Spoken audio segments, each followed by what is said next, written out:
Aloha kakahiaka, everyone, and welcome to the 2024 HCRA State Canoe Regatta Championships. Aloha, everyone. We're here at beautiful Ke'ehi Lagoon. You can see it's a little bit of an overcast morning, raining on the other side of the island, but it's nice, calm, clear water here in Ke'ehi, and we're getting ready to kick off our first event of what's going to be a long day of sprint-style canoe racing. We're going to start with our older group, our kupunas. This is our Wahine 70s, and they are on the line, our first race of the day in their beautiful koa canoes getting ready to go. So we have a total of 10 lanes out there with our paddlers ready to go. And aloha, everyone. How's it going? Give you a couple of these. We are here at the pavilion at Ke'ehi, and man, it is jam-packed over here. It's loaded with paddlers and spectators trying to make their way into the park here. It was a crazy morning for traffic, but we finally made it, and it's really like a ho'olaulea here at the State Canoe Championship Regatta. It's sponsored by the Hawaiian Canoe Racing Association, and there's paddlers from across the islands here representing places like Kauai Outrigger Racing Association, all the way from the Big Island, from Maui County, and of course here on Oahu. And we just had the start of our first race of the day. That is the women's 70s. There they are heading out. You can see the marina area there looking towards Honolulu Harbor, looking east on the south shore of Oahu. And we have our first racers there. Again, that's the 70s women. But it's a great morning here today. We're encouraging everyone to come on down, spectate, enjoy, realize parking is going to be a little bit of an issue, but it is super fun down here. There's all kind of food booths and craft booths, and you can get gear for, paddling, hats and jerseys and all kind of stuff. And so it's a great morning. This is a quarter-mile sprint, and we are bringing in one of our favorite paddlers throughout the years, I would dare say decades, but we're lucky enough to have somebody helping me through the day here. It's gonna be a long one. What a beautiful scenic, concrete refinery we have there in the background. But you can notice all of these paddlers are here in koa canoes, which is kind of neat.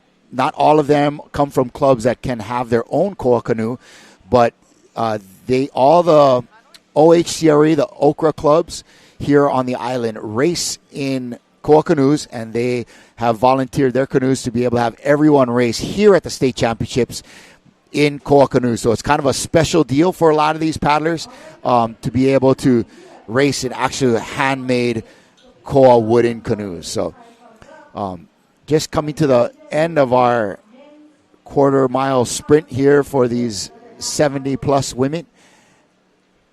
Whoa, there we go, camera angles. 70s plus, representing canoes, clubs from all over the state. We have 10 lanes that the clubs vie for to qualify for over the whole summer. So the sprint season allows practicing to start April 1st. So these paddlers have been together probably for more than that. Oh, and they made their turn. This looks like a half-mile race now. Pardon me on that one. Some of our races are really short, only like a quarter mile, some of the keiki races. But this one is a half-mile race. They start and finish at the same place. They'll race Makai and come back up and finish on the Mauka side of the course. But we're going to go ahead and, if we could, bring it back into the studio so that we can get this party started with my good friend, Lauren Spalding. Thank you for joining us, girl. Nice to see you this morning. Too. How's it going? Good. I'm sorry I missed you a couple weekends ago. I know. As long as you can hear me, that's all you need to know. It's you and me, girl. Okay. It's you and me. I can only hear you too, but that's all right. We'll work through this. But we're so stoked to have Lauren here sharing the broadcast with me this morning. It's going to be a long day, Lauren. I hope you're ready. But the fact is we need it too, because what if somebody needs to go shishi break? You know what I mean? Yeah, I'm sure there'll be a plethora of people. But if you're a coming paddler, through. Lauren Spalding needs no introduction. She is the GOAT of women's paddling. Easily considered the best female paddler, not only in 6-man, 1-man of all time, especially from Hawaii. So thank you, Lauren. Oh, She'll be lending her expertise and years of experience and helping us work through all the nuances of being at these races. Now, Lauren, you've been paddling regatta sprint style racing since keiki time. A lot of us have, since small kid time. And I think it's great that they've been able to expand the roster of races to be able to include these older, I guess we're going to go with kupuna. When you're 70 plus, you are falling well into that category. But that's what I love about paddling, Lauren. It's a sport that you can do your whole life. Yeah. It's something that you can do for a while. Maybe life pulls you away for whatever reason that you can come back to, and it's something you can do forever, and it's going to keep you in good shape. Well, and what's so cool is that you can have like 3 generations of a family, right? Throughout, like you got the tutus, racing the 70s, and then you're gonna have the keiki starting. But it's and you got We just had our finish of this race here. Yellow jerseys out on the end there. We're not sure exactly where that is. Coming in 1, 2, 3. We're going to get the stats as these races finish up. But coming across the finish line for a half-mile race, and this was, again, the 70s women race. Coming after this will be 70s men, then 65 women and 65 men. So that's going to be the first 4 races of the day. At some point, it's going to revert back to the keiki. We're going to finish off the rest of the morning with all of our keiki races. Then we'll get into the stuff like freshmen, juniors, seniors, the open men's and women races, and then I think we finish up again. So it's again, like I said, a long day of races, a heck of a lot of races here. But it's something neat that you pointed out, Lauren, is that, and I think you may have experienced this in your own family, the fact that you're able to have such a wide variety of races available for a wide variety of not only skill levels but age ranges. And you can have it be a family. Well, on for OHCRA it's a Sunday, right? So it's a family Sunday where the kids race, then the parents race, and then the grandparents race throughout the day. It's kind of neat. And it's all everyone. It's an all day event typically, regattas. I mean, just and a state race, like there's so many people here just for this one race, and just like even the traffic getting in, it took us like 30 minutes to get here. Girl, I parked in the industrial area and walked. At some point I was like, this is ridiculous, I'm not going to make it. It took forever, and it's classic. You can see all the kids walking, because they don't want to be late.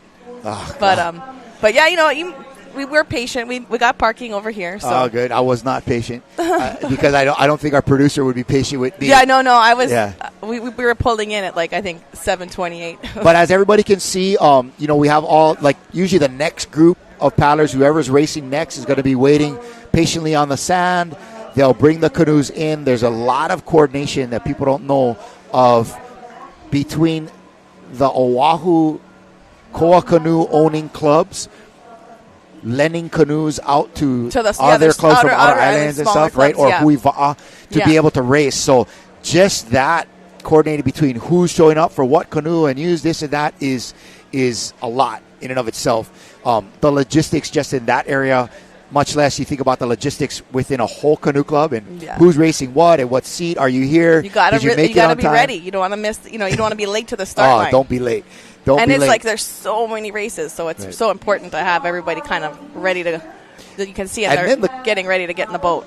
And then it's the coordination between all of the officials and what's going on with the official boats out there, the officials up here in the pavilion. It's a lot of logistics, and really mahalo out to all those people, whether they're from the individual canoe clubs, the different county racing organizations, whether it's Huiva'a, Okra, Maui Canoe Racing Association, whatever, and of course the HCRA folks.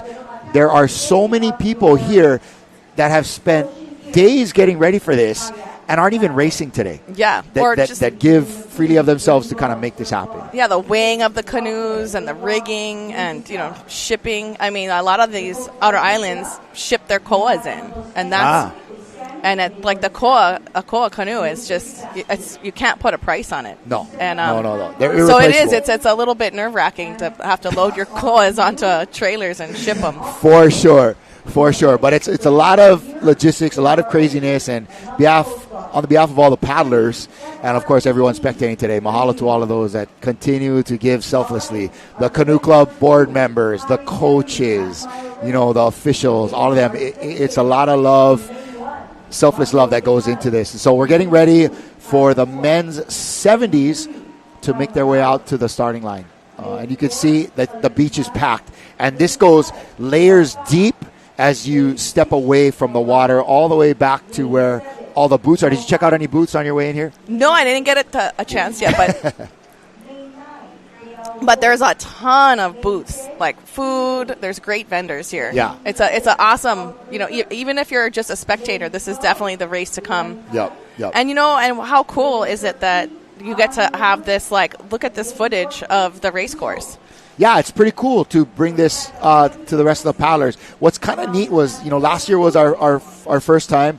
Our production teams brings a little bit of expertise to this, but it was really the first time. And so we're trying to do, up our game a little bit. The next time we're going to have to up our game is in just a couple weeks here. We'll be back in Hilo for, I think it's at least 7 days straight broadcast, girl. Oh, my gosh. Of the IVF World Sprints. Wow. Which is kind of exciting. It's much like this, but it features crews from all over the world. Yeah. Wherever there's paddling, it's a 7-day whether it's regatta. mainland U.S., Europe, places like Taiwan, Singapore, all these places. Wallace they and bring Fortuna, you name it.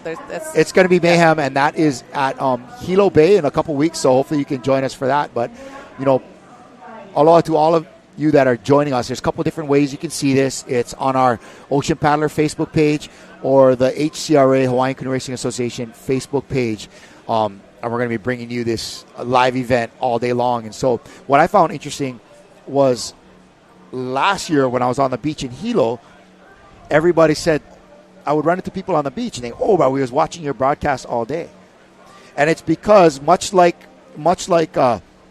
when you're at a football game or whatever, you can see the field maybe, but it's the guys on the Jumbotron that have the best shots. Yeah. Right? And those drone footages of the race, even the replays of that, so cool to just get that perspective, that bird's eye view. He does a great job. And so, it's kind of neat to be able to, everybody just has their Jumbotron in their pocket. They're watching on their phone, and they're kind of following the races that's going on. It gives them a good idea of who's coming up next and all kind of stuff. So it's cool.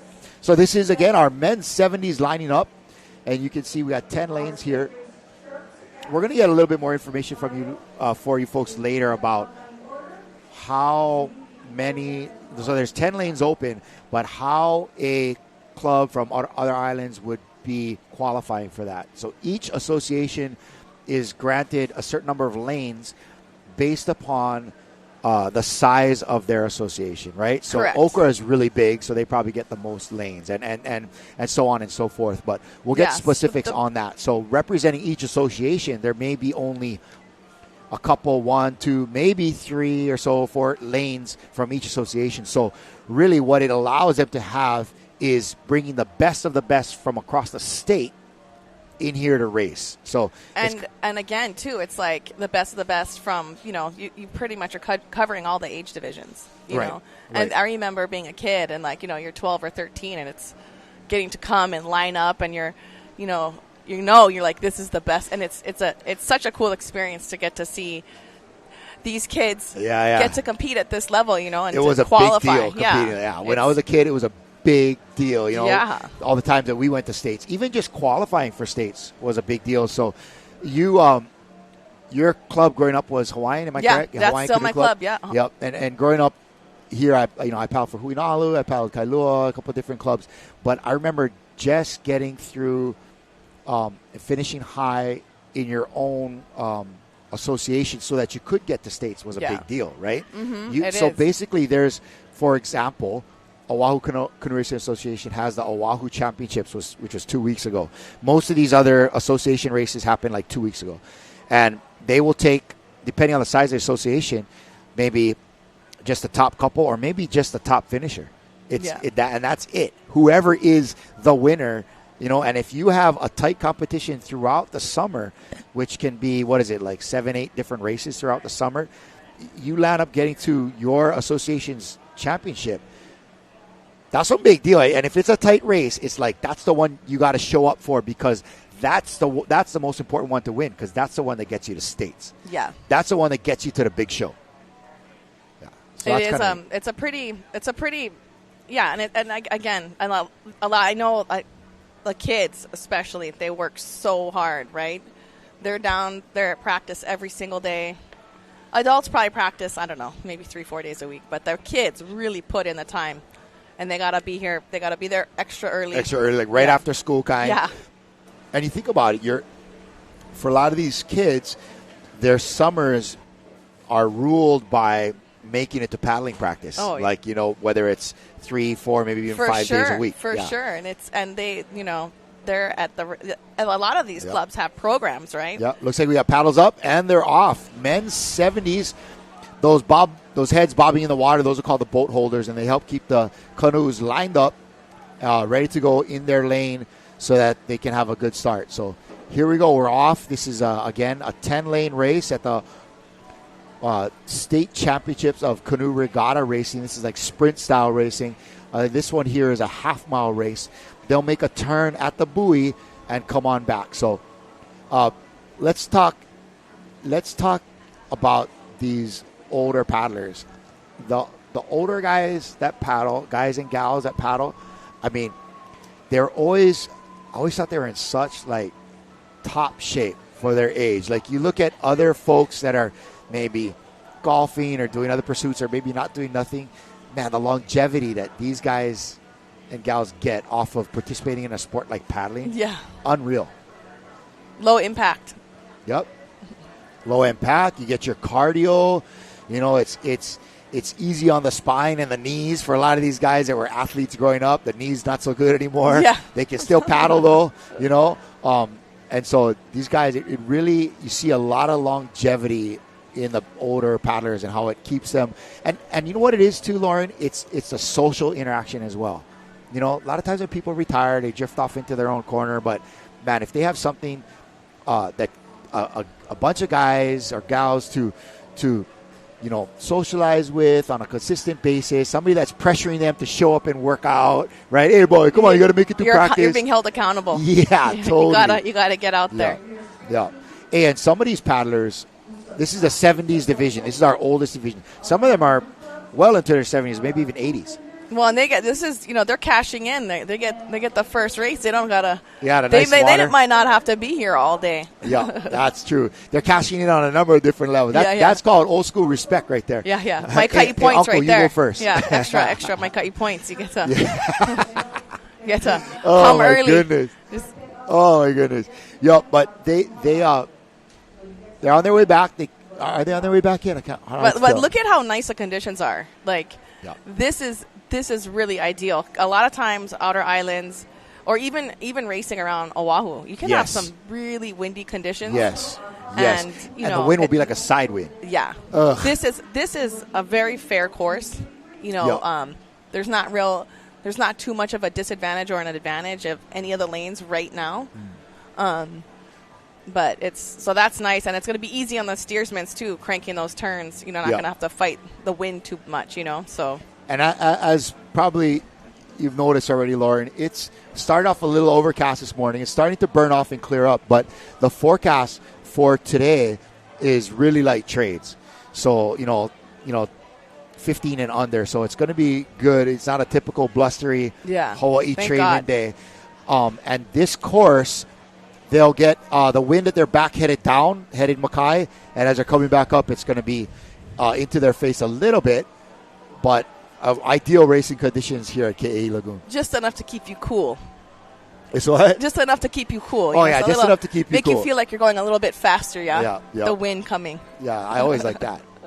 But it's a beautiful day of racing, and talk about cashing in. They get to come where it's nice and cool and flat in the morning, and then they get to crack a couple after that. So I'm sure it's gonna get a warm up. All right, so here we have coming in. This is the finish of our men's 70+ race. You got some legends in here racing in this one. It looks like Lanikai Canoe Club there, maybe in green, and Kailua right behind them. Some very competitive guys. Oh, here they coming in. Nice push at the end there. Looks like that might be Lanikai and Kailua 1 and 2. The older men's programs at Lanikai and Kailua. They're serious. 50s, 60s, 70s and up there. They are really solid. They got some solid paddlers. I mean, and that's not too big of a spread. I mean, the first top 5 boats were all pretty relatively close. Yeah. Nice. But yeah, nice good race by these gentlemen. And so now we're going to be, if you think about it, working backwards. These are the 70s. We're going to be working downhill right now. Next will be 65s and up. And then we'll start with the keikis. Yeah. And the keikis, those keiki races, they start to go fast. But, man, that's where, that's a big point. The points is all for today, right? You could look at these bigger clubs, and it's going to be, it'll be an emotional roller coaster, I'm sure, because you're going to see, some clubs have really strong keiki divisions, and maybe so they get a big jump in the lead. I think typically Hawaiian Canoe Club usually has a really solid. Yes, they are one of them for sure. Keiki program. For sure. Paul Levi and the program that they've set up over the years at Hawaiian Canoe Club is stellar. And why not? It's a great place to practice. I mean, that's where I started. And, right. And Kohane is, I've completely, he's got like a little militia down there. These kids are. He's got 250 kids running around. Oh my God! He's got a good handle on him. But how do you even keep that together? He's been doing it, I think, since he was I don't know. And the kids are the easy one. It's dealing with 250 sets of parents. That's the problem.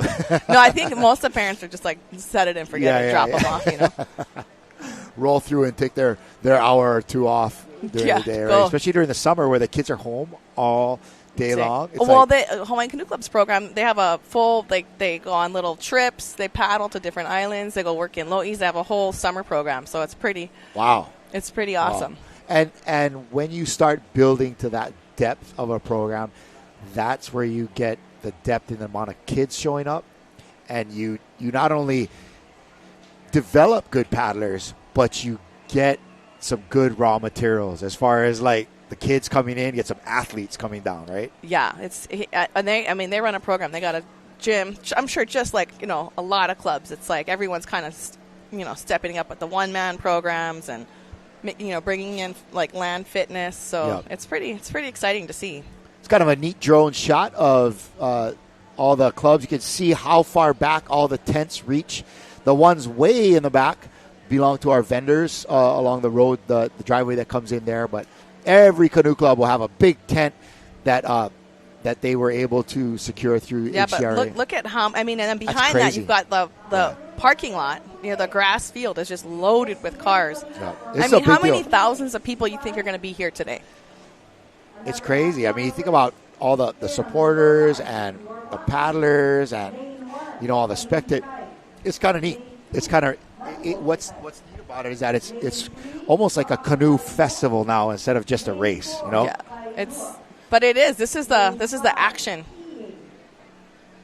Yeah. It's. I can barely hear you.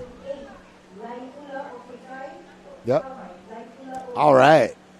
Back in studio, I'm Kala'i Miller. Hi, this is the one and only Lauren Spalding, and thank you for joining us here at the 2024 Hawaiian Canoe Racing Association State Championship Sprint Regattas. We'll be here all day till at least about 5 o'clock. Thanks for joining us on our Ocean Paddler and HCRA Facebook pages, and we'll be right back after this break.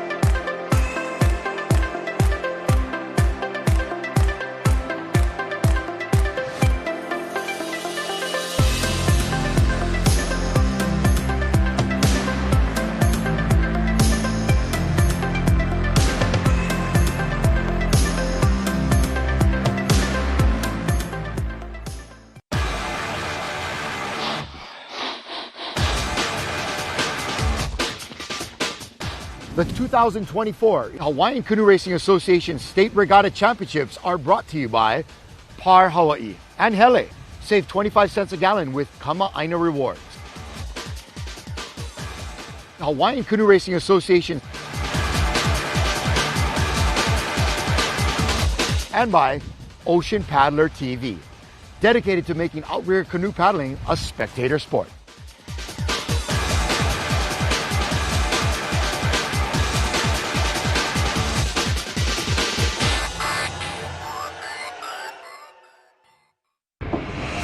Allow us to help you grow your brand and expand your business by reaching Hawaii's giant outdoor sports and ocean enthusiast demographic. Zone Media specializes in social media content production and distribution, drone and video production, cutting-edge live productions, and more. With over 25 years leading Hawaii's action sports market, give us a call to find out how we can help you grow your business.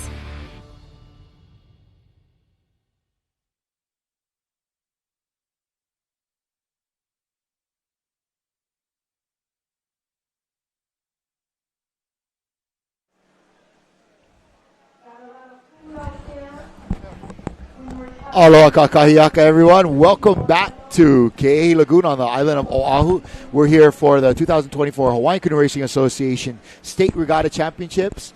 How's your morning so far, Lauren? Good. Up and at 'em early. Nice traffic on the way in. Did you fly in this morning? No, I flew in last night. I didn't want to wake up at like 4.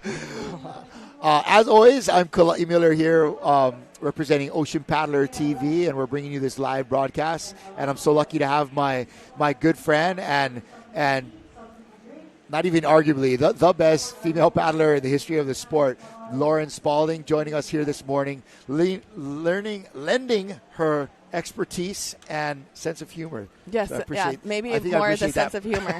The most. All right, Lauren. So we just had, this is coming up on our third race of the morning. This will be the Wahine Women's 65-year-old.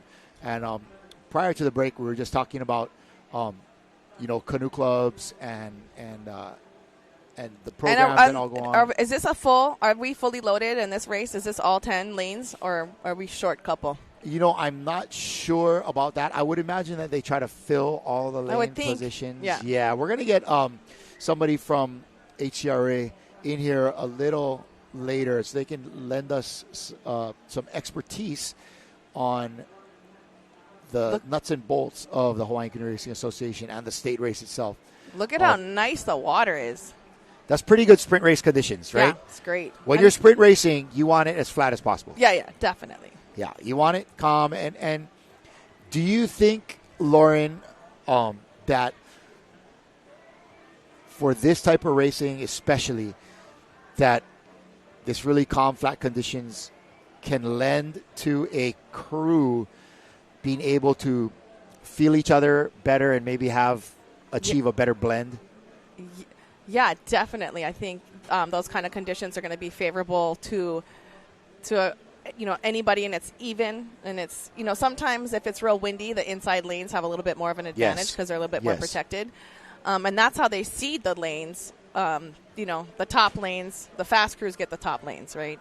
Or they don't get the fast, they get the pick of the lane. They get the pick of the lanes. Yeah, they get the pick of the lanes. And so theoretically, you don't want to be in lane 1 because it can be shallow, but to top 3, 2, 3, 4. Okay, we just had a start right there of our Wahine 65 plus here. Yeah, probably 10 crews on that. We're headed back to a replay right now of, this looks like maybe the men's finish in the 70s. Yeah. So it looks up where. Oh, and we're here we back go. away from the replay. Hey, there you go. We're working out the kinks this morning over here in the studio. But you can see, they're like, I think that's Molokai. Yeah, right this there. is Molokai Canoe Club. Yep. Yeah. This is basically our 65. Is that 65. Auntie Penny in seat 3? You can see the back. Oh yeah, she's she's a Kimball. Yep. This is a competitive race. Don't underestimate these And that's ladies. kind of the neat part about it. Like, the level of competition is not necessarily equal to the level of paddling.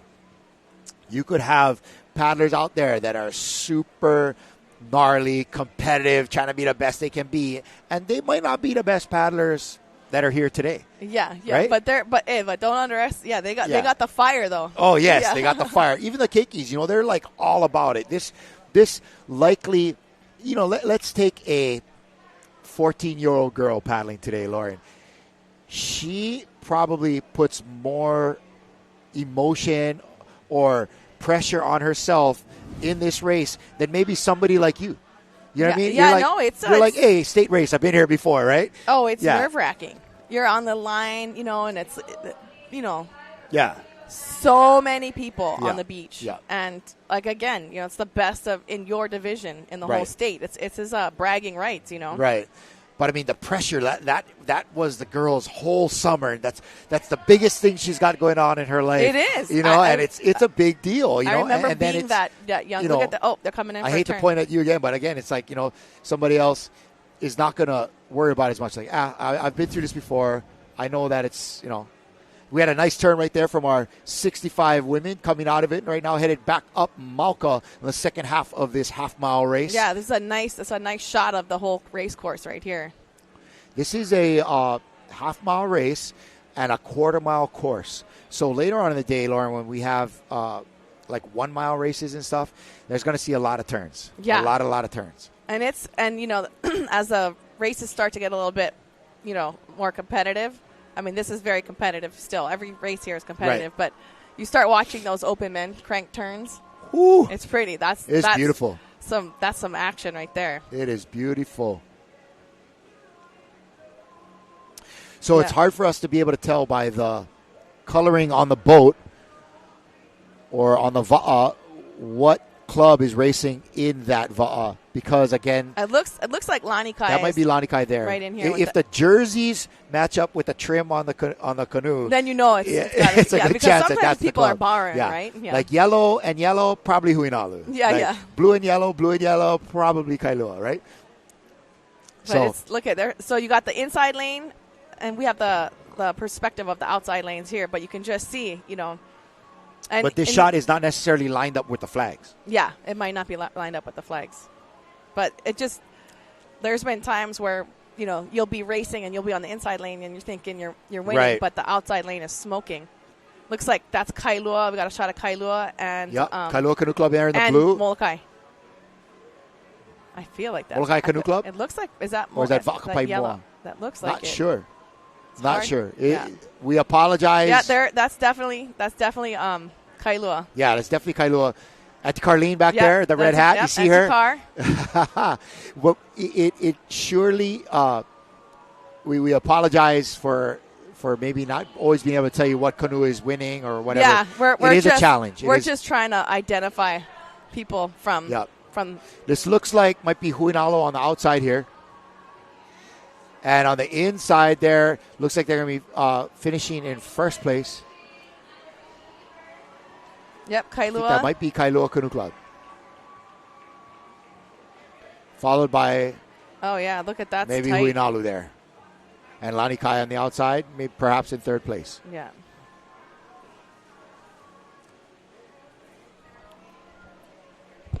But again, it's such a close finish. Kalai's going to go get us some results so we can make sure we're being accurate. The unofficial results. They don't give out the official results until a little bit. They have to check everyone's IDs on the beach. It's a very, there's a protocol to it to make sure that you register your crews properly. They want to make sure that you got who you say you have in the boat in order.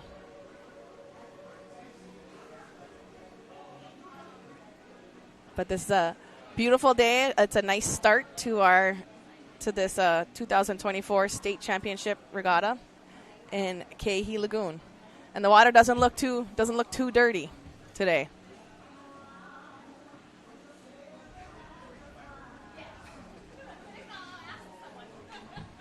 So we're just making sure we got a little bit more information. I try to do my homework. You know what I mean? You got to cram right before the test. Yeah. So, correction on to some of the stuff I was saying earlier. Originally, our first race of the day was the women's 70 plus. There were only 10 entries, 10 lanes that were used. You know, some of the higher age group races. Not every club, not every association is producing crews for that. So we thought there were 10, but there's a total of, Lauren, 14 lanes available today. Okay. For everybody. So we're going to have to count this up and let you know how many different clubs we have here. That's weird. 18, 26, 28. So wait, who was unofficially second in that last race? Yes. Thank you, La Poule. Either way is fine. Both. Thanks. All right. Mahalo La Poule.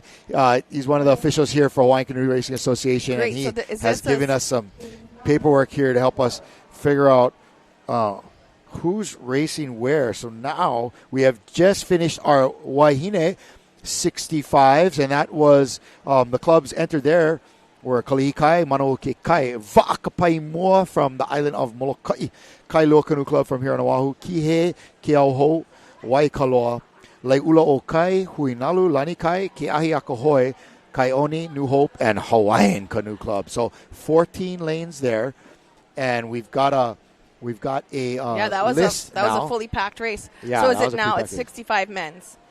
Yeah. And there's only 13. We got 13 lanes. They got one lane open. Yeah, one lane open in that. They didn't have a full. And then after the 65, it's going to be girls 12, and then you're not going to see any open lanes in the keikis. Guaranteed, everything's going to be totally packed. Yeah. Okay. Up next is Heat 4. Men's 65. Hey, I can't hear her. Men, yeah. So and again, only 13 lanes are going to be used. Yeah, 13 lanes on this one.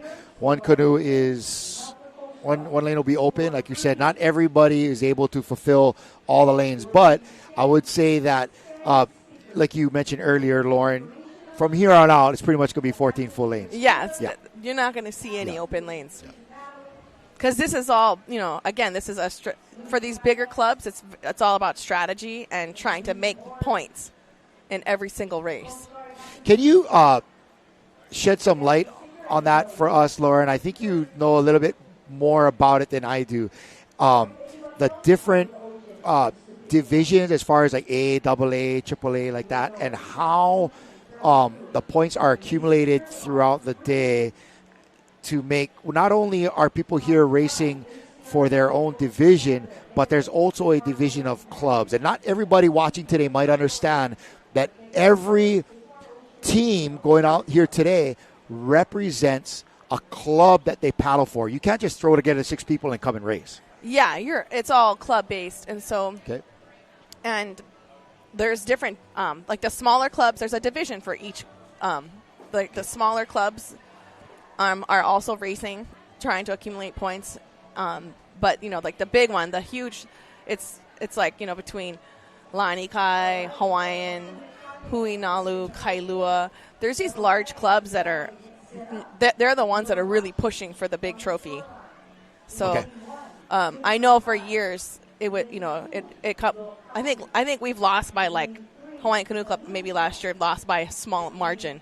But it's always very, very tight, and it comes down to the last couple races, Yeah, and like you said, the lead early on in the day can be a very deceiving thing. Yeah. Right? Yeah. I mean, and then sometimes you look at some clubs, they'll get a huge jump, and then they're kind of just pinching. Right. Can you dive into that, Lauren, about how and why that happened and how that's affected by the placement of the racing groups? The kids, the open, the novice. It's a chess match for these large clubs, really.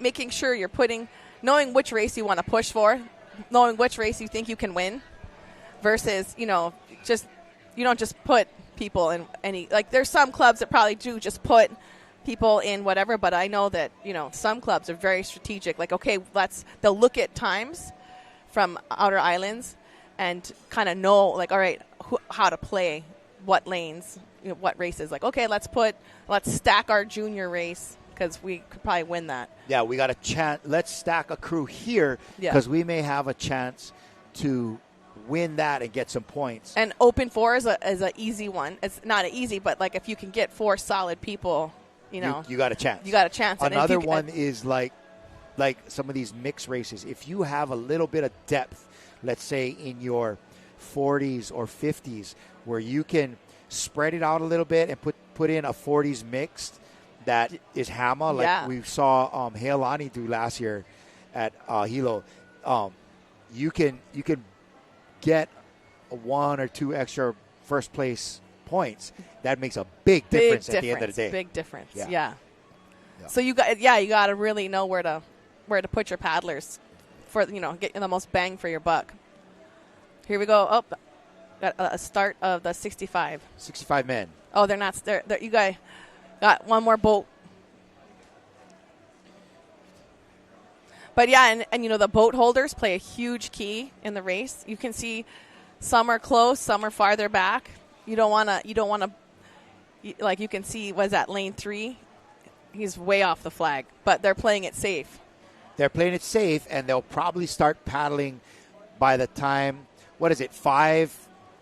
Yeah, it's 5 yellows, red, green. Yeah, I mean it's just I feel like you never once that yellow starts going. Yeah, and the coaches will be watching that flag boat. You see off to your left of the screen, there is that one motorboat sitting in front of the canoes. On top of that will be the race starter. They will have a consistent flag waving protocol that they'll do throughout the day. And that's not only talking about how many times they'll wave the flag. You see the flag waving there? Yellow, red, green. So how that goes is sometimes the canoes will play back a little bit and they'll try to roll on to the start. Yeah. So that because it's good to have a rolling start. If you punch through that starting line while you're moving, it makes a big difference. It does. It does. I heard the older men races at Keahiakahoe, they were kind of really getting into that. Like they're like they're rolling, the start. rolling. Yeah. It helped them win a couple times. I also heard they got DQ'd once. So. Oh yeah. I mean that's the thing too, right? You want to be aggressive, but you don't want to. Again, this is the men's 65 and up, and going from lane 1 out to lane 13 is going to be Windward Kai, Lokahi, Kalihi Kai, Huinalu, Kai Opua, Va'akapai Mua, Hawaiian, Kailua, Lani Kai, Keo Kaha, Keo Ho, Kihei, and New Hope. Yep, we got a good view of Hawaiian Canoe Club's all 65s. of these gentlemen here are at least 65 years old. Some top shape guys right there, man. Look at that. Oh yeah, these guys are all probably on one man's off season, and then on deck is girls 12 girls, and then it goes back. We're gonna go from half-mile course to quarter-mile course, but got a good view of Kuinalu right here. Some legends. Yep. Wonder if Greg Poole's in that. He's not that old yet. I know. Yeah, maybe. Maybe. Greg Poole is a older gentleman paddles for Huinalo. Absolute hammer paddler. Retired firefighter. Great guy. Here we go. Coming into the turn. And you can see the wind has picked up a little bit if you look at the flags. Right there, calling the uni. Trying to get as tight as they can. Little wide turn. Wow, what great footage to be able to see this. Growing up as kids, you were, binoculars on the beach trying to see this bottom turn. Now, that's what I mean by the Jumbotron. This is the Jumbotron. This is where you can see, before, even regattas, you got a really good perspective on what the turn is going to look like. Yeah, and the wind is picking up a little bit, so it's going to make that bottom turn a little bit more tricky, Yeah, coming out of the turn, right? That bottom half of the turn. It's a little sticky down there. But look, they got a nice. It's competitive. What is that, like 4, at least 4 crews. Bruce Blankenfield steering in the back there? Is that Bruce Ayala in the back there? Not Bruce Blankenfield? Yeah. Is he 65? Probably is, yep. It looks like him. Yeah, it does. Hey, he's getting the paddling strokes and he's not poking too much, so that's good. Yeah, this camera is going to keep everybody honest.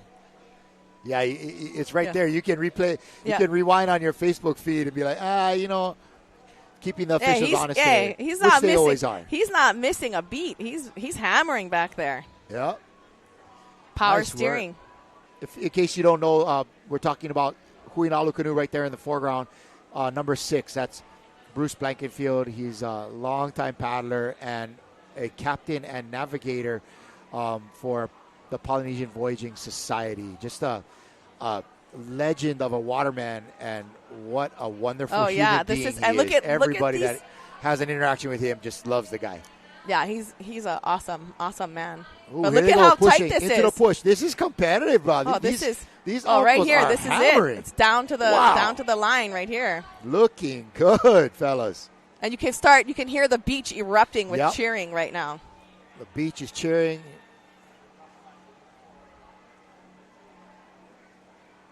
Wow. Ooh, looks like it's going to be on the outside there. Oh, tight. Wow. Tight for so second tight. place. Solid effort, though. Tight race for second place. Yeah. Yeah, for sure.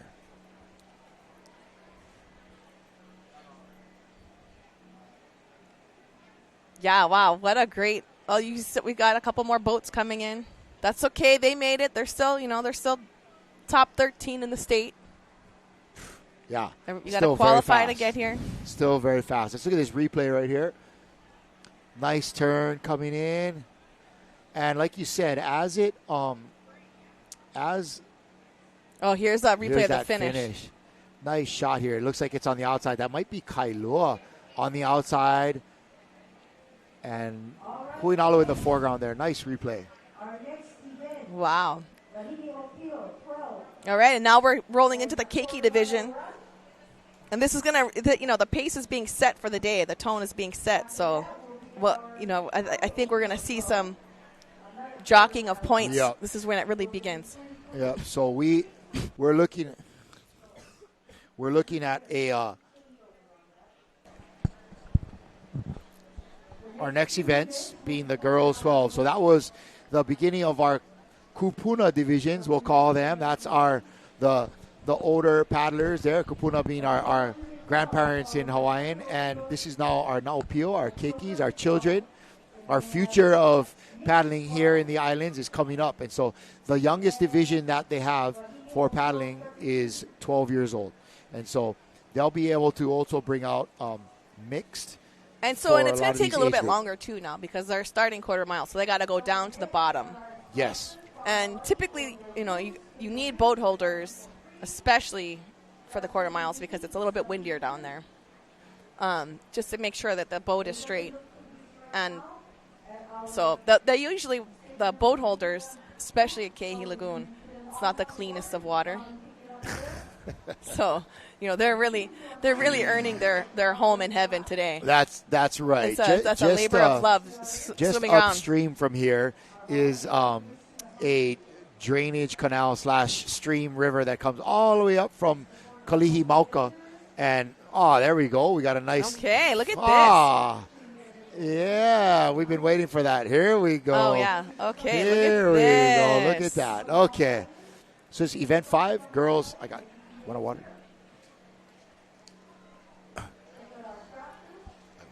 This is all right. Well, this is great. Everyone at home can kind of. What's for breakfast, man? Get a look at this. So here we go. As we were talking about, though, if you can kind of picture it in your head for all the folks at home, is that race that you just witnessed, the 4 races you've just seen this morning, were half-mile races. Remember, this is a quarter-mile course. So they start, make a turn, and come back and finish at the same place. And so the logistics of getting the crew in the water and in the boat and all that is much simpler. Now, because these are our young keikis, we switch it to a quarter-mile course. So they're having to paddle all the way down to the end there where you saw these gentlemen make a turn, and that's where they're going to start. And quarter mile, when you're young, I mean, it can hurt, man. Yeah. Oh yeah. It's painful. For sure.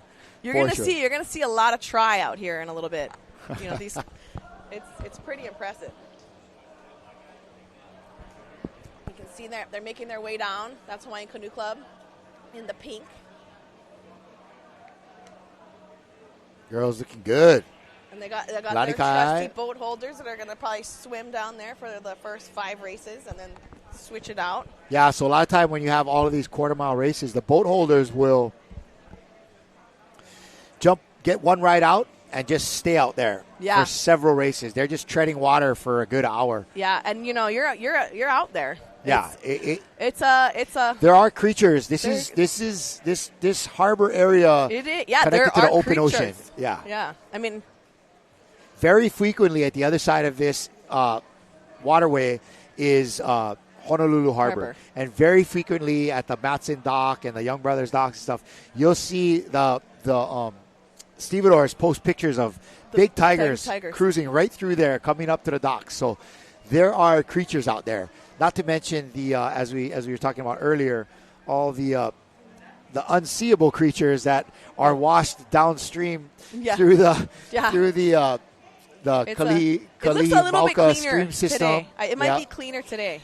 Maybe the stream tide system, came out. the industrial area, the homeless encampments, all pour out into this. Yeah. So, maybe Hibby cleanse after you whole boat. Yeah, you definitely want to use soap. Yeah, soap. Yeah, wash your clothes tonight. But I mean, even getting in the water over here, you're standing. It's a little bit slimy. A little bit. But just down the way at Staten Island, it is the most cleanest, beautiful water. Yeah, you got to build up your immune system. You want to race over here. We survived. Again, this is the girls 12. Making their way down. Yeah, so this is, it's going to slow down a little bit because they have to go down. They got to paddle down. And it's, takes a couple of minutes, get everybody lined up. So even though the race is short, they're still gotta go down the quarter mile. But at least they get to warm up. They get a nice little warm up in. When you're doing the half mile course or mile, you're going from the start line, from the beach straight to the start line. You don't really have a chance to get a warm up in. Yeah, right. These kids are definitely getting a warm up. You can do little things like you can go for a run or, some people do. I saw looked like there was some club that the coaches had the kids all out in the grass, warming up, running, stretching, playing around. Oh, I'm sure. Yeah. You got to see some of the young boys from Kailua Canoe Club. Looks like they're it's such a cool being a keiki paddler, getting to coming, or even just being a paddler, getting to see all your friends from outer islands. It's like being the fish looking at all the shiny things. Like, oh, wow, look at all these people. All the shiny things? All the shiny things. It's like, oh. Perfect.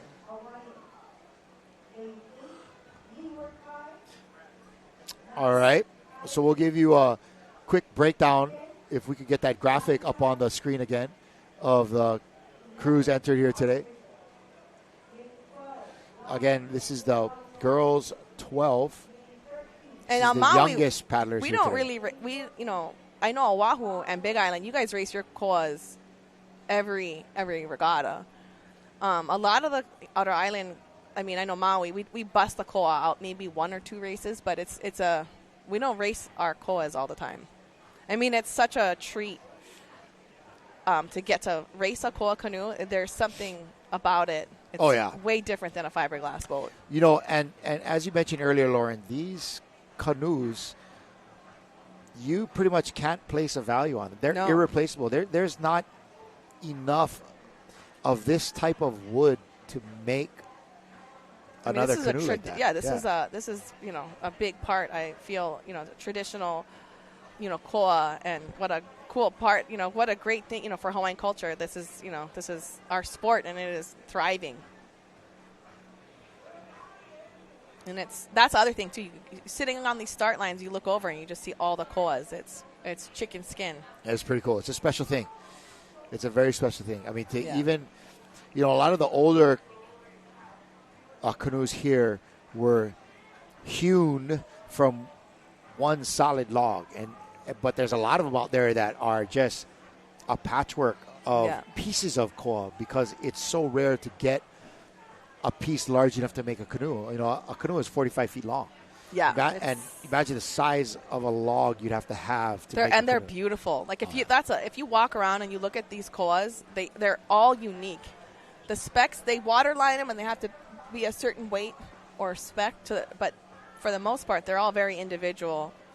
You know, they have their own look and feel, and some turn better than others. You know, you can see the canoe clubs that have like dialed in their koas. Right. It's a whole art of, you know, rigging a canoe. And a lot of these canoes have been altered over time, right? I mean, they were built a certain way, and then as design has advanced and changed, they went in there and they would widen the canoe and stretch it out or make it sharper or a fatter belly, or they do all kind of stuff to it to make it here the we go. most We got to competitive. start.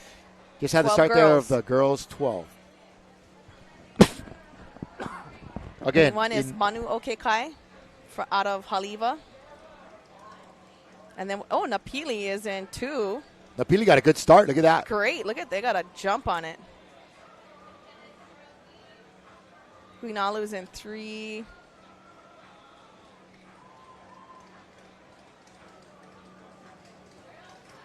I mean, and you could just see the stroke rate and the timing.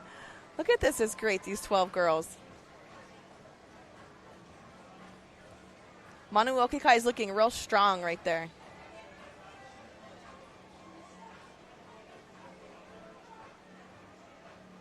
And then look at Napili, man. They're hammering. Napili is looking great. Girls 12s right there on their quarter-mile course. Look at that. The head down, just hammering. Yeah. When is this going to be over? You know, Lauren, timing and technique might not be everything. But, man, if that's the foundation upon which you got to build everything else. Looking good. Look This at is this. the future of the sport. Maybe somewhere out there is the next Lauren Spalding. Oh, for sure. Definitely. There can only be one. Better. There's going to be someone better. Yes. Oh, this is awesome. That's a nice shot. It's a really nice shot. Again, this is the girls 12 and under.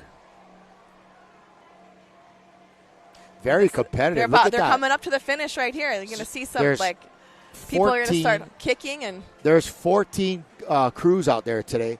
And shucks, I would think there's a good at least 10 that are within a quarter to half a boat length of each other. Oh, yeah. It's going to be. That is tight. It's tight.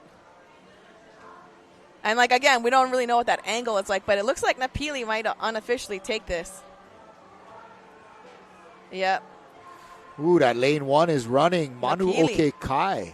No, I think Manu's Oh, Manu's back a little bit. Okay, yeah, you're correct. That's Napili in lane 2. Very cool. We're coming out of Lahaina. Look, they're crying. It's such a cool feeling. I totally remember winning 13 girls over here. That must have been fun. But that's what I mean. I think for a young novice paddler, because these girls are all, I mean, no matter how much experience you got, this is their first, maybe second year of racing. Yeah. Right? But it's it's the coolest feeling to, they're a young novice paddler, and what a big deal this is for them. Here we go to a replay. A little replay here. And you're right there. Right, look at that. Just so close.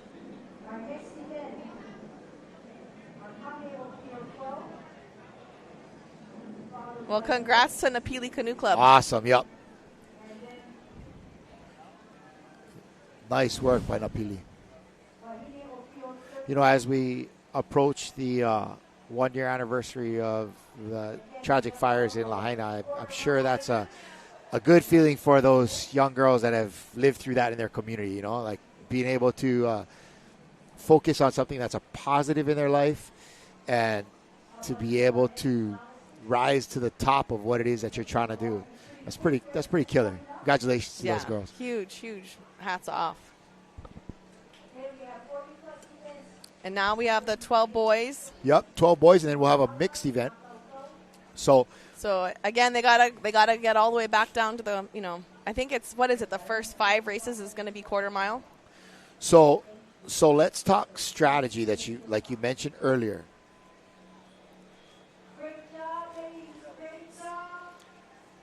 Yeah, so the first so after I think it's they throw the novice bees. The novice bees are going to come in after the 14 boys. And we're still quarter mile with novice bee. And then they have novice bee mix. And then novice bee men, still a quarter mile. And then the girls 15 is when you jump to the half mile course. So you think it's going to go fast, but because you got to come in, switch boats, switch crews. You're like, they're only racing quarter mile. How long can this day be? But you don't factor in all the switching of boats. They got to go down. They're still got to go down the. Exactly. But that's okay. We're it's an all day event. Haul. All day event. You know what you got into. Yeah. You know what you signed up for. All day. Yep. It's not my first regatta. The parking lot is starting to fill up. That is a lot of cars, girl. Okay, here's a rundown for the next event coming up. Lokahi, Lanikai Canoe Club, Manu Oke Kai from North Shore, Kai Ehitu, Outrigger, Hawaiian Canoe Club, Maui, New Malu Surf and Outrigger, Kani Ohe, Lai'ula Okai from Kanaha, Maui, Leeward Kai Canoe Club, Kai Opua from the Big Island, Hui Va'o Waiakea, that's Big Island too, yeah? Yep, and you can see they're using Outrigger Canoe Club's boat, I think. Is that what that means? I do not know. I think that's their insignia too. They said we're going to use this one. Or is that there? They have a outrigger. Looks like Outrigger Canoe Club. And here are the boys paddling out, getting ready for their race. So you can notice they're not taking a boat holder with them. Some of these guys. Yeah, they got. Which means the other guy was sitting out there the whole time. Yeah.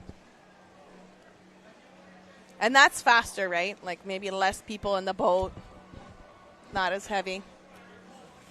Oh yeah! Wow! Look at that. That's what we're talking about. Look at all those cars. Look at all those Kawila over there. There's a ton. Yeah, look at this. I mean, and getting in here. Oh, there's. Wow, yeah. I had to park in that industrial area and just walk. I gave up on the whole parking thing. It took us about a half hour to get from. It is a zoo. We tried to pull in, go the back road by the airport. Never worked. Still half hour. Yeah. Like, but it's just because there's, everybody's trying to pull the fast one to get in, but there's no fast way. You got to just. There is no fast way. Take your time. You got to wait in line. Well, they actually used to have a back entrance over here that the city and county closed off.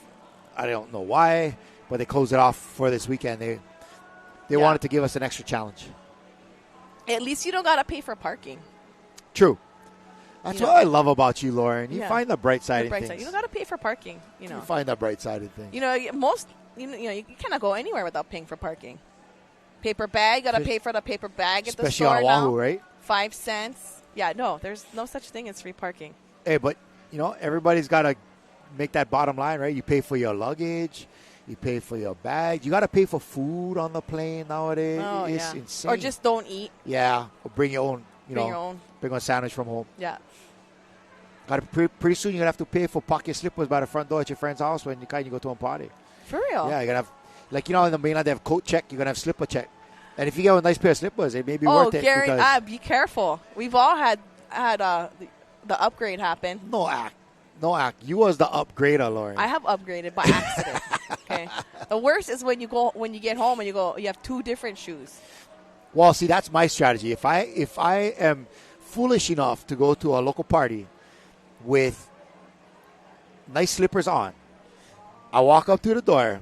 I leave one on one side of the door in that pile, and I leave one on the other side. Oh, that's smart. That because usually you put the 2 slippers down together, right? And then people see them. They're like, "Oh, this is look nice. at those! Yeah. Oh, they try them on. Oh, this is cushy. Oh, these kind of maybe a little bit big, but they kind of fit. I'm going with these.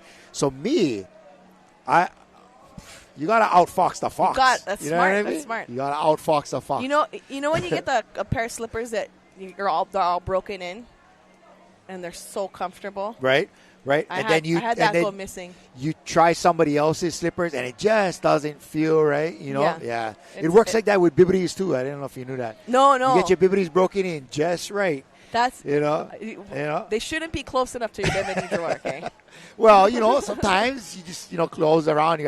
I'll grab the wrong pair of Bibbities. That must be This is not my Bibbities. I guarantee. That must be a fireman thing. It's a fireman thing. That's true. That's true. But Calvin Klein finally got it right. Not only did they come with that long brief, the best pair of Bibbities ever, because they're not Bibbities actually, whatever, but they made them black. Oh. Right? Yeah. There's nothing worse than if you're an active person and perhaps have some irritable bowel situation. White Bibbities is the worst. Nothing going to hide skid marks better than black Bibbities. It's smart. Black Bibbities is the best. Smart. Yeah. All right. Speaking of Bibbities, let's head off to our sponsors. We'll be right back with our coverage of the 2024 Hawaiian Canoe Racing Association's State Regatta Championships right after this message. I was going to do that.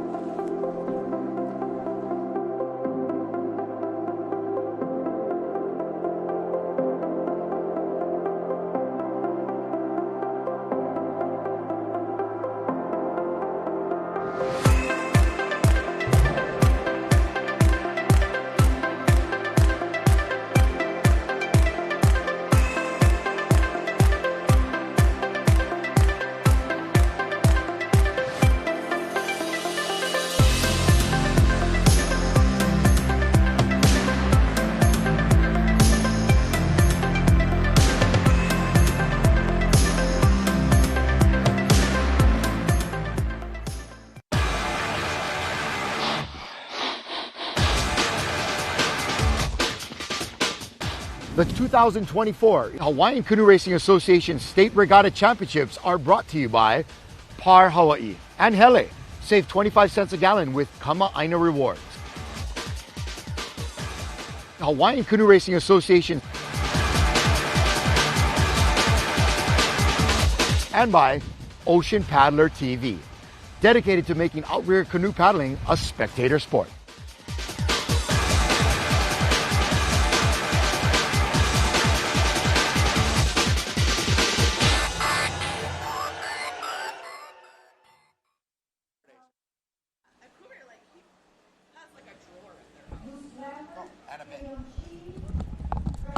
All right, welcome back to our coverage of the 2024 Hawaiian Canoe Racing Association State Regatta Championships. We are at event number 6 you're watching here. This is the Boys 12. Yeah, so this Boys is 12 race here. Molokai is in lane 1. Lanikai, this is Lanikai right here, I think, that you're seeing in the foreground. But you can see those middle lanes, they're pushing, and they gotta jump. Yep. And that's the thing about paddling, I think that's right? Hawaiian Canoe Club in lane 5. A racing canoe is like 450 pounds. And it's not to say that littler kids cannot paddle, but it takes quite a bit of strength to get a canoe of that weight up and going in the water and propel it a quarter mile down the course. And to keep it up, to keep it planing. Yeah. Exactly. Keep that canoe on plane. So, again, this is the Boys 12. You can hear Hawaiian Canoe Club cheering. They're right behind us, but it looks like that might be Hawaiian up there. In 5. So they're you can see they're putting a little push onto the finish. Nice work. And there's one crew way out in front right there. Oh. I wonder who that is. Oh, no, that's not Hawaiian. That is Hawaiian's in the blue in the foreground right there. Hawaiian's fighting for second. That's Lanikai right there. Oh, look at those young men going for it. Oh, wow. Head down, hammering. Yeah. Here comes up second. Lanikai second place. Yeah. And probably Hawaiian. So just third. Outside of Hawaiian Canoe Club. We're going to work on getting some unofficial results. Or Kaneohe. Yeah, maybe Kaneohe or Leeward Kai even. I think it was in blue. Is that a blue jersey? That might be Kaneohe right there. Yeah, the boys giving the drone the Shaka. Yeah, I think that. Nice work. Killers. Oh, they're pumped. Who is that? Yeah, I think that's or is that Lokahi? I think it's No, New no, Malu. Molokai's lane 1. Either way, those boys killed it. Yeah. They were a good boat length ahead. Good for them. And look at that's a big boat too. Oh, yeah, look how small they are. Look at the size of that steersman. He's a little guy. He's gonna grow. He's gonna get his growth spurt. He got the bruises in the middle, though. You see how He's like fall. giving Shaka. Yeah. Or is he saying, "Show me the money"? I can't hear this crew, but guarantee a Chihu's coming out of there right now. Oh yeah. Parents jumping up and down. It's a big commitment, especially when your kid makes it to States. You got to book the tickets. I really like that drone shot, though, zeroing in on our winning boat. That was pretty cool. All right, welcome back to our replay. Wow, it's hard to tell, man. But yeah, that outside crew looks like they got 4, it. 5, 6. Yeah, that might have been. Yeah, it looks like Lani Like Kai is Molokai second. gonna be like a red, yellow, green, right? Yeah. Canoe, I think, is blue. That may be Canoe Canoe Club. They're out of the Huiva'a Association. Unofficially.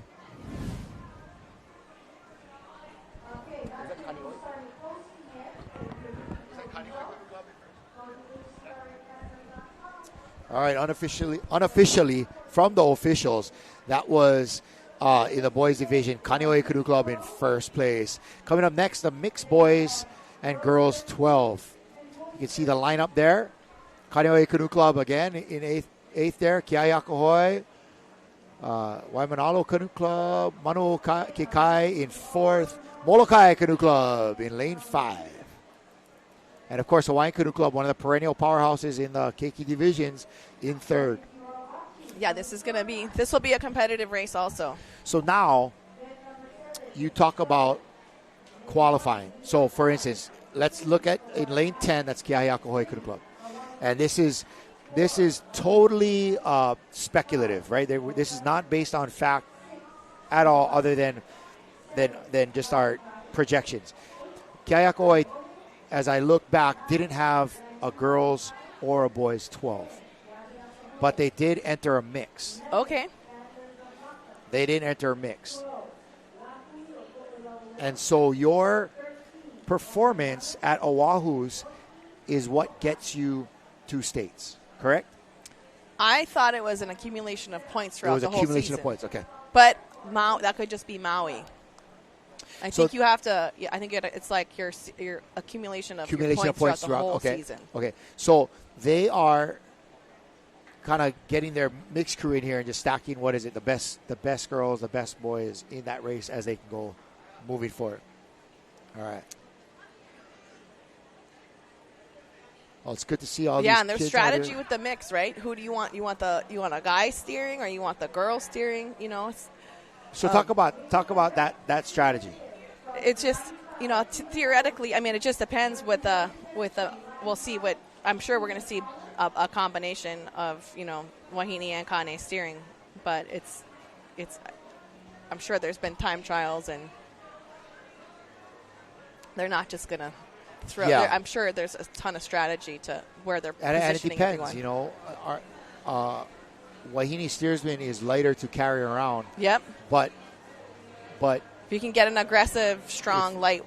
But if you have a strong male steersman who's paddle steering the whole time, yeah, that could be a benefit too. When he can really dive in and give.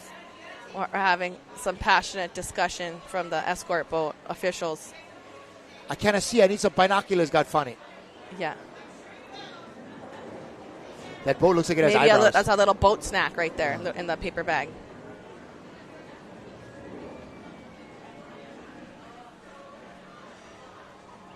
Awesome. So coming up, but again, it's quarter mile races, so the turnaround is a little bit, takes a couple minutes. We got a couple boats. It looks like they're heading down to the start line right now. This is event 7 of 44. Slowly. Yeah, girl. Wow. We're 1/6 of the way there, maybe. Oh, wow. Yeah, just mark it off. Yeah. I'm in open 4. You're paddling open 4s yeah. today? All right. It's event 38. It's what? Event 38. Event 38. Okay, well, we'll give you a break later on in the day. What lane do we? beautiful morning here at Ke'ehi Lagoon on the island of Oahu. But yeah, there's so many. I mean, there's so much that happened, like behind the scenes. Oh yeah. Okra was just to make this production happen. Yeah. Is there any food? You hungry?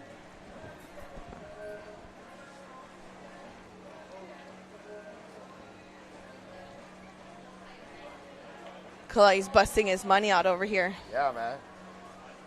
His retirement money. Now that he doesn't have to wear his blue uniform anymore. Thank goodness. Nah. Are you the captain at home? Or are you the second in command? Who's the boss? This is a trick question, by the way. See how you answer. No joke, right? Yeah. We know who the boss is. I'll say this. It's much like it was at the firehouse. They let me be the boss. Oh, she pretends. Yeah. She pretends. I was the boss because I was allowed to be the boss. Oh, yeah. Okay. So it's much like that at home. She allows me to think that I'm the boss. That's nice. She's so nice. Yeah. But when it comes to the I've seen your wife in action. I know who's the boss. She what? She's a hammer. She's a hammer. She doesn't. Oh, I cower in front of that for sure. Cookies. All right. They're trying to give us cookies over here. Yeah. Got a race pretty soon. Some bacon and eggs, fool. Is this a sponsor? Cookies in Paradise. Sponsored by Costco.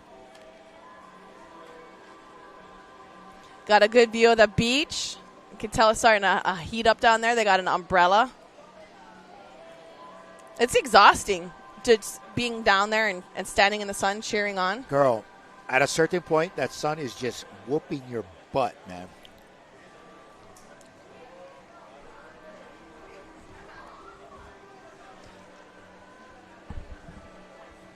Oh.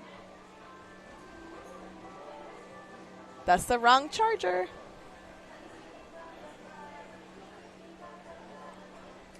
Yep, that overcast morning is starting to clear up. We got a beautiful day for racing here at Ke'ehi Lagoon at the HCRA State Regatta Championship sprint style racing all day in koa canoes in beautiful Hawaiian waters with paddlers from all across the state. If you like paddling, today is a good day for you. It's fun. I was even talking to some folks that, aren't currently paddling. They used to paddle, were really into it before. They're taking a break from paddling, whatever. They plan to come back. And they're like, oh, is States tomorrow? I was like, yeah, States tomorrow. They're like, wow, we should go. So good fun over there, It's really about 5 to 10 minutes of racing and about 6 hours of socialization, right? Yeah. Yeah. And that's. All right, we just had the start of our mix 12 right there. Yeah, 12 mix. Leeward Kai in lane 1. I can't hear.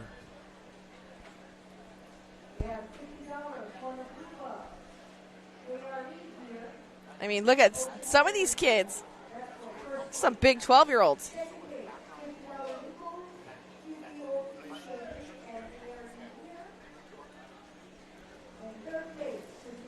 They're just getting off the start right now. What?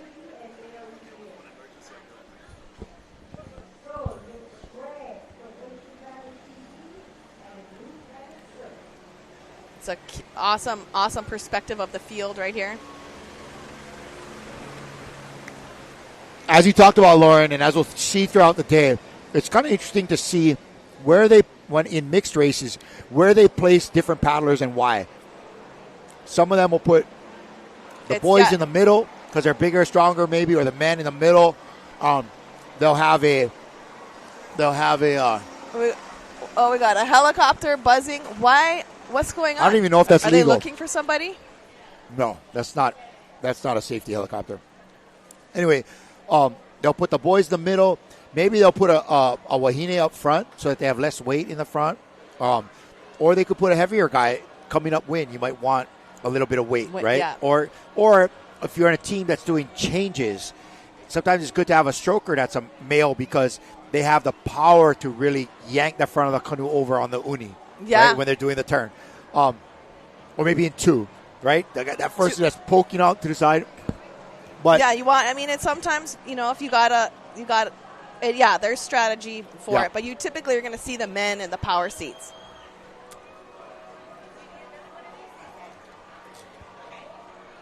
And here we go. It looks like we're coming up to the finish line. I want to say... Is that Hawaiian right there? Looks like Hawaiian Canoe Club's boat. Yeah, they're going to take that. Lane 3, yeah, that's Hawaiian. Lane 3, Hawaiian Canoe Club. Unofficially. They're happy. That's some money in the bank for them. Yeah. That might be Lonnie Kai on the outside. I'm not sure in second.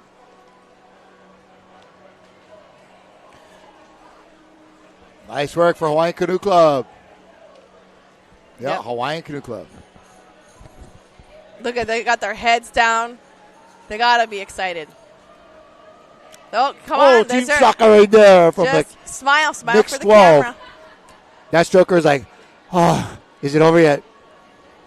Hawaiian Canoe Club has 2 koas. They have the Kokololio, which is the boat. It's interesting, too, Lauren, to see, like,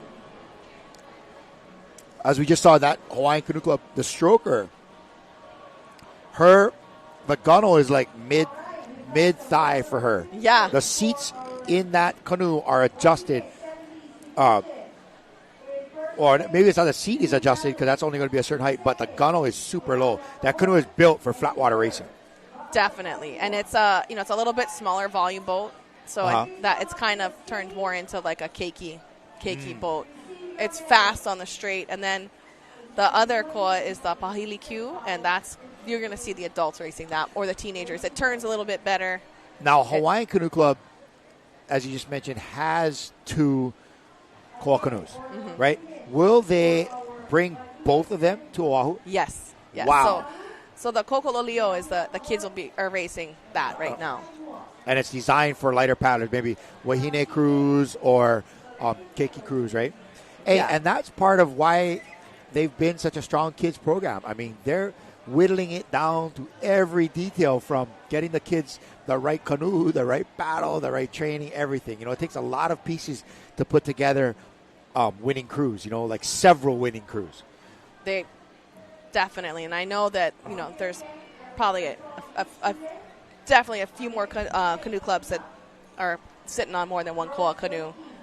And same thing, there's I know that Lanikai's got an amazing koa, and so does Outrigger. I mean, I think all of the koas are, like I said before, are unique and special in their own ways, but there's definitely some, they race them, and for distance as well. I know Outrigger has done that, and that's a rarity to see. They do have a really nice canoe, Outrigger does. Again, this is... Now we're going to roll into the 13 girls. 13. Liwerkai, Kawaihai, Niumalu, Outrigger, Kumulokahi Elks, Va'akpaimoa, Hawaiian, Lahaina, Kailua, Puna, Kaio, Pua, Waikiki Surf, Kamoi, and Lahui o Ko'olauloa. Lahui o Ko'olauloa is one of the newer clubs in the Hui Va'a Racing Association. They practice out of Kahana Bay. Nice. Yeah. Kind of cool. They got a setup going over there. Cool little canoe club coming up. I mean, they're compared to some of these ones, like you talk about a Hawaiian or a Lanikai, some of these canoe clubs, they've got a lot of depth. Yep.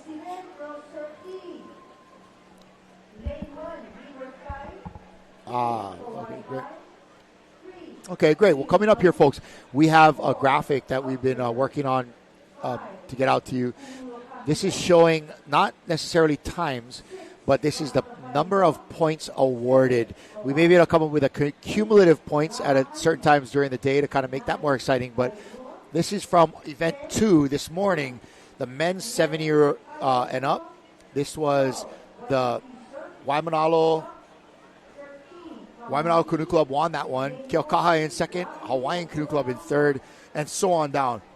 And you can see how much a difference it makes to really get in there and get the big points. However, if there's only 14 lanes, and I think I counted earlier, there were 72 total canoe clubs being represented here from across the state. Now, that's way fewer lanes than canoe clubs. So if you are able to qualify, even if you don't win, you're going to get a couple of points. That helps towards your club cumulative point throughout the day. And as long as you saw that, like even if you're coming across the line, you're still getting points, right? Right. As long as you don't DQ. Right. And that's a bummer too. You'll see this in racing. You'll see a crew win and get DQ'd. And, girl, that's I've been 15 there. points. 15 points there. for your club. That'll make painful. or break you. It was certainly painful. But what's neat about that is it allows our viewers, our spectators see that, like you said, not only 1, 2, and 3 get the points. Everybody gets at least some points, and sometimes it's that Ooh, sneezing. Bless you. All of those little points that add up throughout the day that can get a canoe club a win. That's going to get you the W, right? You may not have gotten gold in everything. But consistency. Yeah. If you can be in the top 4, you're still in the double digit so bracket. Just getting a crew to qualify for the state race is a big deal. And if a lot of times too, if you don't qualify, some clubs will buy lanes. So, if there's an open lane, you can buy the lane. Okay. And then, throw together somebody, and at least you have a boat on the line and you can make points. But with the, amount of paddlers that are out here now, doesn't seem like there's a lot of extra lanes to be had. No. Right? You're lucky if you can, Yeah. But believe me, those lanes, they get bought up. Yep. Awesome. What a great morning. We can see different crews starting to stretch out and warm up, get ready for their race. Again, look, they're still there. It's really hard to get out there. This is going to be our girls' 13s. Yeah. So they're making it out. Look, it looks like someone's borrowing a boat from Molokai. And then after boys 14, then we're going to roll into our novice races, novice Bs. And then we'll roll into the 15 girls. Yep, and that's really the half mile course starts then. Lauren, that's really kind of a testament to how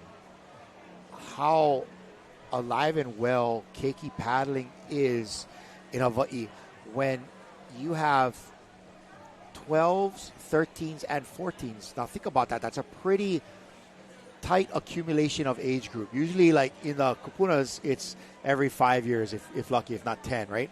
Within that 3-year age span, there's girls, boys, and mix. So there's an opportunity for canoe clubs to enter throughout the summer. That's 18 different kids, 18 different spots at every race for a kid to get a chance to race. Plus the maninis, the younger kids. So that's really where the future of that comes in and comes up, is being able to field all of these younger generations of paddlers. And it's really a great sport for them. It is. I mean, even just going down, I was kind of absent for a portion of the regatta season, but I hit the first few races and it's such a fun event. Again, one of my kids is 9. Okay. So I was steering the Maninis. It's like the unofficial crew. Right. It was a blast. It is a blast. You got to be there early. Yeah. And find parking. My kids were paddling this year too, and it was great for them to get in there and do their thing and come early and kind of see what it's all about. And so it's good fun. Well, for me, I recognized it, and we talked about this at last year's state race. For me, I kind of really recognized it when it seemed as we were coming out of the pandemic, where a lot of kids had to stay home, because of the social distancing and all that. That coming out of the pandemic, paddling just went through the roof. Every canoe club, I was talking to the president of HCRA, Dana, last year, and she said, a lot of these canoe clubs are seeing as much as like a quarter to a third More paddlers coming in signing up. So there we go. We have the start of the girls 13 race. great shot of Leeward Kai Lane right one here. right there is Leeward Kai. Yeah. And you can see, look at this, the steer. I always love to watch the steersmen's. And you can just see, the whole line, people making moves. Nice shot. This was right my there. first state gold medal, 13 girls. That was your first one? Yeah, 13 girls? 13 girls. It was such a cool, memorable race, That was your first gold? My first gold. At States? Yeah. Well, I mean, we won on Maui, but like my first state gold medal. Right. Yeah. You must have a umeke full of medals at home.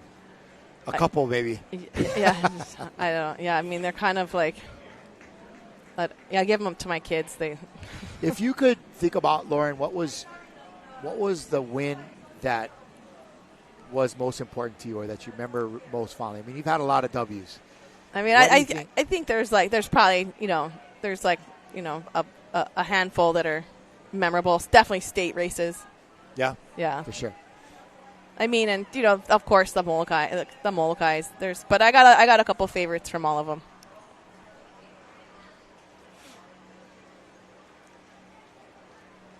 I can hear the Hawaiian cheering down there. Leeward Kai to the right of your screen in the yellow jerseys.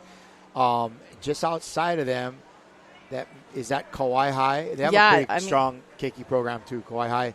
It looks like they got a nice jump too. What is that, North Kona coast of the Big Island? Yeah. That's a nice lead right there. Kohala Coast. They look great. Let's see who that is. This is another.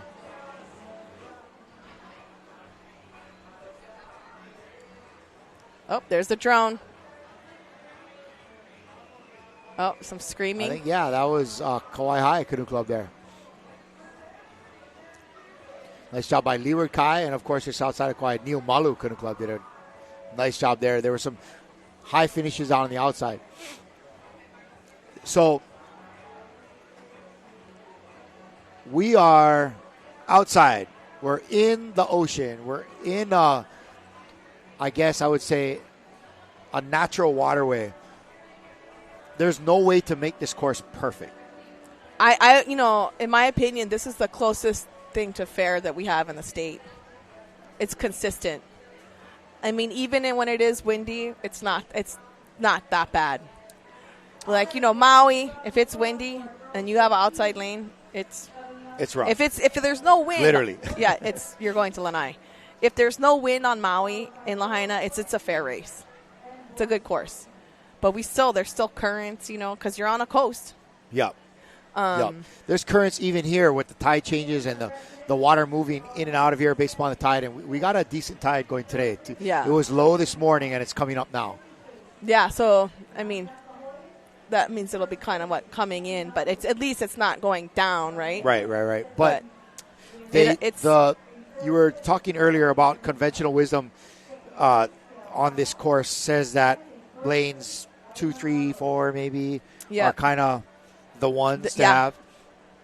And or sometimes I hear people say maybe like you don't want to be smack in the middle, but it's not there. I don't think it's the that way big outside that is the closest to being a 2, 3, 4. Yeah. And it's not a perfect. We're racing in the ocean. Nothing is perfect. But that's unfair. This and that. I think it's one of those things where it's like. Well, that's why you got to get the good seat. You got to get the good seat. Right. So how does that work? You gotta win in your district. No, but explain that process of how and why certain clubs or crews get to be in one lane over the other. Is it total luck of the draw? On Outer Island, it's luck of the draw. They might seed it at the championships. They might seed it there, but for the most part, it's luck of the draw. They pull lanes, and you're hoping for. We race in Kahului Harbor. Same thing, outside lanes. And if it's windy, which it has been a windy summer. Right, it has. It's, you really got to throw down if you want to win in an outside lane. Little boat switch up here right now for the boys, 13. There's a course, and I think the race is put on by Huinalu Canoe Club. It's in Canoe Bay, and this is the lineup for our event, girls 14s. I think that's the one we. Oh yeah, that was. Is it? Oh. I think we have a correction on this one. We're seeing girls 14. Right now we're looking for boys 13s, 13. I think. And this is going to be an interesting. This is going to be a scrap too. I think you got Lanikai and Hawaiian Canoe Club in lanes 1 and 2. Yeah, but as I was saying, there's a course at Canoe. It comes off of the Marine base.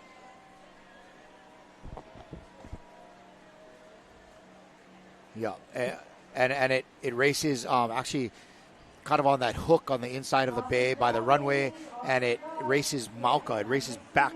Really? Yeah, like that. And it's a good course. It's in line with the prevailing trade, and it is.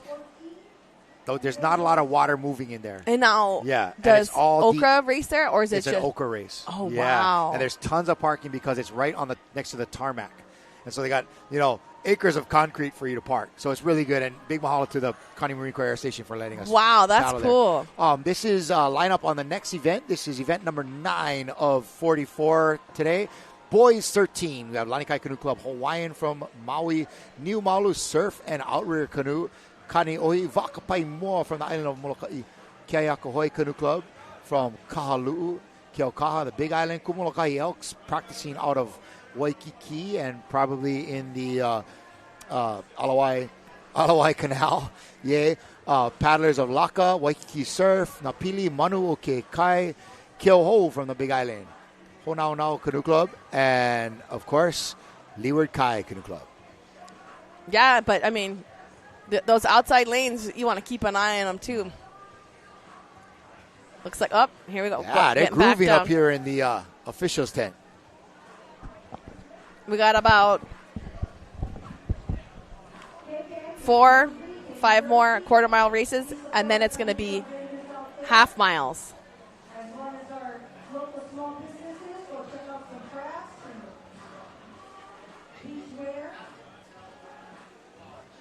It takes a little bit for these guys to get down there.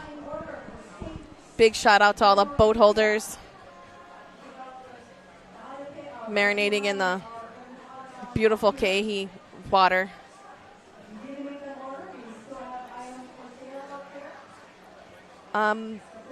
Good question. I just got a question. How do families get their kids involved? Go down to your local canoe club. Look it up online. Most canoe clubs have websites, and a good time to join is probably, I want to say, like April, beginning of May. That's when, canoe clubs start getting kids out there. Or even if you want to join and you're a novice, I think they typically start training in February, just, getting people into boats. But look up your wherever you live, and it doesn't matter what island you're on. There's a canoe club guaranteed in your neighborhood or, your closest beach area. For me, I live in Kula on Maui, so I drive. It's about a 30-minute drive to canoe practice.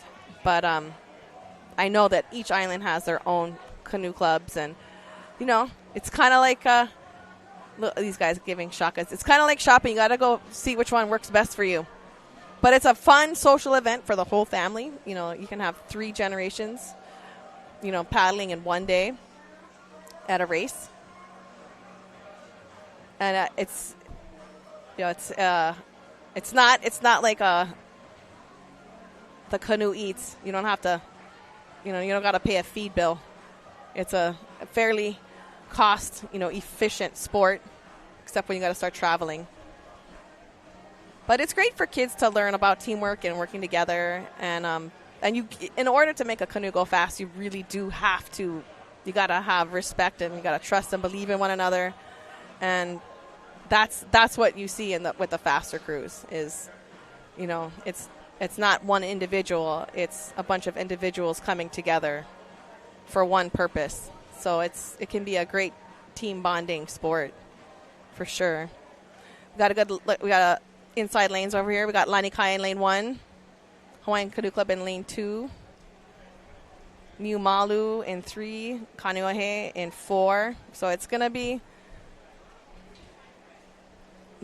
looks like they're just about ready for the start. You can see the boat holders trying to make some last-minute adjustments. I'm sure everybody on the beach is nervous. And the wind is starting to pick up a little bit. It's probably about 10 knots. And they're going.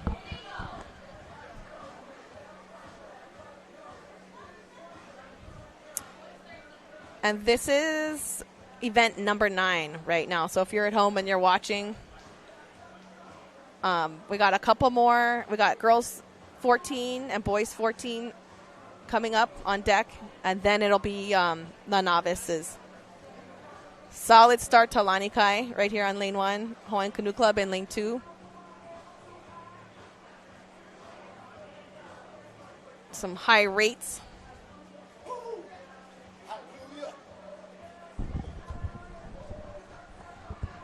This is what a cool perspective.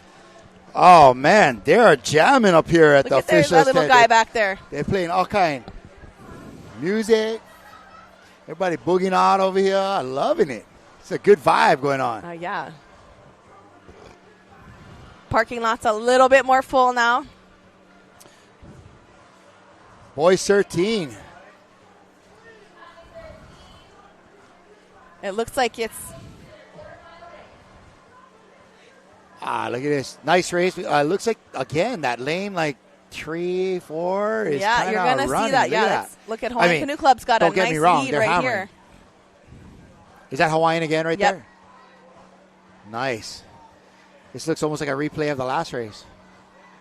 Yeah, so they're coming up to the finish. This is the final pushes right here. But again, look at those outside lanes. Yep. Boys 13. It's also a matter of angle of the camera too. Yes. Yeah, but I want to say. Oh, that outside lane is looking tough too, though. I want to say that's going to be Hawaiian Canoe Club for sure. As long as they don't DQ. Yep, that's lane 2. Oh, we can hear the eruption from the tent over here. It's going crazy.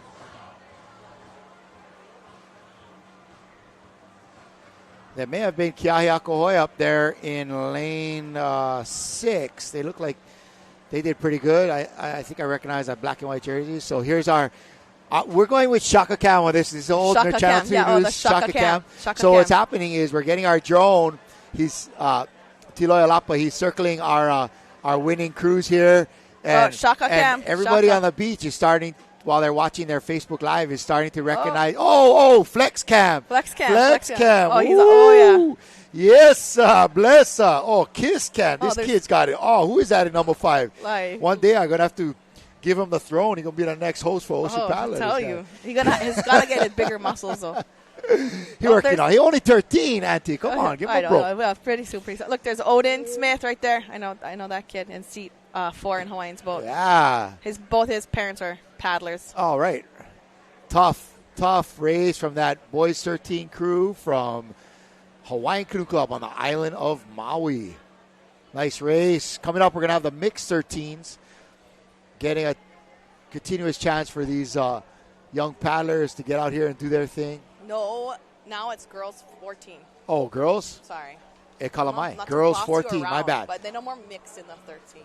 No more mix in 13s. Is there a mix in 14s? No. Huh, okay. Only the 12s get that mix. That's a lot of paddlers. There you go, Hawaiian Canoe Club right there coming up. Flex Cam. I'm going to call it Flex Cam. Who got the best? Who got the best double buy? Flex Cam. It's called that. We should have it the Hoi Pa'a Cam. Yeah, where's the Hoi Pa'a? They should have the Hoi Pa'a booth over here. Well, whoever's the DJ for the HCRA tent, they got it going on. They're playing YMCA out here. It's like creating a party atmosphere up and down the beach. So it's pretty cool. Wow, we're having a good time out here. Come on down. Even if your race is not till later in the day, you better come early and get parking, because I don't know if it's going to open up. A lot of these people that drove in earlier, they're just going to cruise all day long. And what you're seeing on your screen right now is girls 14. Can we have that graphic up again one more time? I caught it a little late. So this is girls 14. Our lineup for that. We got Huinalu Canoe Club, Kilo Hana, Hoiva'a, Kaiopua Canoe Club from the Big Island, Wakapaimoa from Molokai, Manokai, North Shore, Hawaiian Canoe Club, Kiaiakohoi, Leeward Kai, Kaneohe, Lai'ula Okai from Maui, Kailua Canoe Club, Kawai High from the Big Island, Kumulukai Elks, and Kihei. I love the broad representation of islands right here. This is event number 10. We're a quarter of the way there, and we've been at it for 2 hours. So we're looking at an 8-hour day, girl. 9 to 5. That's a long time. Now y'all know why I'm not a singer. No, you can sing. But, yeah, and so they have a couple. There's so after boys 14, I can't hear. After boys 14, we're going to roll into the novice races. Novice B women. Novice, what is this? It's going to be novice B women. Novice B mixed. All right, we want to give a slight apology that we are unable to give you the results of the whole deal live on camera right here. We've been trying to zero in with our drone on the winning crew, our gold medal placers. But if you need to, you want to check the results of each race that has just happened. Not sure how quickly it's coming out, but the results can be seen at HCRApaddler.com. Yeah, we're hearing from our crew back here that it takes about 10 or 15 minutes for them to get the absolute correct posting up to the website. But be sure that they're checking it twice, looking at the footage, making sure that everything is correct before they go ahead and post it. So give it a little bit of time, and you'll be able to check. But for results of today's action, HCRApaddler.com. And then we'll also check in if there's a place where they are tallying the points for each club as we work our way through the day of paddling here. This is where you can see, hey, there were some canoe clubs out there in the morning's races, the 65s, the 70s, that didn't even have an entry. Yeah, there was a couple empty lanes. That didn't even have an entry. And so there were canoe clubs that were in the lead of this whole deal first thing in the morning. And now, as we get to event 10, we got some of the keiki events coming on, clubs that have a strong keiki program. Now you're going to see them eclipse those other clubs, come forward, and then we'll see who's got good open division stuff, good novices. Good it's definitely, you're going to start to see there's going to be some clubs that have really strong keiki programs, and then you're going to have some men's programs. And then it'll transfer back. Yeah. Right? Like in the afternoon, goes back to the older paddlers. And now, if your club doesn't have a lot of good older paddlers, now the tides can turn again. So it really does. It comes down to those last, the last, 6 races is really when, and a lot of people, it kind of clears out a little bit towards the end of the day, but it's still the hardcore club members, are still here. And so there's a couple of ways, Lauren, that I've seen that happen. You can have a club that is long-standing. They've been around since the beginning, like a Huinalu, an Outrigger, a Waikiki Surf, something like that. And they have a practice site that's located near an urban center. Yeah, right. There is. So, I was saying like Hawaiian, they're right smack dab in Kahului. Yeah, and there's Nakaya Valu, and then 2 miles up the road is Laiulaokai, and they're all great clubs, right? And they're all a little bit different, but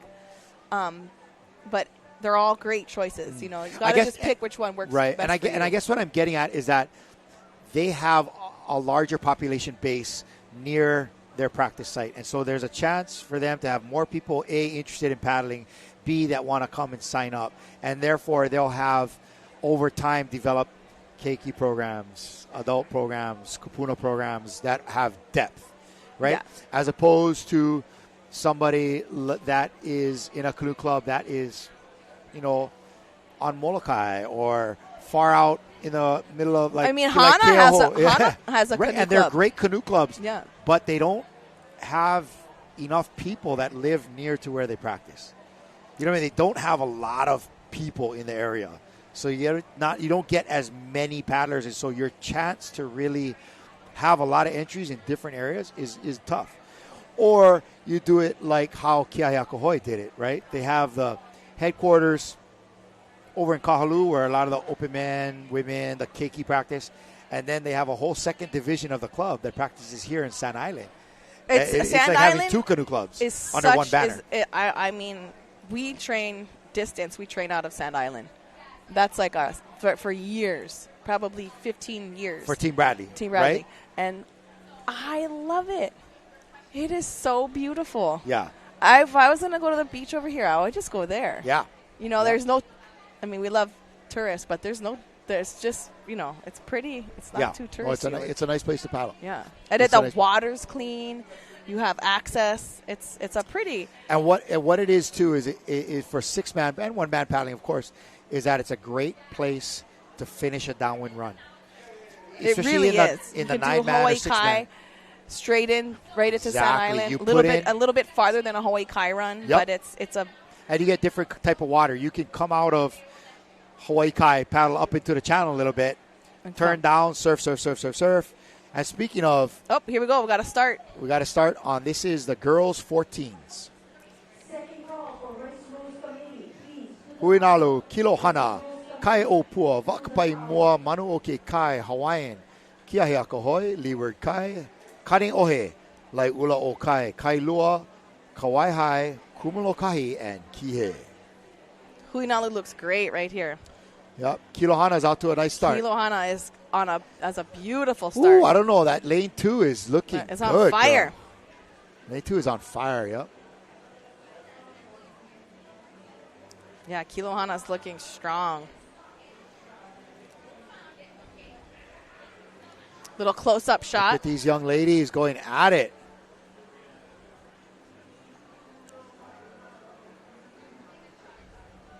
I love this perspective, you know.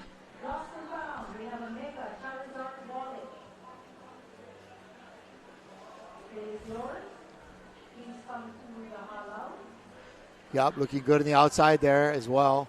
Yeah, you can see a little bit of a spread. I can't wait to see a crew from the outside lanes win one. Yeah, the middle is a little lagging, but you know, can't focus on what the course is giving you. You just got to go out there and hammer down because. Yeah, make points. You know, that's the thing.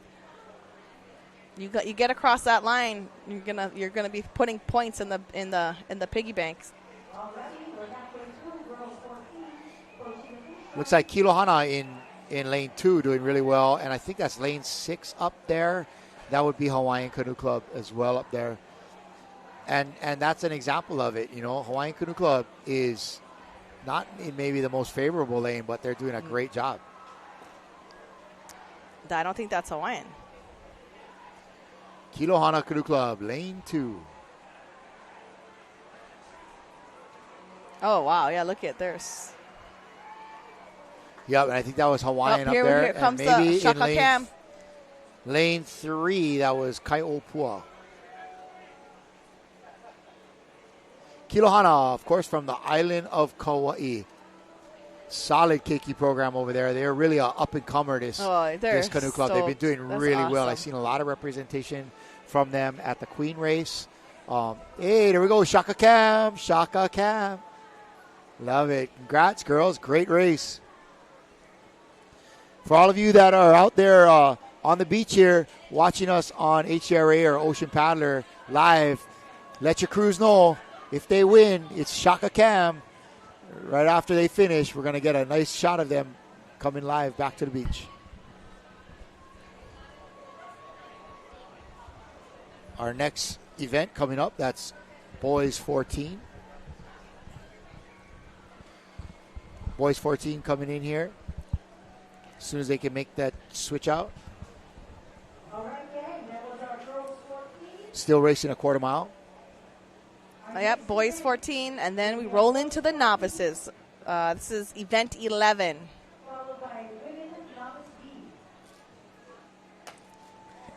Come on, let's knock a couple of these off of here.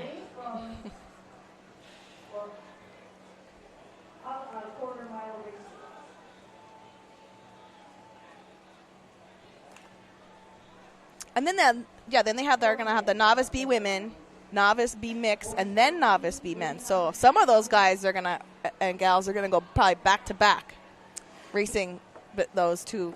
Lauren, can you explain to us how an adult would enter into novice A or novice B? So you would, if you didn't paddle as a keiki or a teenager, you would be a novice B. So if you've never paddled before, then so your first year is you're a novice B. Okay. And then you would spend the next 2 years. You would do 2 years in novice A. 2 years in novice A.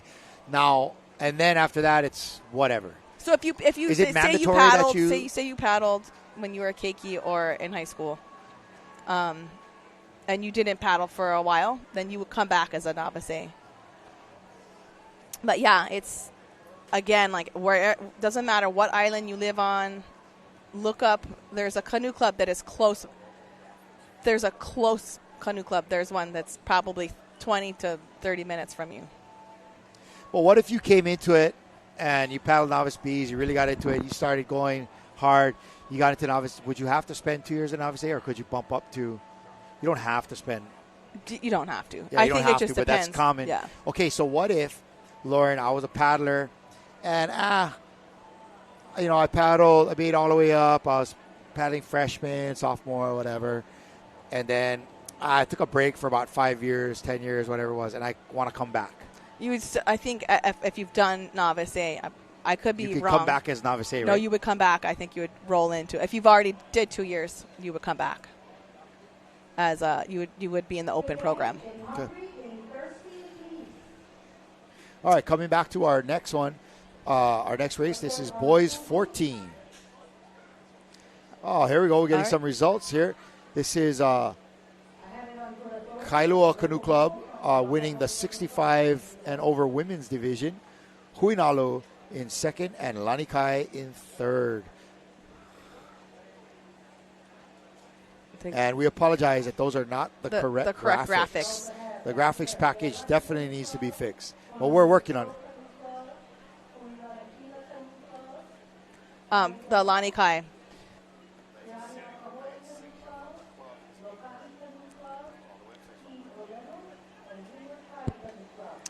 But yep, here, beautiful view of what Kehi looks like. Babylon. The surf is about 2 inches. Yeah. Rolling in. And glassy. 2 inches and glassy. Probably not a lot of swimming happening. You got to have tough feet if you want to race Kehi. Yeah. You don't get out of coral on the beach. This is not the kind like Kailua Beach, Waimanalo. Or Hanalei Bay. Hanalei Bay is pretty nice. That's the one right there. That's a good one. Everyone is, swimming all day. Maybe not here. Not too much swimming unless you're boat holding. Yeah. Boat holders. They're spending a lot of time in the showers here today. Yeah, the shower's going to get plenty bodies.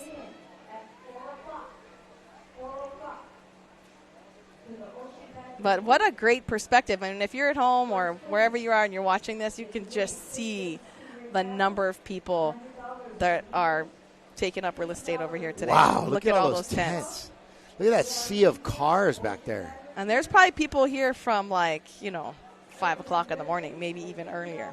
Oh, if not earlier. There were people that slept here. Oh. Guarantee. Yeah. For sure. Yeah, people have been here for a couple days, getting canoes. It is. Right? That provides security for the canoes. This is not one of the safest areas in town. You know what I mean?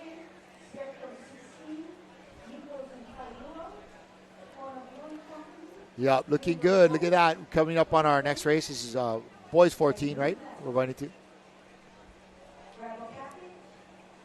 But looking down here, it's a pretty even course.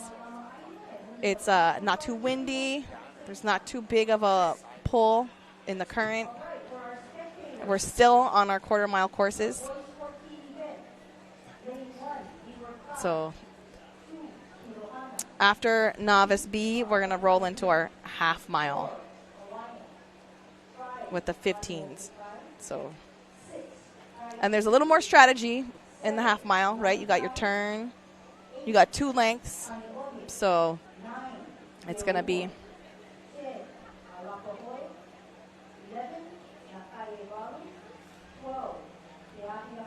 We're just poking along here. I think the boys 14 are coming up.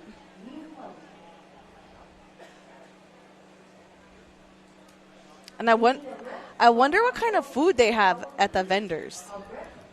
Do you have a list? I know, girl. I'm getting hungry.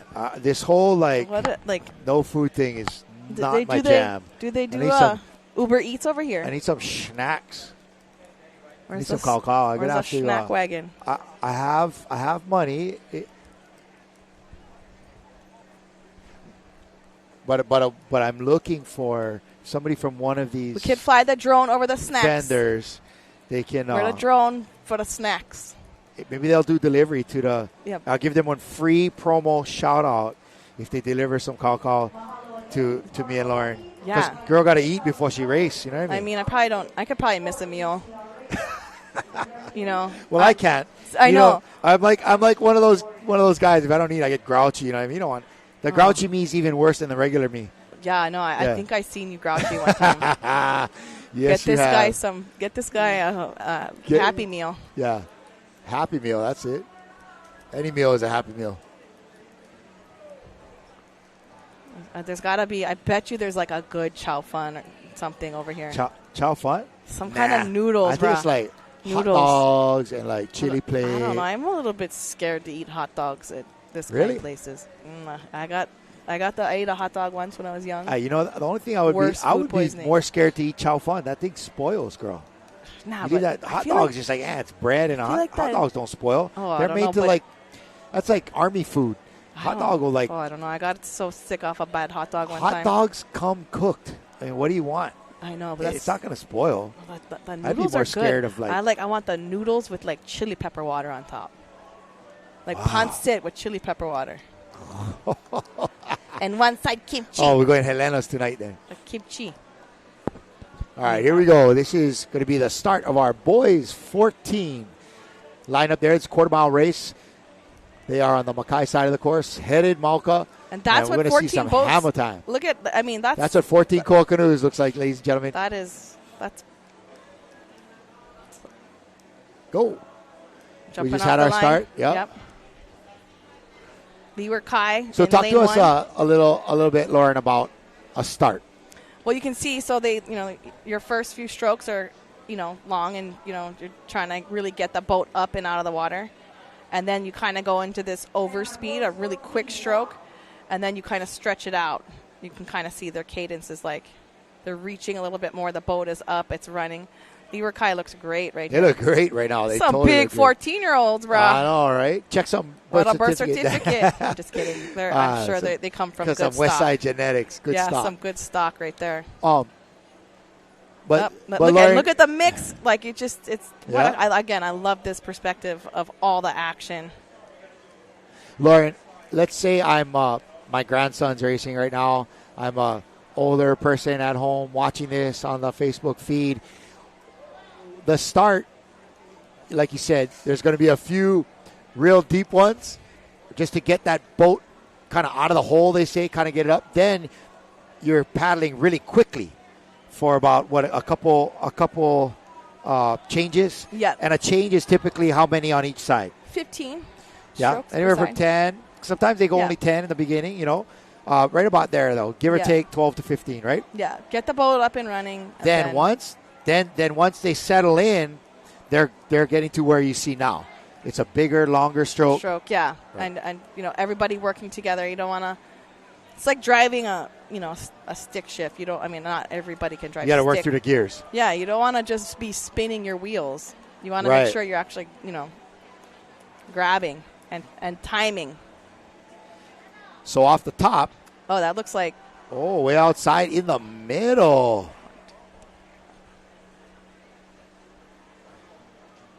We'll see who that is. We'll fly out there and check on that crew. Yeah, we'll guarantee the Shaka cam.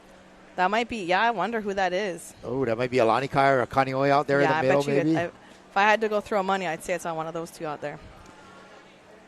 Is this them right here? It's just Shaka Cam. Yeah, Lanikai boys right there. Boys 14 from and Lanikai. I mean, for years. That's in lane 7. Has just dominated. Like, their men's program is just Shaka phenomenal. Cam. There the boys are. Shaka Cam. Yes, sir. What's up, boys? Nice work. Look at those beautiful strokes. So awesome. Solid nice crew technique. right there. Yeah, boys. Steersman's got his sunglasses on. He's ready. He's chilling right now. And that's the other thing, too, that as a steersman, when it comes down to these kind of races, you want to make sure you know the color of your flag. Oh. Because you want to make sure you get into the right lane. There's been times where there'll be like a couple different flags that are similar colors. And it has to start going the wrong way. Cutting across. Come back. Everybody's at the wrong angle from you. You're like, oh, something is wrong. That is a terrible feeling. Well, like when they used to have the half-mile course. Yes. And sometimes it's a little bit, off center. A little bit cocky. Yeah, like, Honolulu Bay, it's like here, and then you kind of go that way. Well, that'll get you. The hard one, too, Lauren, is when you have a very busy background and you're coming into it. This is like at the Nanakuli race. So I remember as a kid steering, we'd do the half-mile race. You go out, you turn. Now you turn around, you're coming back. And you're desperately trying to find your color flag along the beach. And the beach has people with all kind of different colors and tents. And you're like, I can't find it. So nowadays, what they got smart was a lot of these clubs, they had made those, those tall teardrop style flags.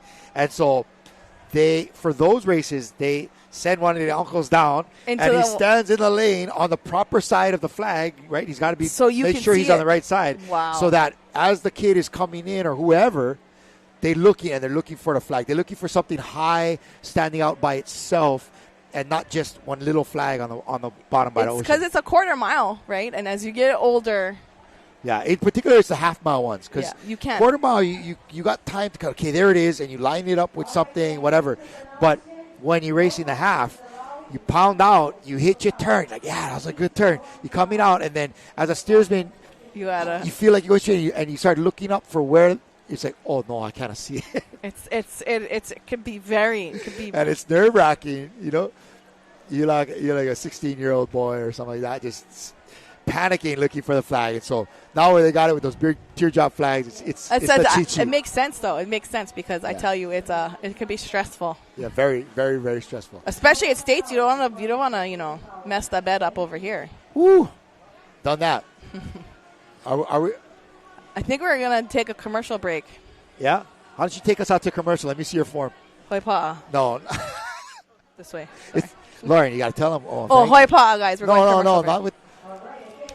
How do Thank you for joining us for our coverage of this 2024 Hawaiian Canoe Racing Association's State Regatta Championships here at beautiful Ke'ehi Lagoon. We'll be back right after these messages. Oh, you're supposed to do it like that much? Yeah, it's that much. Okay. Next time. That's the outro, the intro, girl. Okay. And they're not even sending it to commercial. They like us so much.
The 2024 Hawaiian Canoe Racing Association State Regatta Championships are brought to you by Par Hawaii and Hele. Save 25 cents a gallon with Kama'aina rewards. Hawaiian Canoe Racing Association and by Ocean Paddler TV, dedicated to making outrigger canoe paddling a spectator sport.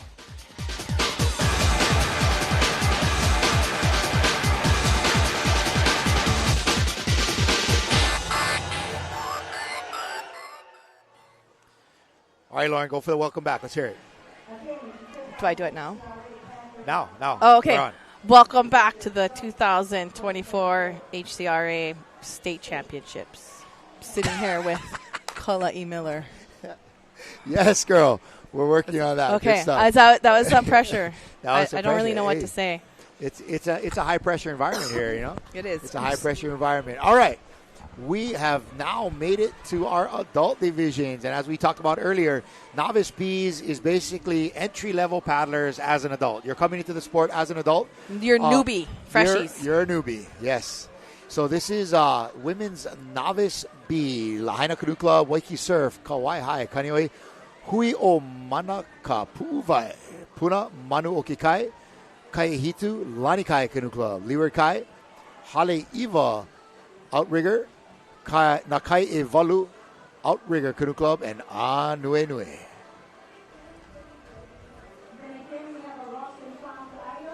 Mahalo to Molokai Canoe Racing Association for hosting that board of entrants for each of our race. Appreciate that. And mahalo to all of you for joining us today for our coverage of this, the culmination of the sprint racing season that happens every summer here in the Hawaiian Islands.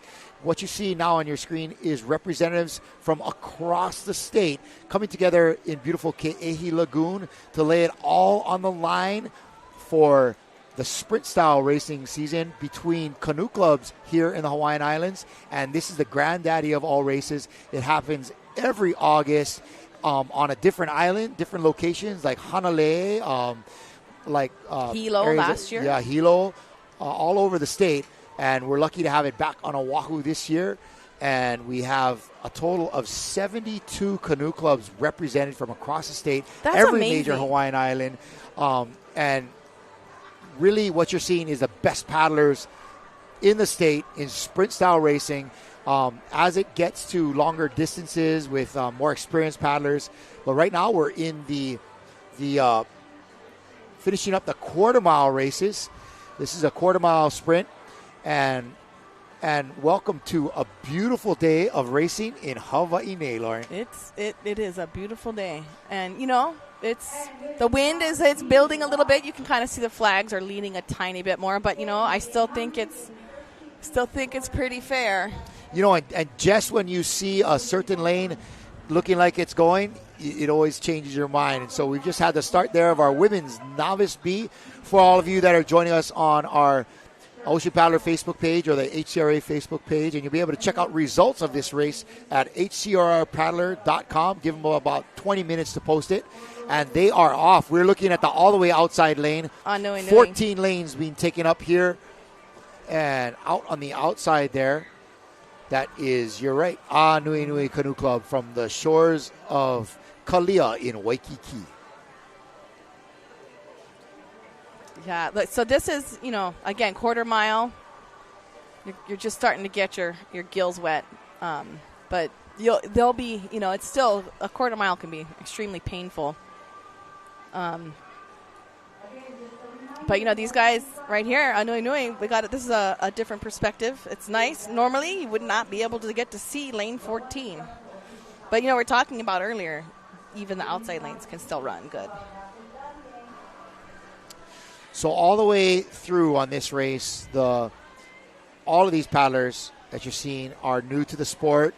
They're kind of getting an introduction. This is their first year. They're learning stuff every practice about timing and technique, things about the va'a, things about the ocean, things about paddling in a team for the steersman, things about how to steer, how to play the different part. How to be around other people. Work as a team. Which is not always easy for people nowadays. But it is a beautiful day out here for them to make it to their first state. So this is a big day for these paddlers. This is the first time that they've been able to make it to states. Yeah, this is, and it's paddling is definitely, regatta is a social aspect, right? It's kind of like sit around all day and you race 2 minutes. Even at practice, it's social. Oh, yeah. Right? They have Thirsty Thursdays. Yeah, they got to have the decompression, right? Yeah, have a couple of glasses of wine and poo-poos after. Nice quarter-mile race there. We're going to see if we can get Shaka cam on our finisher. Some of the last the last boats finishing up here. But hey, even if you're finishing in 14th, you're 14th in the state, so you still got a little bit bragging rights. That's pretty darn good, right? Now these ladies can go relax. Oh, they might have to turn around and race novice B mix though. That's coming up after this race. So you're allowed to race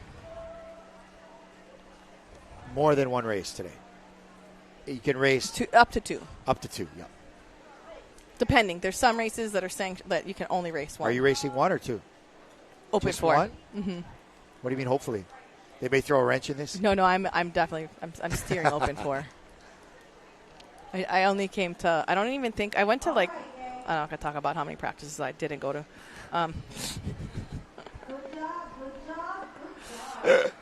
Special. Lauren. I got kids, bro. I got kids. I gotta go travel. No, just kidding.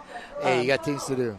But I've been doing this since '92, so some years I take it a little easier than others. Like last year, I was at the practices, I was at the regattas. Hey, there are busy years and there are less busy years. Yeah, but it's always going to be here.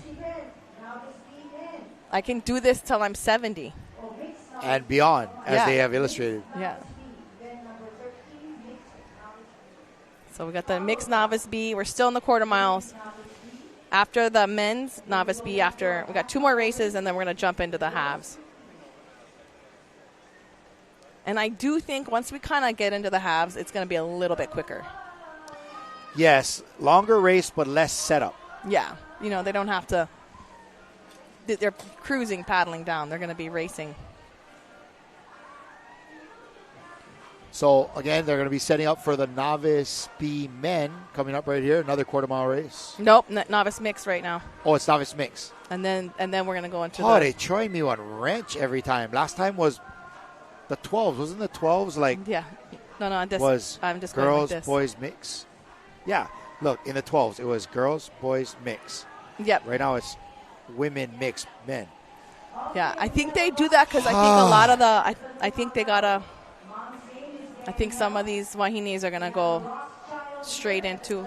There must be a reason why. Straight into the mixed. Oh, there's a lost kid.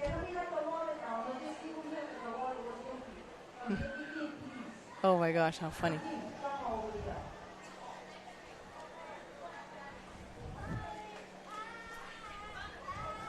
Oh, he was found.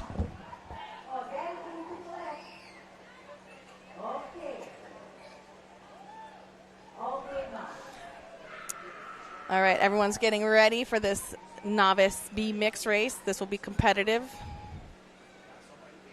Waimanalo in lane 1, Pu'uvai in lane 2, Canoe in 3, Kavaihai in 4, Wailea in 5, Outrigger in 6. And they're making their way out there. And we have Lahui o Ko'olauloa.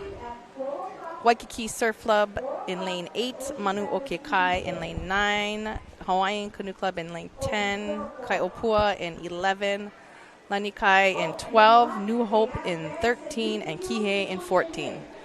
So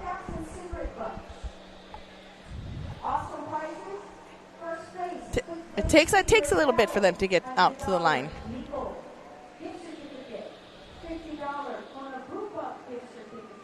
All right, as we're waiting for this mixed race to get ready on the starting line here, we wanted to, for all of you that are watching on the beach right now on your iPhones or whatever,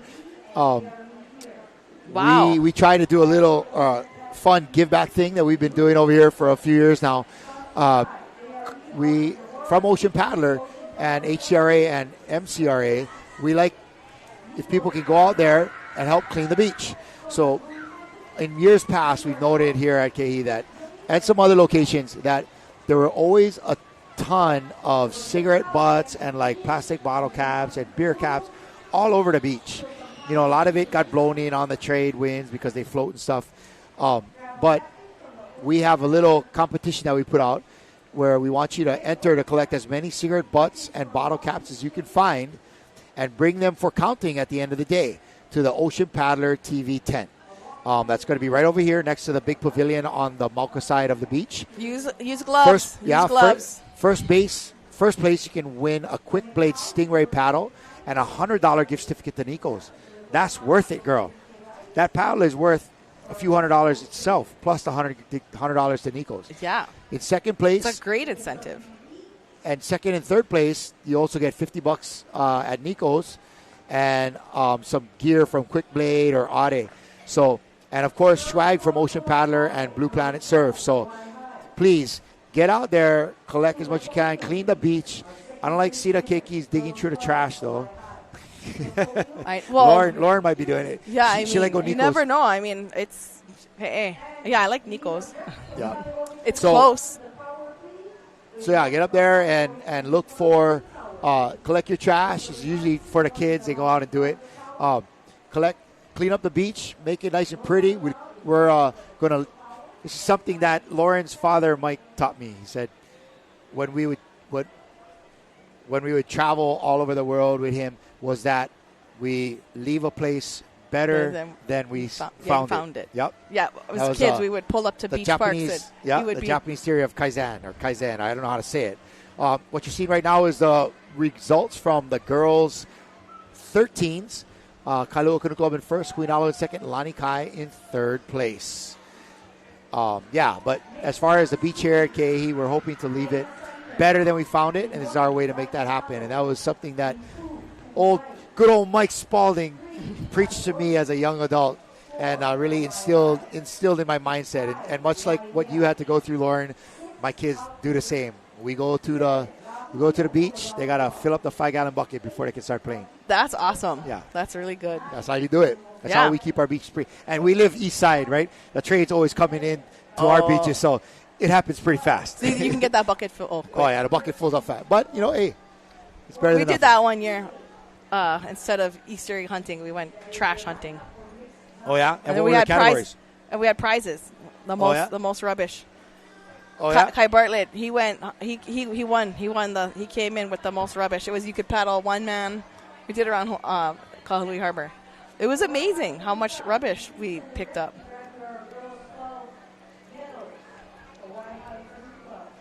Yep. All right. So it looks like everyone's on the start line.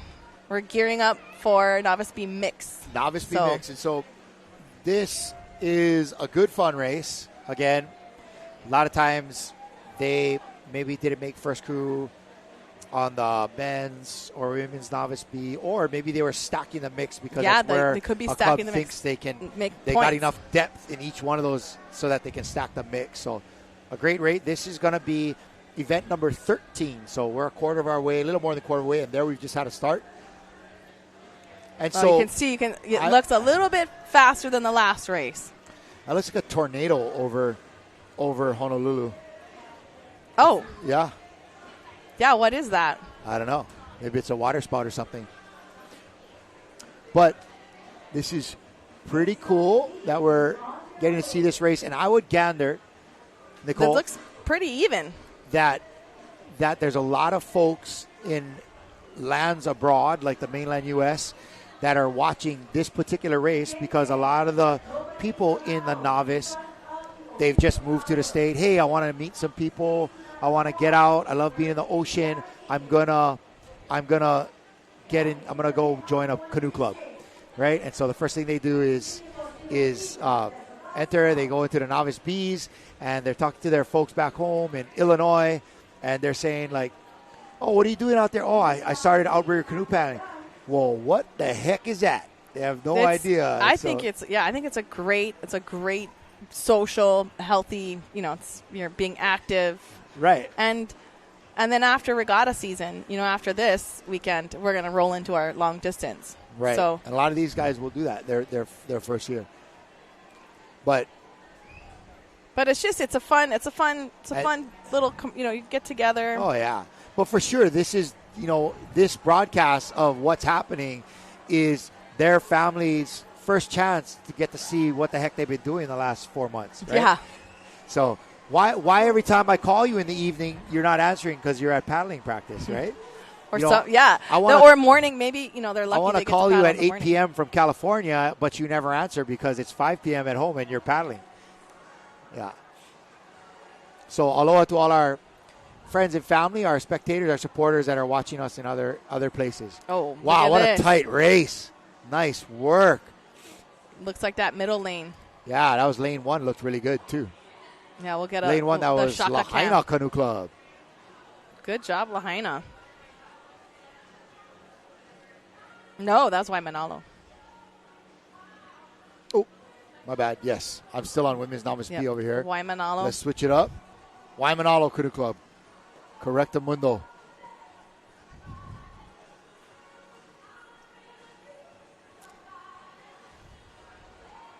Let's see if we get Shaka Cam over here from this gang. This, again, is our mixed novice Bs. Mixed novice Here Bs. we go. This is Kailua.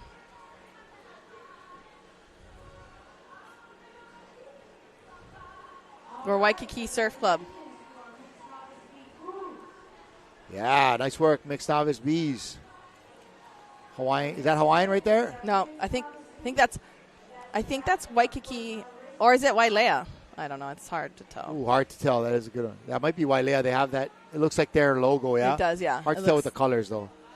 All right, coming back to the studio, Lauren, a great morning of racing. We are at event number 14 coming up next. This is the last of our quarter-mile races, and we're going to be back right after this break to wrap up the quarter miles. And think about it over the next couple minutes, Lauren, because I want to hear about turns from you. You're going to be steering today. Yeah. Right? You're going to be steering today. I want to hear about the turns and this course because once we get to the half mile, there's a turn, right? Oh, yeah. So coming up, our last quarter mile race here at the 2024 HCRA State Regatta Championships. We're going to be switching it up, going for a longer course, getting some turns in there. But we will be with you on your HCRA or Ocean Paddler Facebook page. Myself, Kala'i Miller, and the one and only Lauren Spalding. We'll be right back after this break.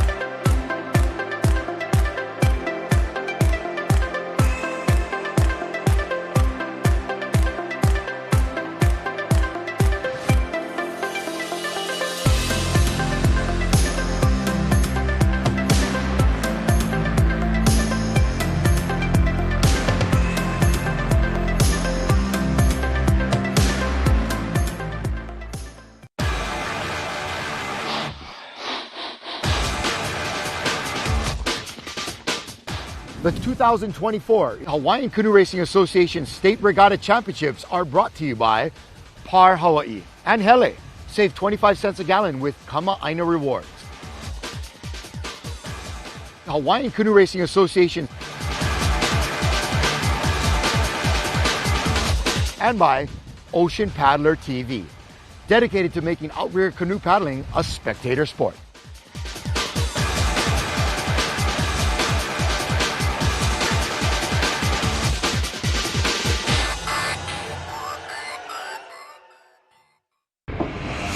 Allow us to help you grow your brand and expand your business by reaching Hawaii's giant outdoor sports and ocean enthusiast demographic. Zone Media specializes in social media content production and distribution, drone and video production, cutting-edge live productions, and more.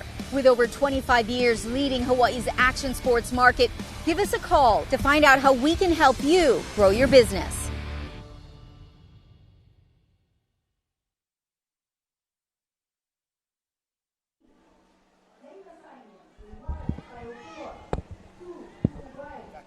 guy that did hers, he's good. Mahi is good. From Big Island.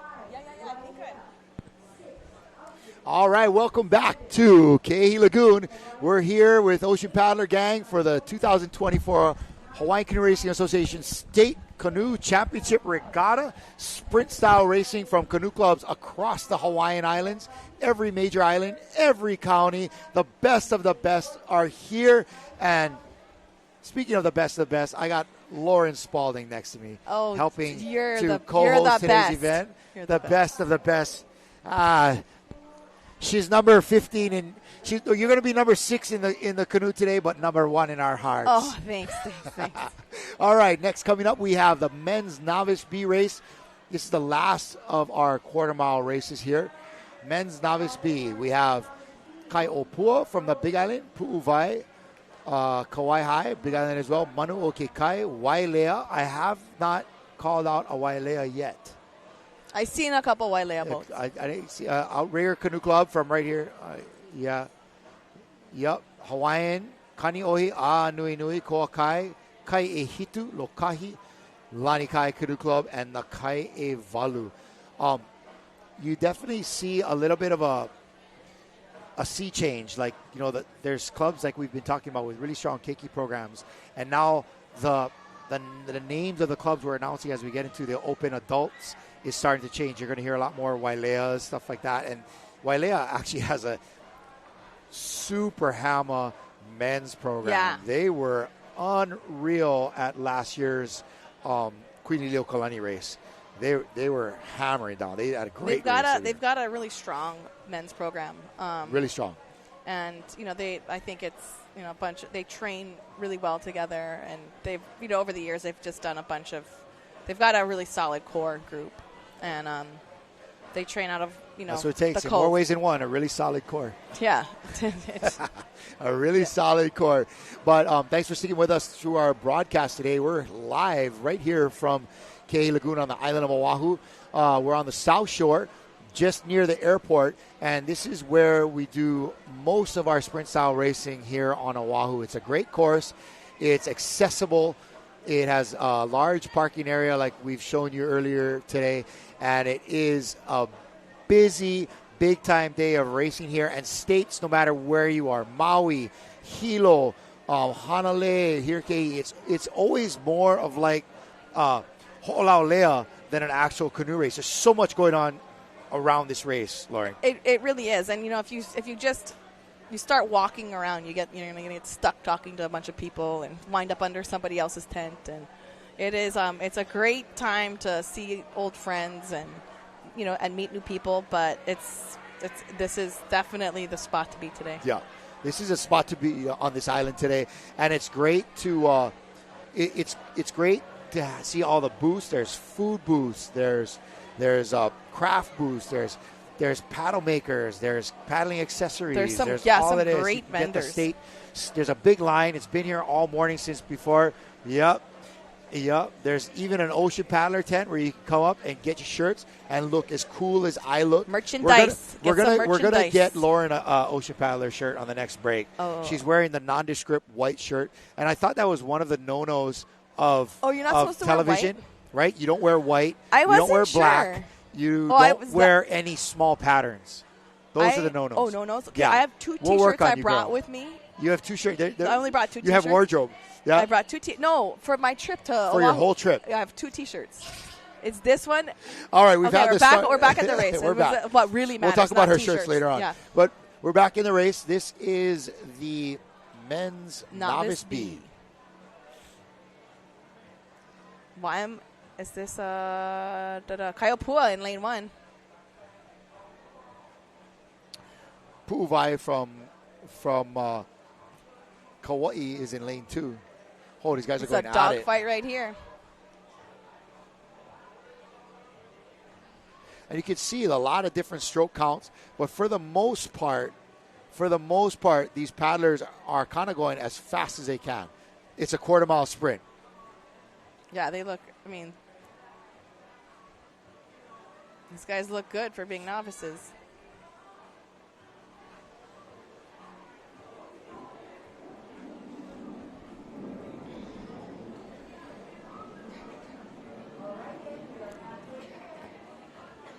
Yeah, look, you got, someone's looks like falling off the base. But yeah, there's a total fight in the outside lane. You can just see that. Big battle going on out there. And you know what? Sometimes, Lauren, it's the race that brings out your best paddling because it's a race, right? And even if you're not, hard to tell sometimes where you are in these races because it's so short and you're just hammering head down, but you're going to hear that crew next to you. You're going to see that crew next to you, and it really makes you kind of drive harder with the competitive spirit that it brings out in the paddlers. And the level of adrenaline. The middles, look at that. Look at this.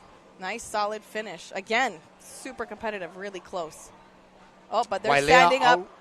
They're standing up. Hawaiian That's right Novice there, Bees right there, standing up. Yeah, Novice Bees standing up. Whoa. We're going to maybe have our first huli. Yeah. But they're stoked. They're stoked right now. On a replay, let's check this out. So let's see. Here comes the replay. All right, here comes our replay. A little bit slow-mo. I wonder who that was. That's lane one they right didn't there. have T-shirts on. Red, 1, 2, 3, 4. Yeah, 4 was the orange shirts right there. That may have been Manu Okekai. That was close. Lane 4 is Manu. Let's see the Shaka cam. Yeah, where's the Shaka cam? Hey, you cannot shoot the replay, Mr. Producer, until we get Shaka cam. Right there, Shaka cam.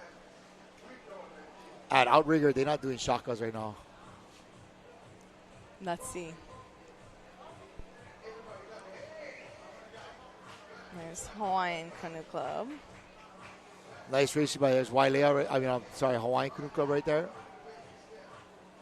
Hawaiian was in lane 7. They did really well. Lanikai over there at the green. We never got the Shaka cam yet. These guys too cool for Shaka cam.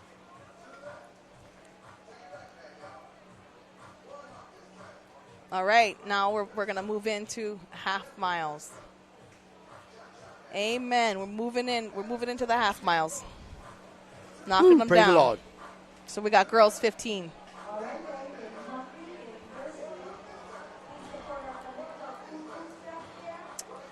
Half miles, girls 15s, race number 15. Coming up next. I know. I wonder. They're talking about food booths. I wonder what the food booth is. Ooh, I really wonder what kind of food booth they have out there. A fellow would really like to know what kind of food booths they got going out there. Man, it'd be great. I know. Could use a it's going to be good too because a bunch of the canoe clubs are the ones. It's their fundraiser. Well, it's a good opportunity for them to come here with fundraising, right? Yeah. I think Kiahakoi did breakfast. Oh, really? Yeah, they had a breakfast one. What was on the breakfast one? Knowing them, spam eggs and rice. Okay. Oh, there we go. Shaka Cam. Lanikai. No, that's not Lanikai. That's not? No. That's a Lanikai canoe, maybe. Look at the No, not that. Look at the ama. That's blue, bruh. Why? A lot of melanin in that canoe, huh? Yeah. Naya.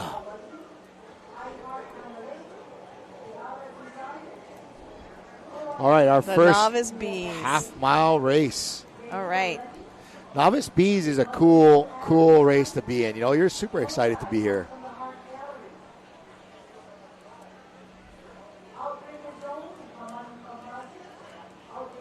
It's a funny name, yeah. Novice B. Novice. I guess you got to have the A and the B. Got to move up, yeah. Yeah, you would think it would be the opposite, right? Novice A, then you go B, right? But you go, I don't know. A Depends how you look at it, right? A is better, right? Potato. Yeah, maybe.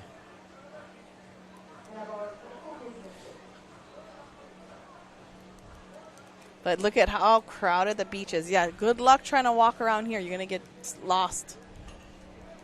And the line for the merchandise is long. Yes. The official HCRA merchandise. You know my theory. The state race shirt. You know my theory. The line is like, I don't know. It's security. 50 people TSA, deep, bro. easy. No more pre-check over here. Do you know what my theory on how to get one of these shirts? Huh? How?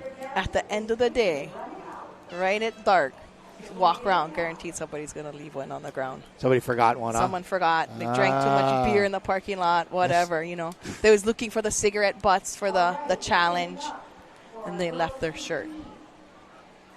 Bro, that is like next level.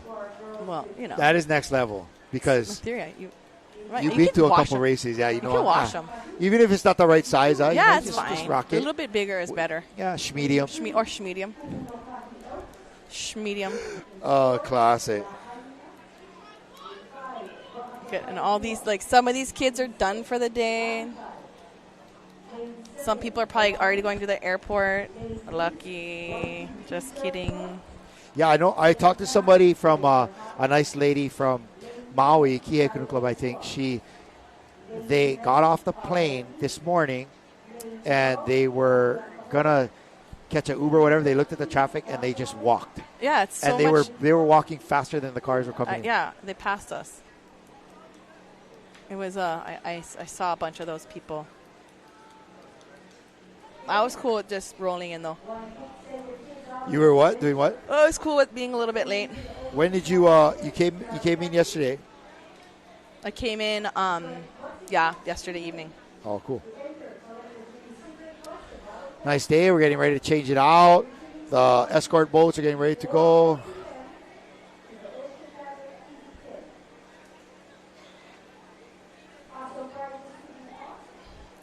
Up next, we have the event 15 girls, 15 years old.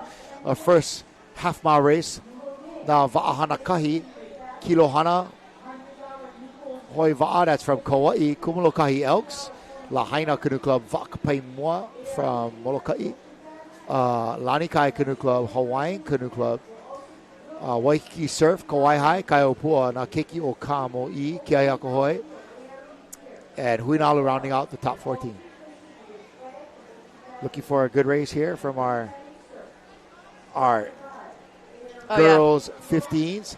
I'm a big girl now. I'm racing a half mile. Half mile. It's going to be a very competitive race. We're going to see turns coming back. And so, as we had promised earlier, Lauren is going to be steering today. And although you don't steer Team Bradley, just based upon your knowledge in the one man and steering races and all that through over the years, let's talk turns.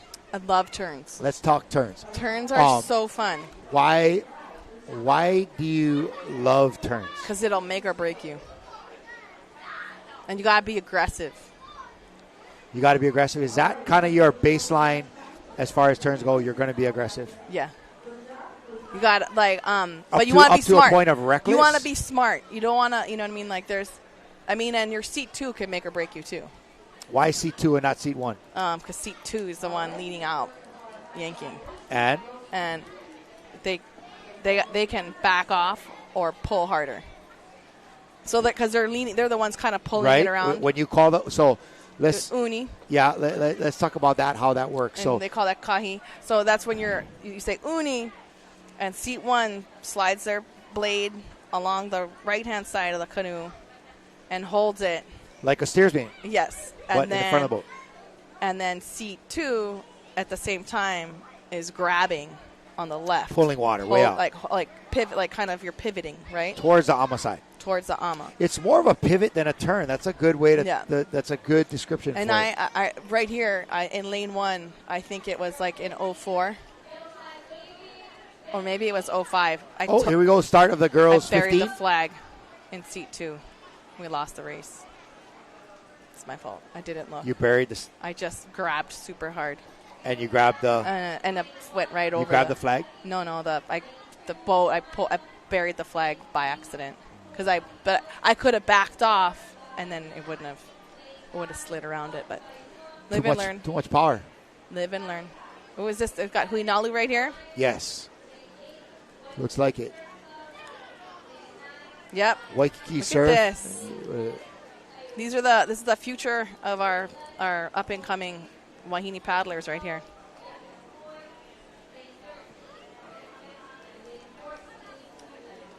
But so it's a real coordinated effort, but you mentioned how much you pulled over. You could have made an adjustment, but conventional wisdom says that that's not your fault. That's a steers person's fault.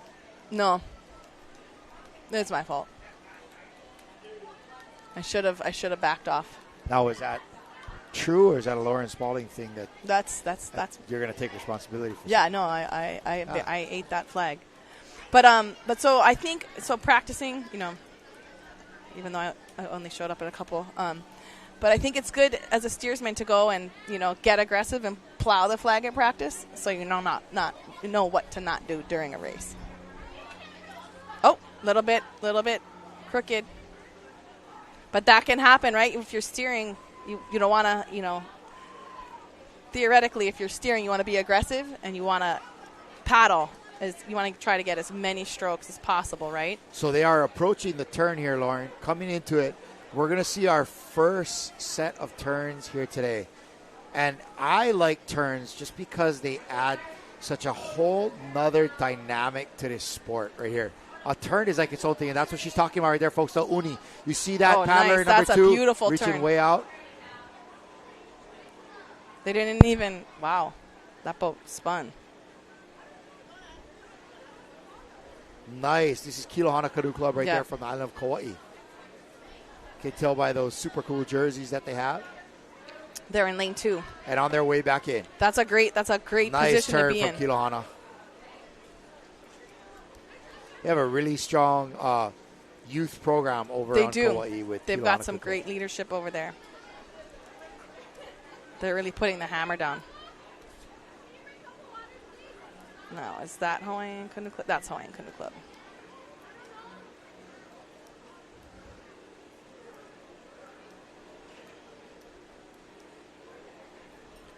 In lane 7. So, again, about that turn, you like to be aggressive. And it's all, and there's so many factors that come into a turn. So it's the wind and the wind direction, right? So if there's no wind, you're kind of, you can just go for it. But if, like today, the wind is blowing down. So you can be aggressive because it's not going to blow you into your flag. If anything, it's going to blow you away from your flag. So as a canoe is making with a canoe with the wind behind them is making that left-hand turn to come around the flag, you would think that as you come in, the wind is going to push you away from it a little bit. Yeah. So it's, like I before we came this week, I did turns on the flag the same direction as the wind is going to be blowing here. Yeah, we can hear the beach starting to erupt right now as these girls 15s are coming in to the finish line here. We got the middle of the pack and we got the inside lanes. It's a scrap, it looks like, between Kilohana and Hawaiian Canoe Club. Wow, look at that. And this is it. It's right here. Yup, this is Kilohana right here. Let's see what these girls Hawaiian got. Canoe Come Club. on now. This is tight, man. This is tight. Let's see who that is with the blue ama on the outside. Hawaiian, lane 7. That is Hawaiian Canoe Club. Looks like they're going to get it. Looks like it's definitely going to be Hawaiian. Yeah. What a win. Look at that. They are probably 2 boat lengths ahead of the third place canoe and the rest of the pack. Nice work. Right on. Cool. That's awesome. That's a competitive race. Yep. Half mile. That looks like Molokai Elks in purple. They're coming in lane 3 in third place. So what a great race by these young ladies. Tough one. This is the first year that they're doing turns, and there's a lot of responsibility on that steersman. There's a lot of responsibility, right? There's like there's that saying, you win the race, it's the strokers. Yep. You lose the race, it's the steersman. Here we go, coming into our photo finish again. Okay. So on the outside there, that is Hawaiian Canoe Club. Right here on the inside, Kilohana. Man, they look good. Yeah. Look at their paddling. They have been at practice. Look at the angle of the shafts. Look at the way they are. I mean, maybe a little bit head down, and you could pick it apart, but for all in all, they look really good for 15-year-old girls. And they are hammering, and that's why they got such a solid result. Shaka Cam. Shaka Cam right here, Wailea. Let's see it. Shaka Cam. That's Hawaiian. Hawaiian, sorry. We got one Shaka. That's about it. They're too tired. By the end of the day, we'll get some Shaka Cam action. They're tired. They should be. They're like, let's get to the beach. That was a rough half mile. Now they gave it all. That's the end of the season right there. And now it's boys 15, event 16.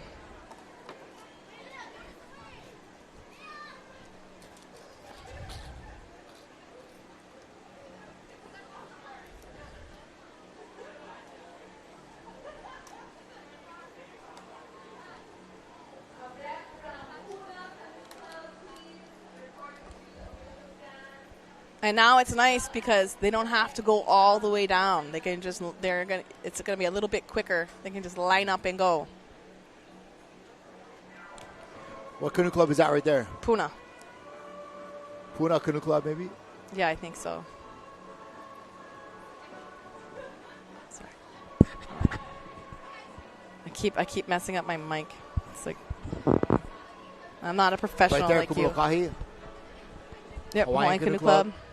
And the trusty boat holders that are still in the water. Treading water. Hopefully nobody has any open cuts. Yep, ready for, they took their dose of penicillin. Yeah. Hopefully.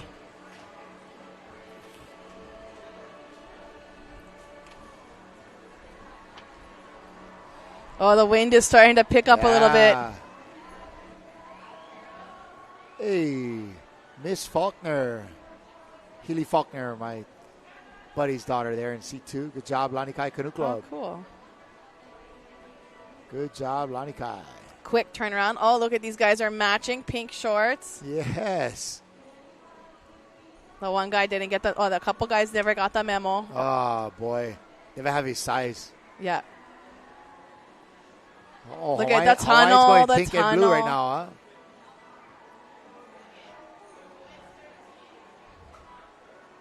Yeah, Hawaiian Canoe Club is erupting right there. Congratulating all their paddlers coming in. Nice work, Hawaiian. 15 more points in the bank. Shaka Cam to the drone.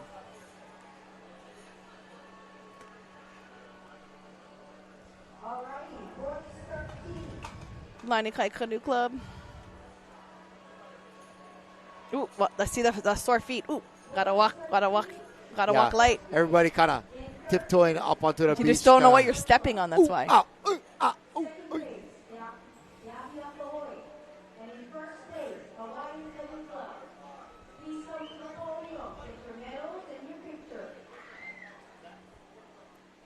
And you know what else is great about States? All the lays you see. I like don't get me wrong, I love the traditional flower lays. And, orchid lays are cool and all that. You got to lay. I love the creativity that comes when they give like a candy lay. You like candy lays, yeah. Well, they certainly are very useful. They're maybe not nearly as beautiful as a flower lay. Do you like the one where they put the little vodka on the string? Oh, I like those too. Or like they'll get a big cookie and they'll hang it from the end of a string. That's pretty good too. A cookie. Ain't nothing like a big cookie after a long race. Yeah. All right. Big mahalo out to my buddy Lauren Spalding for joining us this morning. She's going to be back. I'm going to go check out the food booths. She's going to go check in with Hawaiian Canoe Club. Congratulate the girls 15s for that win right there. And she'll be right back. But we're going to bring in one of the HCRA race officials and help us to understand a little bit more of the nuts and bolts of the racing today. And we'll catch up back with you on that right after this break.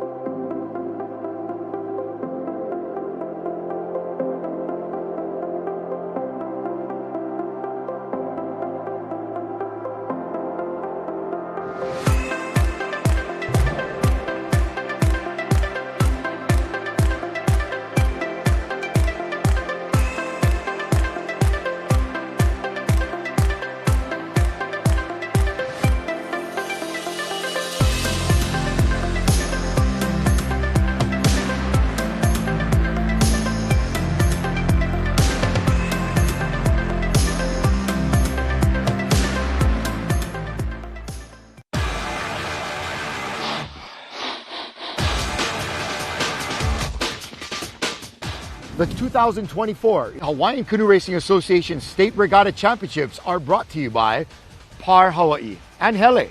Save 25 cents a gallon with Kama'aina Rewards.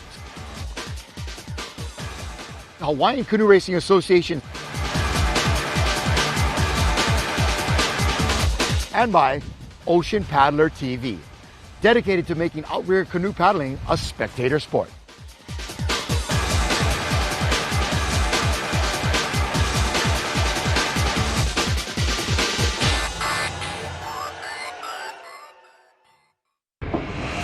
Allow us to help you grow your brand and expand your business by reaching Hawaii's giant outdoor sports and ocean enthusiast demographic. Zone Media specializes in social media content production and distribution, drone and video production, cutting-edge live productions, and more. With over 25 years leading Hawaii's action sports market, give us a call to find out how we can help you grow your business. Aloha and welcome back to our Ocean Paddler TV coverage of the 2024 State Regatta Championships brought to you by HCRA. Big mahalo to Lauren Spalding. We'll have her back a little bit later, but we're taking a break to bring in studio none other than Mike Atwood. Good to see you, Mike. Thanks for coming in and lending your expertise to us. Mike was a former commissioner for the HCRA. That's correct? Right? Immediate past president. Yeah, past president. Yeah. Okay. And we're just going to get that mic right up close to your mouth. Right there? Right there? Right here? Yeah, it's got to be like right there. Yep. Mahalo. And so before we get too deep in today's racing, which we kind of are, we were already on race 16. This is the boys 15. Boys 16. Boys 16, sorry. We are going to be no, I think this is boys 15s. Boys 15s, right there we have Puna Canoe Club, Kilohana, Hawaiian, Kaihitu, Vakpai Moa, Mano Ke Kai, Lanikai Lokahi, Kumulokahi Elks, Ke Ahiakahoi, Ke Okaha, Laiulo Okai, Waikiki Surf, and Leeward Kai Canoe Club, rounding out the 14 lanes that we have available today. But we brought you in, Mike, because we were hoping you could explain to us some of the nuts and bolts stuff of this. Now, I have personally a few questions that I've come up with over the morning, and just wanted you to clear that up for us. We have had our start here. Again, this is boys 15s. They're going to be doing a turn. This is a half-mile race, and so we'll be kind of talking story and updating you on this race as it goes along. But, for instance, Mike, some of the questions I have about the inner workings of this particular race and how it works. How does a particular actually let's broaden that out a little bit. We have 14 lanes here today, and we have, if I counted correctly, 72 different clubs from 6 different organizations across the state, right? 6 associations. Correct. So how are those slots allotted to the different associations? I'm sure it's based on size, like how big each association is. So of the 14 lanes, do you know offhand how many slots or how many lanes each association will get? You're right. It's based on the total number of paddlers that each association has, and Kauai and Molokai are the smallest associations, right. So they each have 1 lane. They only get 1 lane. Right. The other associations, Okra, for example, has the most paddlers, so they get 4 lanes. 4 lanes. Right. 4 lanes for Okra. Right. Okay. Huiva'a is pretty big, too. It's really close between Huiva'a and Maui. HCRA, yeah. Uh-huh. Maui. Oh, and Maui, okay. Yeah. And they're getting how many Maui, lanes? I believe, has 3 lanes. 3? And Huiva'a, I believe, has 2 lanes this year. And Moku, Hawaii has 3 lanes. Okay.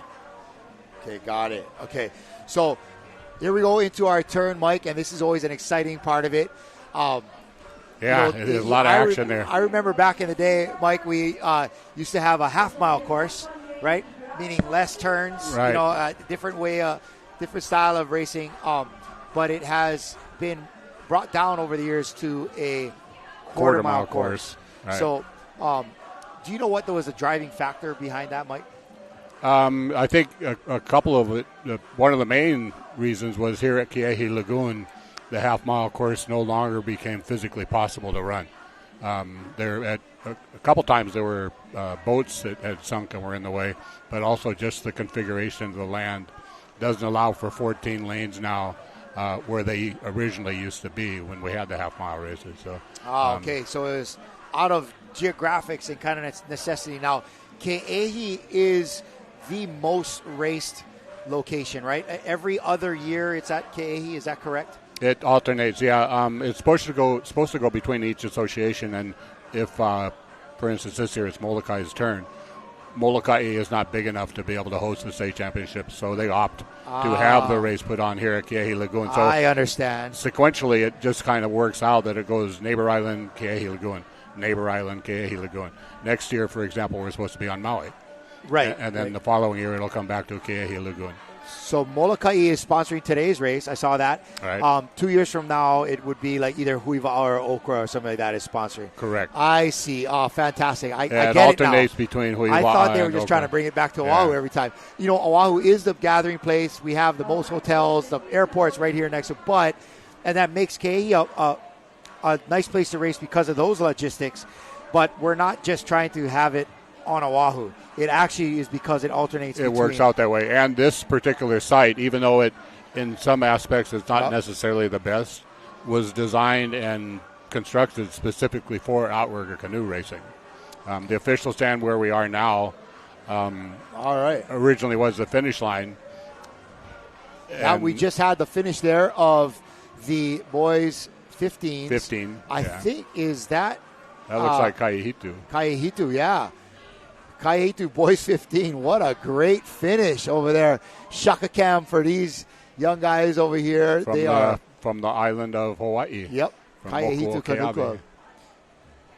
Nice work for these boys. They smashed that one. That was a great race. They had a really good season on our island too.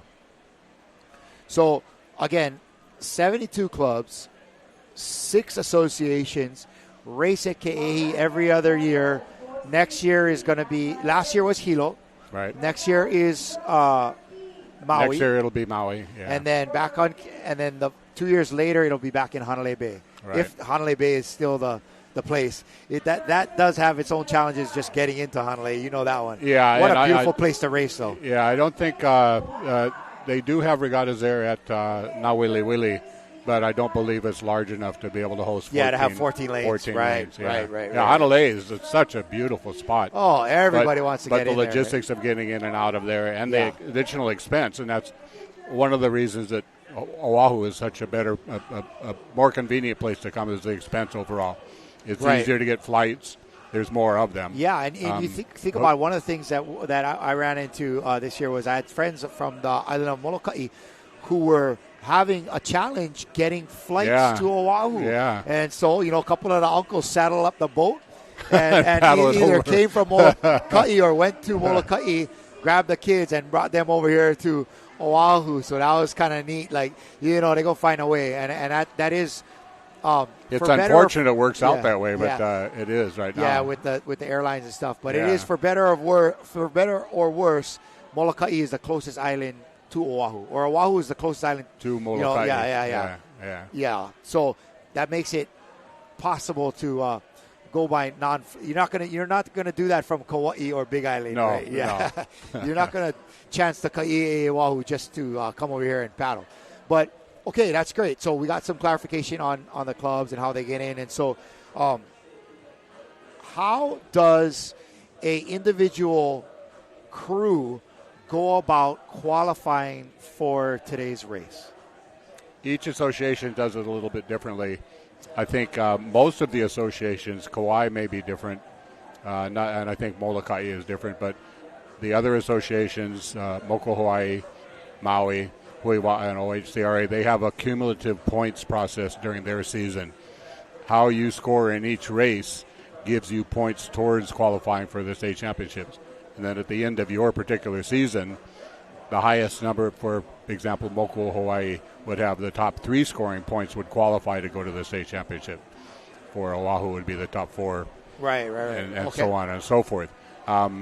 not always do those top 3 go, though. So when we have the lane drawing the week before the state championships, there are lanes that are left open. So a crew that may not have qualified on their island, their association during the season, has a chance to buy a lane and be able to participate today. Right.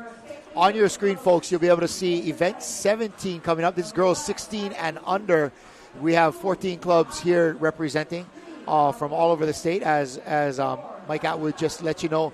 And their race is coming up next. It's going to be another half-mile race. This half-mile race, it's going to have one of those turns, and we'll go back to talking about the turns again. But so an individual crew will qualify for based upon the accrual of points in their association throughout the summer. The number of spots available to each association is based upon the size of that association. The number of registered paddlers. Yeah, number of registered paddlers. Right. And then you talked about there being open lanes. I seem to have this feeling, and I've witnessed a real, and we talked about it last year, Mike, is there's a real resurgence in canoe club paddling. You know, and even in the one-man side too, all of it. Paddling has really come back after the pandemic. But are there really that many open lanes nowadays? Would it be someplace like maybe Molokai, where they only have a few canoe clubs and they're not going to have enough representation in all lanes? Is it kind of like that? Or I would think for most of these races, you're going to have every association is going to put forth as many as they can. More people wanting to be a part of it than the lanes available. I think there were 3 events that didn't have all 14 lanes filled. The first event, the women's 70. Yeah, women's. I saw that they had didn't 10. Have any, and there were 2 other events that I think the men's 65, and then there was one other one. So yeah, you're right. The number I heard this morning talking about the total number of registered paddlers for the state is around 11,000. But 11,000 registered paddlers. Yeah, that includes. Like a lot of the associations have special events for the real young kids. Right, the Manini races, we call that. Like it's like a 10 and under kind of race. Specials, novice Y. And then some associations, Kauai and Maui, for example, run unofficial entries. You can they have enough participation that they can run lanes for, say, Hawaiian, for example, has 2 16 and under girls. They can only run one qualifier, but they can run an official lane, so that other group of girls gets a chance to race. Right. Those just are get registered the experience paddlers. of lining up, racing, doing their turns, all of that. Okay. I didn't realize that, because usually that doesn't happen too often, let's say, with like an Okra or a Huiva'a, right? No, those particular associations, no. Although Okra this year they have I think it's 20-something clubs now, and they were running heats in some of their races I think to determine who advanced to the finals. If I'm correct, I believe Huiva'a had 20 clubs, and HCRA has 17, as opposed to Molokai has 4, and each one of those clubs on Molokai, all the registered paddlers on Molokai could equal maybe not even to the size of one single larger club on Oahu. And it's really about being close to the population center and stuff like that. But I think it's so neat that we still have the opportunity for the best from every island to be represented throughout the state. And no matter if you're from a small island like Molokai. Right. And that won't change. This is the Hawaiian Canoe Racing Association. It's all of the Hawaiian Association. It's encompassing. Yeah. Very cool. Okay, I'm starting to draw a better picture of all of this for myself. Thank you. How it all falls into place. Yeah, it's all kind of lining up. So they qualify, they make it here. If there's an extra lane, which is typically nowadays there isn't, they're able to, I guess, purchase a lane and race in there if they haven't qualified. But I got another question. We talk about you qualify, but when it comes time for states, the club really wants to win their division, right? And so they'll stack their best paddlers and have some really, really good paddlers race. They want them to race as many times as they can. They want to get as many W's as they can. How many events can a paddler race in? In the state championships, it's only 2. Only 2. You can race 2, yeah. And you talk about trying to score points in your own division. That sometimes creates situations where you want to race your better paddlers more than once, but you also want to give people the opportunity to participate. So you don't want to necessarily discourage somebody from being in a crew. Right. You want to let them get out there and get the experience too. And even with the number of entries, Kaiapua, for example, my club, we're in the AAA division, which allows you up to 20 entries, and we had 22 crews that qualified. So we actually told 2 crews, sorry, you qualified, but we want to stay in the AAA division, so we're not going to take you. And you try to find, for example, with the 2 crews that we didn't take, the 50 women and the over 4 women, those Wahinis get a chance to paddle in other events. So you try to give everybody a chance, but it depends on how you want to do, as you pointed out, in your own division. Right. All right, we just had the start there of our girls 16 and under race. You could definitely see the wind is starting to pick up here in the south shore of Oahu. You're looking back up the valley into Kalihi there, and this is a beautiful koa canoe. All of these beautiful koa canoes racing down this first quarter-mile track of this what a great race sight. Course. Yeah, that's a tight race. So they are racing down towards their turn. Again, girls 16s. Lanikai Canoe Club right there in the foreground. You can tell by the turquoise. Yep, Lanikai. Next to them is going to be Hawaiian Canoe Club, Keaukaha just outside of them. So those light blue jerseys, and with the pink steersman, that's Hawaiian Canoe Club. Next to them is going to be Keaukaha from the Big Island of Hawaii. All 3 of those crews looking really solid. Yeah, they were right there in a pack. Man, it is tight. It is competitive. I love to see this. That looks like Kilohana right there. From Kauai. Yeah. Yep, Kilohana in lane 2. Going for their turn. One of the first into the turn here, man. Kilohana's got a really strong keiki program, man. I believe they won this last turn. year. Look at Lanikai there on their turn. Oh, no, that's Nakiki Okamo'i, and that is Lanikai there. There's Lanikai. So that's Lanikai, Hawaiian, and Keaukaha. The girls from the Big Island looking solid in this race right here. Now, this is the harder part of it. Coming back against a little bit of a wind. Now, these are 16-year-old girls. They're lighter. They're not big and strong like a full-grown male. But they're paddling the same weight of canoe. And they're going upwind right now. So that's a lot of work for them to drag this big, 400-pound canoe back upwind for a quarter mile. So this is a lot of work. You definitely got to put your back into it. Yeah. And so, it's the kind of thing where it's not only technique right now, but it's just raw power. And the girls that have been hitting those extra gym workouts and stuff, we're going to see hopefully it pays off. The extra work, yep. Yeah. And a lot of focus now in the technique part, and there's definitely people that are more qualified than I am on this, is what's called the catch. Your first entry into the water. Make sure that entry is smooth, there's not too much splash, and then apply the pressure. As soon as you feel the catch, then you apply the pressure. Yep. You gotta grab water before you pull back, right? Right. You gotta reach out and grab that water. Don't start to grab the water before and pull before you're in the water. Nice work. You see the outside lanes over here. I think that might be this may be Huinalu Canoe Club with that black and yellow. Black and yellow, yeah. Yeah, that would be in lane 11. They're just number 2. Inside of them, So that might be. That's Huinalu, number 2. Yeah, number 2, Huinalu.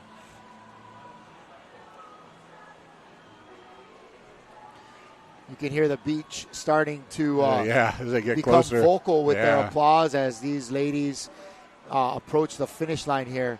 And you can see that club from that Hawaiian crew. They just picked it up right there. They sure did. They're sprinting. Just called they're sprinting. This is all summer long since April 1st. They've been working on this. That's and what it's your the goal culmination was. of that. Yeah. And you can really see what a strong club Hawaiian has. That's Hawaiian Canoe Club in lane 5. And there's that saying that applies to golf also. It's not how you drive, Hawaiian, it's how you arrive. And that looks like Keauho. I'm sorry, Keokaha in Keokaha. the outside. Nice race by these 16-year-old ladies. And there's a nice shot. That was a good Hawaiian Canoe race. Club. And Hawaiian pulled it out at the end. I like the pink shorts the boys are wearing. Yeah, pretty right. cool. Pretty cool.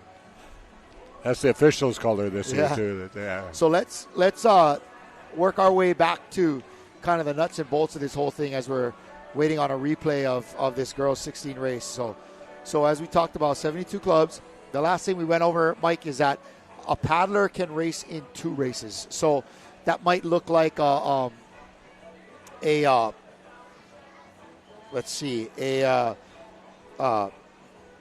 boys 18 and a boys mix, right?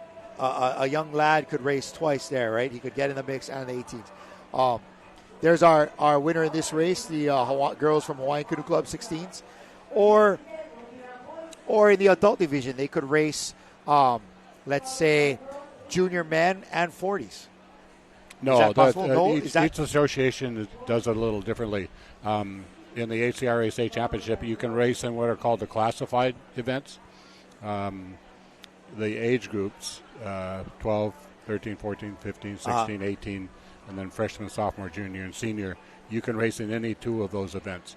The novice B mix, for example, is called an unclassified event, and the novice B women and the novice B men cannot race in that race also. Okay, so it's not rule. any 2 races Right. across the board. There are select races. Right, and then the classified events, you can race in any 2 of those, but you cannot race in the classifieds and then say go to Open 4 or the Men 40, as you said. Okay.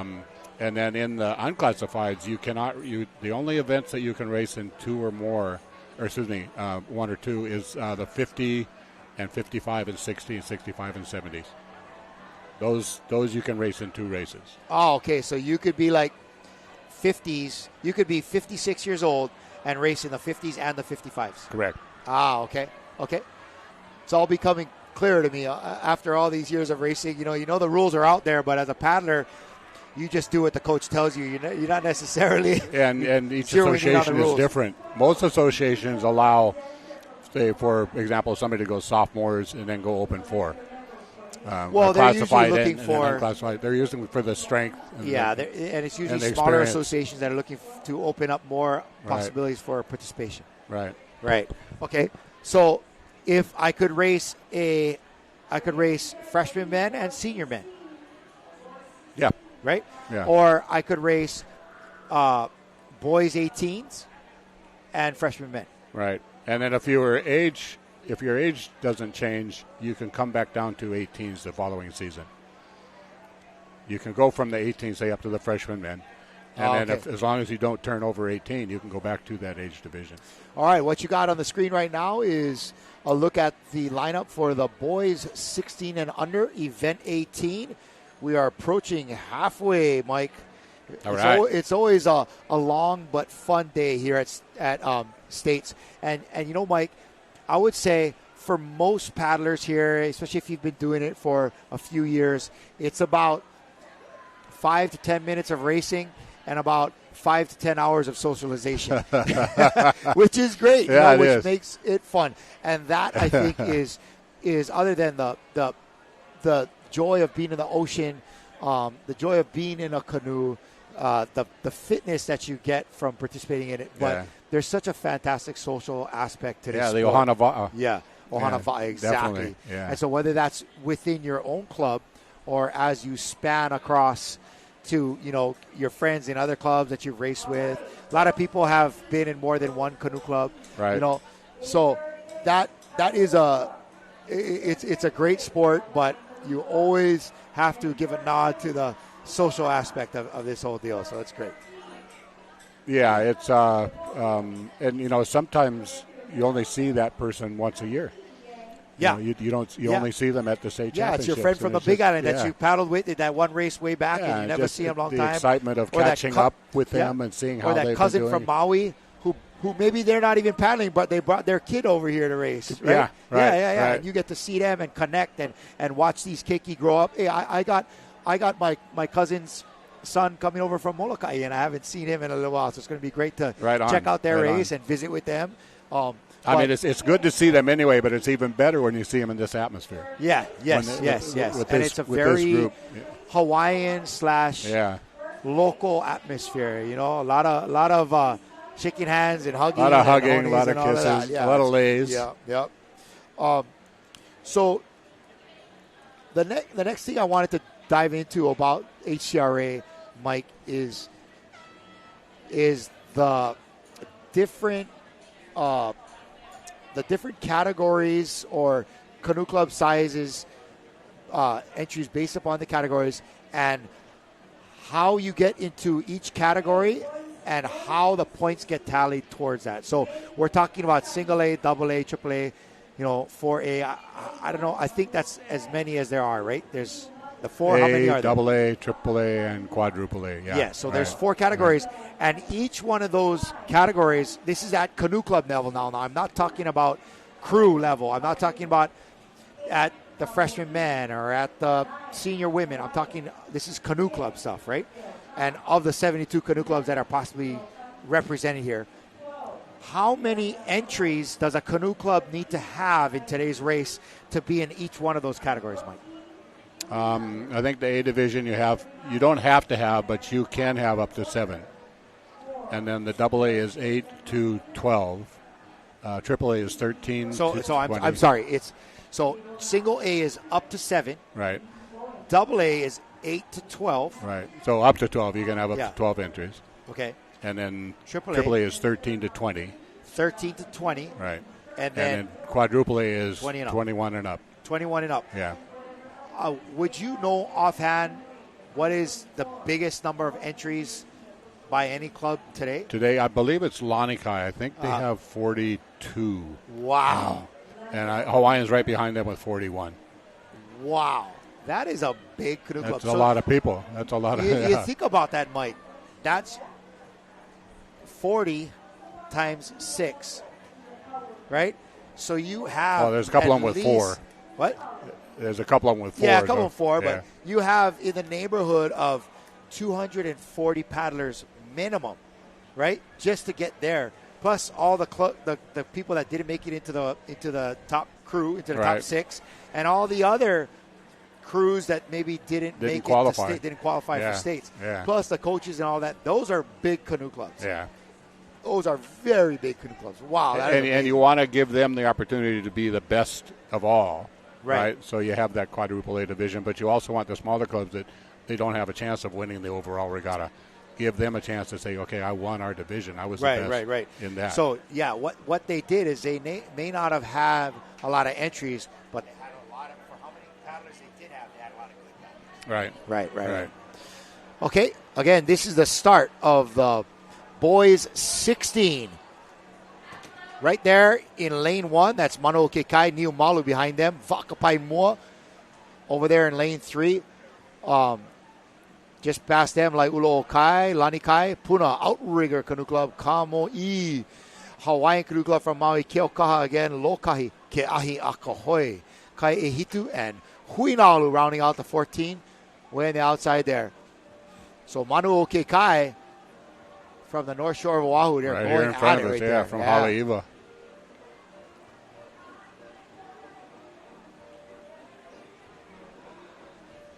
And Haleiwa is the house of the bird, and Manoke Kai is the bird of the sea. Yeah. So Manoke Kai there, Niu Malu in blue just outside of them. Niu Malu from Kauai? Right. From Kauai, yes. They practice in Nawiliwili.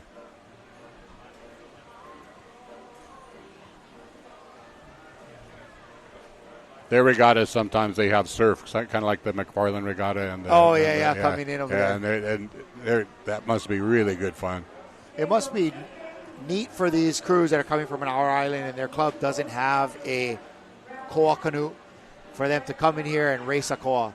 I'm sure that's a pretty neat feeling, pretty special feeling, but it's also a boat that you might not be used to. You know, you've been used to paddling a Bradley all season long, and this canoe, although it has the same weight, same water line, it's got a different feel to it.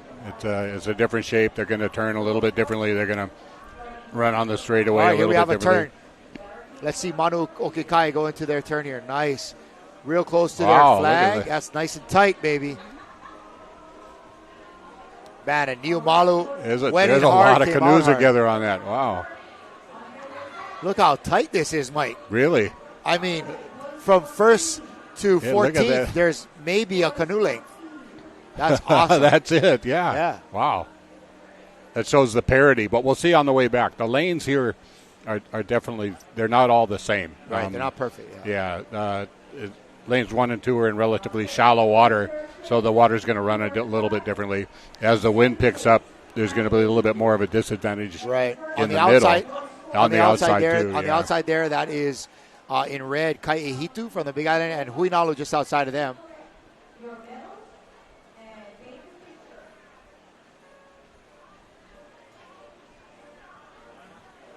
You see the different shapes and sizes of the amas, too. Yeah. The outrigger. Ooh, that Neil Malu club is looking pretty Pulling strong. away a Those little boys bit. 18s, yeah. They're out there in the front by themselves. And they're That's in a good borrowed feeling. canoe. Yeah. They haven't competed in that canoe. I think there's 3 clubs on the island of Kauai that have their own koas. Hanalei, Koloa, and Kaiola have theirs. Neil Malo does not have their own. They have one, but it doesn't meet the HCRA requirement specifications. Yeah. Ooh, let's see how that line. There's Hawaiian Canoe Club right there in their pink shorts. And hey, look, it's Caesar with his shiny head. Caesar. That guy needs a hat. Somebody get that guy a hat. His bolo head. Yeah. The reflection.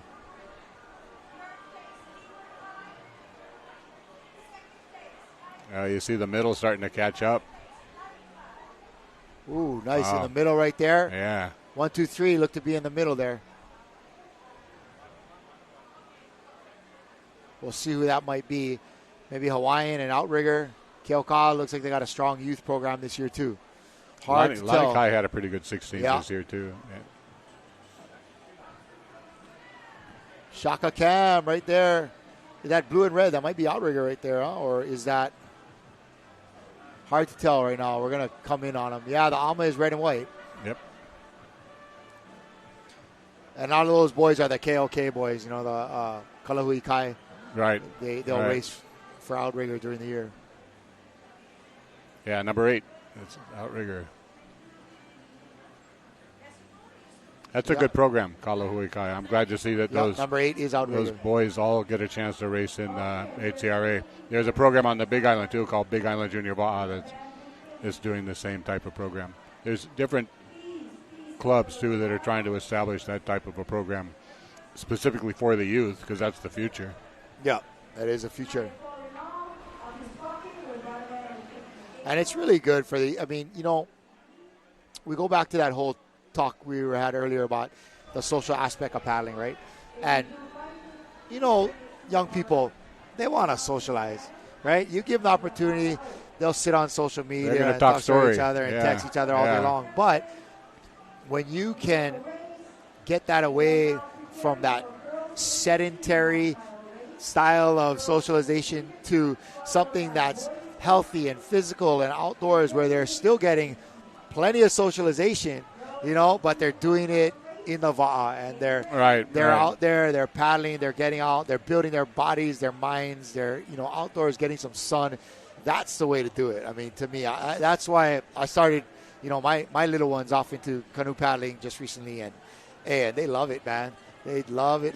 So it's kind of good fun. What's that saying? A body in motion tends to stay in motion, and if when you get in the canoe and you're racing and you're competing, you're giving everything you've got. Yeah. That energy isn't going to go away right after you get out of the canoe. No, not at all. You're still going to want to go talk to your crew, go out and talk to the other club members, and then go out and talk to other people. Yeah. Maybe go look at some of the other teams that you just beat or they beat you. Make some friends. Race against these kids. You get to know them.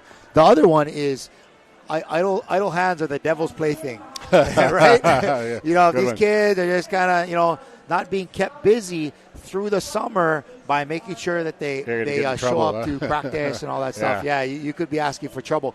Another thing I think is really neat about it is that places like Hawaiian Canoe Club it's not just paddling practice over there. They have like a whole summer program that they've devised based around the paddling and the club.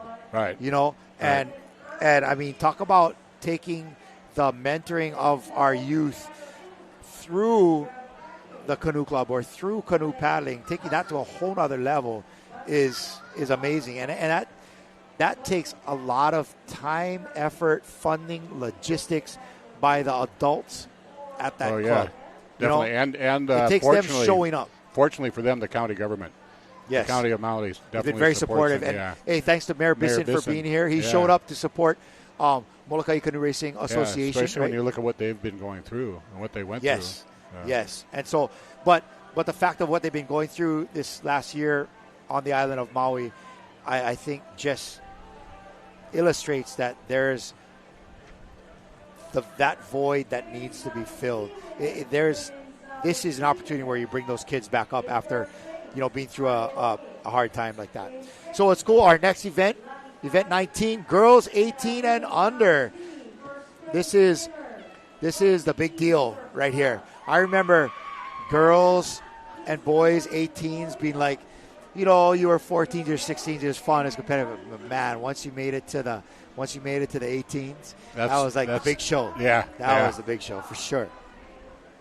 That's like the seniors in high school. Yeah, for here, same thing. Right? This is you're getting ready for that next step. And so on screen, you're going to see the 14 entries in today's girls 18 and under race. Na Kiki o Kamoi, Kilohana Hoi Va'a from the island of Kauai, Laiula Okai from Maui, Lanikai from here on Oahu, Keaukaha Big Island, Lokahi Hui Va'a Club from here on Oahu, Huinalu Canoe Club from Hawaii Kai, Waikiki Surf, you know where that is, Hawaiian Canoe Club, the perennial keiki paddling powerhouse. And here's one, Paddlers of Laka, Manoa Kai, Kaiopua Canoe Club from Big Island, Healani, here on Oahu, and Kamehameha Canoe Club. 14, rounding out our qualifiers for the girls, 18 and under. This is big time. You mentioned paddling more than once. I believe the majority of the girls that are in that Kilohana team are also girls that paddled in their 16 and under crew. So they're paddling twice. They're stepping up. Yeah. Nice. Yeah, they got some solid paddlers over there in Kilohana. Definitely. What part of the island are they practicing? Is that over towards the west side from? I know they're not in Hanalei. I think they paddle on the west side. Yeah, west side, right? Yeah. I'm not sure exactly where they paddle. I don't know if it's Waimea. Yeah. I had a chance to meet a couple of their adult paddlers last year, and they were so generous to give me a jersey at the Queen Race last year. And man, you could really tell this club was an up-and-comer. They had it going on. They had a lot of participation, men's, women's. And now you're seeing, we're calling out a lot of Kilohanas in today's racing. And so they're getting points for their club, and they got to be having a lot of entries. Real good future for that club, too. Yep. If those girls 18. That's the trick, though, is keeping the youth there. Because as they get older, they want to, especially the 18s, they start to get jobs. Move away, they go away to school. College. They start to develop relationships. So. Yeah, that's a good shot of our judges' podium there. Yeah. They're lined up right at the finish line, and they are working hard. They do. They're very good at what they do. Very good at what they do. Making sure that everything is fair and even and recorded and calculated and done properly. So big mahalo to all of our judges and our officials today. And just behind them in that big hale, the podium is where we're at. This is Paddlers of Laka, I think. Is that a Big Island crew? Laka? That is, yeah, they're from Hilo. Nice. I remember them. It just dawned on me. I remember they had a good food booth at States last year. Yeah, they did. They were the guys where I got my coffee that morning of the race. Right by where you were, too. Yeah, it wasn't exactly. very far away. So mahalo to the Paddlers of Laka. Big shout out to that canoe club.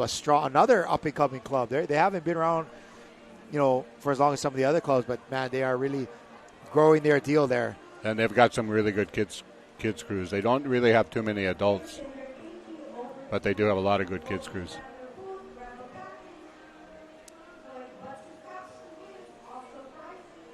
All right, lining up, boat holders. What are the ways that a crew could disqualify themselves? They could jump the start, right? They could bury the flag. They could finish in the wrong lane or turn in the wrong lane. Right. And there's all that other stuff that's usually handled prior to them even getting to the starting line, like, having registered paddlers and you got to be the right age and all that stuff. Yeah. All that stuff is calculated. It's kind of uncommon. Is there anything else you could think of that would DQ a paddler in the race? What if for, some weird reason a paddler falls out of the boat, doesn't finish? Can they finish with 5? No, you have to start and finish with either 4 or 6, depending on your crew. But okay, so you have to have all 6. We have seen races where a paddler has fallen out on one leg, on the leg going down, and the canoe was actually able to pick them up on the way back. So they did. Cool. It slowed them down, obviously, but they were able to finish with 6. There's a couple other ways you can get disqualified. You can run over your flag at the start of the race. Okay. You can interfere with somebody either on a turn or in the progress of the race, or you can collide with somebody. Which seems to me like a tricky thing. So an interference or a collision, it would be tricky to say whose fault it was, because now if I am going into my turn and as I'm coming out, the other crew is trying to make their turn wide, who would have the right of way there? Each lane here is 85 feet. So each canoe has 47 and a half feet in between the flags. You've got half. If you go out of that half, or is it 42 and a half? Sorry, not 47 and a half, 42 and a half feet. So if you go out of that half and you interfere with somebody, that's your fault. There's no right of way, for example, for a canoe that's in the lead. They cannot come out and make a wide exit and interfere with somebody who's coming into the approach of their turn. And it's a judgment call. The officials, who are very good, you mentioned Caesar, they are the ones that determine from what they see, and they will ask. There's different boats with different perspectives. They won't rely on just one boat. They'll get the perspective of the other boats that might have seen a little bit different angle. All right, speaking of turns, here they go coming into it. We're looking for any DQs or interferences here. Hopefully none. But on these shorter races, over a quarter mile, there hasn't really been enough time or distance for them to separate themselves, as far as one crew coming in and one crew going out. Yeah. Maybe on the longer races, the mile half races, because there's a lot of turns, right? Right. Hawaiian there. That was a nice turn. One of the things you try not to do is kill the glide on the turn. You want to maintain it. So you want to let the canoe pivot, but you don't want to sit down in the turn and then technically have to do another start.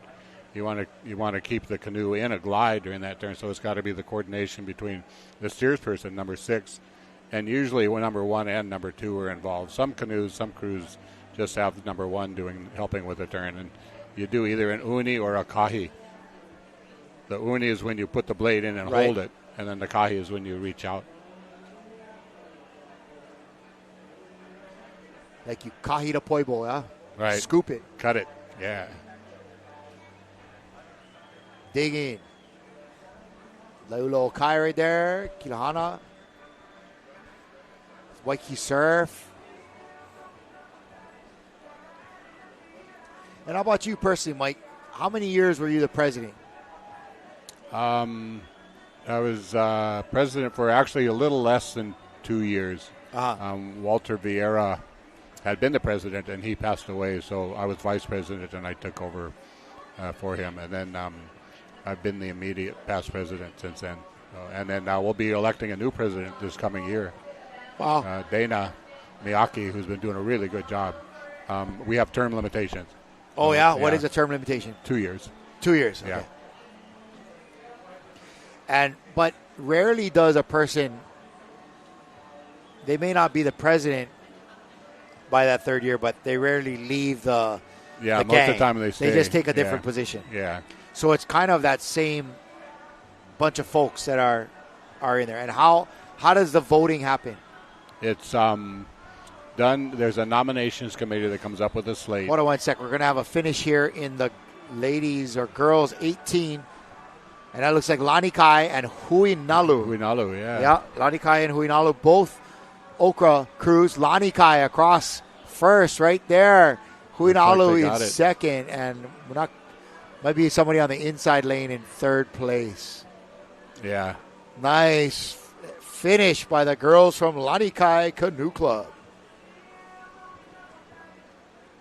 Good race. Yeah, that was a great race. The voting is done at the annual general membership meeting where each club sends a representative, and they vote for, it would be the president, the vice president, secretary, treasurer, race commissioner, and race secretary. And then they also vote on any race rules changes that might have been proposed. So when the leadership and the rules of the association are determined, they're determined by the general members. By each club gets one vote, and they are a part of the process. Wow. So 72 votes? Yeah, 72 votes. Plus, so only the clubs vote? Only the clubs there, yeah. The officers do not vote. How does, hey, there we go, Shaka Cam. There's our Lanikai girls 18s who just won that race. They just won this race here, winning states. It's a big deal. It's a big, big deal winning girls 18s, man. Congratulations, ladies. And that'll contribute to their point totals as Lanikai goes after winning the quadruple A division. Yeah. They get 15 points for first place, and then second place gets 13, and then 12, 11, 10, and so on. What's the highest point accumulation you've ever seen? Oh, it was offhand? 300 something. Yeah. I think it was 360, and I believe it was Hawaiian. Yeah. Yeah. Yeah, Lanikai and Hawaiian kind of been trading over the last few years. Yeah, they have. Yeah. And that's where that you talked about how the division is established by your number of registered paddlers.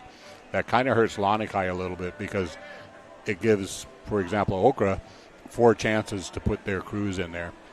And then Maui and Hawaiian, for example, they can only put in 3. So if there is a Hawaiian crew that didn't qualify, they've got less chance of getting in.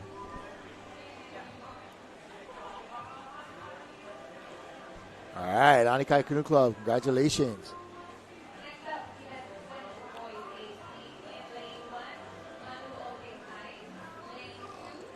All right, we're going to watch these ladies get welcomed ashore. And their 18 boys get into the canoe.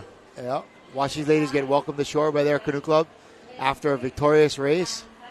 Wishing the boys 18s good luck right there. What a great race from our girls 18s from Lanikai Canoe Club. Congratulations to all of that participated in that race. But, man, Lanikai looks really good on that one. We'll see if the boys 18s can live up to the challenge laid down by the girls. But I'm in studio here with Mike Atwood. He's going over with us some of the ins and outs of the state race and the rules and how things happen here. And we'll continue to have this live coverage of the Hawaiian Canoe Racing Association's 2024 Hawaii State Championships Regatta live here at Ke'ehi. We'll be right back. Right on.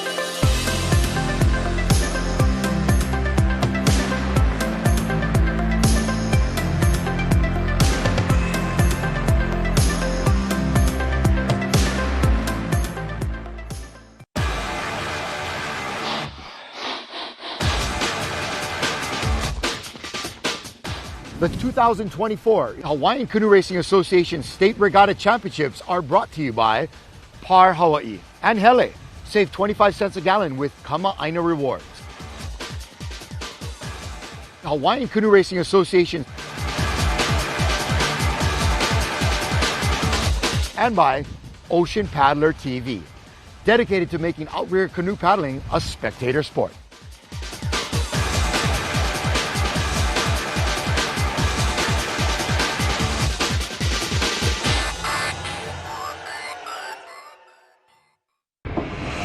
Allow us to help you grow your brand and expand your business by reaching Hawaii's giant outdoor sports and ocean enthusiast demographic. Zone Media specializes in social media content production and distribution, drone and video production, cutting-edge live productions, and more. With over 25 years leading Hawaii's action sports market, give us a call to find out how we can help you grow your business.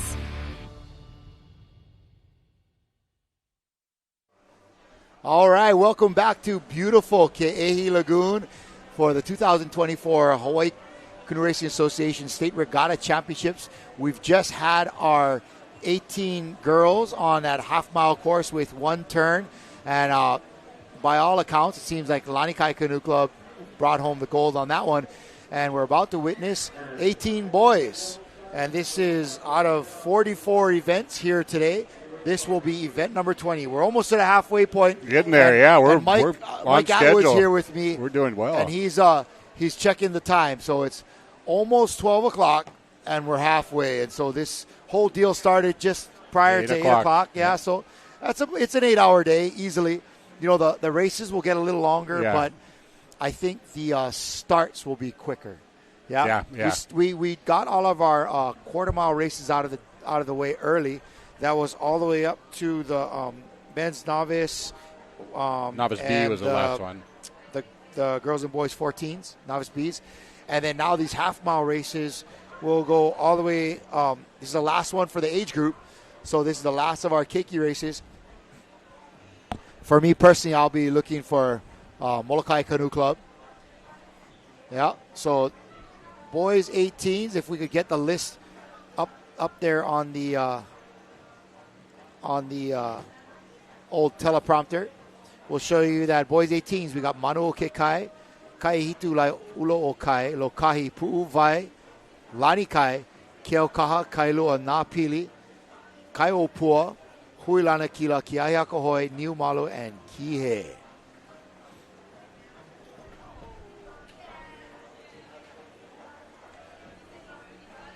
I want to hit the spot. Yay! We played some jamming music out here. Didn't get your graphics up there, huh? Yeah. I need my graphics package up, Mike. Here we go, getting ready to have our start. Oh, they had a rolling start over there. We'll see if that worked for them.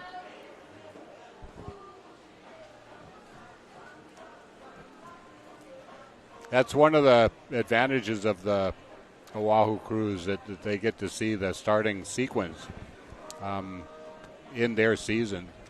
You're taking a chance when you try to do a rolling start. But the Caesar and Chris and those guys on the starter boat, they're very, very consistent in what they do. They change. They're not going to slow it up or speed it up. They're going to stay the same. Yeah, that's the main thing. I see Caesar.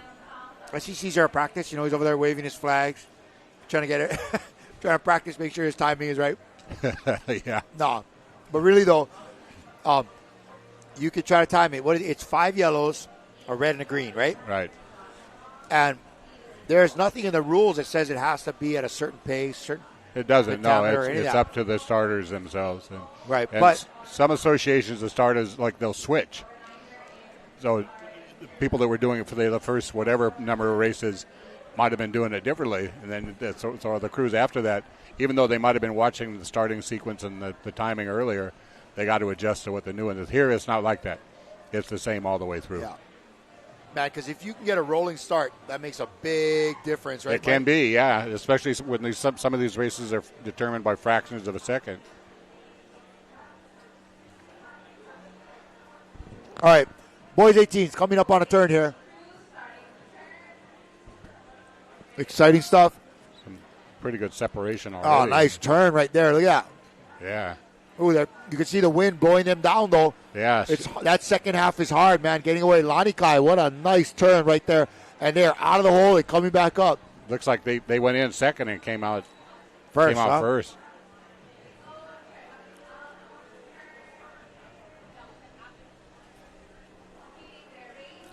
I wonder if that's still. I wonder who's steering them there. If that's Castle Fody. Castle Fody. Yeah, I don't know if he's still 18. He might be older than that now, but good waterman. Hard not to be when you're a 40. When you're 40, right?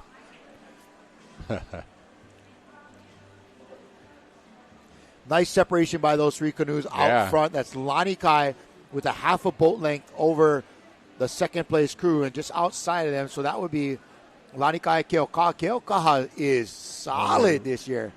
Yeah, they've got a really good youth program. That's Keahi Warfield. Nice on the inside there. That looks like Manu Okekai in lane 1 that we're seeing. We'll see if they hold that, though, as in this lane, on the inside lane, as you get closer to the finish line, the middle starts to catch back up. And just inside of that first place Lanikai club looks like that might be Pu'uvai from Hilo on the Big Island of Hawaii. Pu'uvai is from Kauai.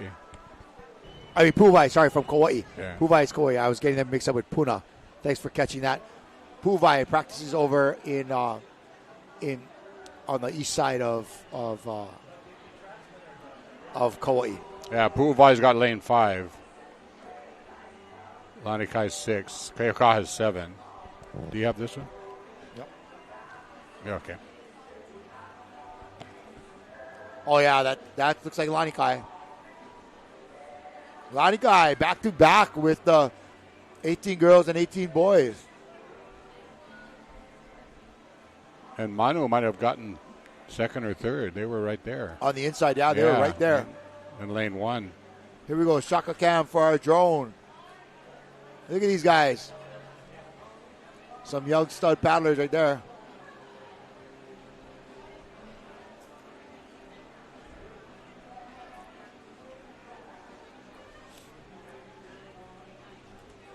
Four. Yup, Lanikai Canoe Club. Yeah, Shaka cam, brother. All right.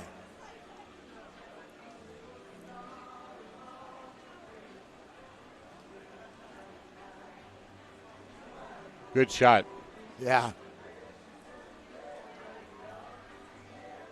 Yep. A bunch of those guys will age out this year, and they'll be in the freshman men and stuff. I'm sure a lot of them are doing distance season this year, too. I'm sure most of them are headed off to college, actually. Yeah. They're upwardly mobile.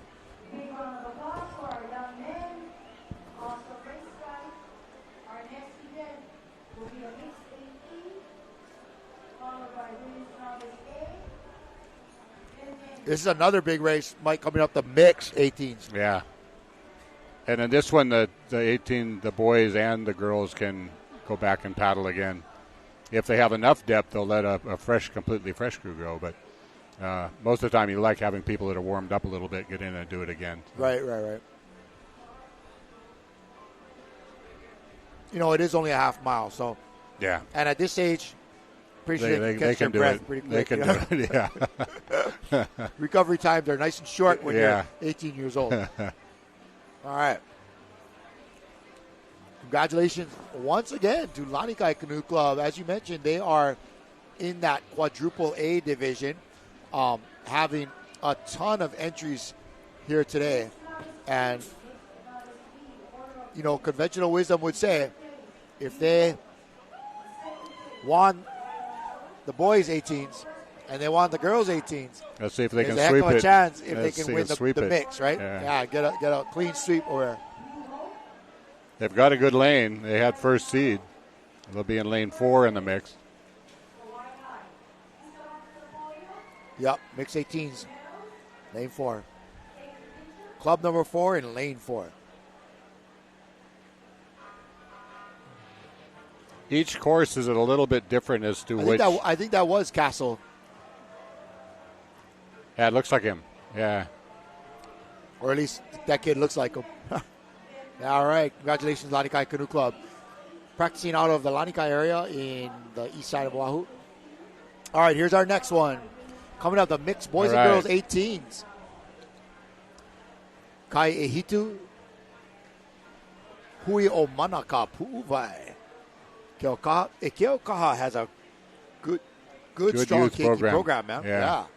Lani Kai, Laula Okai, Lokahi. Kaniohi and Lokahi, like a couple of smaller clubs I've seen a lot of entries on the kids side. On the youth side. Been really good, yep. That Heilani, Nakiki Okamo'i, Waiheke Surf, Keoho, Hawaiian Canoe Club, Kailua, and Napili. Napili from Maui.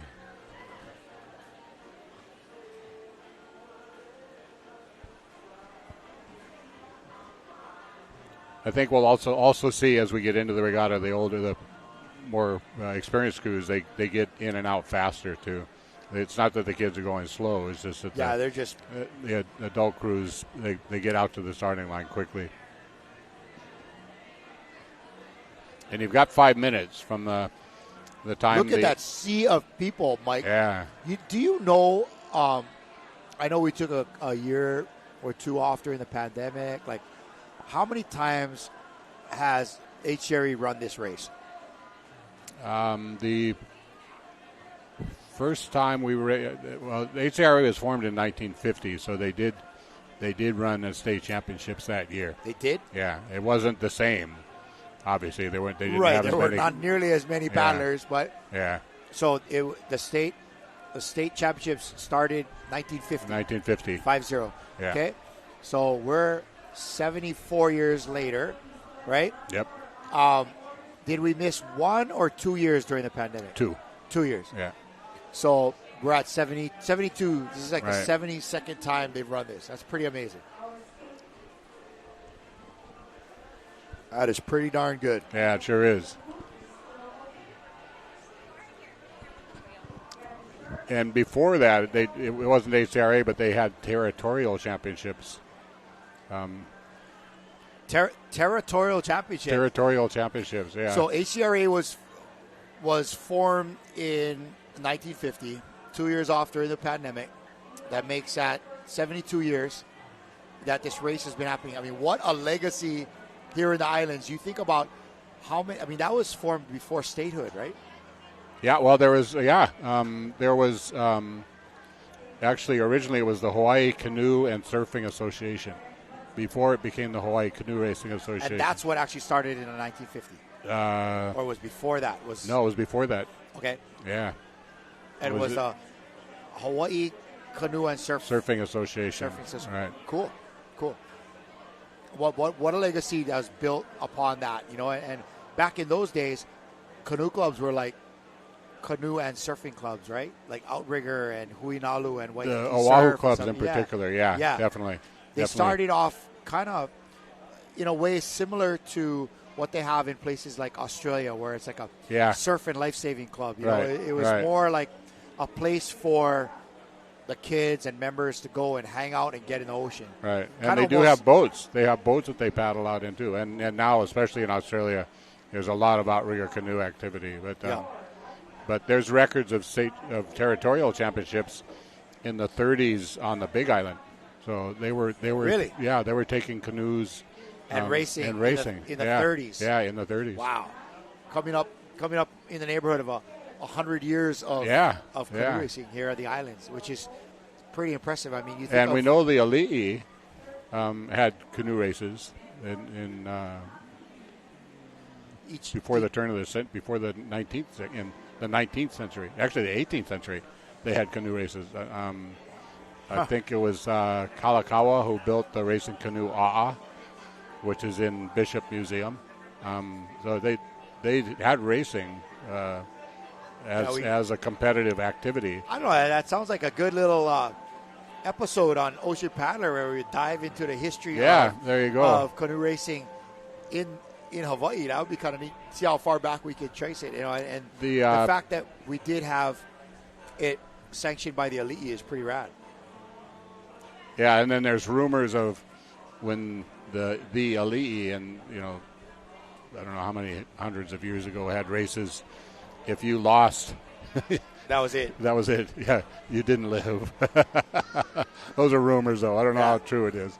And that ended really quickly because nobody wanted to enter. Right? Yeah, you probably wouldn't have too many participants. Hilarious. Stakes are a little too high. All right, canoes are lining up for the mixed 18s here. We are at event number 21. Yep, mixed novice A.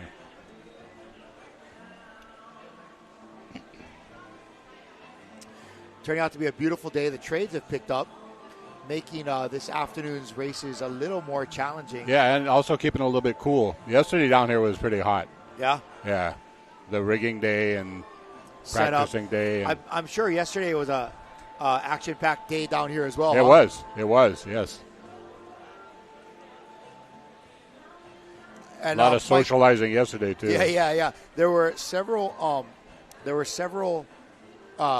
folks from canoe clubs that actually spent the night here last night. Yeah, right. Well, there we go. That's the start of the mix. And again, we'll look at the different setups they have. Some have a girl stroking, some have a boy stroking, some have a girl steering, boy steering. So I'm sure it's a matter of what's the personnel that you have, but and then weight balance too. You want to you try not to put the heavier people towards the front or the back of the canoe. Right. That's typically why you have the boys in the power. And if anything, and there you go, right there. That canoe has a girl in 3. Right. So you just don't know. And with this age, it's sometimes it's where they feel comfortable.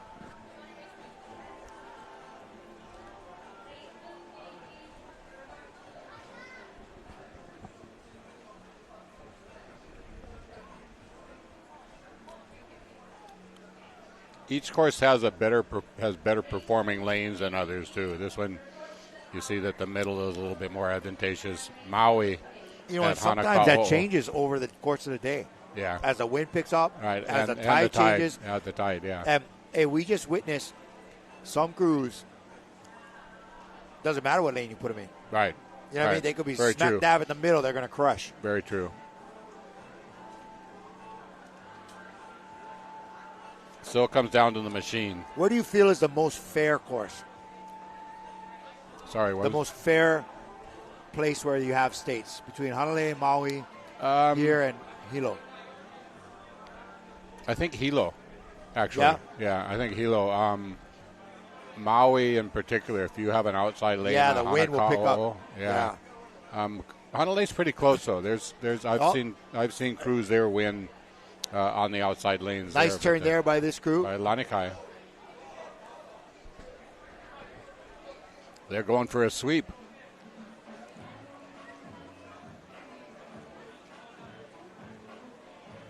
It's interesting to watch, too, how often the steersmen actually paddle. Yeah. Rather than poke or kahi. Yep. How many times they become actually the 6 people paddling the canoe rather than they're giving directional control. Well, a lot of times that's the difference, right? Yep. And that lends it to the conventional wisdom of if you win, it's a stroker, but if you lose, it's a steersman. It's a steersman, yeah.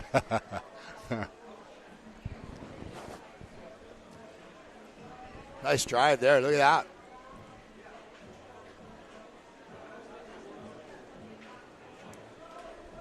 Lanikai is going to get the sweep.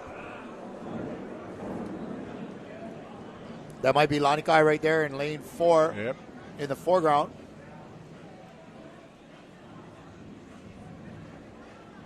Ooh, I don't know, Mike. Oh, I don't know. Who's there on the outside? Looks like they're going to get it. Yeah, Lanikai is going to get it. That angle made it. Yeah, the angle of the camera, huh? Angle of the drone. Yeah. Big shout out to our drone pilot, Tiloy Alapa. I think he used to paddle for Lanikai, so he's probably a little stoked to be seeing them do well. That's a good race, close, though. That's man. a close race. Everything you got.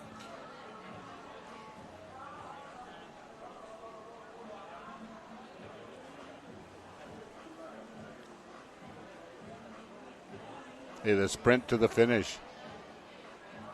Oh, who's got that? Who wants it the most? Oh, on the outside there. Yeah, Who was that? Yeah. And is that Lanikai? Was that lane 5? Laiula.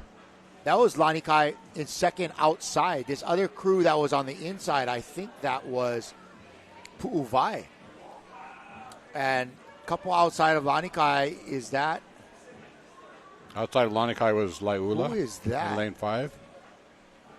Lokahi was in 6. Is that Hawaiian? I mean, I see they have pink on. Yeah, Hawaiian had the pink. They're in. Hawaiian was in lane 12.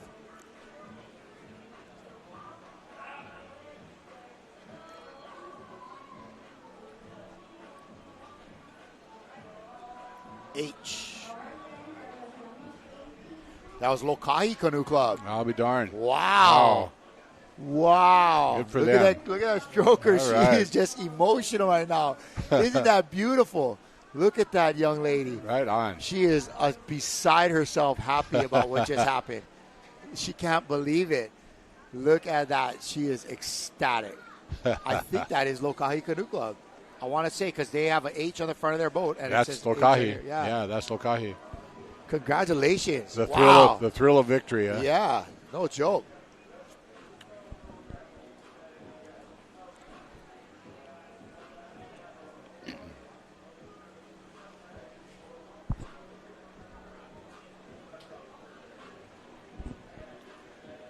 The Lanikai did not quite get the sweep. Yeah, not quite. First in the girls, first in the boys.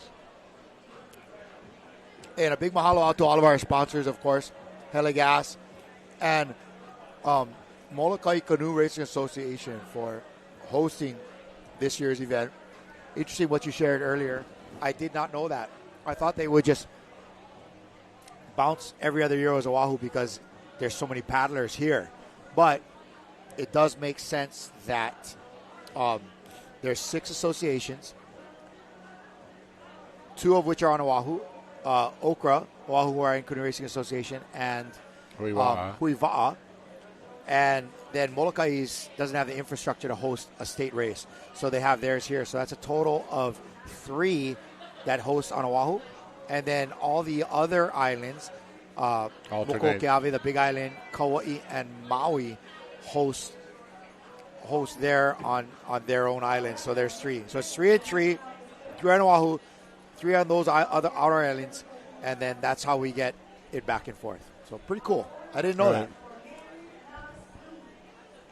All this time I thought you guys were just trying to spoil the Oahu paddlers. Right?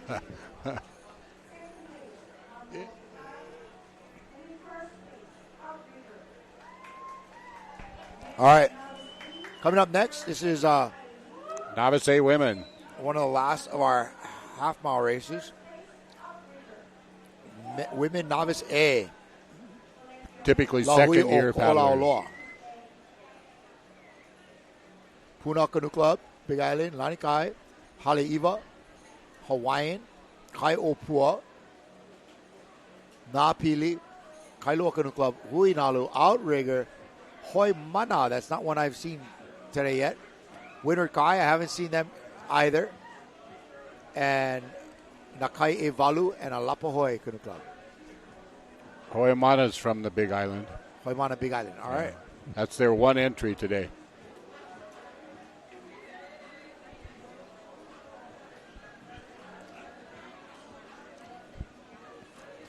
That's kind of cool, too. Like, you're the only crew representing your whole club. That's a lot on your shoulders. Yeah, they're borrowing. When you enter that field number, you're not going to spend the money. Yeah, right. To ship a koa canoe over there. I mean, it must be incredibly difficult to get a hold of a koa canoe nowadays. Like, if you wanted to buy one, I mean, like, how do you even get one?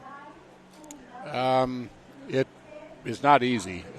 There's clubs occasionally that do sell their canoes. That doesn't happen very often, though. But there are programs now in progress on the Big Island to access on public land koa canoes, koa logs that are big enough to carve a canoe out of.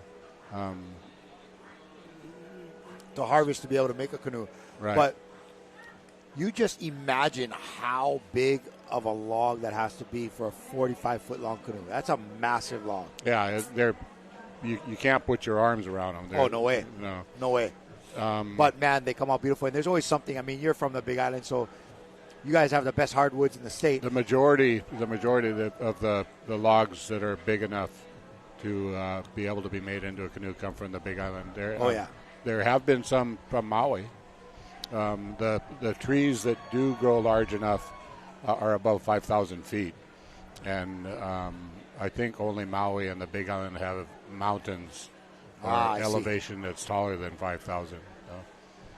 That's interesting. What you're saying is that the logs that are big enough to make a canoe of that size, you're usually only going to find them above 5,000 foot elevation. Right. Is that correct? Wow. Yeah. I didn't know that. That's interesting. And it's a combination of water, sunlight, predators. When they're young and starting to grow, if it's cattle, if it's goats, if it's sheep, they like the seedlings, so they're going to eat them. But on the Big Island, there's not much competition as far as the canopy, so the trees go straight up. Right. And that enables them to be tall and long, and big around. And they get that nice curl in them because they're constantly the windy conditions and stuff. Right. They're constantly battling the elements. Yeah, the grain. Yeah. All right, looking for event number 22. We're halfway there, Mike. Halfway there, and it is moving right along. Yeah, we're right on schedule, pretty much, to get halfway through the day. We're looking to be POW here by 4 o'clock if all goes well. I think it'll be closer to 5, but I hope you're right. Yeah, right. Those 1.5 races add a little bit of time, and then the juniors go a mile.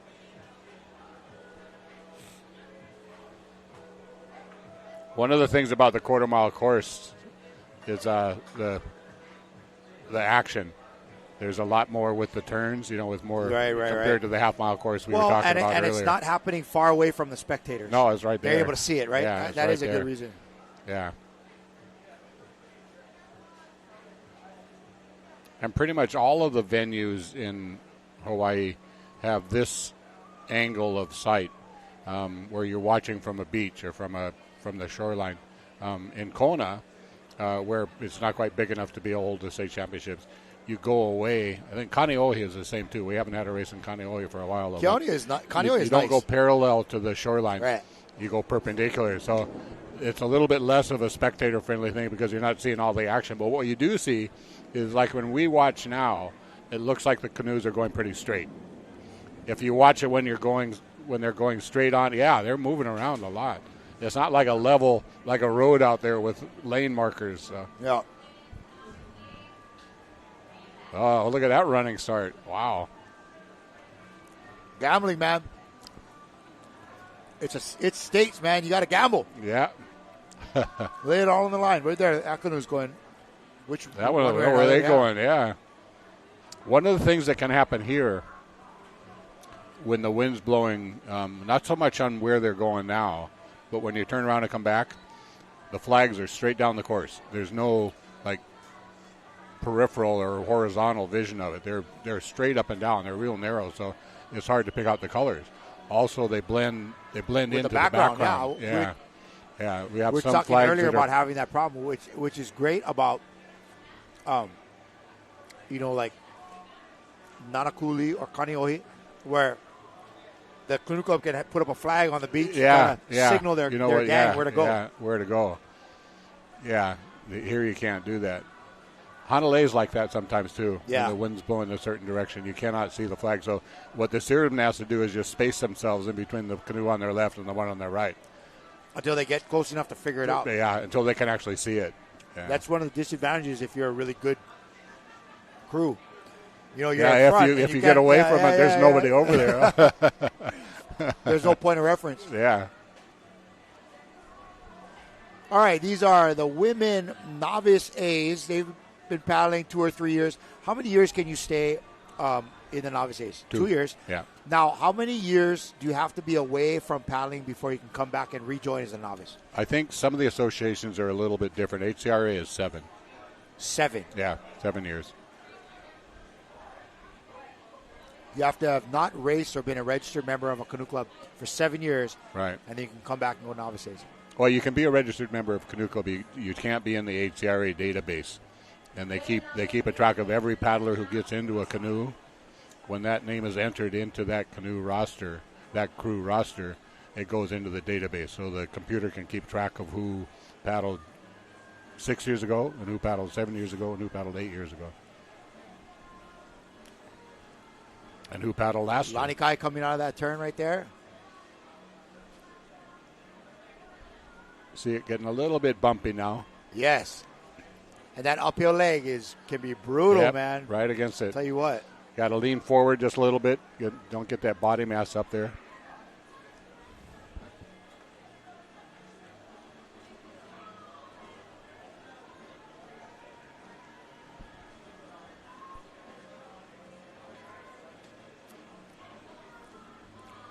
All right. We're looking at Lahuio Ko'olaoloa in the foreground. Puna in 2, Lanikai in 3. There's Puna. That's Puna right there. That yellow jersey with that circle design on their back, that's Puna. Just outside of them in the green, that's Lanikai. And you can see the 2 different stroke counts. Puna, maybe they have a little more muscle in their boat, and they are going with a longer, deeper stroke. Lanikai, their stroker, is picking a stroke rate that's higher. We had Hawaiian up there too. Yep. A lot of back motion there. Yep. A lot of nice twists.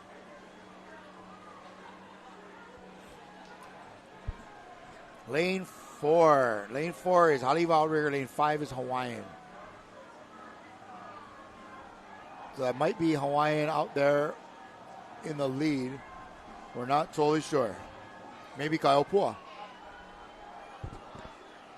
Kaiopua is in lane 1, I think, in this one. Kaiopua. Oh, I'm sorry. No, Kaiopua. No, that's lane 6. no, they're outside. Yeah, that's my club. I should know where they are.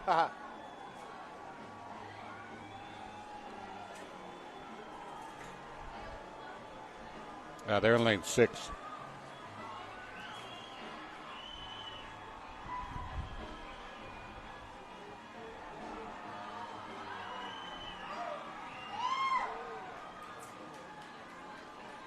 Is that Kaiopua? It might be. 1, 2, 3, 4. I think that might have been Kaiopua. Yeah, all right. Yes. Did you folks have a strong women's crew this year? You know, they weren't Novice? undefeated. They had a pretty good season. Is that Hawaiian? That's not Kaiopua right there, though. That's not. So it's not Kaiopua. It's got to be Hawaiian. That's Hawaiian. Yeah, Yep, that's Hawaiian Hawaiian. Canoe Club. Yep. All right, unofficial Hawaiian Canoe Club in lane 5, winning the novice A women.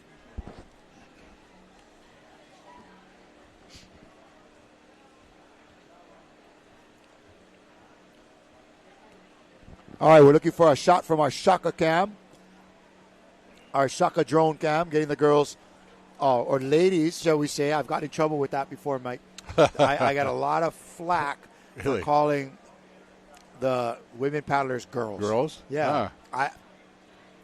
Maybe they felt it was disrespectful. But, sometimes with, current vernacular, it's like, hey, that's my girl, or yeah, that's my boys, Yeah. and we're all talking about men. So not meant to offend anyone, but these ladies from Hawaiian Canoe Club's Novice A's had a great race. That was race number 22. We're halfway through the day, not only in time, but in number of races. Total of 44 today. And so stick with us on our continuing live coverage of the 72nd, it sounds like, Hawaii Canoe Racing Association's State Regatta Championships, live on your Facebook page, Ocean Paddler and HCRA, right here from Ke'e Lagoon on the island of Oahu. We'll be right back. We hope.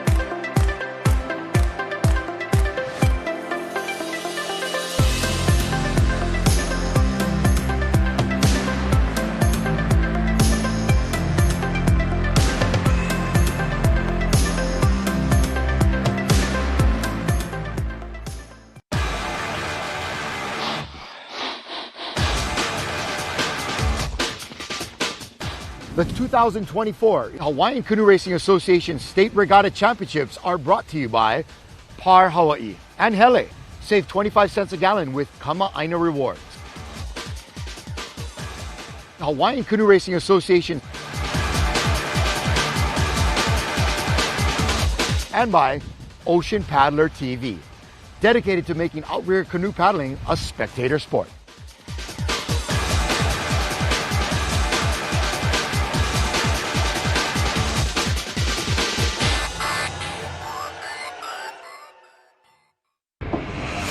Allow us to help you grow your brand and expand your business by reaching Hawaii's giant outdoor sports and ocean enthusiast demographic. Zone Media specializes in social media content production and distribution, drone and video production, cutting-edge live productions, and more.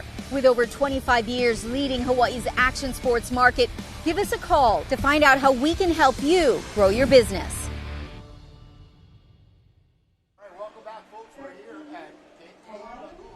On the island of Oahu for the 2024 HCRA State Regatta Championships.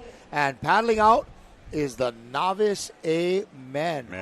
That's Lanikai Canoe Club right now. They're making their way out to the starting line of this half-mile race. It'll have a quarter-mile sprint downwind with a turn on the buoy and a quarter-mile sprint back upwind. And helping me navigate my way through the day right now is none other than Mike Atwood. He's part of the gang over here at Hawaii Canoe Racing Association. He's from Kaiopua Canoe Club and a member of the Hawaii Island Canoe Racing Association. Mike Mokuokeawe, Canoe Racing Association. And Mike, this is a fun one. Men Novice A's. These guys are going out. They're still really fresh to paddling, and they're really excited to be here. Yeah, they're either coming off their first Novice B year, right, or they're coming off of their first Novice A. But it's year. only been a couple of years, yeah, and these so guys are really out here pushing hard, trying to prove that they're worthy for consideration in the open distance season coming up. And so right now, looks like we got Waikiki Beach Boys, the Kaiwalu Lanikai Canoe Club, Va'akapai Moa from Molokai, Manuoke Kai, Kaiopua, Kai Ehitu, Kai Oni, Outrigger Canoe Club, Kamaha'o Canoe Club. Where are they from, Mike? Kamaha'o. Kamaha'o is from this island. That's from Oahu, huh? That's yeah. Huiva'a Association. All right, Kamaha'o, welcome. And Kailua Canoe Club, Keaukaha Canoe Club, Hawaiian Canoe Club, and Kihei from Maui, rounding out 14 lanes of intense competition here at Ke'ehi Lagoon. And this is the men's Novice A half-mile race.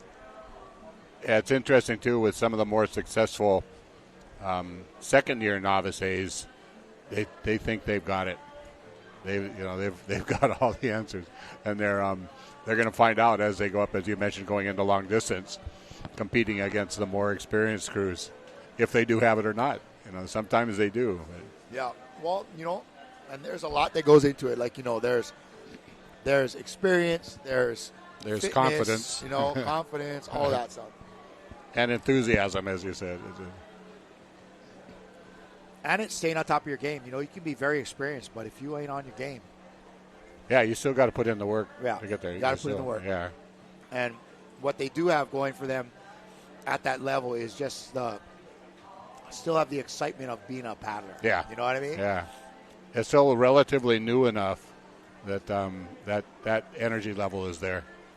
And it's about being able to keep that excitement going. And that's not always easy for a lot of paddlers, and they step away for whatever reason. Life throws kids at them, or a mortgage, or a new job, or whatever, and they need to step away. But what's great about the sport is that you could be 10 or you could be 70, and there's a place for you to come and compete. Yeah. And so basically throughout the course of your life, from when you can walk to when you can no longer walk. Look at Nappy. Yeah, Nappy Napoleon. Look at that enthusiasm. Yep. Look at his energy. Yeah. All right, we just had the start there of the men's Novice A. And I'm sure all these guys are very excited to be out there. Looking good, fellas. Still a pretty tight pack. Whatever pre-race butterflies they had, they're gone now. They're into it. All right.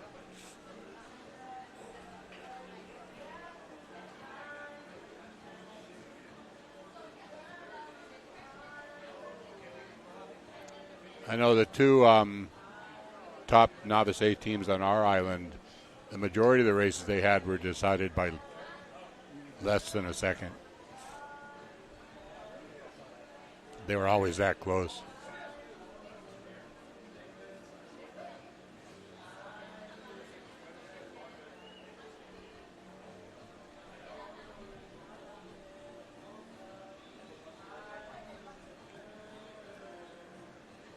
Ooh, yeah. Starting to spread out a little bit. Yeah, you a little can bit. definitely see sometimes the associations that have more members in certain races. It can be very competitive. Yeah, because the competition's all And around you. Yeah, so they're bringing that same. They've been hitting them. They've been racing in a more competitive grouping all summer long. Right. And now they come out here. That looks like that might be Lanikai right there. Nice turn.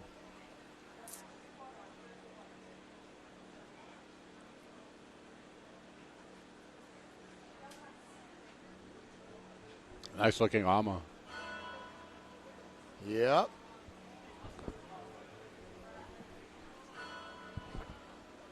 Does that look like Lanikai to you? Yeah. No, wait, no, that's not turquoise. Yeah, I don't know. Hard to see sometimes. Get a little bit of disruption on the That's Hawaiian. Oh, yeah? On an outside, they were in lane, were they in 13? Yeah, Hawaiian is lane 13.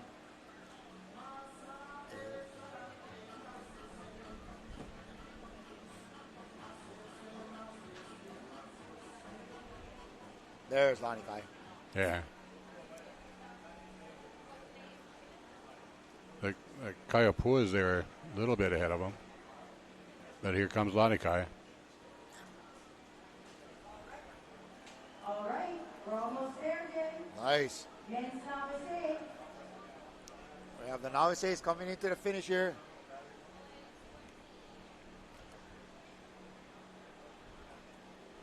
Another close race. Yeah, close up front, but they're pretty Yeah. dispersed. You know, the field is kind of wide out there.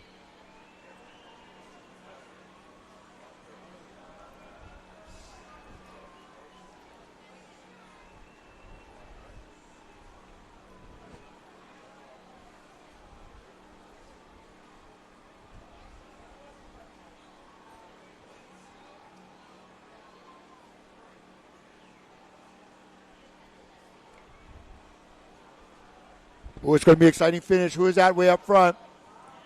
Maybe lane 5, something like that. Kaiapua is in 5. Is that? Molokai. Molokai is 5. Yeah, Kaiapua is 6. We'll see, though. We'll see. Yeah.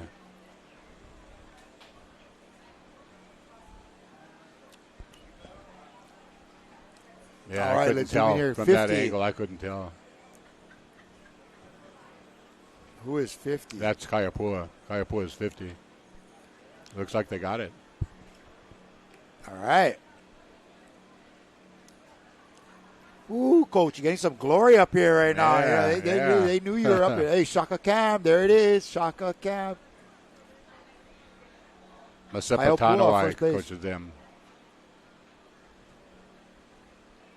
How many novice A paddlers do you folks have over there, you think? This year we had 10. And same number of novice Bs.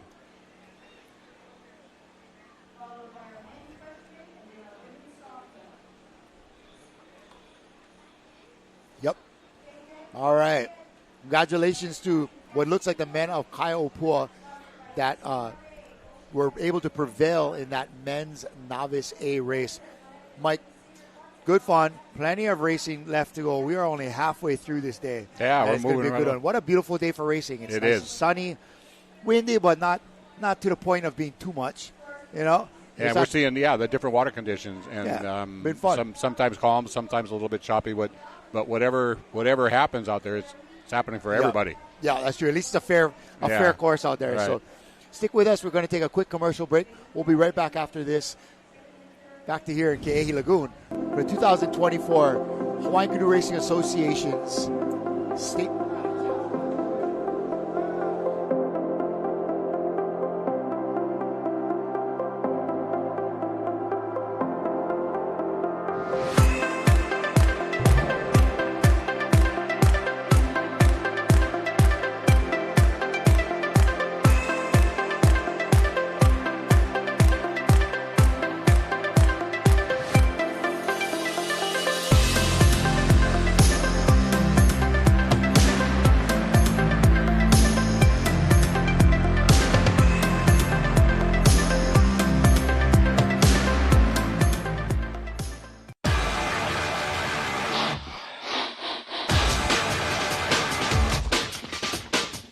The 2024 Hawaiian Canoe Racing Association State Regatta Championships are brought to you by Par Hawaii and Hele.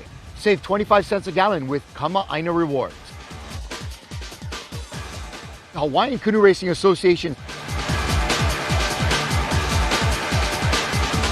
and by Ocean Paddler TV, dedicated to making outrigger canoe paddling a spectator sport.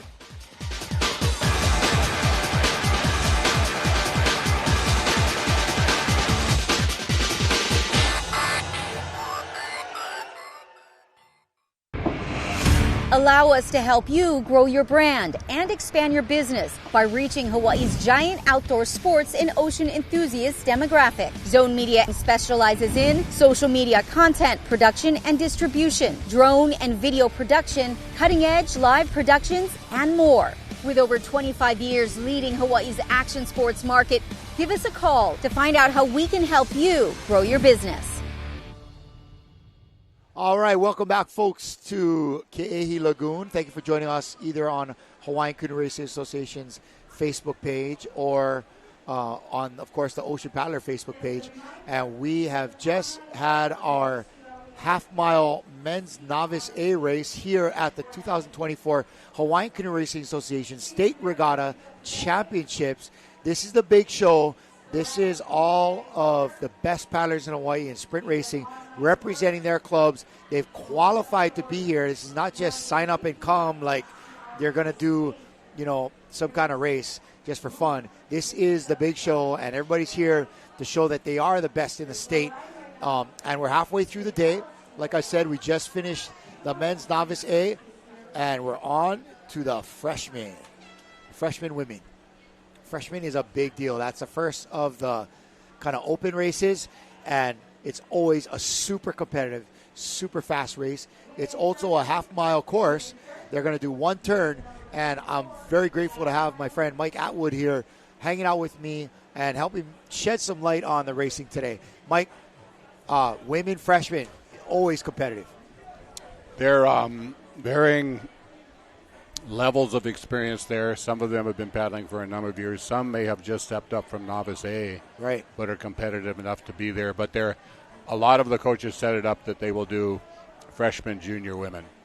They'll have sometimes the same six Wahine step up. Sometimes they'll mix in some other ones. But right. Yeah, you'll see some really fast times in this half mile from these women there. All right. So this women freshman race, we have Hui Mano Kapu'uvai, Nakai Valu, Mano ke Kai Vakapai Mua Lani Kai, Kaio Pua, yes, from Big Island, Kane Ohe Canoe Club, Waikiki Surf, Huinalu, New Hope, Kauai High, Hawaiian Canoe Club, Puna Canoe Club, and Kamehameha.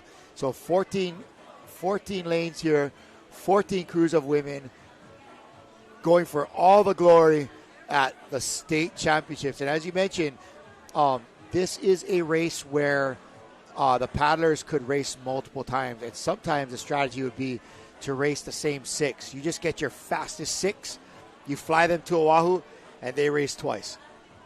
Yeah? That is what some of the coaches do. Some of them have, if you have enough depth, you can put somebody else in there that is maybe a little bit fresher. But the majority of the Wahinis that are paddling freshmen also do a lot of long distance, so their training base is pretty good. Yeah, they're going to be able to do a half-mile race and then still be ready to do a mile. Do 1 mile, yeah. So right now the freshmen and sophomores are half-mile. The juniors are 1 mile, meaning 3 turns. right? Right. And the senior men's is 1.5 miles, which means 5 turns. 5 turns. That is crazy. You got to have one hell of a turn game going on, for that to happen.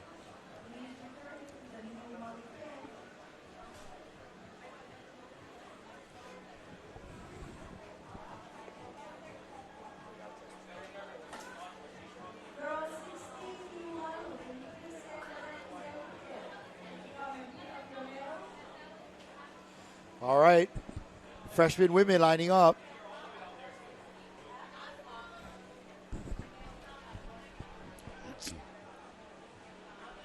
And you can see, Mike, the wind has definitely picked up. It's picking up, yeah. All right.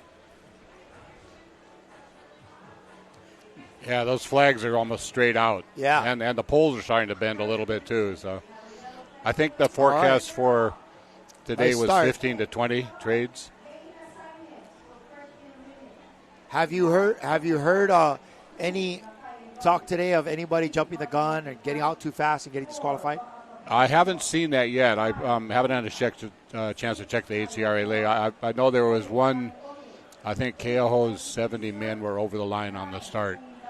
So that may be the only one, and that was the second race of the day. I don't know if they were in Hey, there. man, at 70, if you ain't cheating, you ain't trying. Yeah. You know what I mean? Yeah. Do whatever you can. That's the race I'm in too, and it's for my crew. I had a mix of. We have a recreational program at Kaiapua where people just go out and get a workout. They can stop if they see dolphins and whales and stuff, and we had some of them that wanted to be competitive, so they stepped up, and it's a real different mindset. Oh yeah. What it takes to be competitive and the work that it takes to be a part of it. All right, look at that picture in picture, Mike. There we are. You're looking good there, Kalai. I'm trying on my mic. Thanks. Right back at you, pal. We have a beautiful day of racing here, but it seems like this field is getting spread out a little bit, Mike. Like there's some real girls that are really kind of jumping ahead. Again, this is our freshman women race. And, man, a couple of those crews really jumped out front there. Oh, Can't quite tell. Can't quite. Boogie music going on over here. Yeah, all right. Purple. Men's novice A, women's. Purple is usually a Kauai. Yep. That's the Kauai colors. There's a crew from Molokai in this race too in lane 4. Yeah. Paimua. Oh, see the nice turn. I think this is Manu here. Manu Kai. Yep, that's lane 3. Canoe F. Yeah, the yellow flag is lane 3. From the North Shore. Ooh, that's rugged, trying to bring that front around. Yeah, the wind's holding you back. I would think this would be a good race to have a bigger person stroking. In the front, just yeah, to because have of the wind, weight. Yeah. Especially this upwind leg, right? Yeah. If you're doing a crosswind run, which we're not seeing today, the canoe wants to weather vane. It wants to go up into the wind, so you'd see the steersman having to compensate for that. Right. Here, you're going straight into the wind, and I think you're right. Having somebody stronger and bigger up in front, setting that power pace, because the fast pace probably here isn't going to work really well. You got to be able to get that catch on the entry and apply the power, using your core, using your back, using your shoulders, using your legs, the bigger muscles, yeah, using all of it.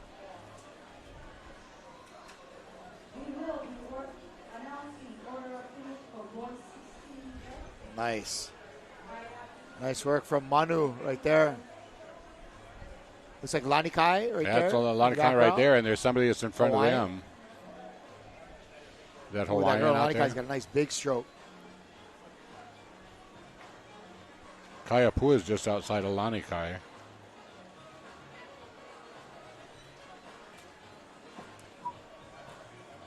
Got some music rocking up here. The officials. Yeah, I don't know if the crews can hear that, but it's definitely music that'll get you going. It's good fun. So yeah, I think that might be Pu'uvai in purple right there. Yeah? Right there, yeah. Yeah. Oh, we got somebody here in the outside lane. That's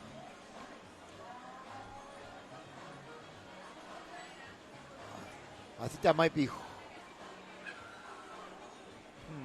Puna. Is that I think Puna? that's lane 13. That's Puna. Puna? Kauai High, maybe. Kauai High's got a good crew. That might be them on the outside there. Somebody's across the finish line. That was close, though. That was a very close race. A little hard to make it out from here, but yeah, that was close.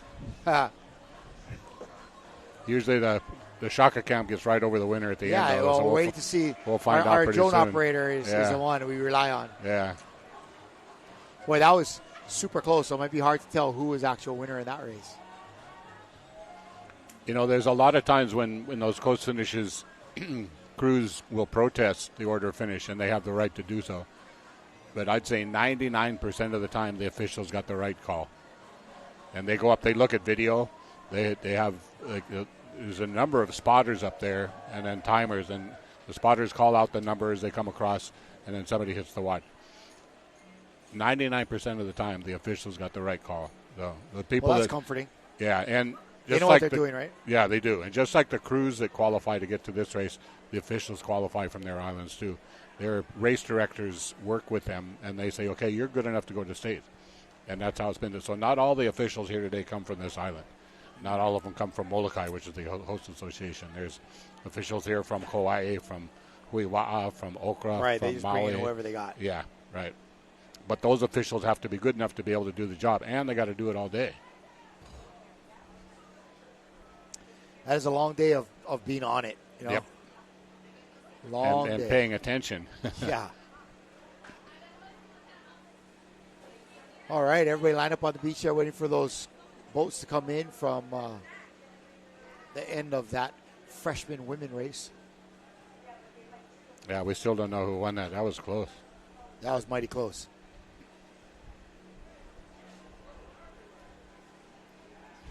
With the speed that the canoes travel, the distance at the finish is usually about 4 seconds for a canoe length.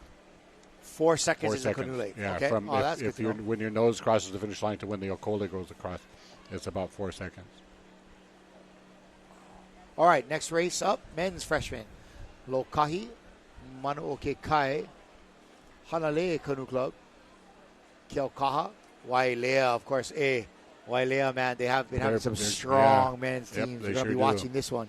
The Maui gym guys. Yep, Vakapai Moa from Molokai, Lani Kai, Kaiehitu, Lahaina, Moa Canoe Club, Outrigger, Kauai High, Ke Ahiakohoi, freshman man, all right. Healani Canoe Club, way to go, Healani. So rounding out the 14 there. We'll see how this goes. Men's freshman race coming up next. Real good teams in that race. Yeah. Real good teams.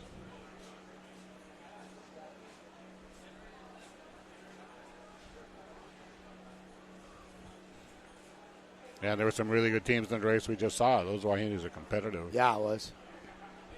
They were strong, man.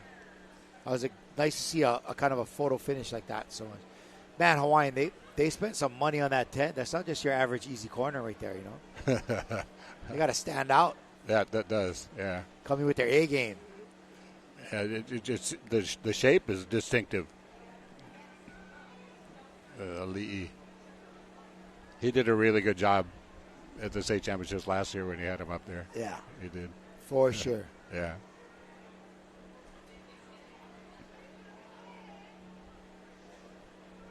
He paddles for Keaukaha in their youth program.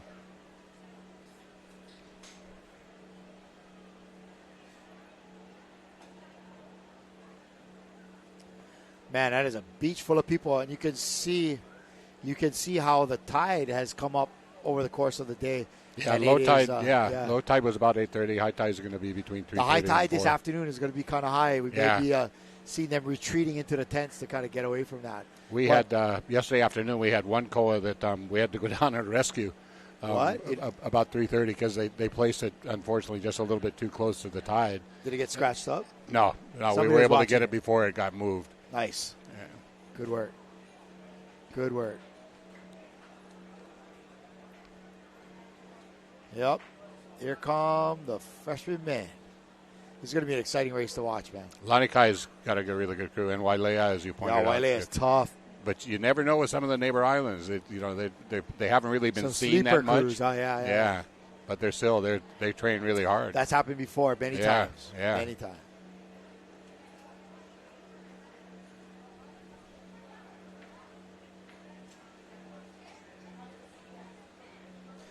What a nice day to race, man. The sun is really Beautiful. out now, Mike, as I take a turn and look around. It is There's some blue beautiful sky out day. there. There's some. Everybody's kind of cruising around, getting some cow for lunch. They're handing out medals. They got the winners podium behind us. People are getting down there and getting their pictures at the winners podium where they are receiving the medals. Good, fun time. Oh, it's just great to be a part of it, all of it. And actually getting a chance to get in a canoe and paddle is even better. Even better. Yeah. Even better. Yeah, this is one of those races you could, spend a bunch of the day having fun, And there's just something so much more special about being in a koa canoe. The majority of the paddling, training, racing is in fiberglass, but to be in a koa canoe and not even looking at the culture and the tradition, but just the feel of something that was alive on the mountain at one time. Yeah. All right, they're announcing the lanes. We'll see if anybody sets up for a rolling start, Mike. It's a lot to gamble in this race, but if you're kind of worried about whether you might get beaten, a rolling start, that could make or break it. Yeah, and the stakes are high enough that do you really want to take that chance? If you think it'll give you a little bit of an edge, then I think it's probably worth taking that chance. But for the really good crews, I don't think they need to. They could pull it off.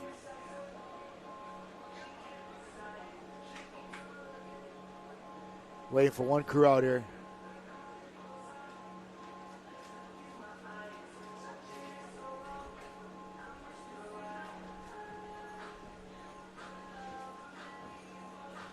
Man, they are rocking it out up here. Trying to keep us up and moving, yeah. Mike.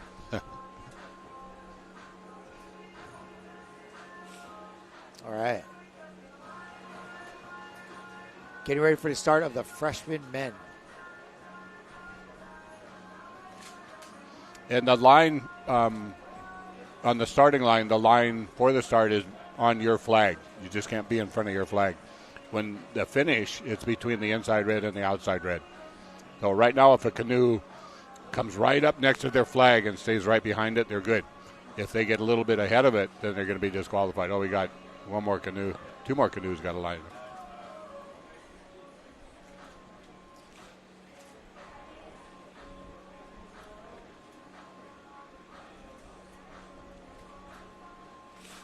And the HCRA is a little bit different there on the starting line. Some associations, the starting line is from the inside red to the outside red. And if you look at some courses, there's a bow in the flags. Nalu Kukea. Yeah, Nalu Kukea. He does a really good job of setting these, using a trunk line system where there's a line underwater, and then there's O-rings every 85 feet because the width of the lane is 35 feet, and they line it up. So, he has all the GPS marks for all that. Yeah, he's got GPS and range trackers and all that. And he's a second generation doing that. Yeah. I remember him telling me the story about how he got started. His dad. Yeah. Here we go. We just had the start of the freshman men.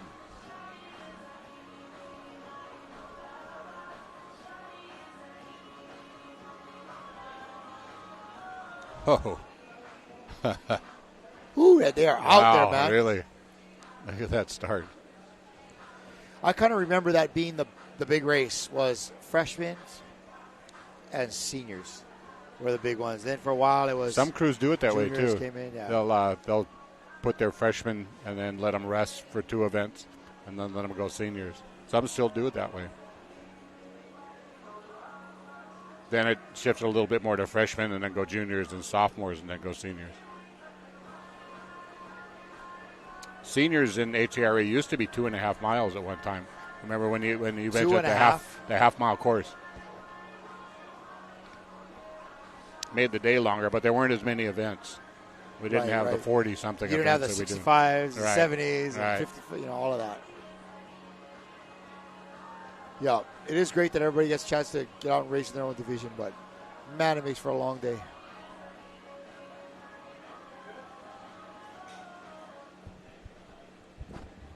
If you're a canoe builder or a canoe repair person, you kind of you watch the turns with a little bit of angst, and we haven't seen it yet, fortunately, because the level at this point, the steersmen are good enough that they're probably not going to run into each other. Yeah, they'll compensate for it. Wow. Hold that. Wow. Guys went around the green flag. Who is that? What number is the green flag? That's lane 4. That's Kyoka? I don't move my sheet here. Teokaha. Yeah, from the Big Island. Beautiful turn. Here they go. Coming back down the quarter-mile course. Looks like Huinalo on the inside. Lokahi's got lane 1. Yeah, Lokahi's got lane 1. Manuoke Kai is in 2. That's Manu right there in the orange. Yeah. Teokaha's And 4. Wailea's right next to him in 5.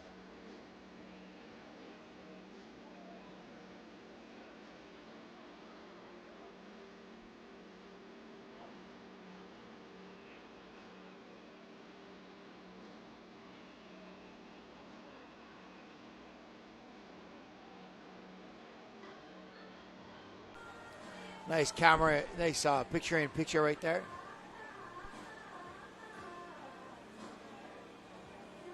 Just outside of Manu. It's Hanalei, just outside of Manu. And they'd be borrowing a canoe, so I'm not sure who they're borrowing from. And then Keokaha is just outside of them. Wow, looking good, man. Oh. We're in the outside, though. It looks like Lani Kai and Kai Ehitu are going at it on the outside. Kai Hitu's got a really good crew. Yeah, I think it's Lani Kai and Kai Ehitu and maybe Kai Hitu's in 8. Wailea on the inside, possibly.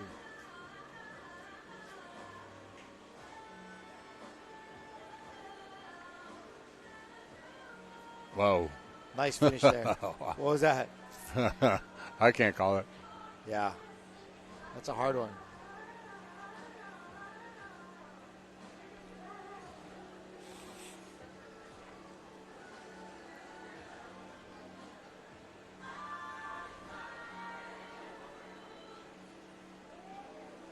Yup, there's Lani Kai right there. So just inside of them was Vakapai Mua from Molokai. And just outside of them was Kai Ehitu. Kai Hitu, yeah.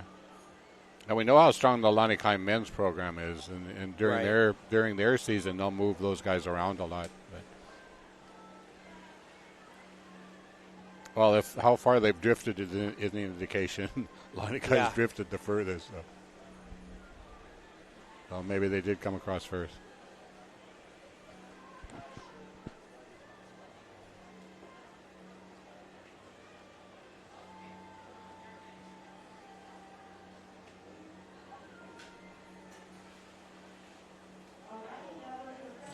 We're trying to get a replay and a result from our freshman men here. Up next will be the women's sophomore women, and that is also going to be a half-mile course.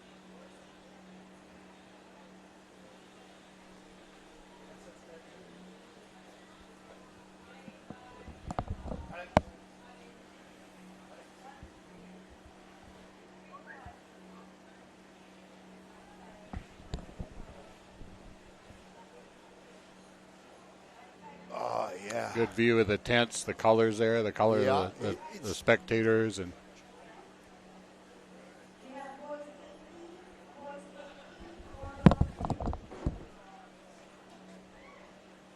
in third place, Lani Kai. Second place, Keokaha. And in first place, Molokai. Boys 18, order of finish. In third place, Lani Kai.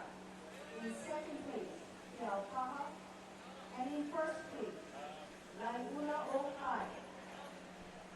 Oh, mahalo.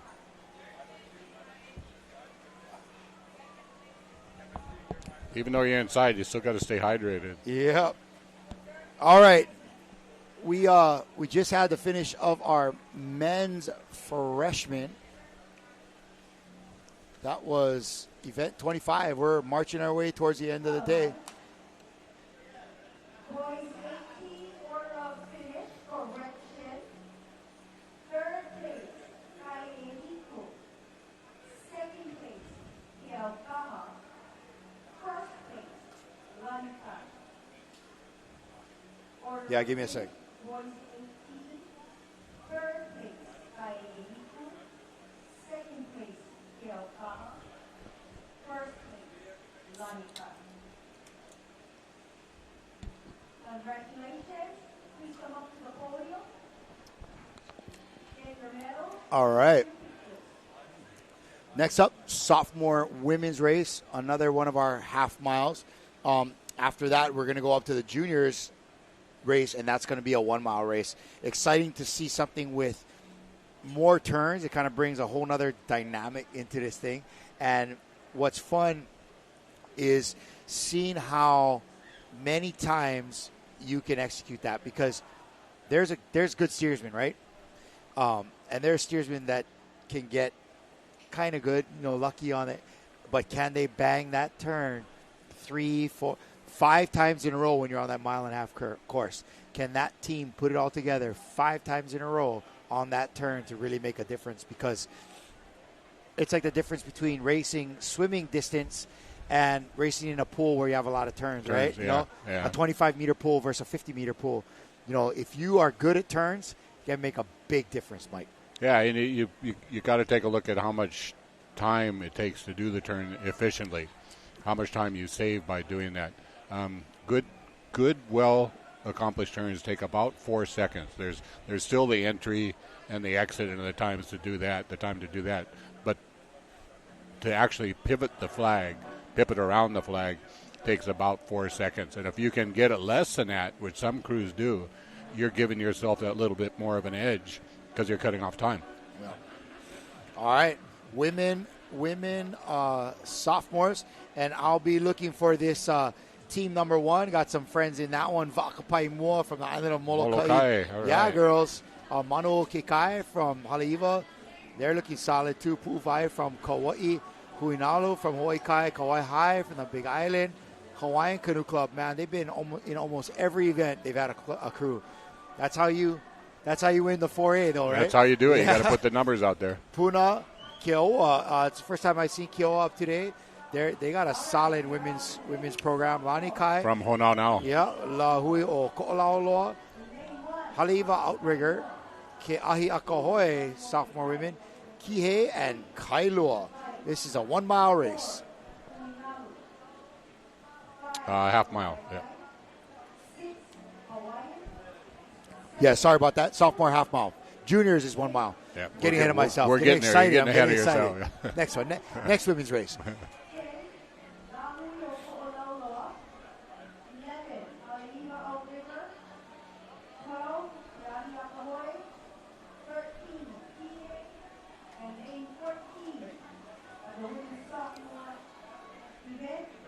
Man, think about all the hours that these paddlers have put in just in this season to get here. The endless, practice can be easy 6 to 10 hours a week, right? A couple hours every afternoon. And then the weekend. 3 days a week, and then, maybe half a day on a weekend. Yeah. That's a lot of time, and a lot of these ladies that are getting into this, this level where you're a sophomore, you've been paddling a while, maybe you got other responsibilities like a job,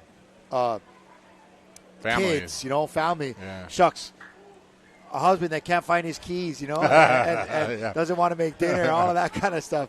And you're giving up, a big block of time at the end of every day. That's a crucial time of the day for a lot of families. That's when mom's picking up the kids and getting dinner and all those other things, And so there's a lot of sacrifices and people behind these paddlers. For every paddler that's here, there's support crew back home. Like You know, if you're paddling, somebody's got to, you know, maybe grandma's watching the kids, you know, during that time. Right. Or, you know, you're paddling, maybe the husband is making dinner or whatever it is. But you know. Yeah, it takes teamwork. Yeah, it definitely. Just like being in the canoe. It takes teamwork.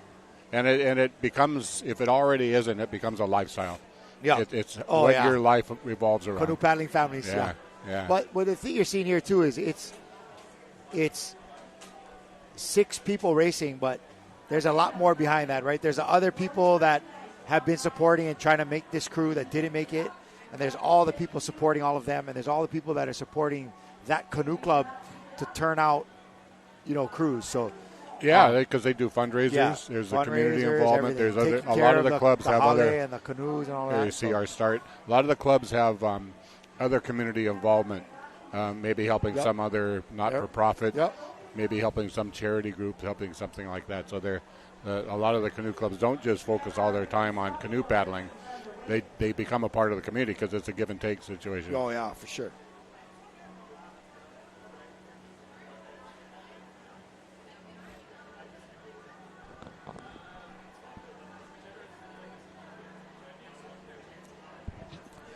So we're going to go back. Go ahead, Mike. Hats off to the officials out there. Oh, yeah, they're doing a great job. The job that they're doing, yeah. Really great job. And, you know, this is we're going to take a break from the half-mile races after this and go to the juniors and the seniors, but then we're coming back to the half-mile races with the 60s and the open 4s and the 55s and all of that stuff. So.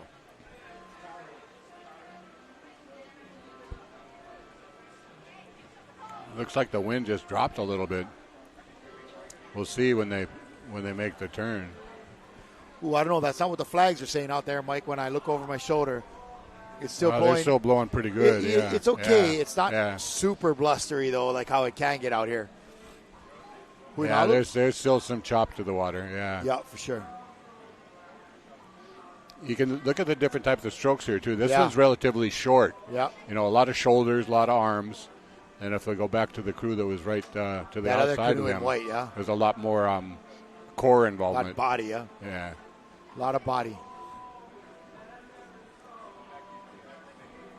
Somebody's out there. Wow. Wow, somebody's way out there. Really? Who is that? Oh, wow. 1, 2, 3, 4, 5. Is that Hawaiian? 6? That's Hawaiian Canoe Club. They got a strong Wahine program, bro. Oh.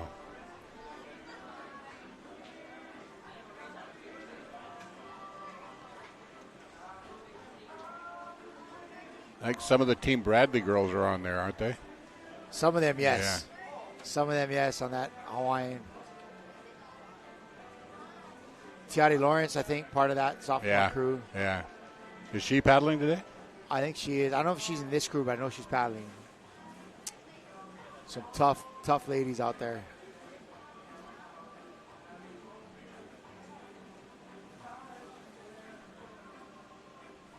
That's Hawaiian right there. Yep. They're moving. Wow.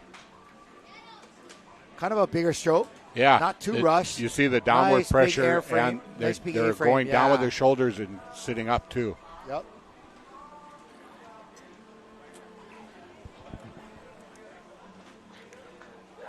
Boy, they can't even get the rest of the pack in the same frame with them.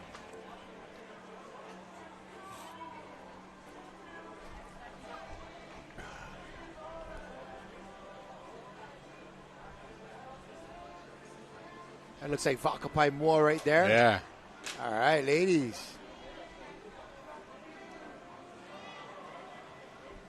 Yeah. I think they use surf clubs, Canoe. Yeah. They are out there, though.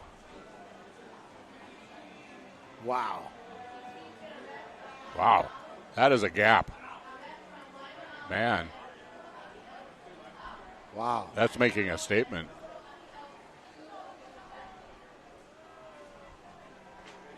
Nice work.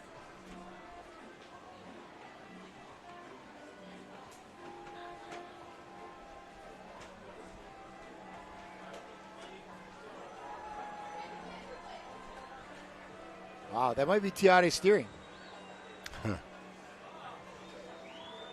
That's got to make it. We can hear Hawaiian yelling. That's yeah. wow. That is a win. That is a win. One. Yeah, that's like 2 to 3 boat lengths. Yeah. Wow. That is laying it down. That is laying it down. That's impressive. Right there. Yeah. Good for you. Right on, Hawaiian. Nice work, ladies of Hawaiian Canoe Club.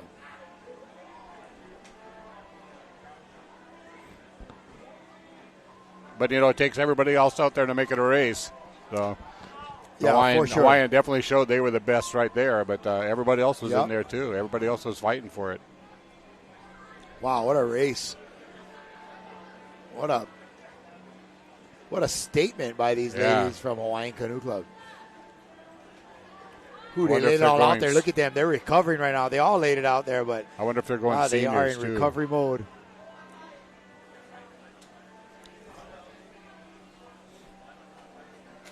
Nice work by the ladies of Hawaiian Canoe Club. Definitely.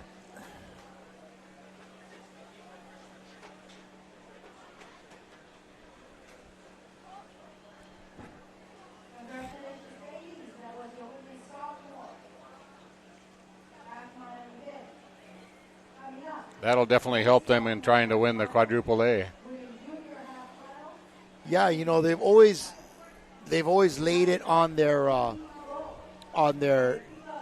foundation of their wins on the Keiki crew. The youth. Yeah. But man. Okay. All right. Well, that was an exciting race from the sophomore women. That was. And what a amazing race by the ladies from Hawaiian Canoe Club. We're gonna bid a fond aloha to Mike Atwood. Mike, thank you for coming up and hanging out with us again like you did last year at the state race, and really shedding the light on the inner workings of the Hawaiian Canoe Racing Association and the rest of the surrounding clubs. It kind of cleared up a lot of things for me, and I hope for everybody else watching from home or actually on the beach. We've learned that a lot of the folks are here, with their Jumbotron, just watching all the good camera angles on their phone while the race is happening in front of them. So, well, again, mahalo to you, yeah, Kalai. Thank you for your expertise. Your questions are great. Enjoyed, you give some insight into it, and having your paddling experience background definitely helps too. But being able to share all this is great. Thank you. It's good. And thanks for all the work you do, with your club back home and with the HCRA. And like you mentioned earlier, there's a ton of people behind the scenes here. Definitely. Doing countless hours of work, and we just, big mahalo to all of them, and we applaud them for their work. Thank you. Yeah, Hanava, you got it. Thank you, Mike. We'll be seeing you. Have a great rest of the day, and good luck to Kaiopua. We'll see you in Hilo. Yes, we'll see you in Hilo in a couple weeks. Sounds good. We'll be right back after this break for our live coverage from the Ke'ehi Lagoon here on Oahu for the Hawaiian Canoe Racing Association 2024 State Regatta Championships. Aloha.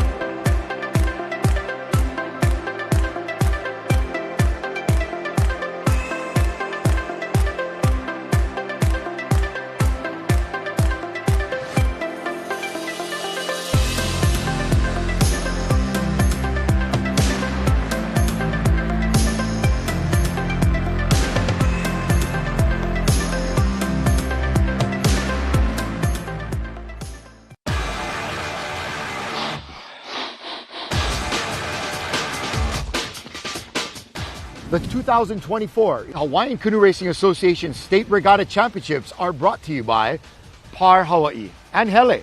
Save 25 cents a gallon with Kama Aina Rewards.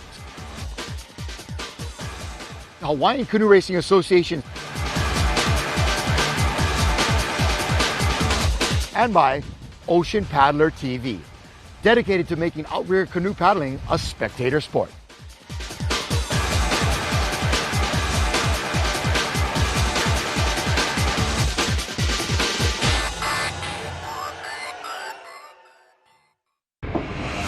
Allow us to help you grow your brand and expand your business by reaching Hawaii's giant outdoor sports and ocean enthusiast demographic. Zone Media specializes in social media content production and distribution, drone and video production, cutting-edge live productions, and more.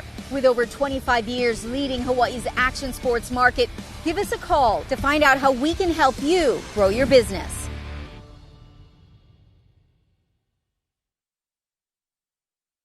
All right, welcome everybody back to Ke'ehi Lagoon for Ocean Paddlers coverage of the Hawaiian Canoe Racing Association 2024 State Championship Regatta. This is sprint style 6-man out-rear canoe racing. I'm Kala'i Miller from Ocean Paddler, and big mahalos out to our friend Mike Atwood, who is just with us. And I'd like to welcome my friend from the island of Kauai, Keone Miyake. Welcome, brother. Good guys to have you. Thanks for stepping up to join us. Mahalo, Kala'i. Mahalo, we're here. So Keone has some very intimate knowledge of the workings of that. His wife Dana was president of HCRA this past year, right? Yes. And now you're going to get her back next year. Mike just told me the term is 2 years. Or is she going again? I don't know. I think this is the last year. Yeah. Okay, good. Now she gets to be back home more with you guys. That's a heck of an undertaking to be president of HCRA, bro. Yes, exactly. And for the World Sprints. Yeah. So coming up in a couple weeks, we have World Sprints happening in Hilo. That's the IVF, the International Va'a Federation, happening in Hilo Bay on the island of Hawaii. We're going to be bringing you 7 days of live coverage. So imagine this times 7. I hope I can survive. Yeah, I hope my voice can survive. Yeah, it's going to be a lot. But coming up, men's sophomore race. Keone, you're a long-time paddler. Man, this is one of the heavy races. This is a heavy hitter race. Definitely, most definitely. Lanikai, they're always in it. Yep. Outrigger, who we got Kaihitu, Hanalei from Kauai, from where we're at. They've been had a good year this year. Really those guys are solid. Good watermen out there. Yes. Hui Nalu Canoe Club, Kiayako Hoi. Wailea. This group right here is pretty stacked up. Yeah, this is a pretty stacked group. In fact, I would say freshmen through seniors, man, that's where you usually find the current best paddlers in the state. Most definitely. Everybody getting ready for the World Sprints, too. Everybody get ready for World Sprints, right? Yeah. This is one of those kind of years where there's going to be a lot of participation. And everybody is, every year, getting ready for distance, because distance starts in just a few weeks, right? Especially with Nauhine and Molokai coming back this year. Yep, they're going to come back this year, so we're excited about that. But, yeah, there's distance seasons are coming, and everybody's got to be ready to go. So, men's sophomore, that is event number 27. All right. I think you have yours right here. That's Keone there. And so men's sophomore, Wailea is there, Manuoke Kai, like you mentioned, Lanikai. Kaihitu. Yeah, it's got to bring that mic a little closer, pal. We want to hear you, believe it or not. Got it. Outrigger, it's some good crews. So they're lining up right now. Half-mile race, just a one turn, and here it goes. Yep. Oh, nice start. Nice. Lane 1, who's that? Lane 1 is... So, Keone, as a regatta, as a guy who paddled regattas a long time, what was your strategy on the start? Deep and hard. Get out of the hole as quick as you can and get going. Yep. So, typically, but within that start sequence is going to be going deep, and then you're picking it up and trying to go hard. Build up the cadence as quick as possible to get the canoe planing and going. And then about how many changes in are you going to stretch it out? 3-4 changes, somewhere around there. Kind of trying to switch it up a little bit to get going a little longer. And then you settle in. I settle in. So right now, these guys are in settle-in phase. Yes. But in a half-mile race, by the time you settle in, it's time to hit the turn. That's right? it. It's all about the turns a lot of times. By the time you get to this point, you're trying to settle in, but, man, it ain't easy. I think it was earlier race was the 1600 boys, and Kaihitu came into the turn second and came out of the turn first. That was a really good race that I watched. So here we go, just talking about that.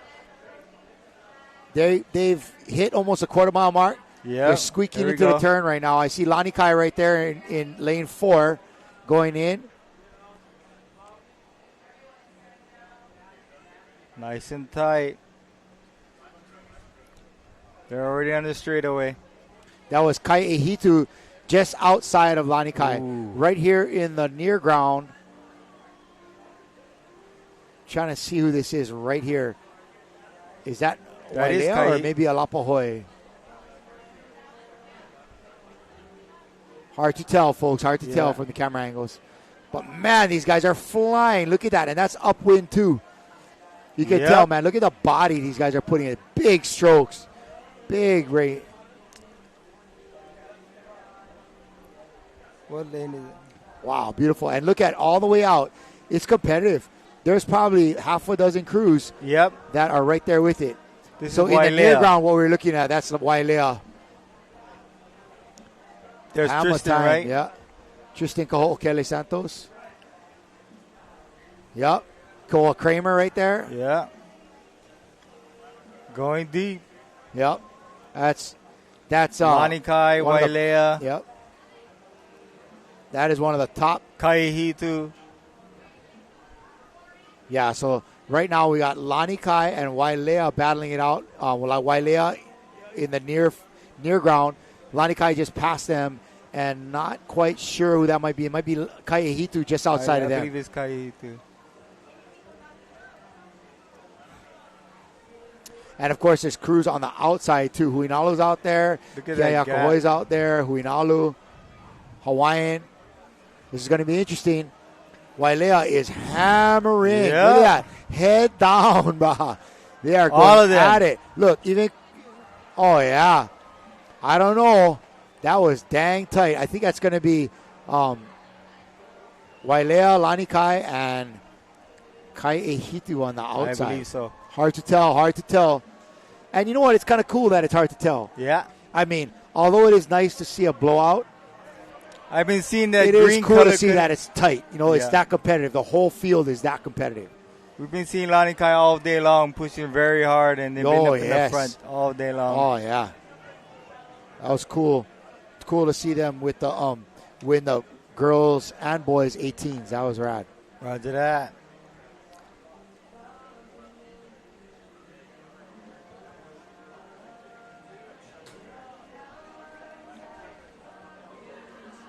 Oh, what a beautiful day of racing. Look at that, Keone. And so you came all the way over from the island of Kauai? Yeah, we came over on Friday. She putting you to work, man? Yeah, for a couple months now. My whole house is full engulfed with states and world sprints for my nieces, my daughters, for everybody. That's cool, though. You know, and I think that's a big part of it, not only as a paddler, right? Yes. I mean, think of all those years that, shucks, it was you and Dana paddling, right? And had to probably practice on opposite days. Correct. So that somebody could pick up the keikis and get them home from school and get them dinner and all that. There's a lot of work that goes into it, you know. And when you have a couple that's paddling, that's like, when do you see each other? Yeah. And by the time you come home for practice, she's had it with the kids, and you're like, oh, I'm tired, right? You know how it is now. I know how it is, pal. I know how it is. But it's great to see like that even at the level of having this whole big deal with HCRA, there's still a lot of support behind that, you know. There's a lot of stuff happening. For instance, like you said, your whole household is pretty much dialed into the state race. Yes. You know? That's kind of cool. That is kind of cool. Lauren? Yeah. But we're going to now break into the 1 mile course, and this is going to be lots of turns. Yeah. 3 turns. Yeah.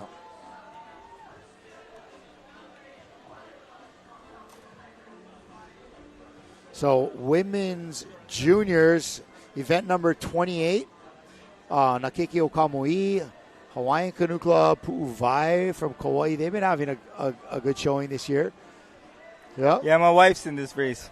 Oh, yeah? Yeah. She gets to be HCRA and... HCRA, yeah. And a race. Great. Kaiopua That's Canoe a Club. little escape from the hustle and bustle. Sure. Making it all worth it. What you're seeing on your screen right now is Lanikai Canoe Club. The men coming out, the next bunch going in. And Dana. Yeah.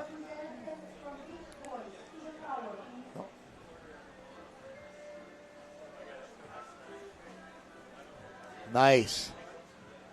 Who else we got? Keakohoi, Puna, Waikiki Beach Outrigger, Kamehameha from Hilo, Kailua Canoe Club, and Nakai Evalu. Ooh, man. Right there, Karel Tresnick. Yeah.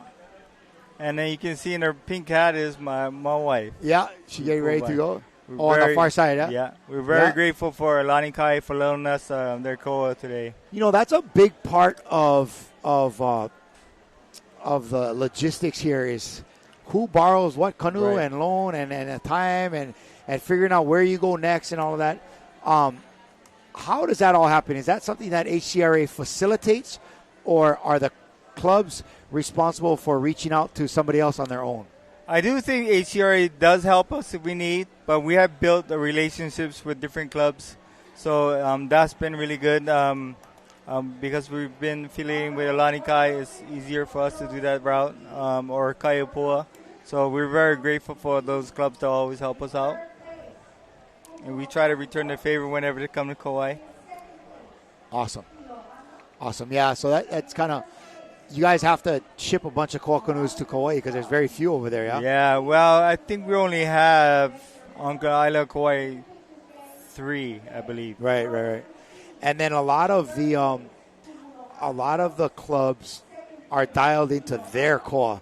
Yes. And they have the funds to ship their boat to an outer island for this race. Yeah, I believe Hanalei Canoe Club from the North Shore shipped theirs. They brought theirs. I seen their canoe. Nice. Yeah. Ooh, that's a lot of trust in young brothers out right there. Those things are, I mean, really they are. I mean, I'm sure you can put a price tag on anything, but how do you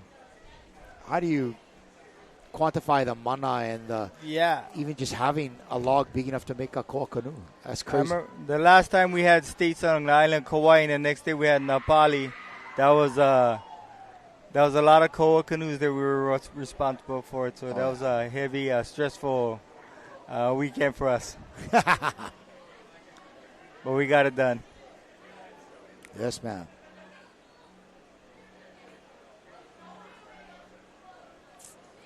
All right, speaking of officials, there's the officials tent right there. That's the finish line, making sure everything is hunky-dory and happening as it should. And a good pan of all the rest of the clubs and tents here along the beach. It's so good to see so many of our people out here doing the States again after the whole COVID thing. Yep. It's just really, this year it really looks like everybody came out to play. Yeah, because it was 2020, right? Yes. 2020, 2021 was out. Yep. And then coming back 2022 and 2023, so it's been a couple of years. Yeah. It's good.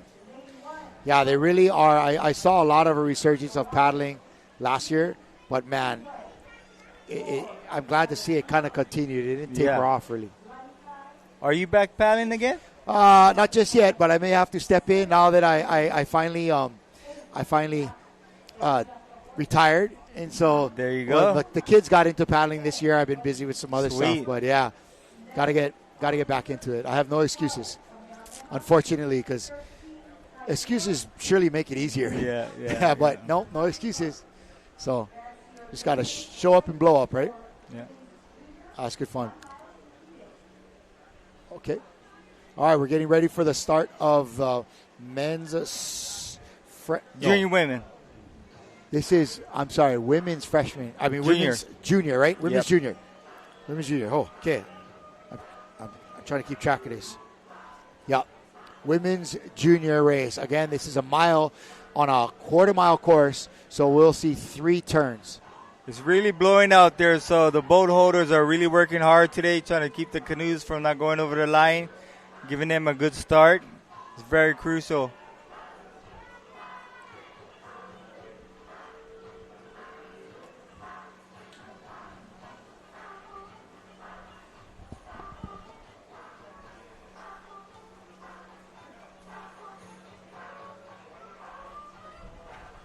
All right, looking good out there. We're just patiently waiting for the start, trying to make sure all our boats are out there.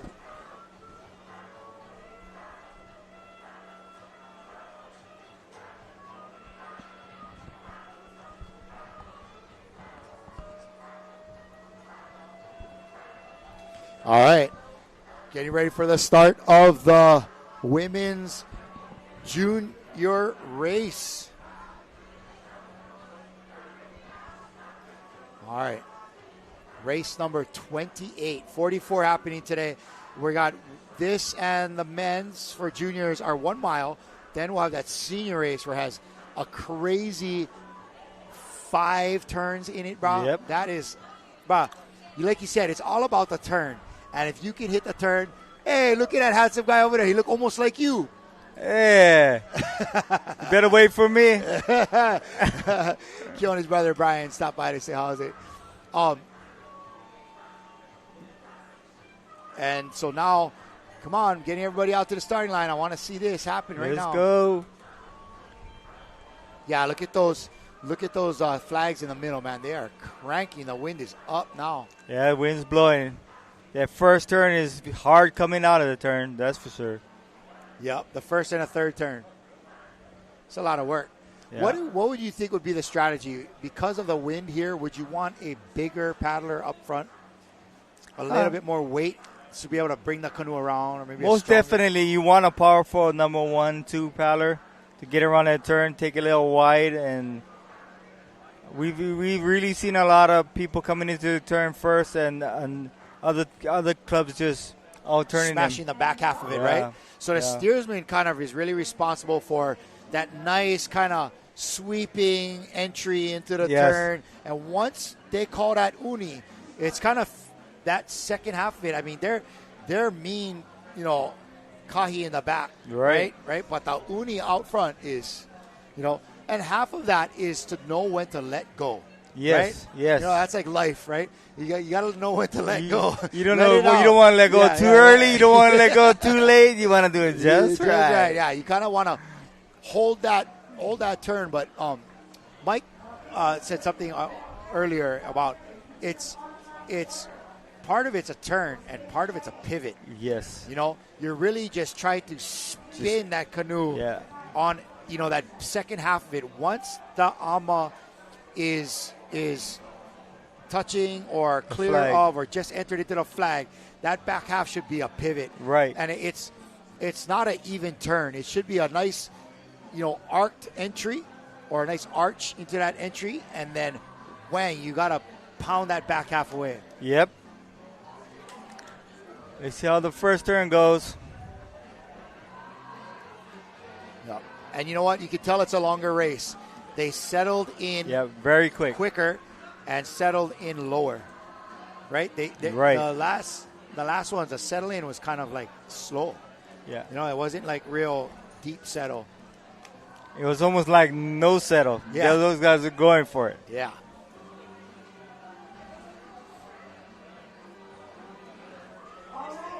There we go, right there. Yep. So lane 1. That's Hawaiian Canoe Club in lane 2. Yep. Coming right Look in. at that. So now That's right a here, you see clean. a pivot. That's a nice Bang. shot. Look at that. Yeah.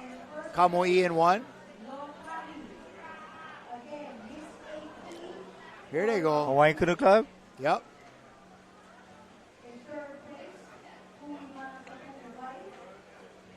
These Vaders are working. Making their way back upwind now. Like you said, this is the phase of it where they're really, really working. They're crushing it right here. Yeah.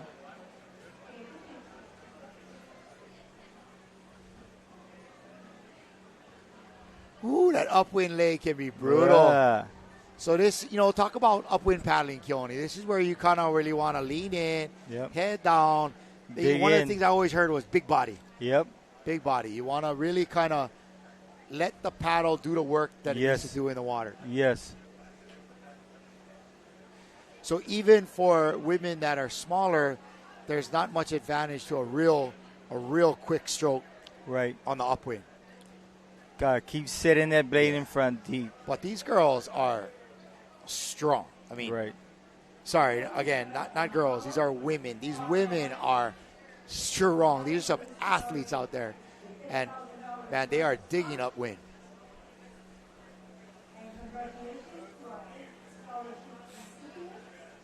Already Canoe Club there on the outside. And Hawaiian Canoe Club seems to be doing really well, kind of walking away. That's Kaiopua. Looks like a couple of canoes above them, I think. Or could be Lanikai. It goes Hawaiian is there in blue. So it's Kamoi Hawaiian, Pu'uvai, Kaiopua, Lanikai. Yeah. That's a good matchup right there, man. Kaiopua and Lanikai. Kaiopua is tough. They did really well in some of the races earlier.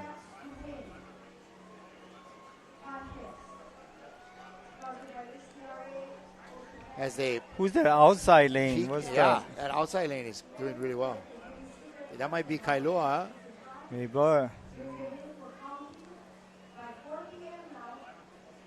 Who's it gonna be? Okay, another turn right here. A little more strategy in this too. You got to know your crew. Some of these crews go out. Oh, look at that turn. Yeah. Well, most definitely, the downside and the upside turns are a little different. Yeah, the back half of the turn is really easy when you got the trades pushing you down, Yeah.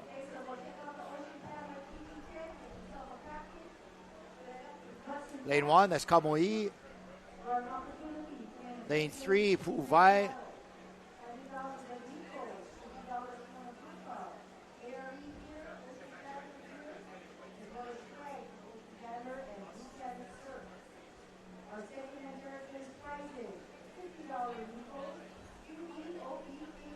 Yep, now these canoes are really going to start separating themselves as they head down this course. So this is the quick leg right here, right? Right. You've already got some momentum. You're warmed up. You're dialing putting it on in. the Yeah, turns. yeah. Now you pick up the pace a little bit, Yep. right? If you need to, you pick up the pace a little bit. After this last turn, give everything you got. Yeah, after this last turn, it's a slugfest uphill, bro. Right. They are paddling upwind and just toe-to-toe. Because, it's like walking in deep sand or mud, or with weights on. Going uphill is work, man. Yep. And these ladies are working. Right there is Lanikai. Yeah. Hawaiian here in the foreground. Yeah. Easy to have good. This is Kaiopua up front. Yeah, Kaiopua right outside there. Easy to have good technique when you get plenty of energy. Yeah. Man, once you're tired, it can fall apart. So that looks like Hawaiian in the near ground. Kaiopua just outside of them and way down there. Like I think that might be Outrigger or Kailua. Kailua probably. Kailua, I think. Way on the outside? Yeah.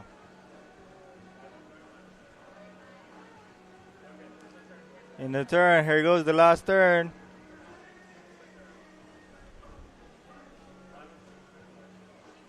Right there, Hawaiian Canoe Club. You can see the kahi right here. Yeah. Where they're digging in.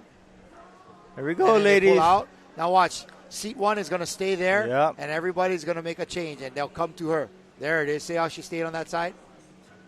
So you want your Seat 1 call changer to be kind to your stroker. Yep. You want to call that change right away so that stroker isn't sitting on that side for too long. I remember sitting seat 1 and getting stuck on the left forever. 25 on the left, something like that. It's like, let me out. Yeah.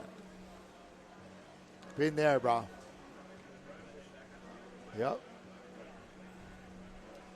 Oh, looks like Kaiopua is smashing. I think they got this one sealed. But the rest of the ladies are charging.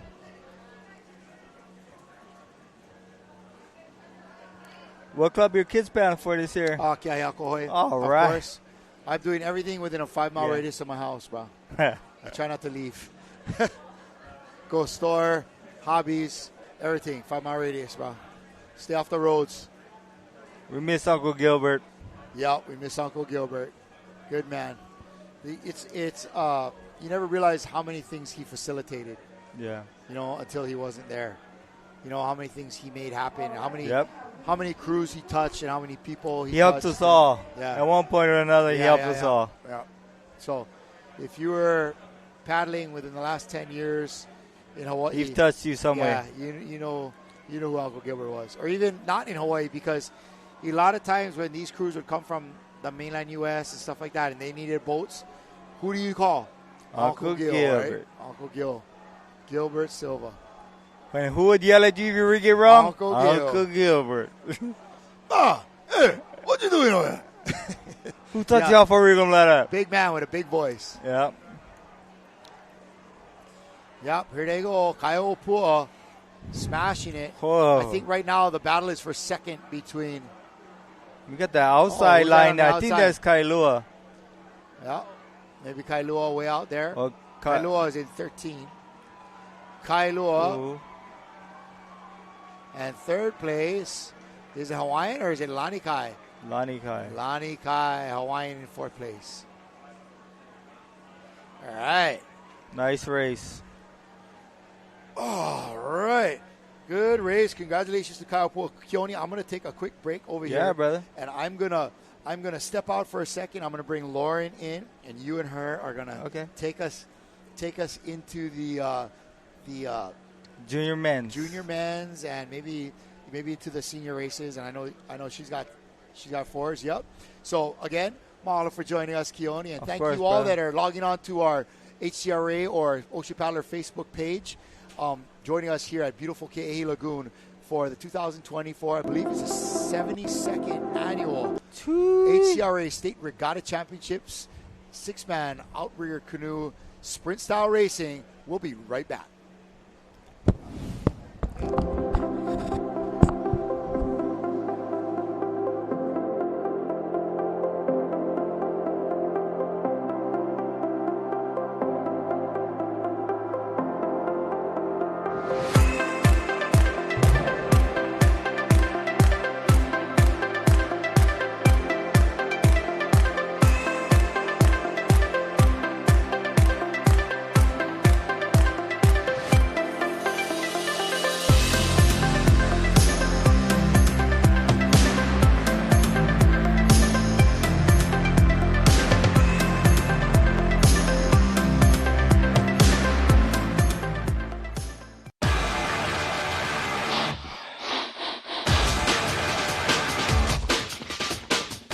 The 2024 Hawaiian Canoe Racing Association State Regatta Championships are brought to you by Par Hawaii and Hele. Save 25 cents a gallon with Kama'aina rewards. Hawaiian Canoe Racing Association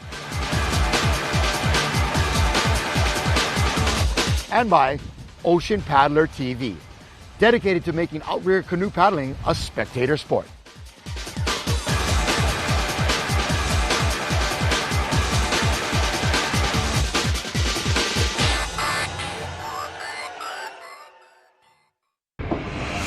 Allow us to help you grow your brand and expand your business by reaching Hawaii's giant outdoor sports and ocean enthusiast demographic. Zone Media specializes in social media content production and distribution, drone and video production, cutting-edge live productions, and more.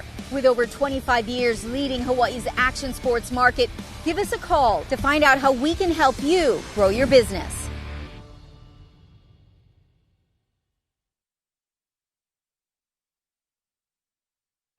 State championships being held here at Ke'ehi Lagoon. I'm sitting here with my good friend Keone Miyake. Mahalo again. And I'm dressed a little differently. I'm up in Open 4 in a little bit. There you go. Like 7 races. But good to see you. Thank you very much. Nice to see you too. Yeah. It looks like there's some action out there, a little bit more wind. Yeah, most definitely. The wind's picked up a lot. From like the 18 boys and on, it's been a little bit more windy. Yeah, windy. And looking at some of these turns, I love the angles up here. Yeah, it's so awesome. You can see everything from the top here. Yeah, well, and it keeps you honest too, right? You can see the bottom now. Yeah. Before you kind of were like, oh, it looks who's like that? a good Who's turn. gonna get it? There's no secrets out there that everybody can see everything that's happening. Yeah, most definitely. All right, so we're going into junior men. It's just slowly ticking along. After our junior men, I think we're going to have our senior women. Yep, and that's entering to the 5 turns. Yep, which is a mile and a half. Yeah, so Right. that's choke turns. Yes. Sometimes. And you're probably in that race, are you? No, I'm not. I'm in open 4. Oh, you're open 4. Sometimes if I'm steering, I'm like, oh my gosh, how many turns was that? I know how you got. Yeah, you can't lose count. 4 or 5? Do we have one more? Let's do the next one, just in case. Yeah. Right. But so yeah, at least it's these races are moving on a little bit faster. The what is this? This Event 29. 1 mile. So they're the 1 miles. Yeah. And then mile and a half. And then I think we go back down to the half-mile races. Yeah, half-mile races after that. But it looks like I think Huinalu just won that last race. The junior women's race? Was that Huinalu? Yeah. It looked like I think it was Kaiopua. It was Kaiopua? Yeah. Okay. It's such a great vantage point from up here. Yeah. And it's a little bit cooler A lot cooler. underneath the little gazebo than Yep. underneath the tents. I was sitting out the tent for all the junior races and just cooking. It's hot. Yep. It's hot. Not a lot of airflow. Yep. I was happy that I got to walk around the little concession stands. Yeah. There's some cute. They got some little bathing suit action. Yeah, so everybody make sure you go out there and support local. Yeah, Get and there's out like little food. They got plate lunches. Someone's selling grinds. chili pepper water. Yep, there you go. Yeah, it's the merchandise tent. The line is down. If anybody is wondering still about look like- merchandise, They still got a little bit of stuff left Yeah, if anybody needs. no TSA line right now. There you go. It's down. But looking, okay. So we're lining up. Junior men. Who's on the? They're going through the where are we? Sophomore, junior men. Okay, we got Manu Okekai in lane 1. Alapahoy, Lanikai. I'm looking forward to seeing our Hanalei boys. Hanalei compete. in lane 7. Wailea's 6. Yeah, Wailea 6. Hawaiian Canoe Club is Uinalu's 8. in there. Kaihitu. So it looks like we got some good competition. It's a great. I love these angles with the drones. Before states, you can only see from the beach. Yeah. Now you can watch it at home. This is awesome. Yeah. The last race, they did the drone shot right at the turn, so you can see everybody turning one time. Wow. That's pretty unreal. Yeah. So I wonder who you got on this race. I have to go with my Hanalei boys just because I'm from Kauai, and I would love to see them do good. But, you got Wailea and Kaihitu and Manu Kekai. It's anybody's game. Yeah. No, for sure. The start is going to be fine. Well, we got a couple more minutes. It looks like they're still kind of trying to get their start straight. Yeah, trying to everybody get in position. Lanikai right there's that Matt. Looks like Matt Crowley in C2. Yeah, that hammer. It's the big boys. They're going to win, trying to win it. Man, the parking lot is still jam-packed. I thought it would thin out a little bit. It is. With all that construction work they've been having for the overpass, it's just this morning we had paddlers running. Oh, I believe it. From outside the street to make it for their races. Yeah, it took us 30 minutes to come from the airport into the park. Crazy. But so far nobody missed the race, so we're happy about that. Yeah, it looks like they got it. Looks like they're almost ready to go. You can see who is that on lane 1 again? Manu. They're playing conservative on that start line. They're not pushing the line at all. We'll see how that pays off for them later. Oh yeah. Oh, they still got another boat coming up. Oh yeah. See? So okay. Everybody's. So they got time. They'll get close. Mm-hmm. But you can see. Look at this wind out here. It's definitely picked up. I don't think it's going to be too big of a disadvantage. No, I don't think so either. But those inside lanes are gonna be a little bit more protected. Yep.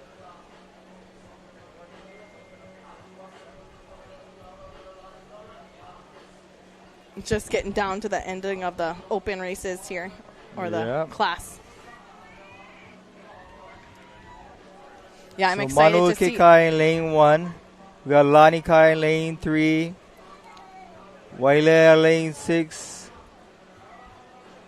Outrigger 10. We have Huinalu's in 13. Kaihitu's in 14.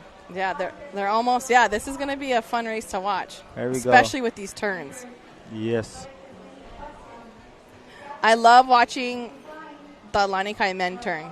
Bruh. That boat just whips. Yep. I'm sure if you see it on Instagram, you can always see them. Yeah. They have been doing a lot of shots of them making turns, and it's priceless. I wonder if Junior is steering them. Or no, he might be open. We'll see. Time will tell. Let's see. This is the worst part of the race is waiting. The waiting. The waiting part. Doesn't matter how long you paddle, you always still get the butterflies before the race. Oh, especially at States. Yes. Oh, yeah. Here we go. And go. And the race is on. Oh, Manu exploded off the start. Yep. Nice. You gotta like that start.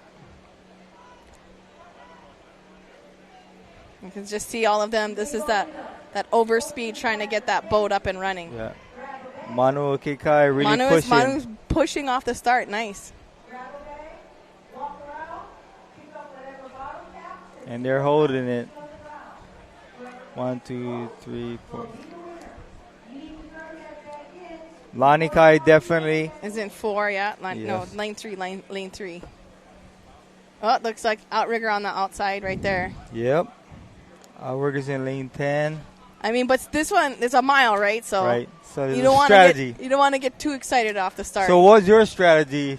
I think you want to be aggressive, but don't spend it all. Don't spend all your money on the first lap. Yeah. Especially in the 1.5 mile race. Oh yeah, the 1.5 mile. You want to make sure you have enough to kick it in that last part. But and turns, the turns is where you'll start to see things kind of spread out too. Yep. It was very fun watching the juniors this morning attack turns. It was pretty fun. Seeing this younger generation nowadays coming up so fast and quick. It's great. It's a lot of hunger from the out there. 14s up, they're just exploding off the line. Oh, check out this. Oh. Coming into the turn. Manu's going in. Manu.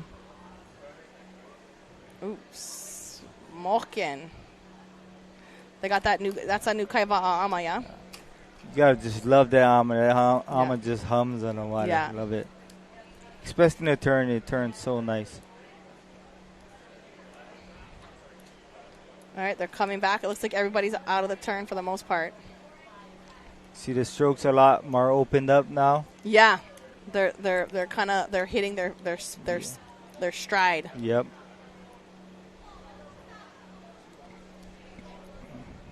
Is that Hanalei with the yellow Ama? Yes. They look good. They look smooth. It's Kailua. Kailua's up or no, there. Is that? Manu's still holding strong. Manu's totally holding strong. Those guys have been training. They're putting in the time on the one-mans. Nice. You see him at all the one-man races. Everybody's putting in their work. Yeah. With the Lele Ama. Yeah, they look good, though. They look good, smooth.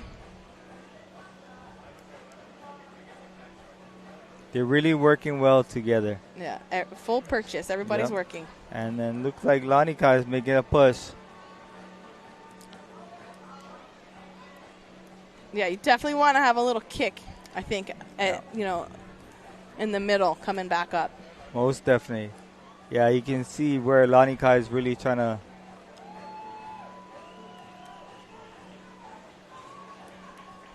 It's a great little, it's like a very lively, even though it's like we're halfway through the day. Yep. There's still plenty of people down here. They got the music playing. Yeah, it's good to see Hawaii back having fun again. We're all out here. We've been going to so many. This new variant flirt. You got. Oh, wow. Look at that. Nice. Hanalei is right there also. Yep. Manu is coming in before neck and neck with Lanikai. Wow. Look at these turns.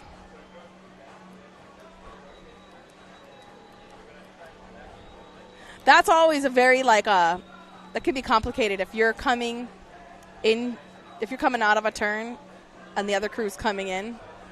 Like, that could also mess you up a little bit because you got to hold it a little bit longer or you got to go in a little bit tighter. It's when you can actually collide. Yeah, that's like the worst thing, especially in quads. Especially if you're making a wider turn, utilizing your lane. Sometimes boats don't turn as quick as the other ones, Yeah.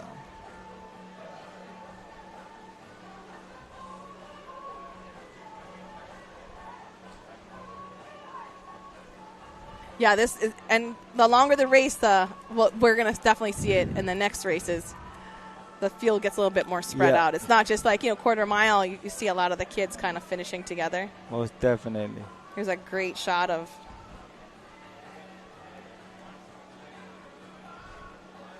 Is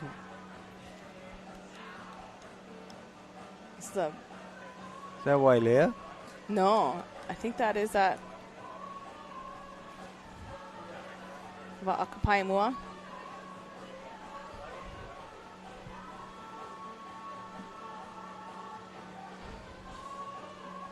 That's Banu right there. Yeah. Oh, someone's going into a turn.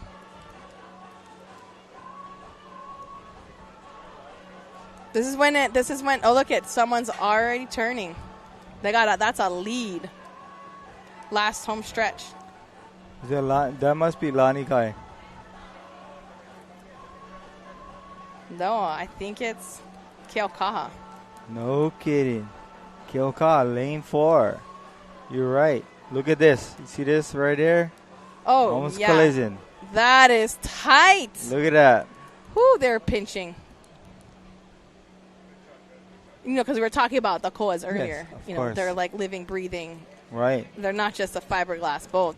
And you got to really, the last thing you want to do is gamble with that boat. Right. That would be a tragedy if you. The boys of Hanalei right here. Oh, it's your Hanalei boys. Yep. Yeah, these guys look strong. Nice big strokes. Tough.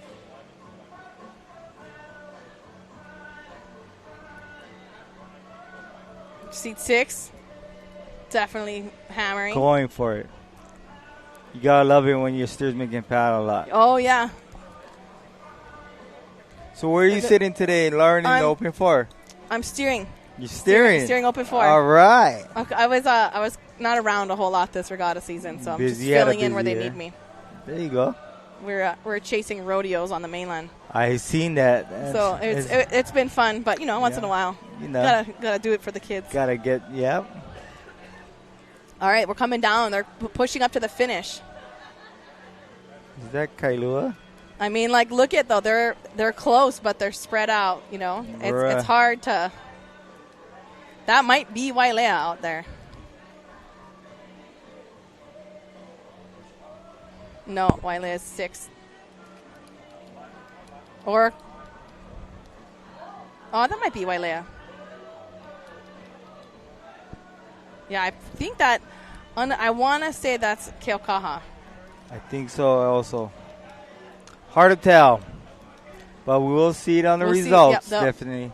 Yeah, they should give us a readout on it. I know. The Shaka cam. Yep. Yeah, 1 mile sprint. That's no joke. These guys are definitely worked hard. You can see them, the heads down. They gave everything they got. Oh, yeah. It's amazing, even a half-mile sprint. Oh, yeah. Your arms, you come out, they're swollen. Oh, Shaka cam. There you go. Ooh, what's up? That's the one, Hammer. That was very impressive. Yep. Picking up their boat holders. Those guys are probably like, get me out of the water. Yep. Especially over here. Yeah. You want to spend the least amount of time. Yeah. Are you going to World Sprints this year? No, we're not. Too busy. Yeah, no. Yeah. Long weekend. It's cool that it's in Hawaii. Yeah. Trust me, we understand. It's a lot of work. Yeah. I've been to. It's fun. I'm happy to not go to World Sprints. Take a little break. Yeah. All right, senior women. We got open women coming up next. we got Lokahi, and then we've got Huinalu Canoe Club in lane 2, Manu Oke Kai in lane 3, Kihei Canoe Club in lane 4, Hui Mana Kapu'uvai Lanikai Canoe Club, Keokaha Hawaiian Canoe Club lane 8, Healani Canoe Club lane 9, Keo Honau Canoe Club in 10, 11 Outrigger Canoe Club, Nakai Evalu in 12, Waikiki Surf Club in 13, and Kailua Canoe Club in 14.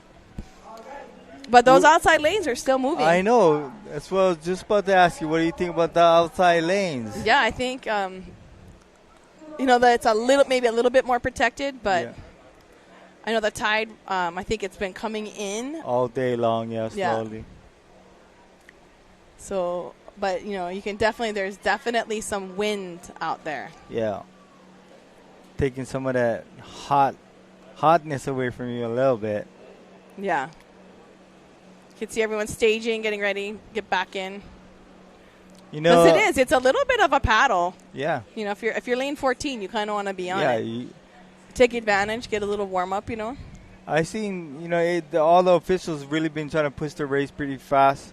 As soon as it's over, they're blowing their horn, getting the people picked up. If you have boat holders, really working hard all day long, trying to get the race keep going.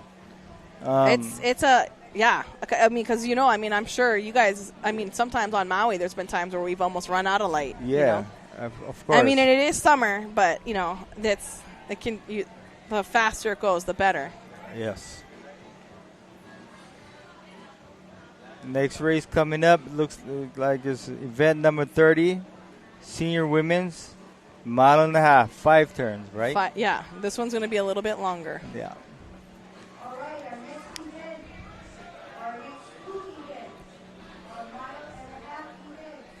Here we go. So for your strategy for the 1.5 miles versus the 3 turns, what was your strategy more? I think it's good. Get up, get out, get running, and solidify. Find a pace that you can work with. Be as comfortable and uncomfortable at the same time. Comfortable but uncomfortable at the same time. I like that. A comfortable threshold of pain. Yes. Tolerable, and then make sure that you call little pickups on your straightaways. Make sure you're running in and into and out of your turns.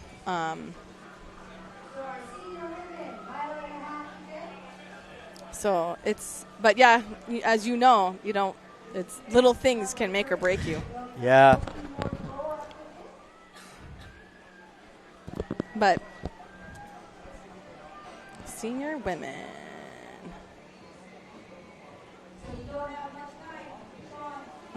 So on the island of Maui, have you been following the races? Do you have a little bit.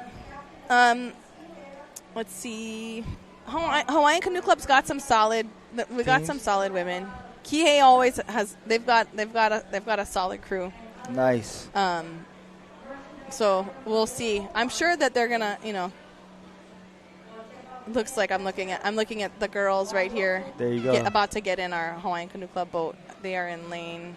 That was the warning, right? Yep. 8. Yeah, that's a hurry up. Get your act together. Get in the canoe.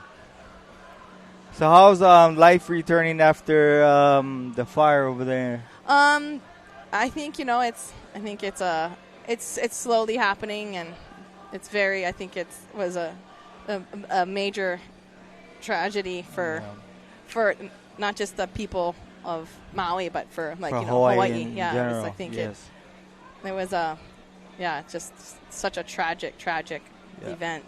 But I feel like everybody is positive and strong, and you have to be picking up and making the best with what they can. We've been having some fires on the island of Kauai. I seen that a couple weeks ago. You guys had what was West Side burning? Yeah, West Side, Kokei. We had some down in the Kapaa East Side where I live, and wow.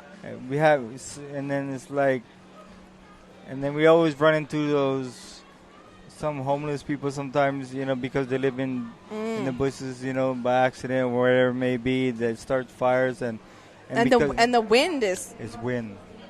The wind is the one we have to watch. Yeah. Because the wind will pick up your fire and move it real quick.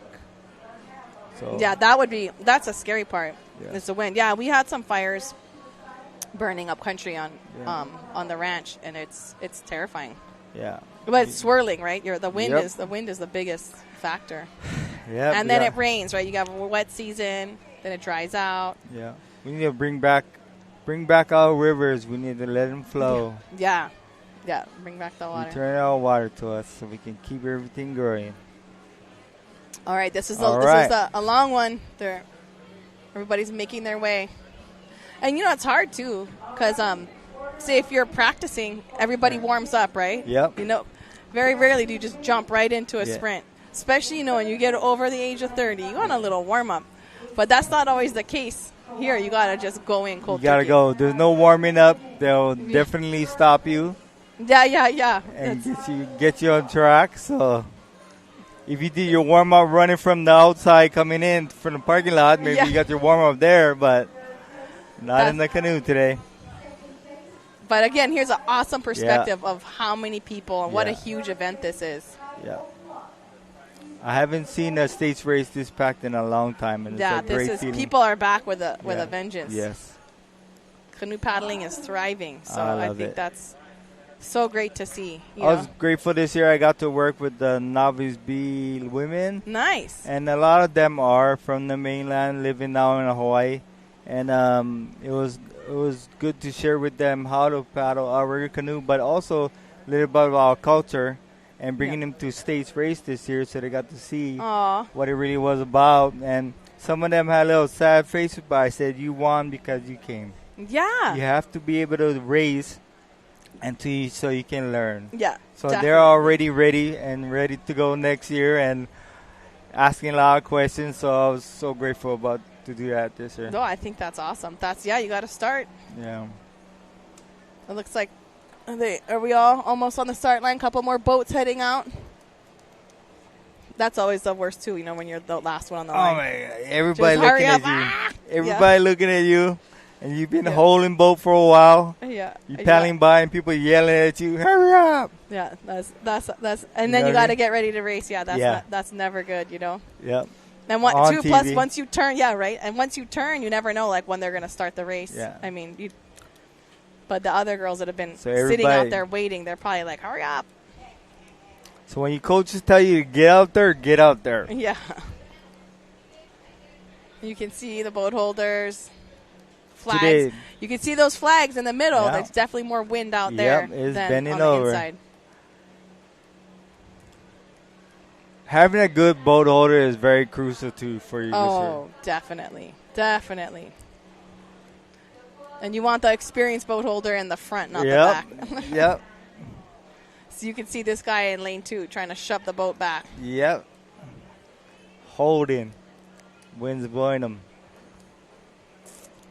All right, they gotta be having a start soon. It's hard when they hold it this long. Here we go. See paddles up. And here here we they go. go. Clean start. Oh, you got 2 perspectives. You got one from the water and one Yep. from the air. Look at that line. It's a pretty tight race straight from the get. Huinalu's going to be tough in this. They're jumping off the line right here Yep. in lane 2. Most definitely. And Manu's in lane 1. I'm sorry, lane 3. Yes. Lokahi is lane 1.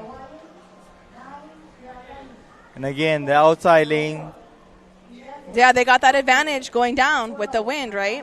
I'm saying you can really push with that. You have to really play into that. Yeah, like you got to run, take advantage of the speed where you can. So Roger if it's that. running down now, And so on your first lap for you before on the mile and a half, how would you approach the middle part? Do you guys really just try to stay steady, or you do some powers in the middle? yeah, I would definitely do powers in the middle. Just to, like a refocus, Check, get yeah. everyone. If everyone throws like 5 or 10% more effort, Yep. like it kind of rebuilds the boat, re-energizes, gives you like a little opportunity to just like And here to comes build up. Kalai. So like he's got these like big sunglasses on. He looks like a triathlete. Oh, you need a snorkel. Yeah. He's trying to feed me something fruity. We were talking about world sprints and him doing the talking for the world sprints. Oh, yeah, he's going to be talking for like 5 days straight. He's going to be quiet for the rest of the year after that. All right.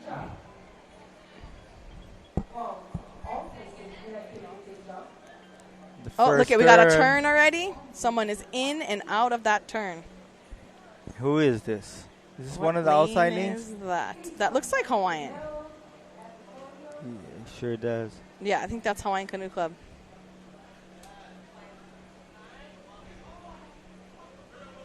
Lani That's Kai? Lani Kai.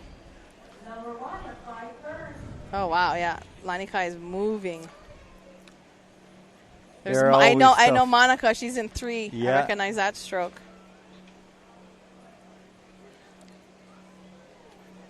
I think Monica been one of your teammates for yeah, a while? Yeah, we paddled distance together. I think she's helping coach the women at Lani Kai.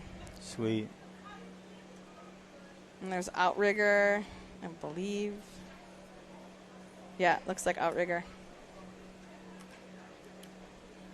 So a lot of the top teams for the girls' teams for the mile and a half, normally during long distance, you will probably see them in the upper half of the races. Yeah, I would say so. Usually stacked. Yeah, Huinalu's always competitive, you know, and they're a homegrown team. Mm-hmm. You can see yeah, okay, so they've only cracked 1 turn, and this is 5 turns, so. And it's already starting to spread out. Yeah, you're going to see it spread out more and more. But Huinalu looks great. It's probably Maggie Twig Smith steering back there, right there. Look at that open, nice, clean little stroke. whippersnapper. Yeah. 6. She probably weighs like 100 pounds wet, maybe. Nice. If she's at the poke, it's just like one little beat. Yeah. She's on it. 1, 2, 3, 4. Poke, and that's it. Good job, Maggie. Way to power steer. Because you don't, if you start power steering, you don't. It's almost detrimental if you lose it. Of course. You got to put a little poke in there. Yeah. Keep that canoe straight. Yeah. The outside is busting some heat. All right, let's see what Maggie can do right here on this turn. She's going to come in tight. She's coming in tight. Oh. And boom. That was good. She came out. Nice, clean. Good job, Maggie. Yep, nice.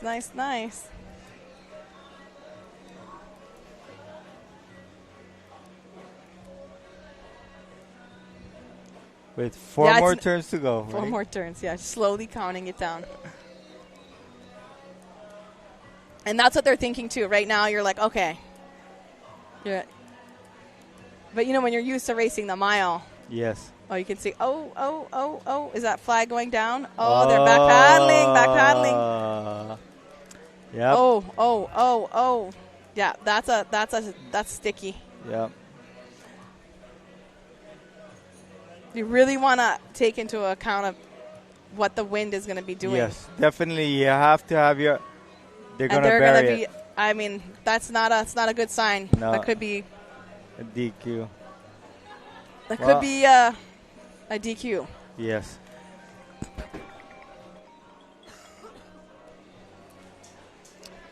Bummer. That's a bummer for them.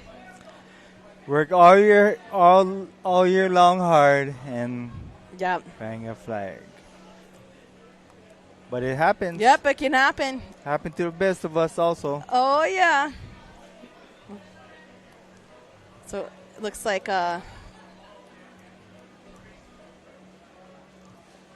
Huinao is really holding strong. Yeah, they look great.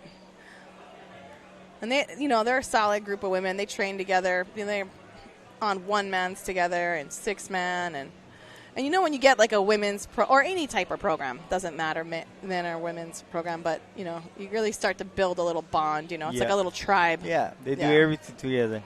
Yeah, they train together on the 1-mans and the 6-mans. And you got the Hawaii Kai run right there for them. Oh, yeah. Their home turf is up, up at the top. Up Moanalua Bay. Look at that turn. Sheesh, Megs. That made me nervous. That Alma popped a little bit. Yeah. Very nice. And those the bottom turns are hard, right? Because of the wind. Yep. It catches your nose, and it's almost like you fight it a little bit. You know, it doesn't spin as easily. You got that wind just pushing on your canoe when you try to make that turn. It's really, you gotta get that pivot. What a great angle, yeah! And then you're lapping people right there. That's, This is Hawaiian Canoe Club, I believe, right here. On the bottom right. Yeah. Yeah. Got Kelsey Apo steering.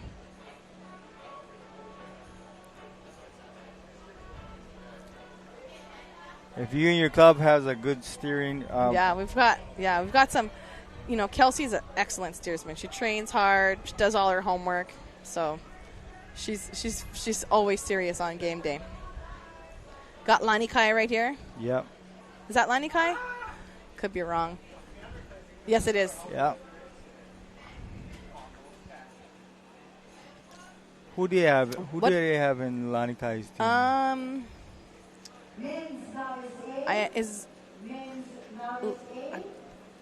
I don't want to. Monica, right? Yeah, Monica's in 3 for sure.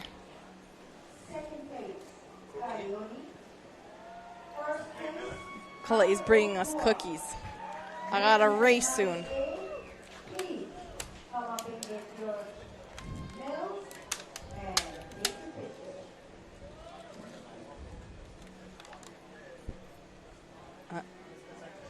All right, they're still not done yet. Yeah. We got Huinalo on the inside. 2 more turns. Lani Kai. Is that Hawaiian Canoe Club? That's Kihei is with the pink hats. Oh, okay.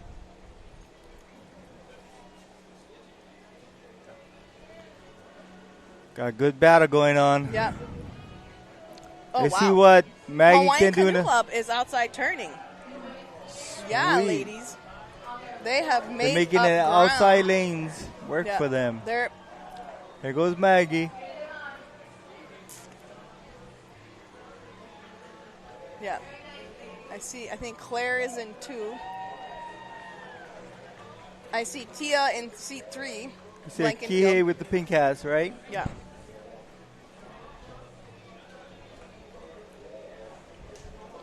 Well, it definitely looks like Hawaiian Canoe Club's up front. Yeah. It's so hard to tell from Yeah. these camera angles, Yeah. too. That's why I keep looking back. I'm like, we're looking at the ocean now, Yeah. not really the monitor. It's definitely between Hawaiian and Huinalo. Huinalo. And Lani Kai's chasing. And then you got the Kihei girls. Yeah. We're approaching our third turn. We're Or did we lose they're track coming already? into their last turn. This will be Last their turn, okay. Last turn. Like we were talking about before, Yeah. losing on what turn you're on. Yep. Very easy to do. So you can see the outside lanes starting to really run pretty well. I mean, and look at how spread the field is now. You've Yep. got some people coming in for turns, and you got some that are approaching a turn at the bottom. This is when you're starting to think. Right. After this turn, that's when you really got Yeah, your this home is stretch, everything right? you wanna got. Really kick. Are you guys doing Team Bradley again this year? Mm-hmm. And of course with Nauhini back on again. Yeah. So is that I'm eating a cookie. Sorry, guys. That's okay. No, but yeah, I think that's so great for the whole paddling community Yeah. that we get to have these Molokai races, because it's just something that's just part of what we do, right? Right. Oh, Maggie is sticking this turn. Yeah. That's right pretty on the flag. tight turn on the downside of the downwind turn also. Yep, it looks like Hawaiian Canoe Club is out of their turn. Or a little bit behind, but don't eat. They're telling me not to eat? Don't eat when you don't put sneeze when you eat they're side telling man. me to put the microphone closer to my mouth. Yeah, it looks like Hawaiian Canoe Club has a lead right now. Yeah.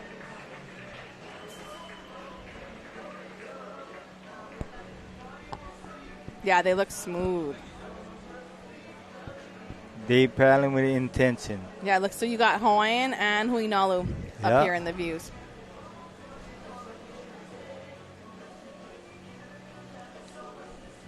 Hawaiian Canoe Club's really laying it on it now.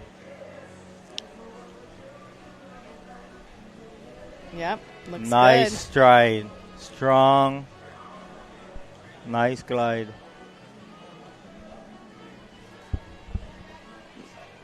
They're about halfway. And we are on the home stretch for our senior. Yeah. Just they're creeping up into the finish. Looks like outrigger on the outside. You can hear Hawaiian Canoe Club. Yep. Got a good view of Lanikai right there. Lanikai definitely brought up the stroke rate. They did. They're chasing right now. Yeah.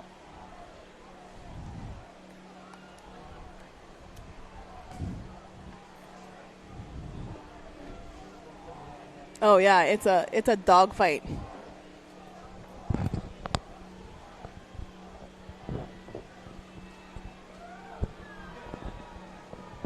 And they're approaching the finish line.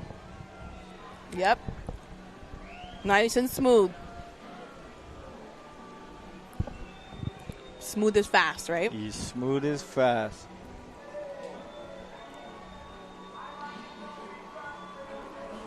And Hawaiian Canoe Club's already celebrating. Oh yeah, here they come. Congratulations. Yep. Unofficially Hawaiian Canoe Club. Unofficially Hawaiian. Yee. Way to Oh, go, they're ladies. stoked. Strong, tough. And Oh, I they're see stoked. Huinalu coming in now. Yep, Huinalu's second. Looks like outrigger. Yeah. I mean, Lanikai Lanikai is third. third. Nice job, ladies. Very cool. And I think that is...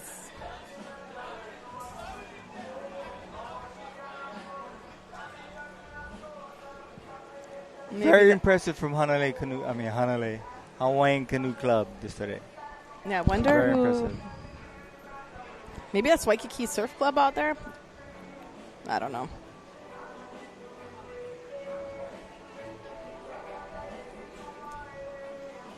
Now it's the men. Next The race Shaka coming up. Cam, Shaka Cam.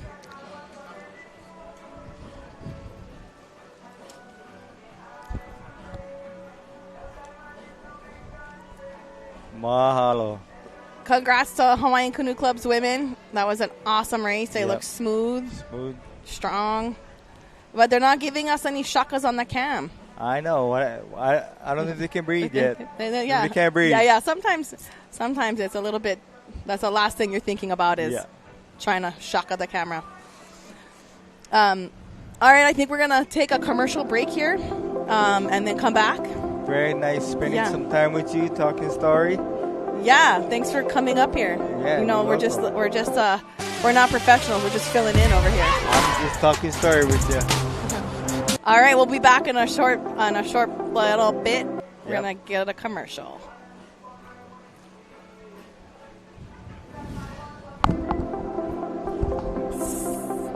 Take this on.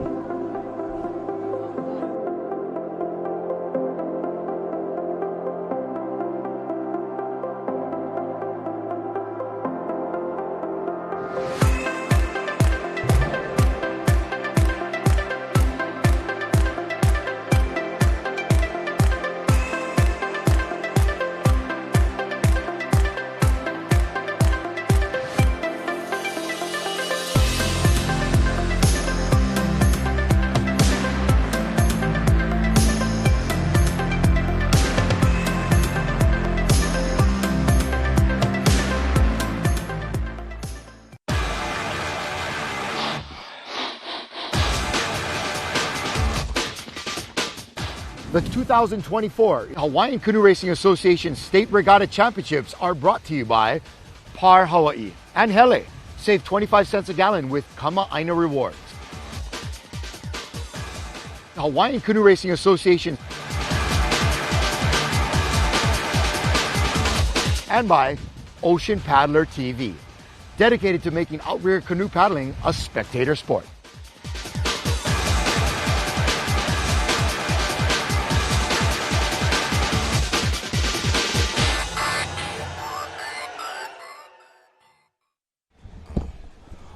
Woo, mahalo for that break right there. Welcome back to the 2024 Hawaiian Canoe Racing Association State Regatta Championships. We just wrapped up the senior women's race. That is the big daddy for the Wahine out there. And what a great race. I was off screen. Thank you. Taking a break. Lauren, you're the best. I went Kiayako Hoi tent, got some goodies supporting the women's long distance program. You know, I ate gotta one. get out.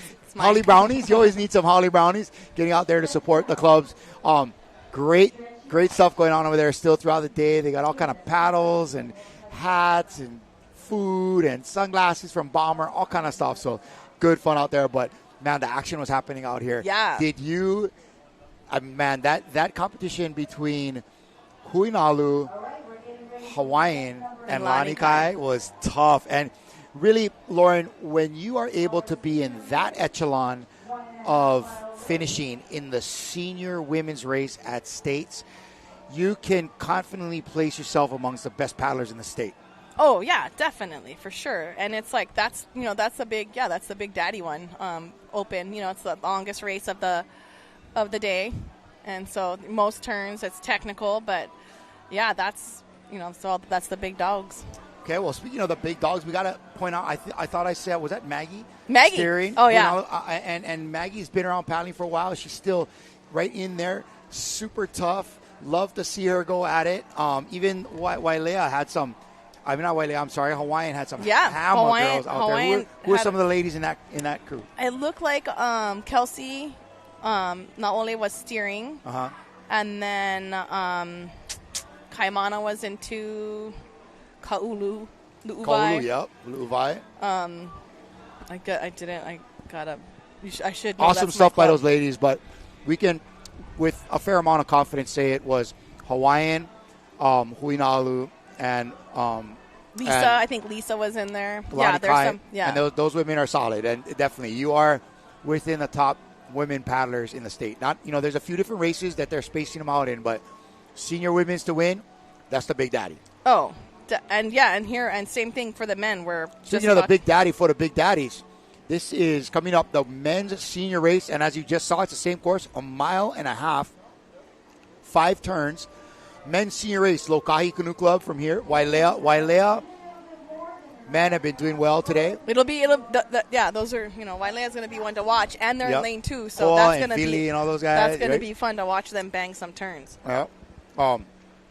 Lanikai Canoe Club, come on, perennial powerhouse. Manuakekai from the North Shore of Oahu has continued to really impressed me over the last several years. Yeah, and they're a smaller they were club, kind of a small little club, Yeah. but they really started putting together some bangers. And I think especially during the summer months, North Shore is very much a surf community during the winter, right? It's like during the winter, what do? You don't paddle during the winter, you surf. Yeah. And if you're going to paddle, you're going to be in the river. Right. Because it's too freaking big to go out over there. But during the summer, you got to stay in shape. So they started convincing guys to come and paddle, and they put together some really good crews. And they've got some great runs. Turtle Bay down to Mokuleia, or Turtle Bay down to Manu. Good so it's it's some Keaukaha has come up this year for sure. Outrigger, Healani, Hawaiian Canoe Club again, Huinalu, Kamehameha from Hilo, Kailua Canoe Club, and Kihei. There's only 13 entries that I've seen. I think we're shy one lane for this race. Oh. One lane is going to be was there 14 on that? No, is there? I don't know. Is there? I'm checking with you guys back there on our stats page. If you could put that back up, the lineup for this race, please, just so that we could check, because over here on our paper it shows we don't have a 14th entry. Anyway, like we were talking earlier about the women, these are, no, it's 13. It's only 13 with some exceptions. They're short. They're short. Or maybe it says Lokahi. Lokahi put in a second crew. Yeah. Oftentimes they can do that. They can come in and a club can buy an extra lane, put in money to get another lane just to race for fun. Instead they did states, but that's pretty neat. They're 1 and 14, but again, these are what you're watching here. This is the top end of this sport right here. Oh, These yeah. are, definitely, 6 times 14, probably 75 of the best paddlers in the state right now. Yeah. These guys are definitely within the top 200 paddlers in the state, without a doubt. There are several good paddlers that maybe, for whatever reason, don't do regattas, or they're training for a distance already, or they're doing one man and needed a break. But these are the bulls right here. These are the bulls. So good luck. We're looking forward to a good race. But Lauren, let's talk turns. What did you see out there with the women's race, and what was making the difference? Was it the turns? Was it the paddling? What's the strategy on a race like this? Yeah, you want to, a turn can make or break you like the kind make good turns like that? That's why. Make good turns. You like go fast because you don't like go slow. Well, a turn can make or break you. As we saw, there was a crew out there that, especially when you're turning up into the wind, you want to make sure you go above you want to give yourself enough room, because you're going to get blown back down onto your flag. Yeah, you got a little bit more room for margin for error at the bottom, because you're getting blown down, right? Up here, if you turn too soon, you get stuck. You're going to go right over your flag. Right. On the and top. Once that flag's in the middle of your boat, you cannot shift that boat sideways. No. It's going to happen. Yeah. It's going to happen. So you don't want to let that flag touch the water. So, again, that's a rough one. And it's windy right now. Yeah. You can look at the course. So your steersmen, so you can see these boat holders. They're holding them back on the line. You don't want to get too close to the line before the race. The gun goes off, because they're same thing, disqualify. Here we're getting a little bird's eye view of the competition. Looks like outrigger. And just so you folks know, another way to get disqualified from racing today is if your boat holders look like or acting like they're pushing the canoe forward. Yeah. If they are propelling the canoe forward, a boat holder cannot do that, especially the guy in the back. Did he swim and try to give you push? You cannot do that. And no, you can't. That's part of the deal here, is that you got to make sure that you avoid all those violations and stay in the good graces of the officials. Yeah. And so, okay, I'm just looking at this. What are you looking for? A lot of presence from some of these bigger clubs. A lot of yelling and cheering. Yeah. Hawaiian, Lanikai, Kailua. Everybody's on the beach. Waving red, green. Go. Boom. Caesar. Here they go. And they're off. That is the senior men's race. These guys are going at Wailea's it. in 2. But again, this is a long one, right? So you're going to see everyone, they're going to kind of run off the line, but you're going to separate the men from the boys. They seem like they settle in a lot quicker for this race and settle in deeper. Like they're really trying to pace themselves through the middle portion of these quarter-mile legs. Because you want to make sure you got look at those guys. Juice. They're just trying to go long and strong down the middle.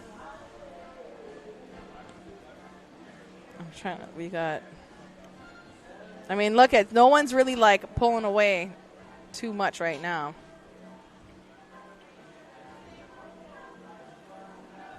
There's Corel.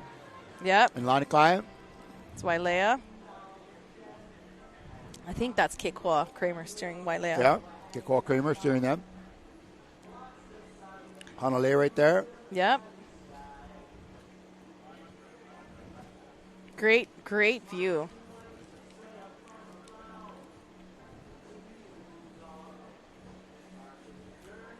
You can kind of see where they're approaching their first turn. It's kind of starting to separate a little bit. Oh yeah, these turns are going to be separation impressive.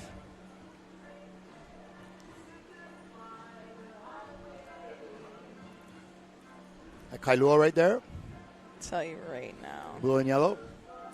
Keaukaha.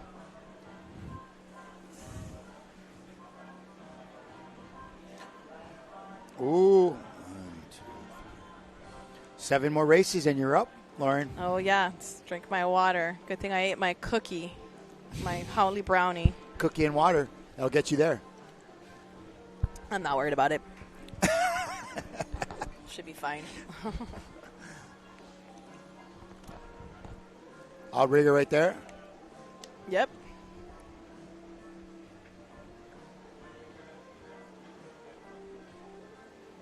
Yep. Long They and look strong, nice and smooth. beautiful paddling.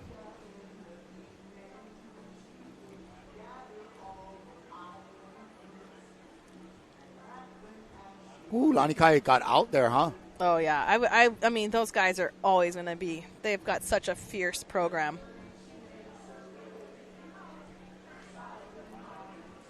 There's Junya. And is that Manny and I think it's Manny 5? and 4. And 4? Okay. 4, I thought. Could be. Matt Crowley and 1. Yep. Yeah, they look smooth. But you can see, too, the way they're pounding, a lot of body. Big reach, big drive off the top, good twist. This turn. A lot of body. Watch this turn. This is going to be this is my favorite part. They're coming in. The upwind turn. Oh, yeah, right here. Watch this boat turn. Oh, wow. Look at that. Look at that. Look at the back of the canoe just And just slipping do you see how out. when he comes out, the Yeah. ama is like almost in front of the flag? Like that's a good turn. That's how you make money right there.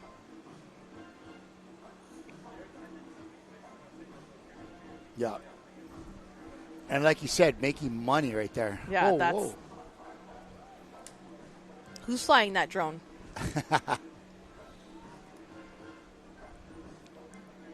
I think that guy paddled for Lanikai. Yeah. You got Nakaya Valu in lane 1, huh? Mm-hmm. No, that's men's 50. Sorry. Lokahi is in lane 1. Yeah, Lokahi. And 14. Yeah.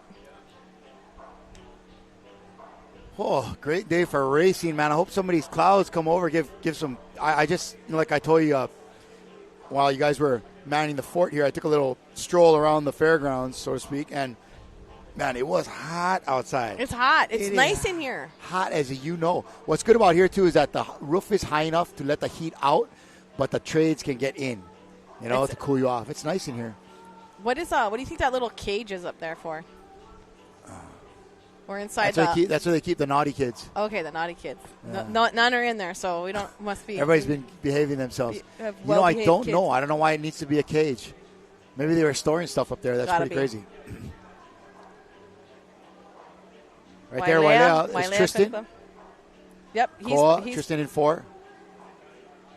he might. I don't know. I gotta get a 3 or 4. It's hard to tell.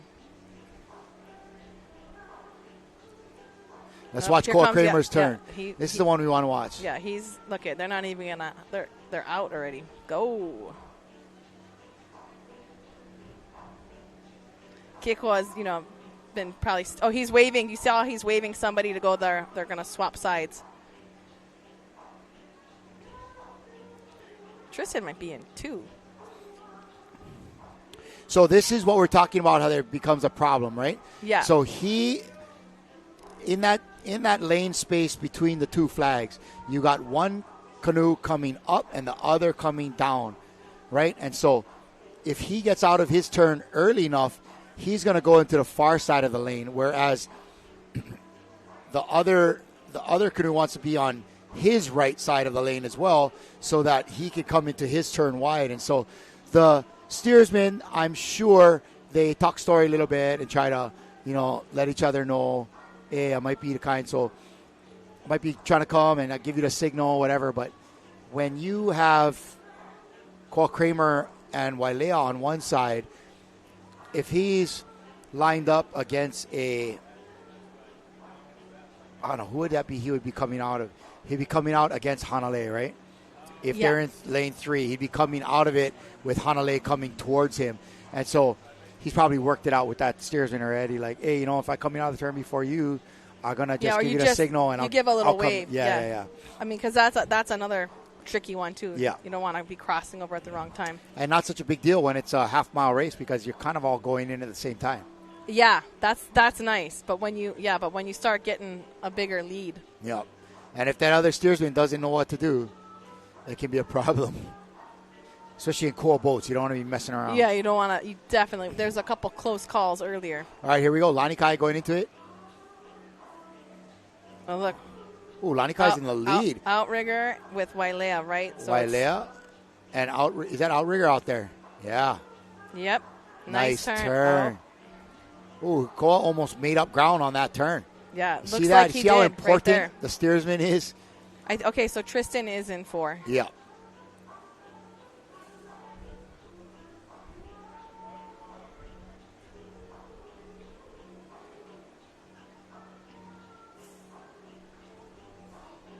All right, so what? They're coming into they got one more turn, right? Yeah, that was be. See, this is what's hard about this race. You gotta be able to keep track. I think. Yeah, they've turned twice on the Malka side, so that was 4. Yeah, so that going was into 4. their 5th turn. Yeah, 5th turn coming up right here. Just a little black screen. Yeah, we may have just gone down. But we looks like Huinalu's cracking a turn right now with Manu Okekai coming in behind. To go into theirs. Oh, and Hawaiian Canoe Club just turned on the outside. But yeah, the field is getting a little bit more spread out. Yep, we're back on.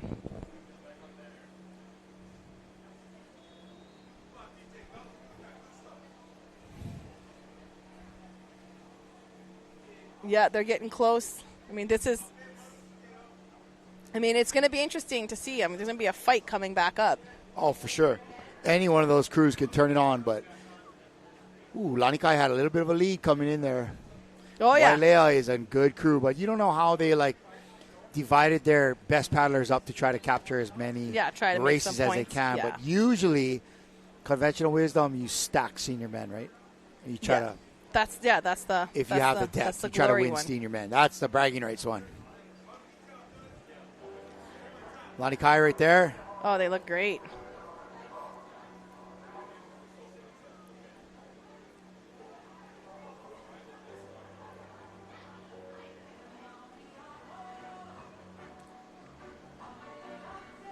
Ooh, that's a lot of work going on out there, bro. Those guys are busting Okole.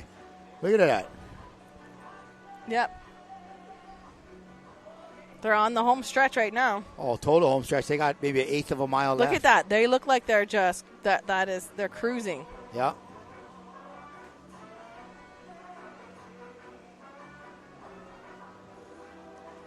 Effortless. But that's what you want, right? You want the effortless.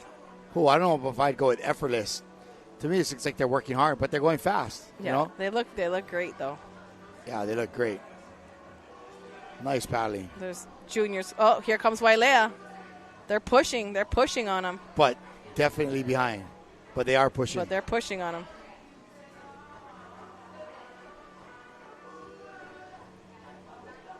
And you got Outrigger pushing on the outside. I mean, this is...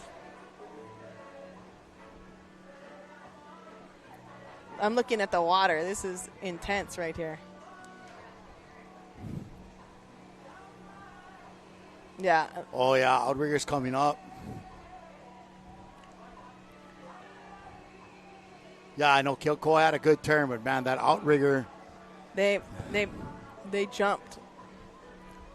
That Outrigger crew got to jump on it right there. Lanikai. Congrats to Lanikai senior men. They've been there before. Oh, yeah. How many senior men's races have this crew on? Won't be the last time. Nice. And hard to tell from our vantage point what we're seeing on the screen, but we have I think Lanikai. Outrigger second. I think it was Outrigger second. And then Wailea close third. Wailea in third, yeah.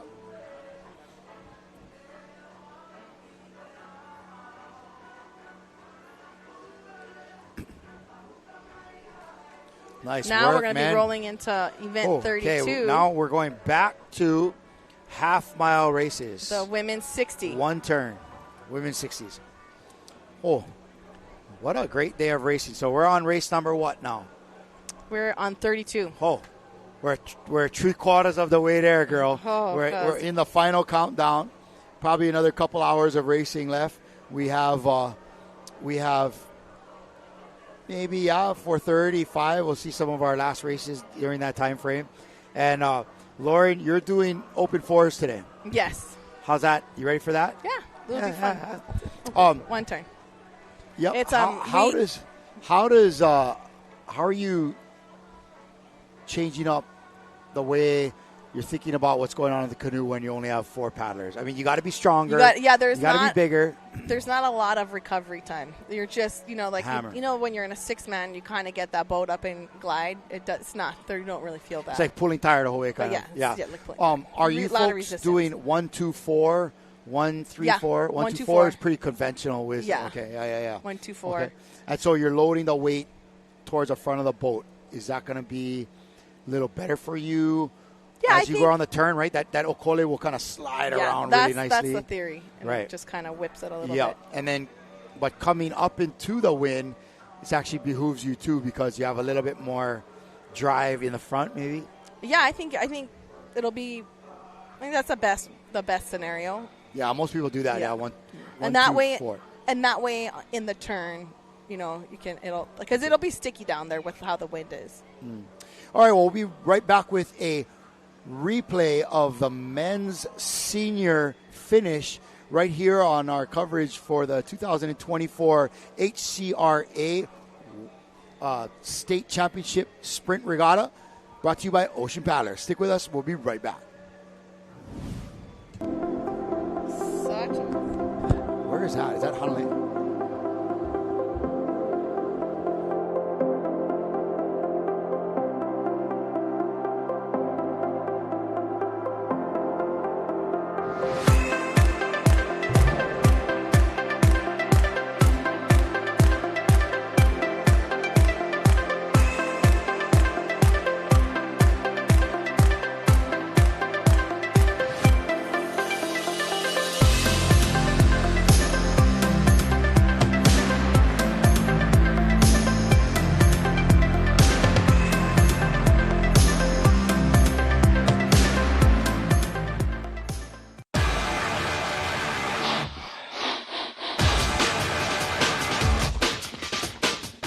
The 2024 Hawaiian Canoe Racing Association State Regatta Championships are brought to you by Par Hawaii and Hele. Save 25 cents a gallon with Kama'aina rewards. Hawaiian Canoe Racing Association and by Ocean Paddler TV, dedicated to making outrigger canoe paddling a spectator sport.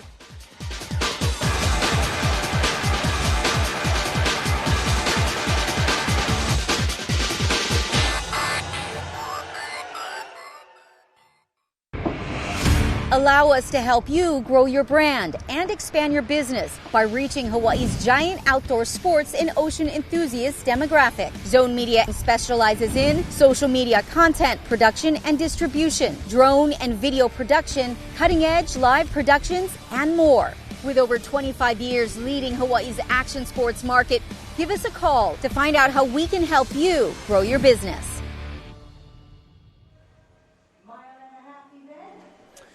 Welcome back, folks, to the 2024 HCRA World's, what am I talking about? State Regatta Championships. We were just talking about World Sprints. Got to get ready. And that shot you just saw was what we are presuming is our gold medal team for the senior men's race, 1.5-mile race.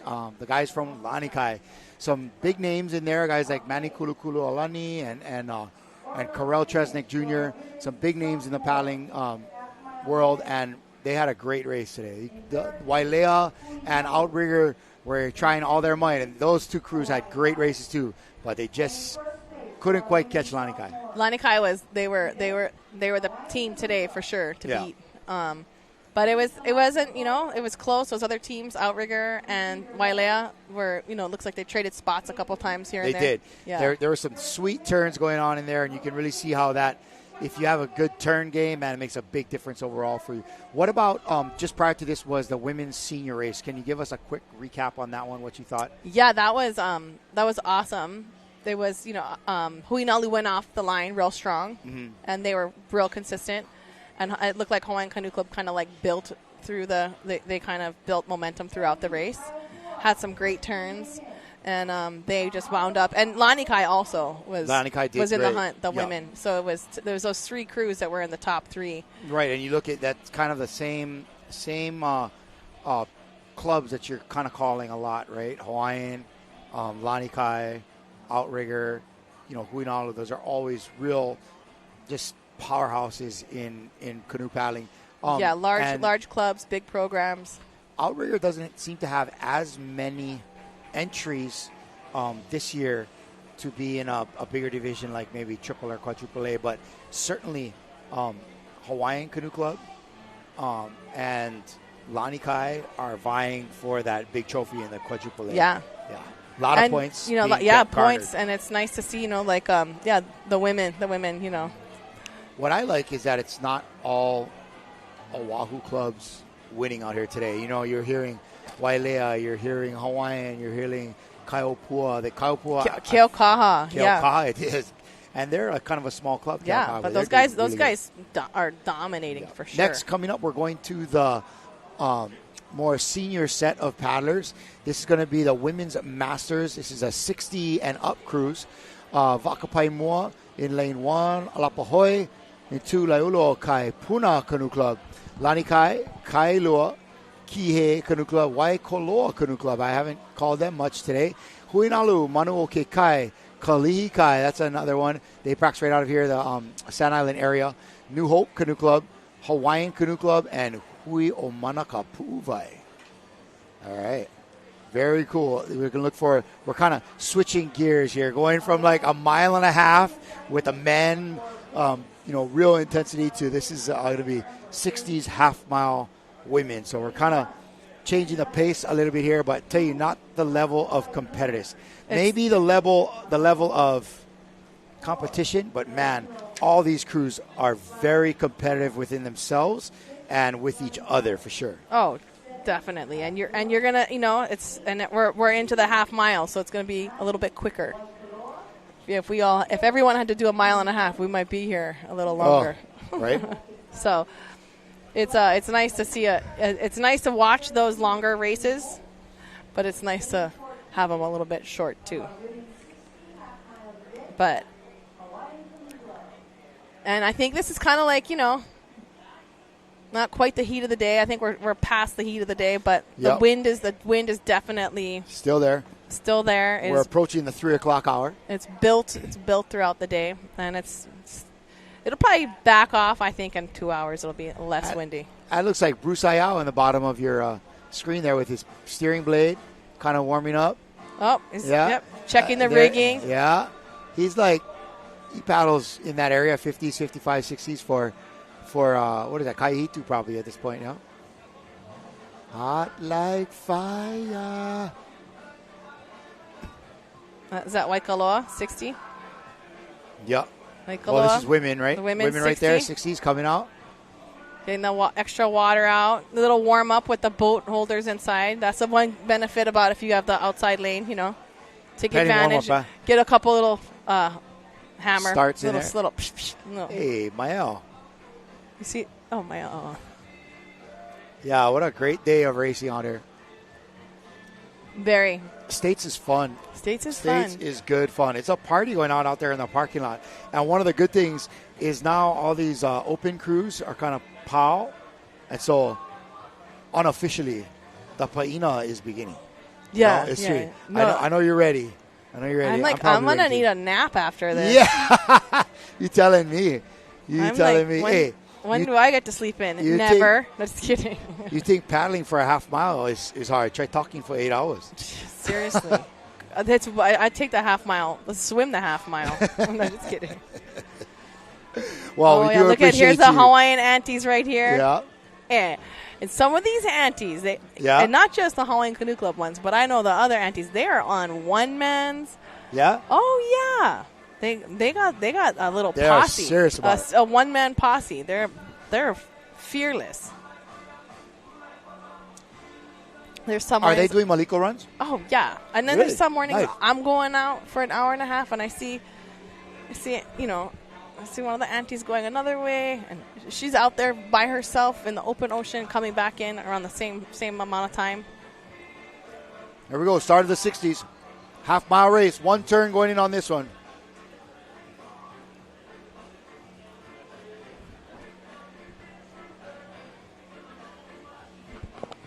Oh yeah, look at they're going. Lane 1 is Wu Vai. Lane 2 is Vakapai Mua. They're pretty solid, man. The girls from Vakapai Mua, the 60s, they're hammer. Yeah. Where are they based out of? I think they're on the other side of Molokai Canoe Club over there in Okay. Kaunakakai.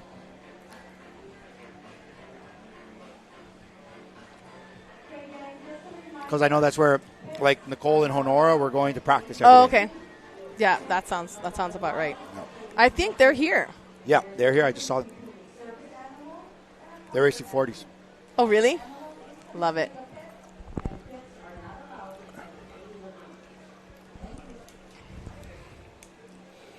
Yeah, ladies, look at this. Short and sweet, half mile, turn and burn. God, I love watching this age group paddle. They are so, like, you know, they're far from being in the twilight of life, but, you know, they're getting up there, but they're still so active and strong. Look at that. Yeah, that's how you gotta do it.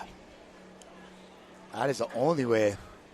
And really, that's one of the gifts of paddling, is that you can continue to do it, continue to be vibrant and relative. You know, it's awesome. Yeah, low impact. I mean, it can still be painful, but you know. Yeah, oh, for sure.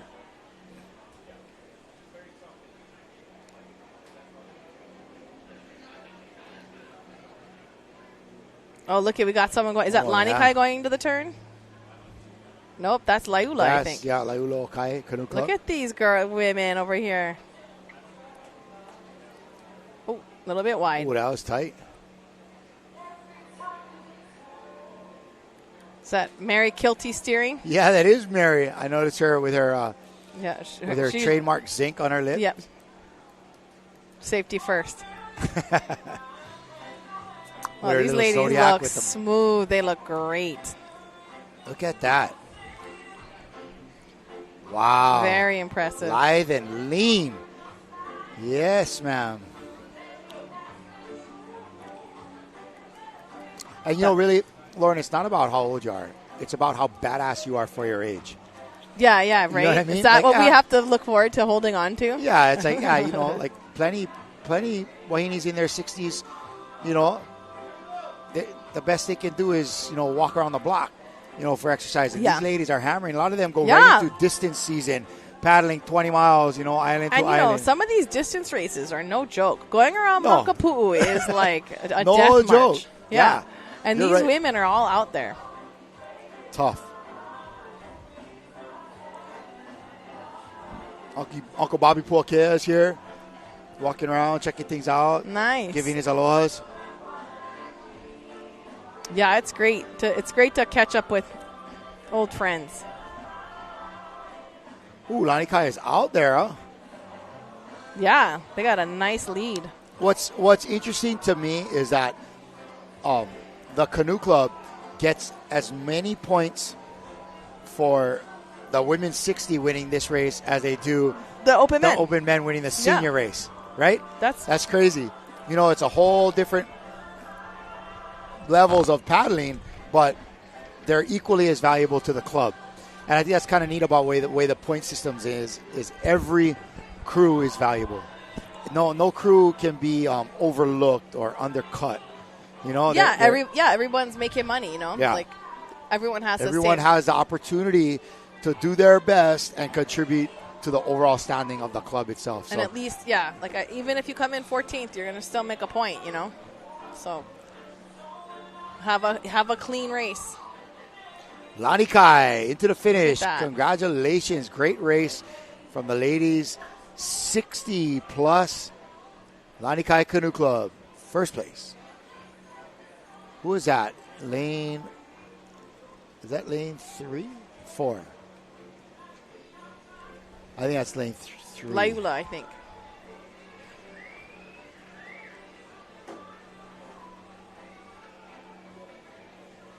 Oh, Shaka Cam. Shaka All right. Cam, all All right. right. It They is. got the They know Shaka what's Cam. up. They know what's up. They got Shaka it. Lane. Look at them. They're top shape. All right. Oh, yeah. Wow. Wow. Some goals right there. Some serious goals. Like a little dancing.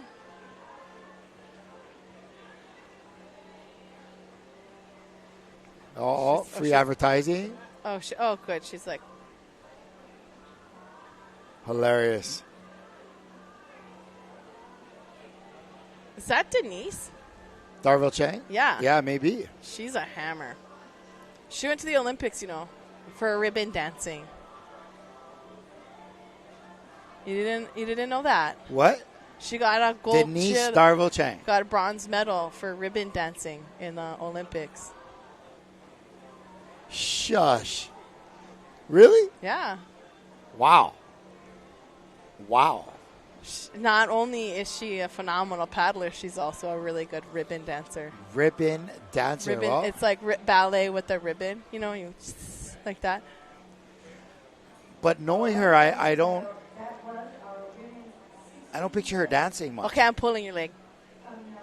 She told me that after I was at the Olympics. She was like, Lauren, I went to the Olympics for ribbon dancing, and I totally was like, okay, all right, and then it was a joke. So I thought I would try to convince It you. worked. It Try to worked. convince I you. don't. I was having a hard time I should have just. But not told Lauren, you. I just believe anything that you say. Yeah. Okay. Good. That's how it is. Oh. But yeah, Ribbon dancing. I totally was like, wow, ribbon dancing. I know what you were thinking, Lauren. Lauren's like, I could have been a ribbon dancer too, No, I know I couldn't have. All right, well, we're going to take a break.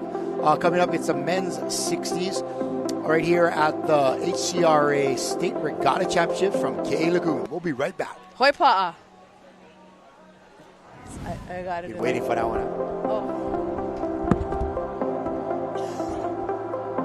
Let me know when you...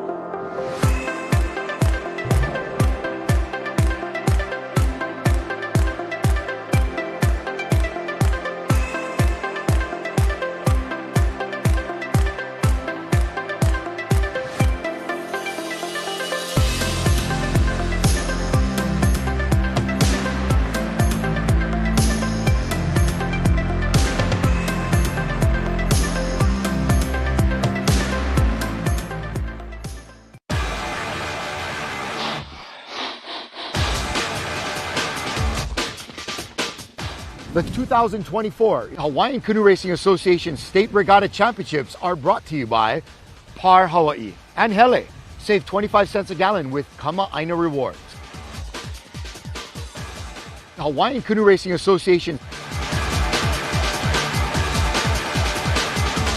and by Ocean Paddler TV, dedicated to making outrigger canoe paddling a spectator sport.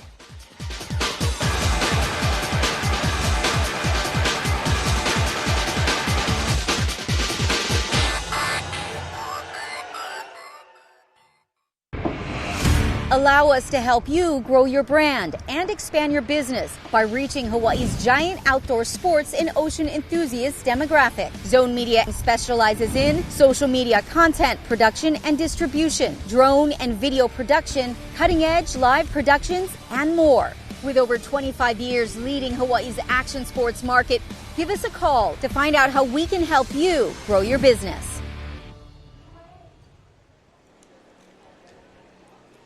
So 1, 2, 3, 4. All right, welcome back to our live coverage of the 2024 HCRA World Sprints. Why am I keep saying World Sprints? It's State Regatta Because Championships. it's like we're sprinting. It's sprint racing. Thank you. We're here at the State Regatta Championships. In 2 weeks, we'll be in Hilo for the World Sprints. Yes, World Sprints. But we are here now for the Hawaii State Championships, Sprint Style Racing Regatta Championships here. And it has been a day full of racing with another quarter day full of racing left to go. Amazing performances by all the paddlers out there. It is a warm, beautiful, sunny Hawaiian afternoon here at Ke'ehi Lagoon, and the paddling has just been nonstop at a high level. And speaking of, we're going right into our men's 60s event here. This is a half-mile race, one turn, Lauren. One turn and burn. 60s. And so we got, I think it's all half miles from here on out. From here on out is half mile. So it should be, I think the momentum should theoretically, it should get a little quicker. Should be a little quicker, right? But sometimes, one of the aunties, I got to get in on boat. Why you teasing the aunties? Yeah, always teasing aunties. Okay, I get a little fun off of them. Okay. But coming up, we are right now at race number 33. 38, we're going to lose Lauren. She's going to go over and participate in the open fours. You're probably going to lose me at It never made 36. sense to me why they throw in open fours between 50s and 55s. Why don't I just throw them at the end of the day? Because that would be so painful. Why? Oh, what about the men's 40s? They're at the end of the day. Good. Make them wait then. I want to get this over with. I've been here since 7:30. What is XOP? I don't know. XOP. I don't 42 know. open. Yep, not sure. But, hey, this is our lineup for the men's Masters 60 years and over.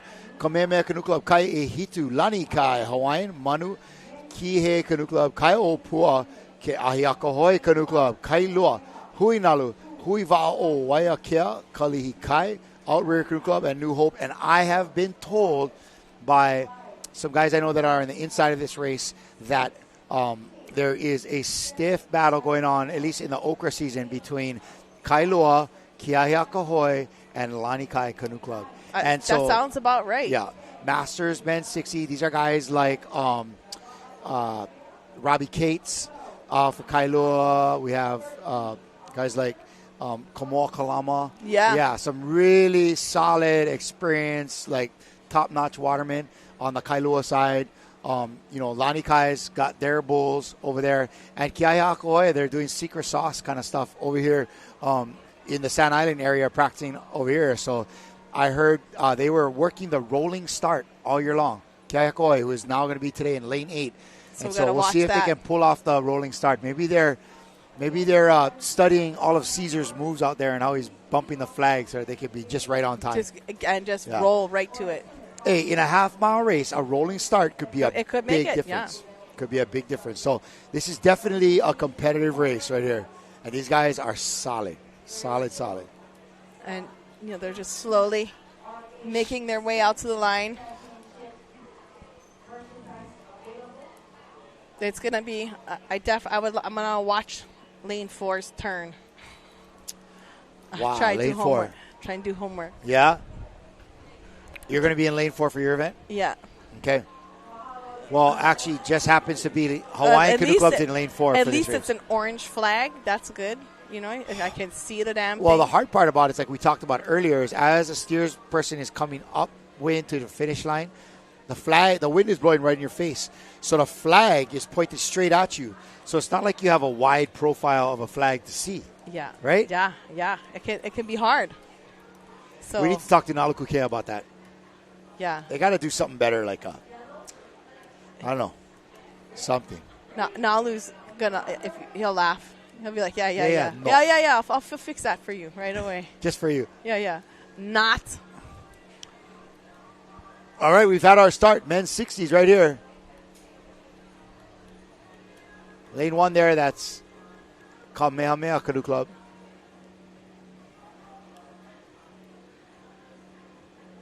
Look at these boats. And there's 14. We got full lanes. I think that they're going to have. This is a tight grouping. The rest of I don't think there's going to be an open lane the rest of the regatta. Oh, no. The participation in the 50s, the 55s, the 40s is always heavy. Yeah. Every club wants to put in an open 4s. That's men's for sure. 40. Last race of the day, men's 40. But we're not there yet. Oh.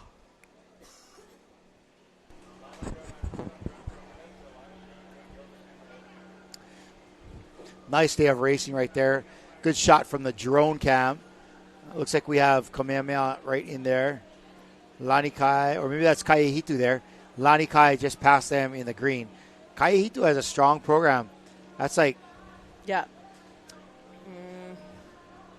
Yeah, it could be Kaihitu. Is that... Is Bruce Ayao 60s? Well, I don't know. He might be able to make that. If not, it's close. And that guy is top shape. Oh, yeah. He's multi-talented. Dive, paddle, surf. Oh, yeah.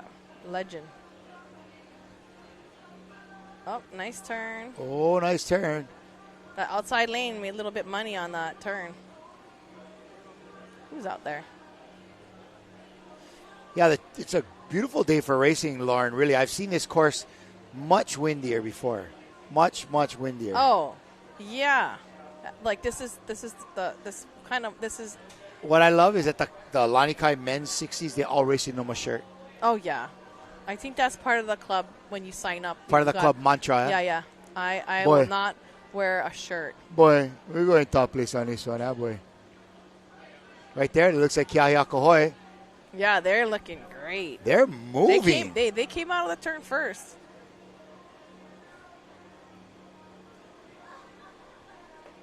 They are moving. This is your home club, right? That's my home club right there. Props to Kiahiakahoe. Keeping it real with the steel on the east side.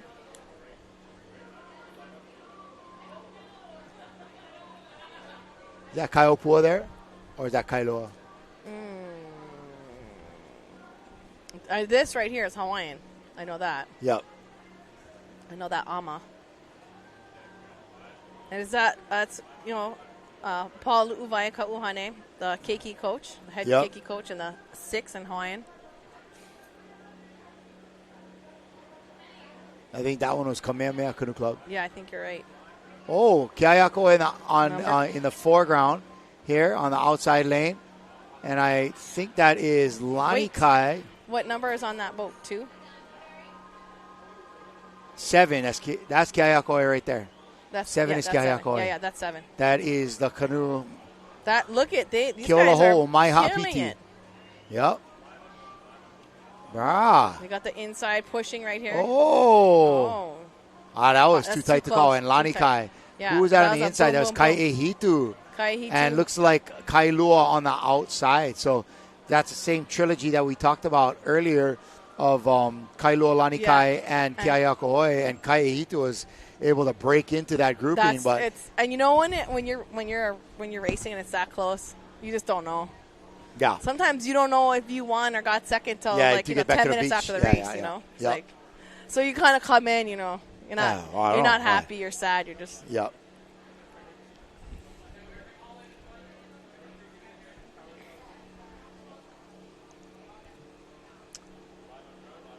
Yep. Kailua right there. Lanikai. Who needs a shirt? Who needs a shirt? Come on. Just put sunscreen. Yep. Is that Scotty Freitas in that Scotty group? Tuhati in the back? Scotty Tuhati Bumulati. If there's hair, it's not him. It could be him. Bolo head.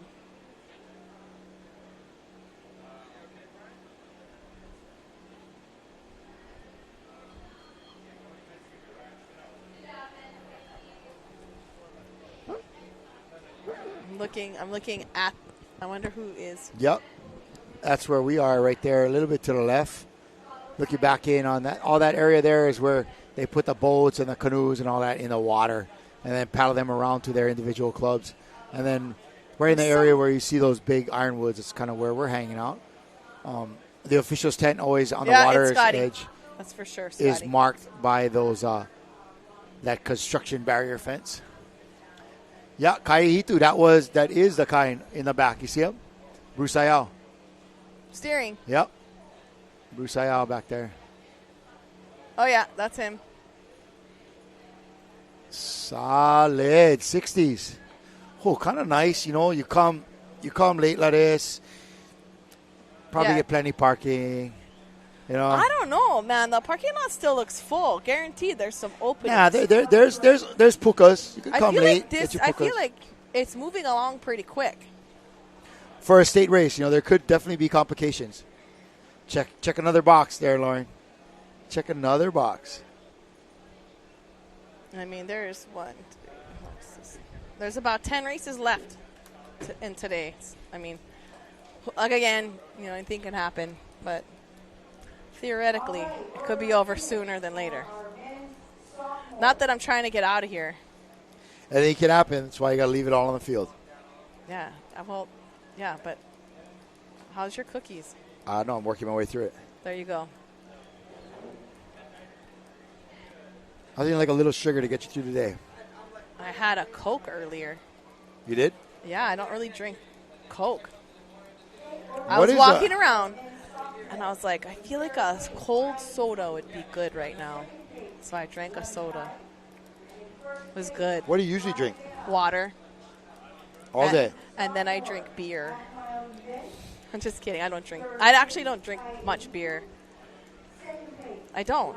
I like wine. I'll drink wine, a couple glasses, Oh, I'm not going to sound like I'm not going to pass a doctor's test. I don't drink beer anymore. I don't drink beer any less either. Yeah. There you go. I do like drinking beer once in a while. I like drinking beer. Once in a while. All right. I'm pretty good at drinking beer. Beautiful shot of the crews making their changes to the different boats coming up. After the men's 60s race that we just saw is the women's 55s, because you do need more, every 5 years. You need more divisions. Yeah. Why don't we not have 45s then? That's my question. Maybe one day. Yeah, maybe one day. That is too much crews, I think, already. I guess, there's a bigger jump when you get older. Just kidding. Hopefully not. Yeah.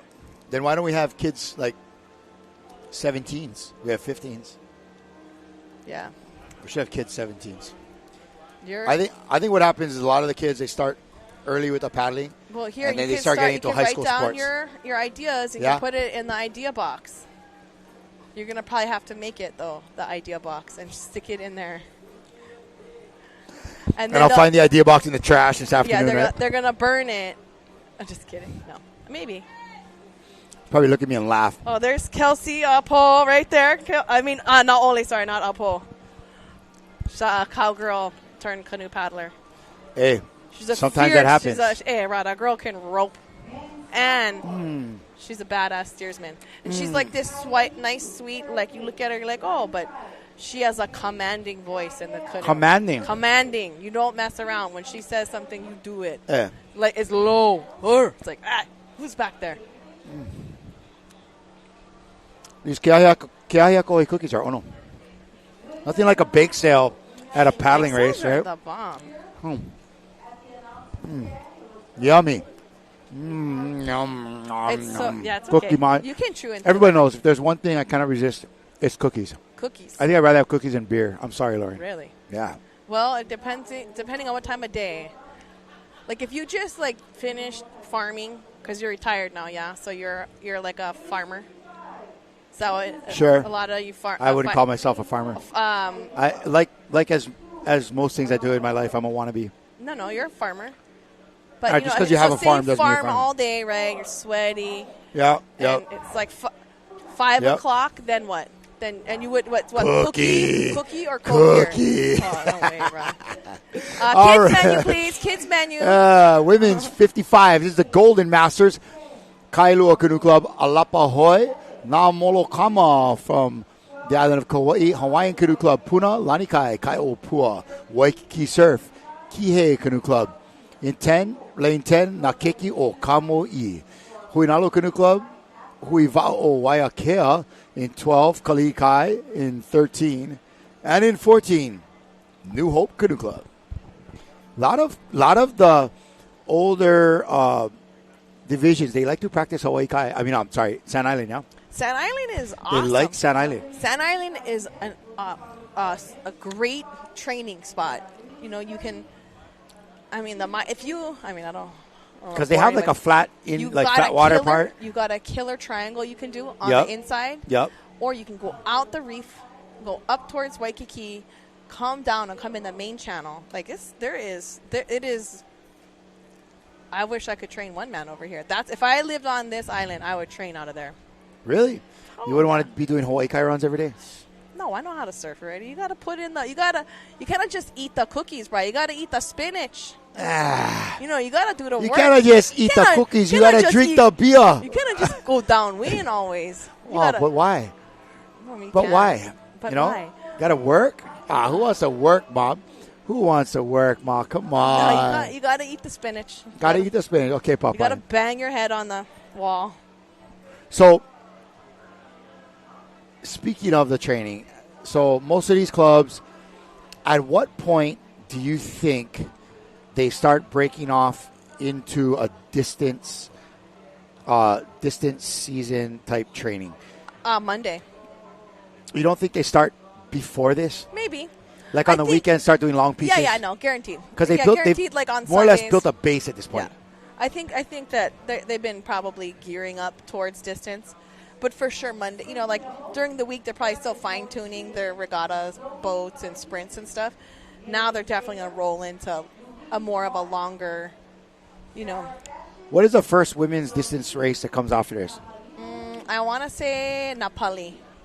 Ah, that's right. Next weekend is Napali. And then Napali is good fun, right? Because it's you awesome. can have that switch, the 6 men, 6 women, right? Oh, it's fun. And you get Are 30 you going? minutes on, 30 no. My sister's turning 40. Oh yeah, that's right. Big Island. Yeah. Gotta go celebrate Nicole. Yep. That is a fun race, though. But you can't beat the course. It's beautiful. Going down the Napali coast, gorgeous, is just and it's all downwind. Yeah, you know, you don't need to eat spinach. No, you eat spinach in that. Yeah, race. you eat spinach. Okay. Once you get like by Polihale, it's kind of flattens out. Yep. Starts to get dry. Then when you come around over there, then it's a headwind. Yeah, the last how many miles is the headwind? It's just a couple, though, right? It's maybe like 6 right. miles. We've had our start of the women's 55s. This is the younger set. Oh, whoa. Bit crooked. Left turn. Okay. Maybe she saw the wrong flag. All right. You know, I see no flag. Manu was probably thinking, "Oi, where are you going?" Yep. Huinalu, Hawaiian Canoe Club, right here. No, that's Kamui. No, that's not Hawaiian Canoe Club. Sorry, you're right. Kihei. This one is Kihei. Waikiki Surf right here in red. No, yeah, Waikiki Surf. Kai O Pua right there. Green and white, Lani Kai. Yep, that's Lani Kai. Puna in yellow. Hawaiian Canoe Club Puna in blue. looks great, nice and smooth. Yeah, now we're at Hawaiian Canoe Club. Yep. There's that. Na Molokai. The Lele Kai Ama right there.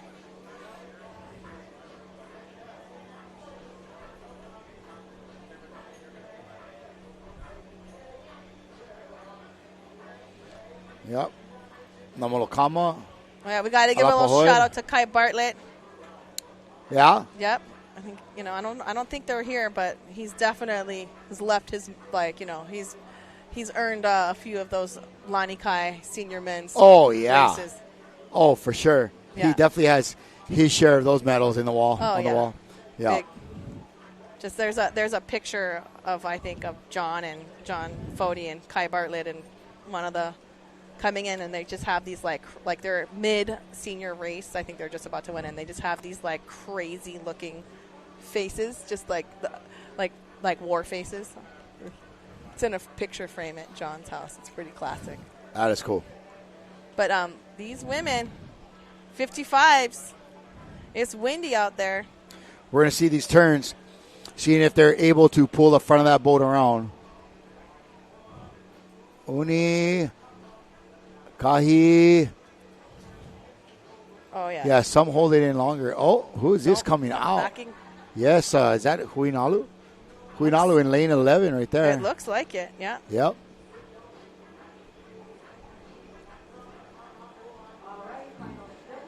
$55s. Oh, yeah, look at this. Oh. Who is that?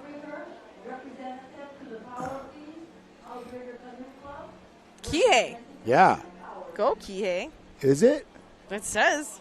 Is that 33 on the front of that boat? Between Yeah, it's Kihei Canoe Club. 33 Kihei, yeah. Oh, hammer. Typically they have a red shirt, but that looks like they got blue with the red, their logo. Oh, on the these back. 55 ladies. They're Is that hammering. Pauahi steering? Yep. Yeah, Pauahi. Another legend right there. Yep. Lani Kai. Look at Pauahi. She's barely poking. Good job. Hammer.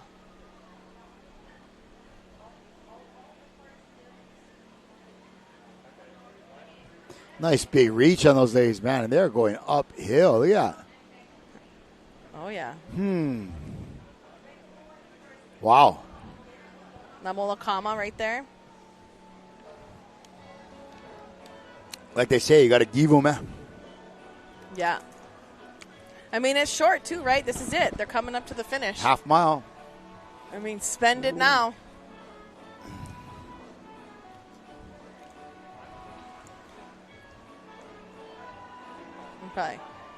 I'm probably going to leave here after the Men's 55s. yeah. Oh, right there, Hawaiian, and right next to him, that's Puna. Oh, Lani Kai getting in there. Yep. Yeah, you can hear the beach going for it. Yeah, well, that's points, right? Big 'Cause time it's not points. just- This late in the afternoon, that's points. That's point. That's money in the bank. Okay, now who's at lane 2? Alapahoy. Alapahoy. And then And there was somebody on the outside. Maybe that was Huinalu. Might have been Huinalu out there. Nice work, ladies. yeah. Yeah, congrats to all of the competitors today for making it to states and getting to compete at this level. Yeah, just getting here is pretty cool. Yeah, you know, it's huge. just getting here Huge is cool. Like, accomplishment. you got to understand, people paddle all season and don't even get the chance to come here. Yeah. You know, Gotta enjoy it. they don't even get the chance to be invited over here. So this is pretty special. Just to be able to say that you made it to states and you competed. You know, maybe you didn't win, maybe you didn't medal, but you got here. That's pretty good. That is pretty good. And you know, if it didn't go how you wanted, don't put too much weight on it. Just come back again. Yeah, there's next year. Train harder. You know, don't. It's good.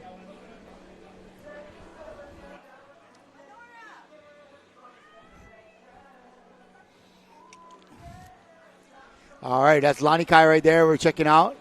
They're getting ready for their They're- next race. That's going to be men's 55.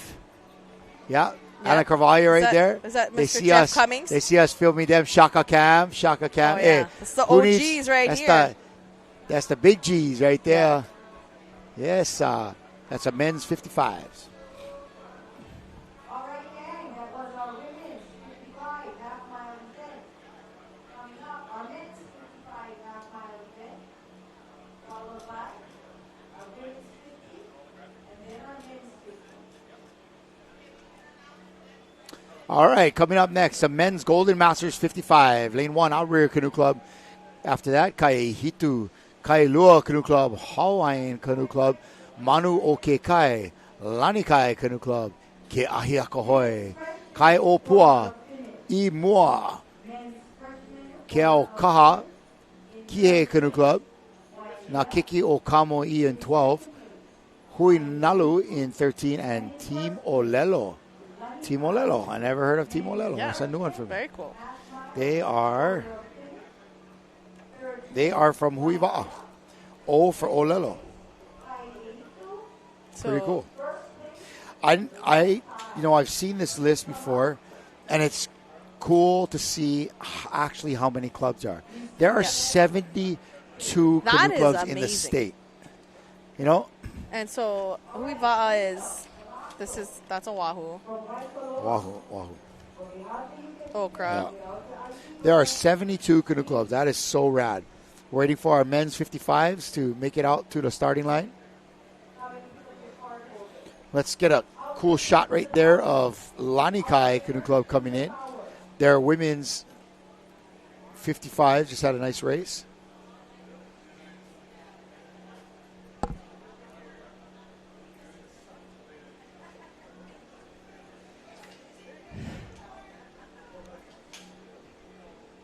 Now men's 55. You know, but it takes a little bit, right? You got to switch the boat. Oh, yeah, hug, congratulate, fist bump. They're like, Bill. it's not that late. We get a little bit extra time. Yeah. It's, you know, the sun Come doesn't on set till now. 7. Yeah.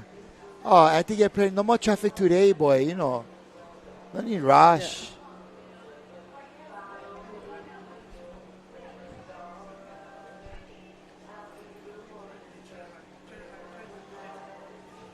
Look at that. All those tents, all those people. You know what I'm thinking, right? What are you thinking? Thinking, hurry up, let's go, get in a boat. Never mind. Let's Just stop kidding. starting later. Come on. Let's go. Shut up already. and paddle. Come on. Enough. You It's need just more, 'cause okay. More lightning with the hands, less thunder with the mouth. Let's go. Yeah. Ooh, that's a good one. I'm just. It's getting closer to my race. That's why. Yeah, I'm you're getting a ready. little You're bit getting more punchy. anxious. Anxious and punchy. Yeah. Oh, I want to know who's on that. Ba, ba, ba, da, ba, ba, ba.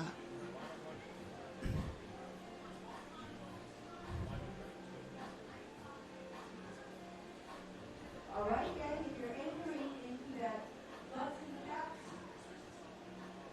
collection process, you have less than half an hour to get your butts and caps. Collect your caps. Collect your cigarette butts. Coming up in half an hour, we're going to be giving a prize to who collected the most butts and caps right here on the beach. Yeah, that's pretty First cool. place is a Quick Blade Stingray paddle and a $100 gift certificate to Nico's.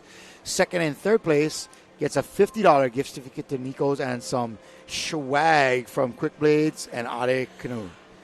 And as well as swag from Ocean Paddler and Blue Planet Surf.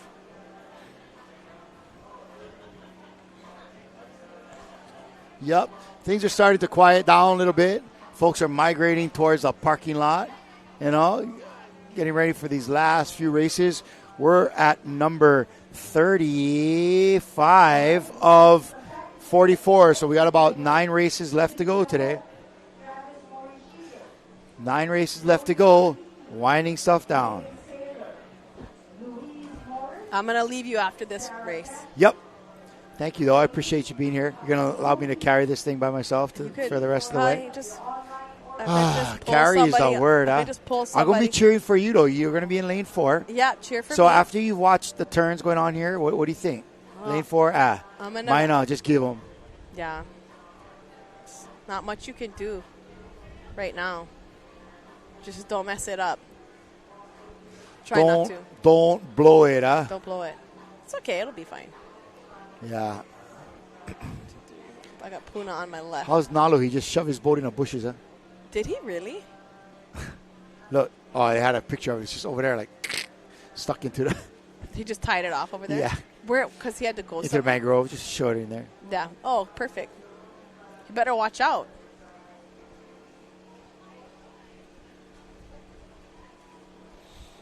All right.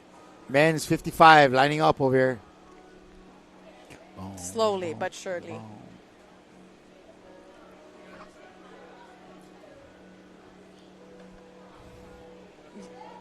Yeah. Are you super excited about going to World Sprints? You know, I am excited about going to World. Hilo? Beautiful Hilo.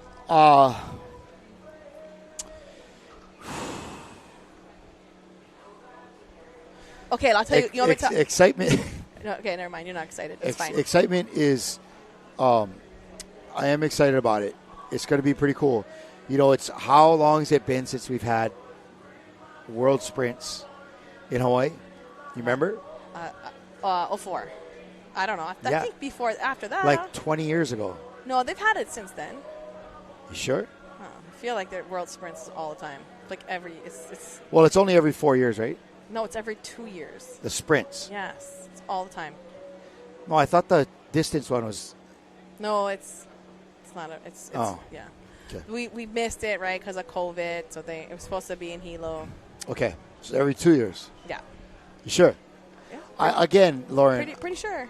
I'm not. I trust everything that you say. This isn't about ribbon dancing. but I'm pretty sure. But you know what? My favorite. You know what? I discovered a spot last year at States. What? The Keaukaha Pond Restaurant, or they call it the Pond Bar. Hey, that place is dynamite. You got to go check it out.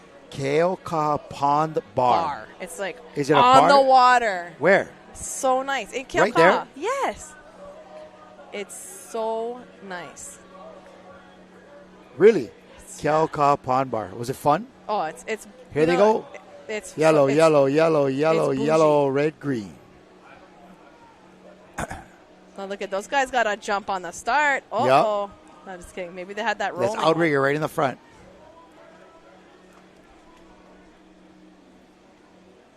Yeah, All right, yeah. here we go. Yeah, they did. They Oh. had a nice jump on the start. Super nice.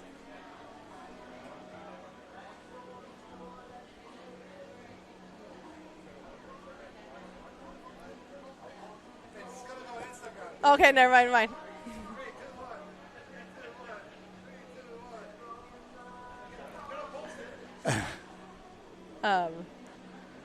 All right, off Yeah, to a look good at. start I here. mean, you can just see. Ooh, it's tight. Look at that.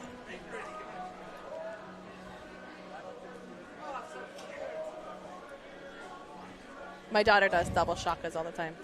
Daughter does double Molokai. shock. This is my new one right here. This one. Okay, I gotta remember it. Gotta, it's like the Olympics thing. Everybody's like fist bumping, Why? fist bump to the chest, point to the sky. Oh, Yes, sir. Praise the Lord. okay. All And right. just like double fist bump. Yes, sir. Bless sir. Okay. Double shakas. Okay, Double okay. shakas out. Yeah. Yeah. Okay, double fist bump. Double shakas out. Yeah. Boom. No, that's the new one. That's what I've been running with this last week. I came up with Okay. that 3 days ago. Good. Yeah, You're so gonna need it. you got to gonna constantly need be it at World evolving. Sprints. I'm gonna need something at World Yeah. Sprints. All right, here they are, the men's 55s going into the turn. Is that Lani Kai? Nice one in lane 3. That is Kailua. Kailua. Yeah. They're- Oh, Manu, welcome. Manu right there. Manu Okikai. Okay, uncles, open up right here. Shh. Bingo, bango, pickle, mango. Here we go. I love their colors. Yeah, orange is safe, bro. I like orange. Safety orange.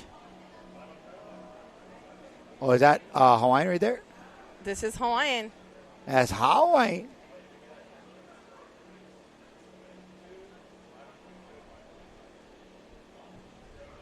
Oh, Lani Kai looking good. Right next to them, that's Keaukaha, just outside. Yeah, that's your home crew right there. Yep. Yes, bless her. Right there, that's Kailua Kailua. Canoe Club. Kailua, this is the same, the 55s and the 60s. I'm sorry. Yeah, Very dominant. yeah, 55, 60. They have a very competitive bunch between like Kailua and Lani Kai. And look like Kaihito's in there again. Remember they were with the 60s race earlier. They're crushing. No, that's all. They're Hawaiian looking Canoe Club right there. right there. Everybody's working. Yeah. No looking around, Georgie. It's almost over. Oh, all right. We got four crews in contention. That looks like Yeah, Kai it's tight. Ehitu on the inside. What is that? Lani Kailua. Kai. Is that Lani Kailua? Kai outside of them. And Keaukaha maybe and Kailua. Oh, no, Kailua. Sorry, Kai Ehitu, Kailua. And then Yeah. And Manu is right there too. Lani Kai on the outside.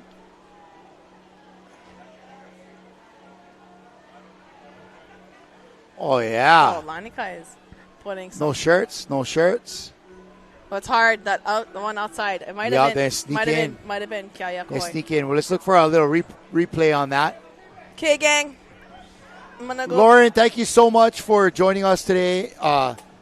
Made all the difference in the world to just have you here to Yeah. have fun and Educate you about. bounce stuff off you and get your ideas Yeah. and your feedback on stuff and bringing all your experience and fun to the camera here. So thank you so much, Lauren. That's Always fun. good It's to always see fun you. hanging out with you. Yep. Good luck on your race. Thank you. Open 4s. We'll be watching lane Okay. 4. Open 4, lane 4. Open Crew- 4. Open 4, lane 4, crew number 4. We're going to commercial right here. We'll be right back with your live coverage of the State Regatta Championships.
The 2024 Hawaiian Canoe Racing Association State Regatta Championships are brought to you by Par Hawaii and Hele. Save 25 cents a gallon with Kama'aina rewards. The Hawaiian Canoe Racing Association and by Ocean Paddler TV, dedicated to making outrigger canoe paddling a spectator sport.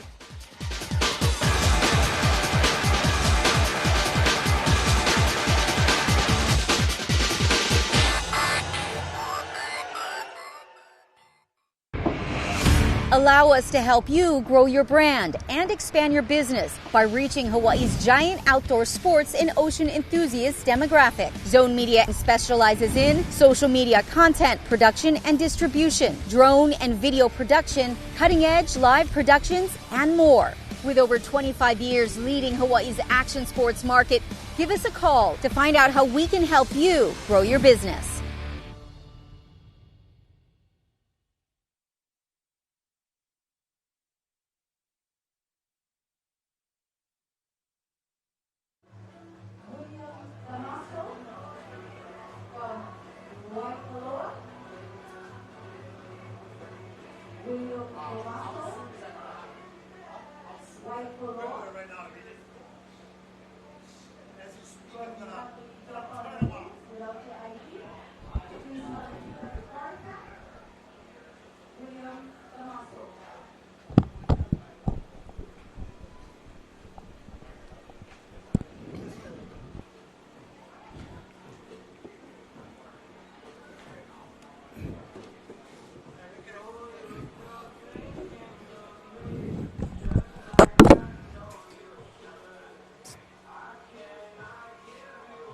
Hello and welcome back to our live coverage of the HCRA State Champion. Oh, right, left, right. Okay, you're right in the middle.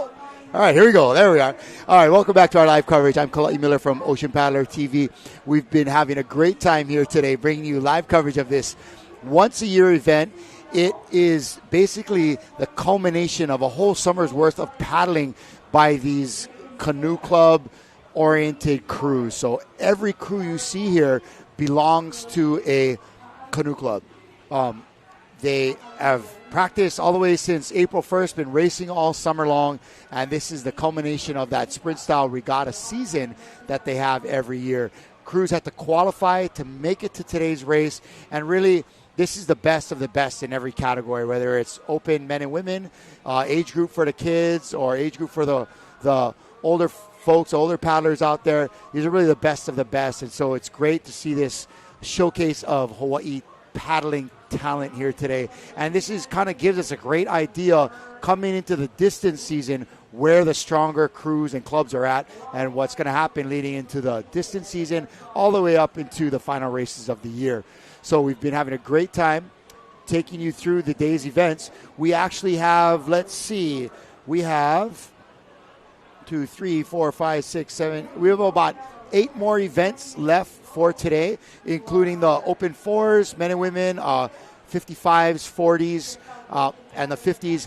A lot of great racing still to happen here today, and so stick with us. But we have reached our 8-hour time limit with Facebook. You're only allowed to broadcast live for 8 hours.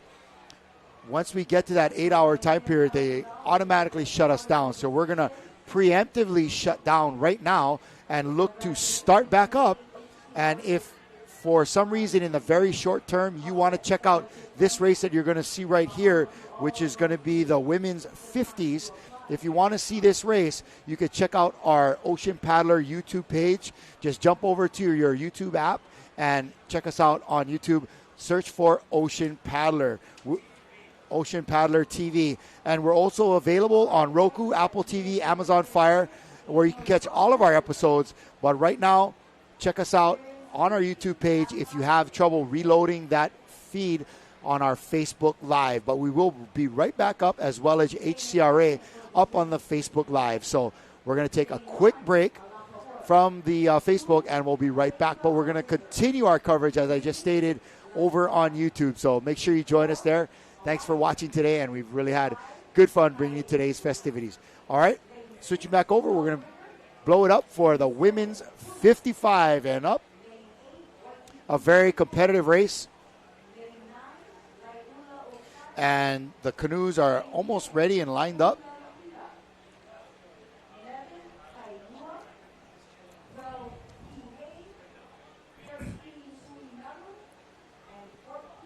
And here is our list. In lane 1, Alapahoe Canoe Club, Haleiwa Outrigger. In 2, 3, Lanikai Canoe Club, 4, Hawaiian, 5, Kaihitu, 6, Outrigger Canoe Club, 7, Puna, 8, Waikiki Beach Boys, 9, Lai'ulo Okai from Maui, 10, Huilanakila, 11, Kailua Canoe Club, 12, Kihei, 13, Hui Nalu Canoe Club from Hawaii Kai, and in 14, New Hope. So that's our list of crews in their lanes for this Senior Women Masters. This is a 50 and up division, and there we are, going dark. Yes, no, maybe so. And we're back. Beautiful background of the mangroves and the refinery and the cement plant over at HCND. Fantastic. What a background for racing here. Beautiful. I'll tell you what, this doesn't get any better than this. But, hey, it's good to see those koa canoes in the water. And if you look in the near ground right there, somebody lost their shoe. It's floating out into the ocean. And we have the start of the 50s race. Go, ladies. Yes. Nice shot there of a very competitive start.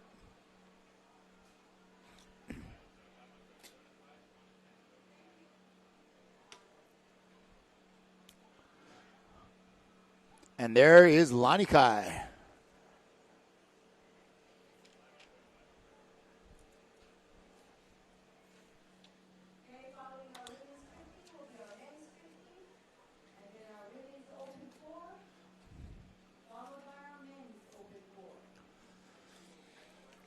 All right.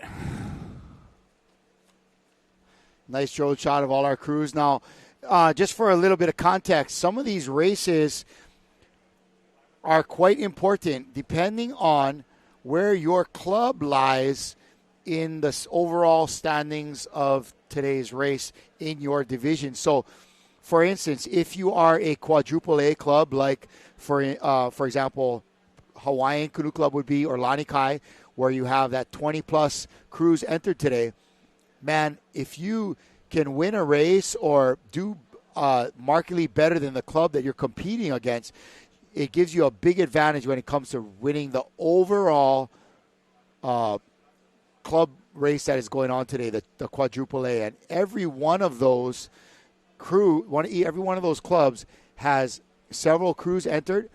We had the breakdown earlier from Mike Atwood. I think it was 7 and under, 8 to 12, 12 to 16 or something like that. And then the quadruple A was like 24 and over or something crazy like that. But a lot of clubs entered. So one race can be a big deal at the end of the day, you know.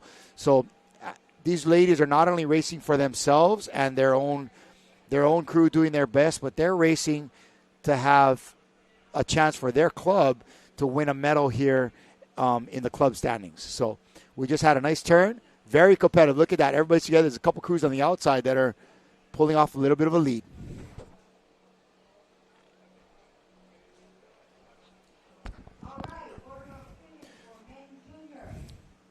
Is that Kailua Canoe Club there maybe? In second place, Outrigger. And in first place, Shaka. Again, order of finish All right. for men junior 1 mile race. Event number 29. Third place, Wailea. Nice work.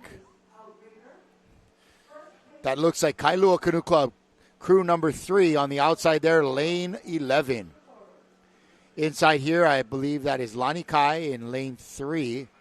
Just inside of them, Haleiwa Outrigger and Alapahoe.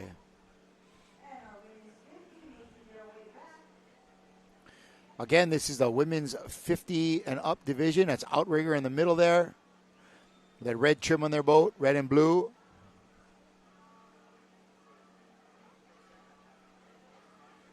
Lanikai in good standings, and just inside of them, Haleiwa Outrigger putting together a tough crew right there. This is a tight race.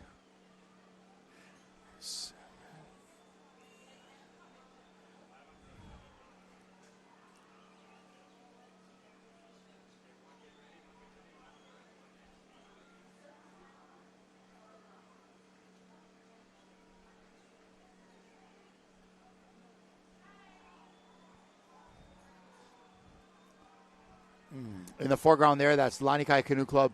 Hard to tell with the angle of where the flags might be, but they might be in the lead, definitely battling it out with Kailua Canoe Club on the outside there. Oh, yeah, they're pulling. Here we go, coming into the finish line here for the women's 50s, a very competitive event. On the outside, we'll see how this lines up. Ooh, that's dang close. Kailua, Lanikai, and Kai'ehitu. Kai'ehitu from the Big Island definitely bringing down some solid older crews. They had a great showing in the 55s and 60s, and as well as Lanikai and Kailua and Ke'ahiakahoe. So some strong clubs, and this is where a club like Lanikai or Kailua, who has had a lot of entries throughout the day, might have a chance for one of these crews to push them over the top in the overall club standings for the quadruple A. There's our ladies from Kailua, Shaka Cam. Congratulations. The women of Kailua Canoe Club taking first place here. Waiting patiently for every canoe to come across the line. And then they will get approval to return to shore and switch out their boat.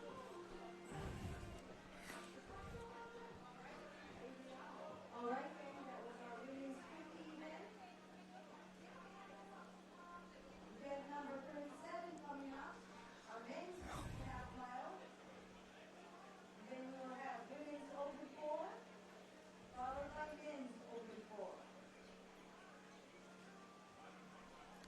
Again, William Paul, Kanipa'a, Blanquita, Ronaldo. Now, these ladies, Coming back in, Lanikai Canoe Club. we have their ID card Nice single side paddling there from those ladies, looking tough. or your card holder, I should say. Next race up is going to be the men's 50s. Another very competitive race. At the Canoe Halau, and pick up your card. Online orders merchandise. Men's 50s. For people to pick theirs up. If you know any of these people and you can get a hold of them and maybe pick up their stuff for them, they can confirm their identity. Who knows? They might never see Coming up next is the men's 50s race. Cynthia Hope, And we're going to get a nice view of Zoe Kalahiki, Megan Saylor, Louise Morris, our crew from Lanikai, who just pulled off the W in that last race. Congratulations, Lanikai. All right, we'll bring up our graphics on the screen for the 50s. There we go. Senior Men Masters 50s. Nakai Evalu in lane 1. Kai Hitu. Manuoke Kai. Kailua Canoe Club. Lani Kai. Puna. Kamehameha Canoe Club. Hawaiian Canoe Club. Keokaha. Huinalu Canoe Club. New Hope. Timolelo. Healani. And Wailea. Some solid crews there. We're going to see. I'm looking for Healani to be a dark horse in this one. They got some solid 50s.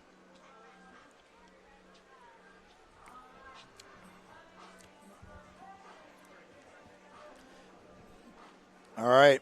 Big mahalo again to Molokai Canoe Club for hosting this year's event.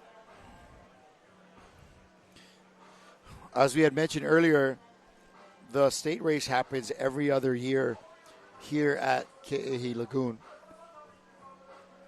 And every one of the 6 canoe racing associations in the state will host a race. They will have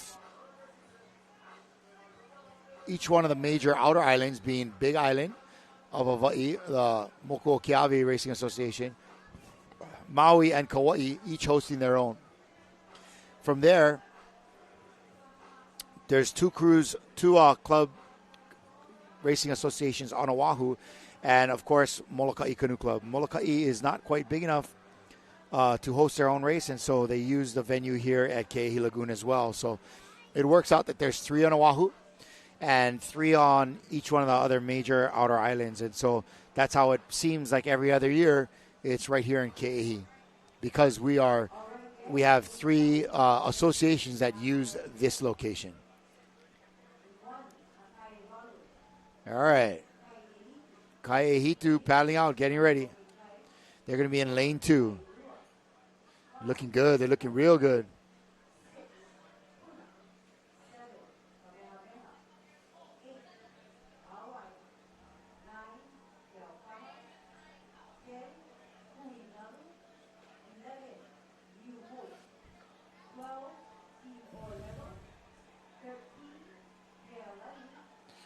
Nice paddling. Look at that. Very smooth. There's a lot of experience in these boats here. This is that same bunch of guys as Kaihitu's 50s. They are the same ones that have been racing that Nakua Kono's 50s. Good bunch of paddlers in the boat right there. Lanikai Canoe Club, of course, right there. They're going to be solid. This is Kamehameha here, Kamehameha Canoe Club. And the blue of Hawaiian Canoe Club. Get some shakas going on. Keokaha, Kailua. And out on the outside, that's Timolelo right there in the yellow. Blue and white, that's Healani. And rounding it out, Wailea. A lot of solid crews here.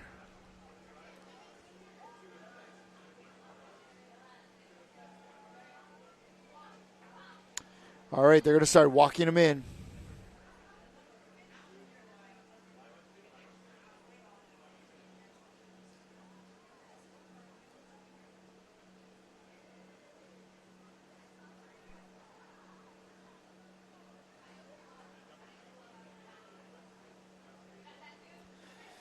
Our official boat getting ready to raise the flags there.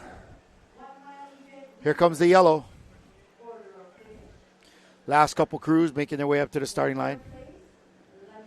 It was great to see all the friends that you haven't seen in a little while, whether from outer islands or whatever. It's kind of cool to see everybody here. They're doing their thing.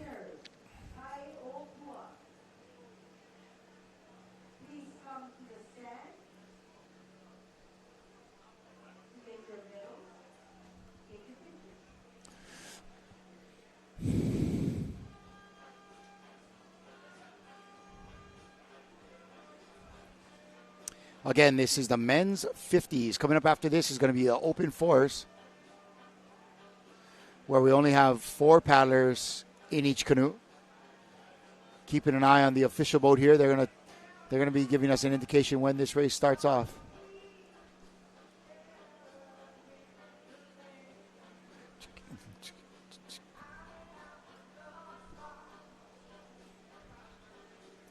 All right, here we go. Here we go. Yellow up. 1, 2, 3, 4, 5. Red, green. And they're off. Men's 50s.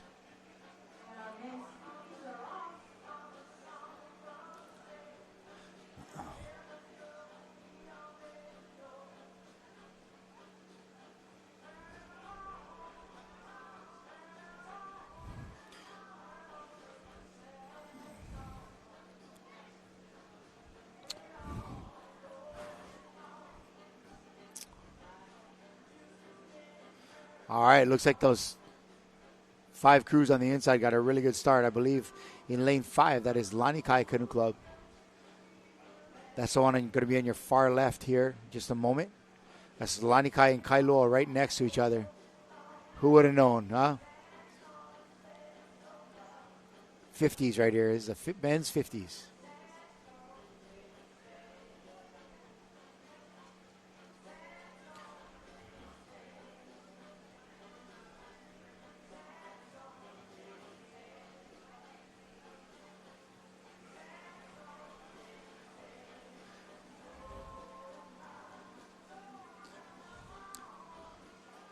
Right there, Lanikai Canoe Club in lane 5. They're looking good right now. Kailua right next to them. And inside of them is going to be Manuoke Kai. Right there, you can see the nose of their boat. F, Manuoke Kai.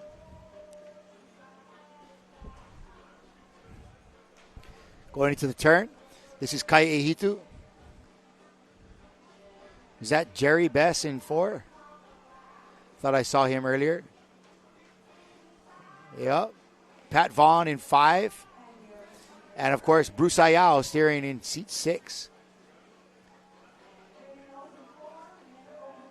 That is a good crew right there. They've been entering a lot of distance races as Nakua Kona, doing a hell of a job the last couple years.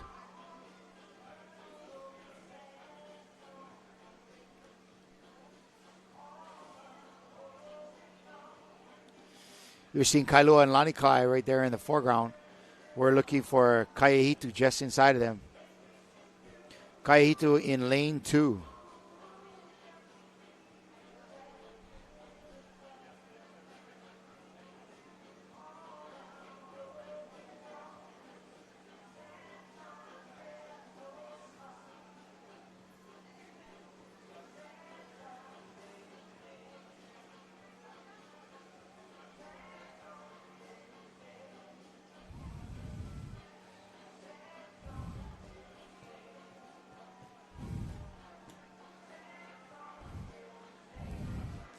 All right, coming down to the wire here.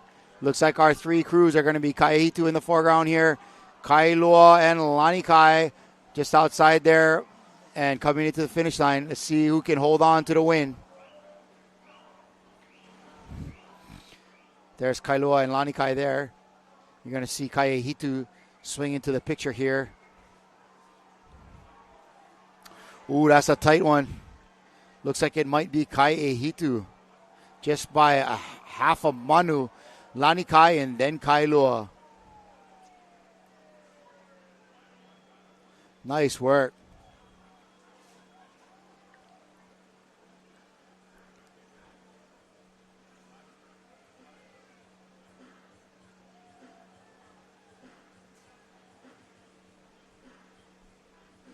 Yep, Pat Vaughn in 5. Bruce Ayao. I think that's Jerry Best in 4. Bruce Ayao steering, of course. What a beautiful va'a they have.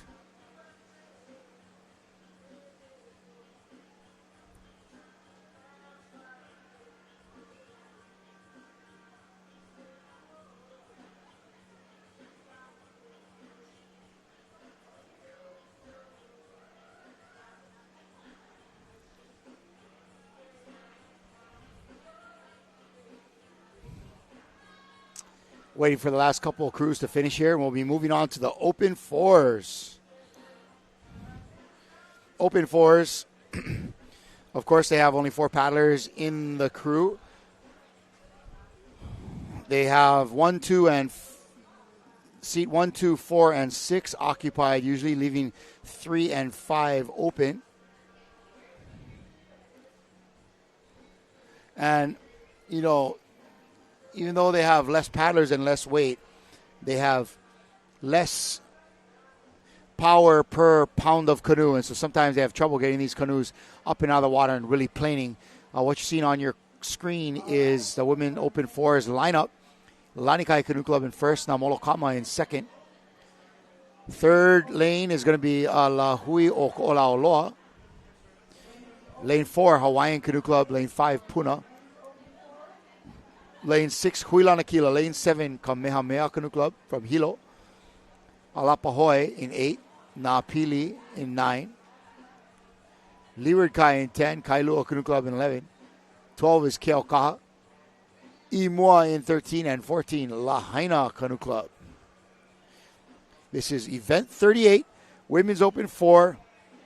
We are 6 races from a culmination of today's broadcast. Hopefully you are able to stay with us on our YouTube page feed.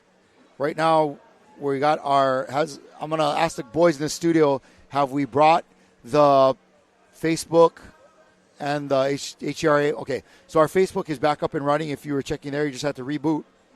Yep. And so now, event number 38. 1, 2, 3, 4. Yep, 6 more after this, folks.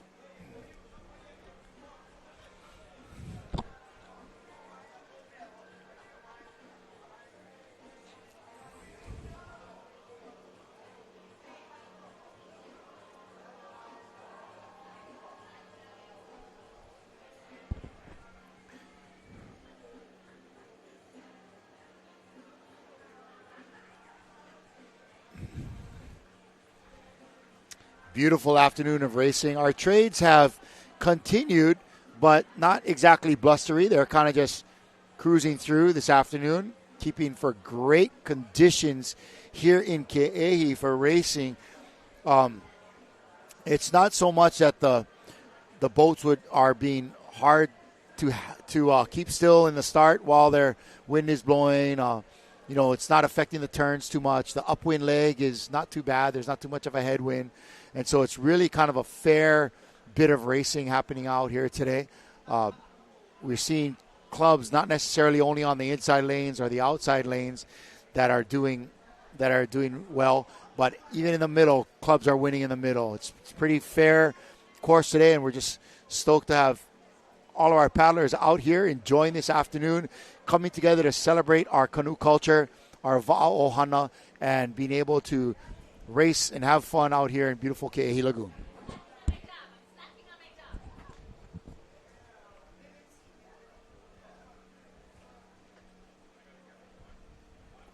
Waiting for some of our crews to reload into their boats. This is going to be the ladies open 4 right there in that red hat there, paddling out. That's our girl, Lauren Spalding.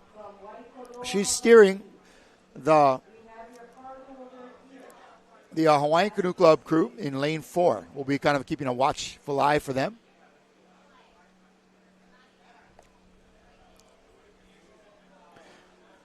Being able to paddle in multiple races really helps out for some of those outer island crews that they don't need to bring as many folks all the way to Oahu to race. That can be a benefit. Yep, there's Lauren. 2 Shakas and a house at Lauren. Here she goes. Senior 1.5 mile event. In third place, Waikiki Surf Club. In second place, Lanikai. That looks like our girl, Tiare Lawrence, in 2. Senior women 1.5 mile event. Hawaiian Canoe Club. We got a half mile here. Please come and get your medals and Takiki. Do your little victory lap. That I mentioned before. Waiting for all of our crews to pull up to the line again. This, as well as the rest of the races for today, are only going to be half-mile races. Mahalo again for joining us, whether you're on the Facebook live feed or on our YouTube page. we thank you for being part of today's festivities. Again, 72 canoe clubs represented here in the Hawaii Canoe Racing Association State Canoe Championships. Remember, you can see Ocean Paddler TV on Roku, Apple TV, Amazon Fire, where you can catch hundreds of episodes on demand and watch streaming events just like this one. So if you want to beam this signal and what you're seeing onto the big screen in your living room, all you got to do is hook it up to your Roku, Apple TV, Amazon Fire, and just look for and download Adventure Zone Sports Network. Adventure Zone Sports Network. And please join us in Hilo for 8 days of live action at the 2024 IVF World Sprints in Hilo, hosted by the Hawaiian Canoe Racing Association. It's kind of a special deal. We'll have paddlers from not only all over the state, but all over the world, mainland U.S., Aotearoa, Hong Kong, Japan, all over the world. Tahiti, of course, places like Samoa will be represented, and will be an international race looking for the best of the best. It's kind of like this, but times it by 10 maybe, because it's going to be great to see people from all over the world coming to join us.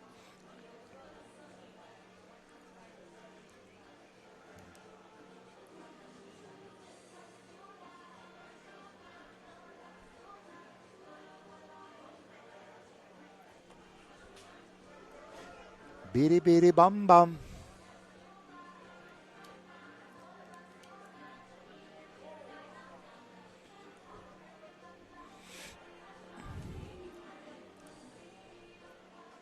Alrighty, lane assignments for women's open 4. Lane 1, Molokai.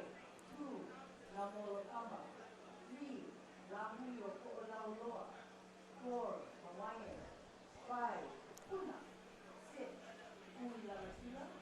7, Kamehameha. 8, Alapahoe. 9, Again, we have our women's open 4. Lane 1, Lanikai. 2, na Molokama. Then it's Lahui o Ko'olauloa, Hawaiian, Puna, Hui Lanakila, Kamehameha, Alapahoe, Na Pili, Leeward Kai, Kailua, Keaukaha, Imua, and Lahaina Canoe Club. Rounding out all 14 spots being observed. And now we're getting ready. Looks like we're going to have our starter. As soon as he stands up, there goes Caesar standing up with his red and green.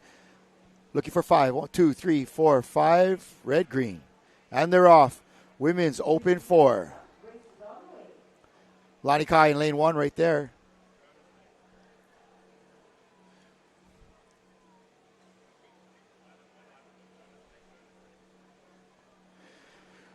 Right next to them, Na Molokama, probably borrowing Lanikai's canoe. Okay, gang, it's chapter 4. I'm sure we will hear soon from our Ocean Paddler television tent who won our Butts and Caps contest.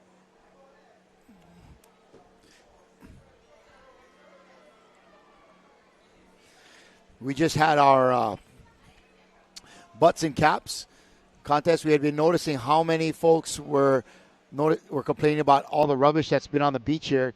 So we made a contest where you could collect as many cigarette butts and bottle caps from the beach you could find and bring them for counting at the end of the day to the Ocean Paddler TV tent. First place was giving away a quick blade Stingray paddle and $100 from Nico's. Second and third place, you get $50 from Nico's, Quick Blade, Kona Brew, and Are gear for second and third place. So score on those guys, and plus a bunch of swag from Ocean Paddler and Blue Planet Surf. So stoked to see our butts and caps. They are calling it right now. We're going to see who was a winner in today's event. Again, what you're watching is Women's Open 4.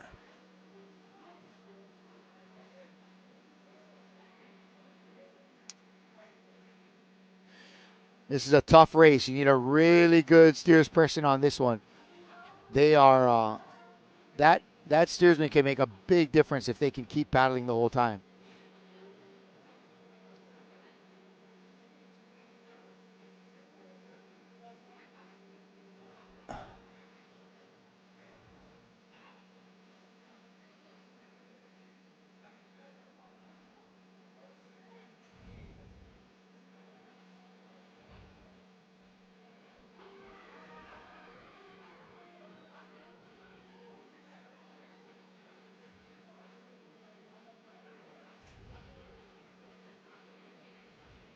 That looks like Damolo Kama, crew number 87. Kristen Foster, I guess, is in there. Alana Gu.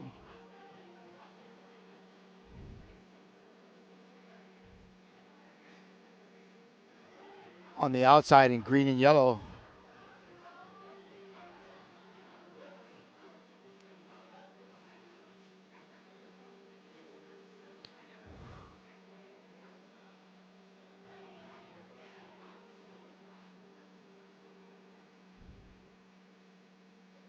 Nice work, ladies.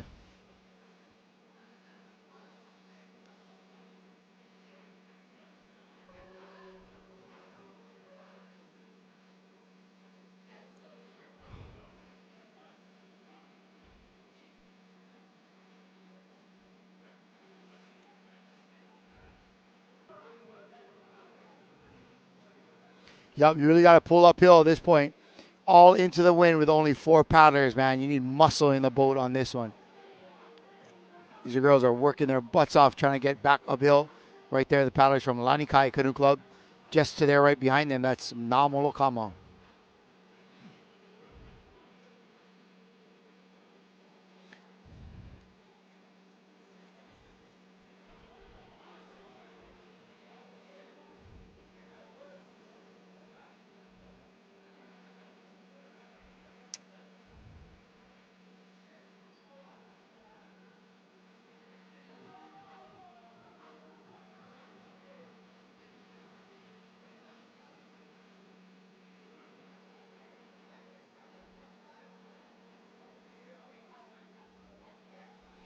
Coming into the finish here for the women's open fours. Culminating race here looks like Namolo Kama having a good race. Outside, another crew in yellow. Not sure right now who that might be. Lane 2, Namolo Kama.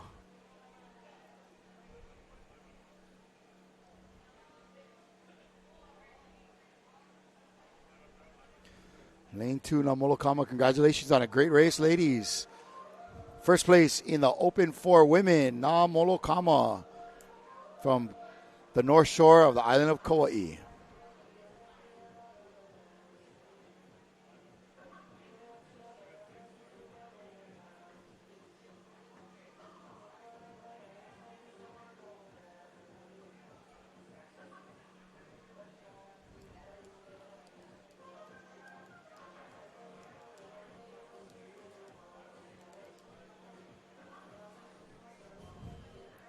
Coming up next is the men's open fours. Looks like we had Namolo Kama in a borrowed boat from Lanikai Canoe Club winning that race. And next up, as we stated, it's men's open fours.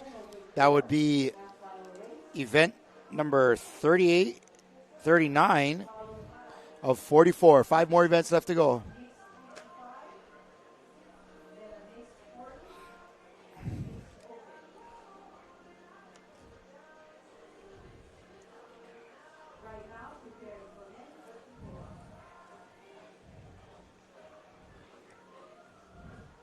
Men's Open 4, Alapahoe Canoe Club, Lanikai, Puna, Wailea Manu ke kai, ke Ahiaka Hoi, Lahui o Ko'olaolo, Keoa, Kaioni, Liwerikai, Napili, Huilanakila, Hawaiian Canoe Club, and Outrigger. That is Open 4 men coming up next.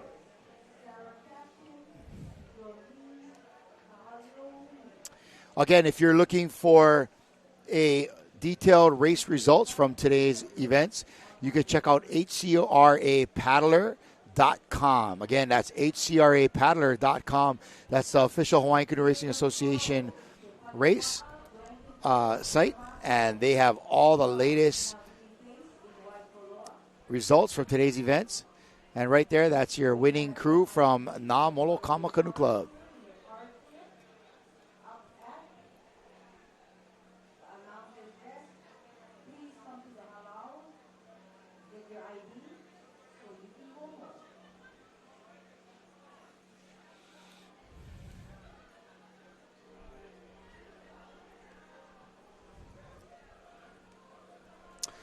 5 more races left to go today, folks. After this will be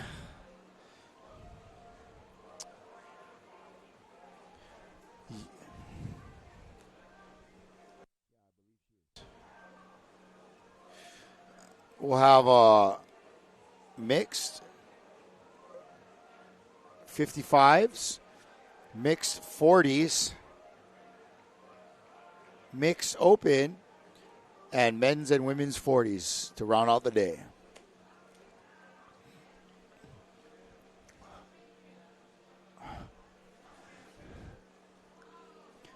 Coming in on the open 4s. Ladies changing out, getting ready for the men to jump in.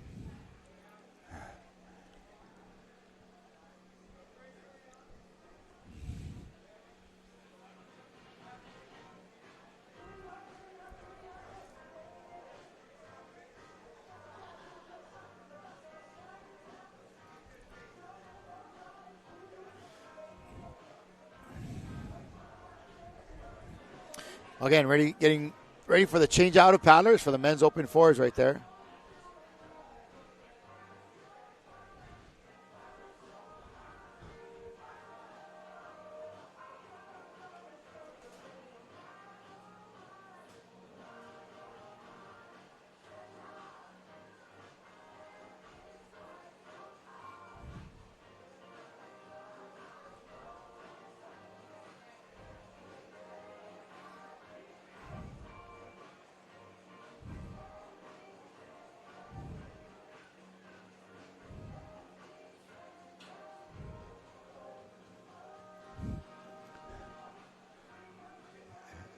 Open 4s. Congratulations, ladies. Yeah, that tide is coming up. There's like a little step up over there. Uncle is polite enough to help all the girls up onto the shoreline. All right, going out for the men's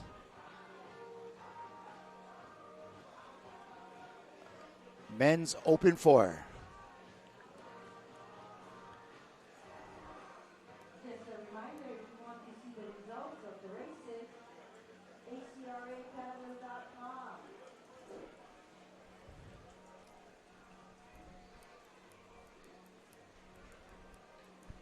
There's also a live stream going on.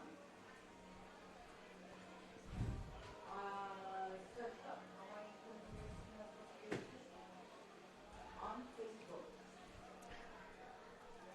All right, getting ready to bring it down here. We have Alapahoe in lane 1, followed by Lanikai, Puna, Wailea, Manu Okekai, Keahiakoe, lane 6, La Hui o Ko'olaoloa in lane 7, Keoa, Kai Oni, Leeward Kai, Naapili, Hui Lanakila, Hawaiian, and Outrigger.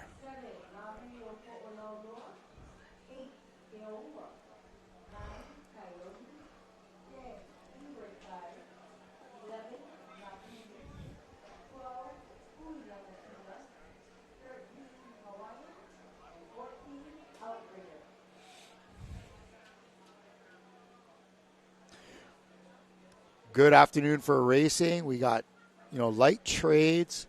It's nice and sunny out, but not too blistering. It was quite hot earlier in the day out there, but right now it's just past the 4 o'clock hour. We're looking to wrap up the rest of the day's races. Right now, this is the men's open 4s.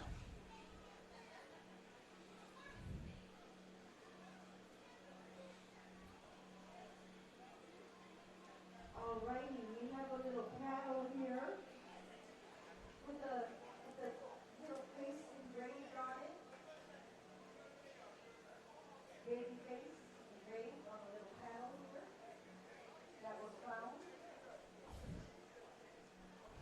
Here's a bit next to the face of the paddle. We all know it's yours. All right, looks like our crews are almost ready to go. Official boat making its way out there to give the indication to start the race.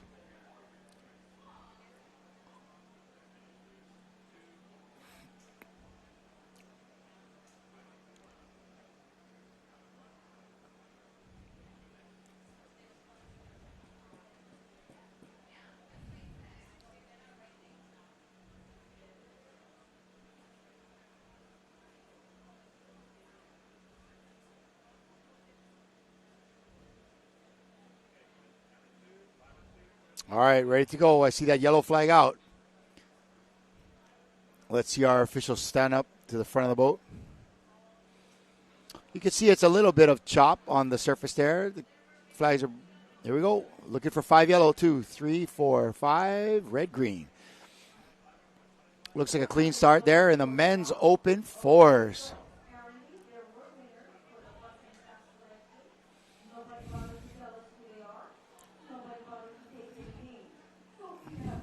Lane 1, that's Alapahoe Canoe Club.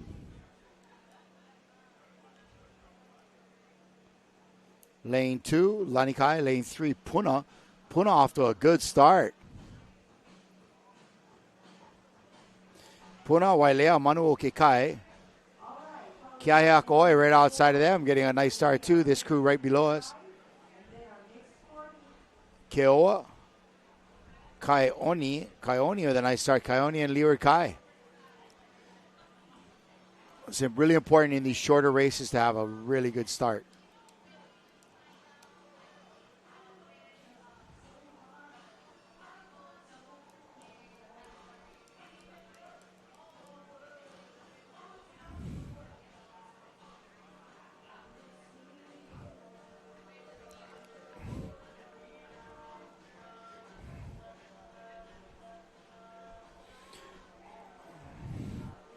Battling it out there on the outside. That's Outrigger Canoe Club we're seeing right here. Outrigger's Canoe Club's open fours.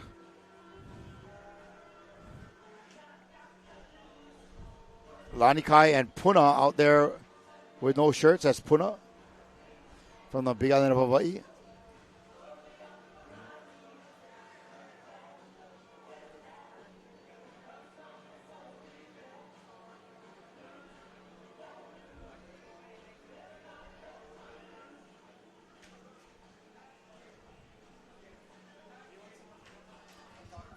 Huh?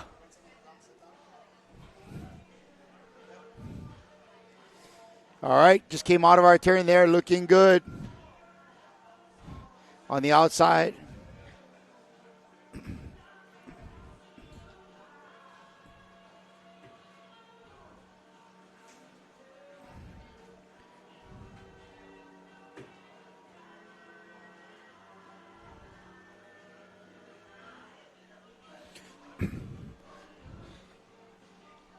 Looks like there's a leader down low.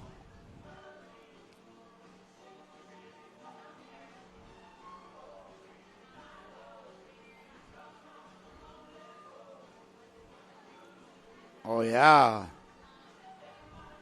Puna looking good right there. Crew number 7, Kiahiakoe.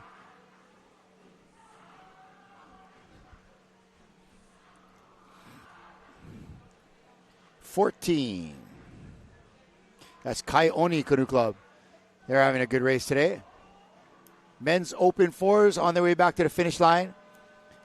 We'll have our winner in a couple of minutes.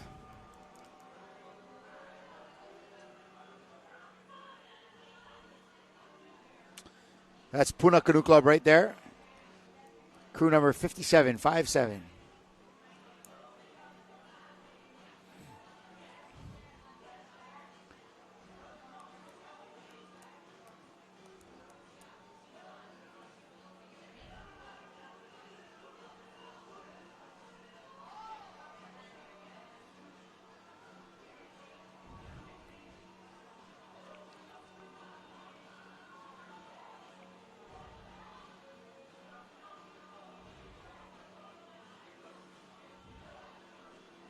It's going to be Puna in first place.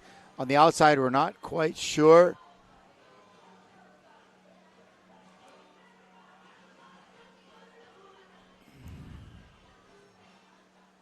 Nice work by the men of Puna Canoe Club. Open fours. Giant Slayers. Way to go, fellas. Puna's had a great men's crew over the last couple of years, really developing a good men's program out there on the Hilo side of the Big Island of Hawaii. Again, that was men's open fours, event number 39. 5 more to go.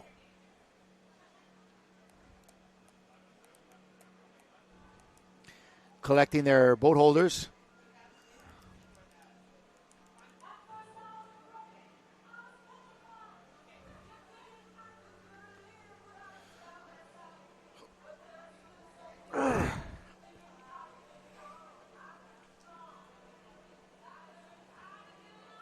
Good job, Puna Canoe Club. The Caps and Butts. We had, again, our Caps and Butts contest sponsored by Ocean Paddler, where we did all the keikis went out and helped clean up the beach.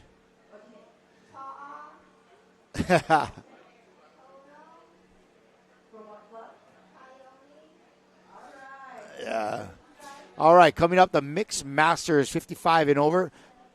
This is a mixed race with 3 male, 3 female paddlers in each boat.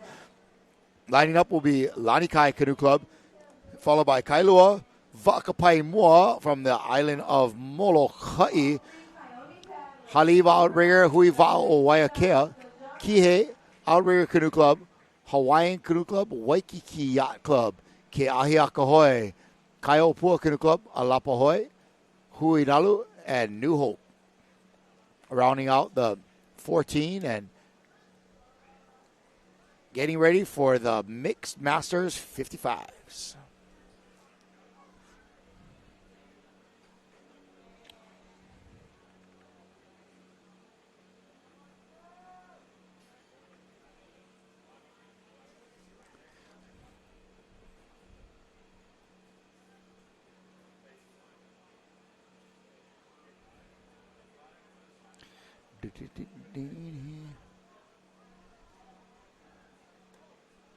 All right, Mixed Masters 55 is getting ready to go.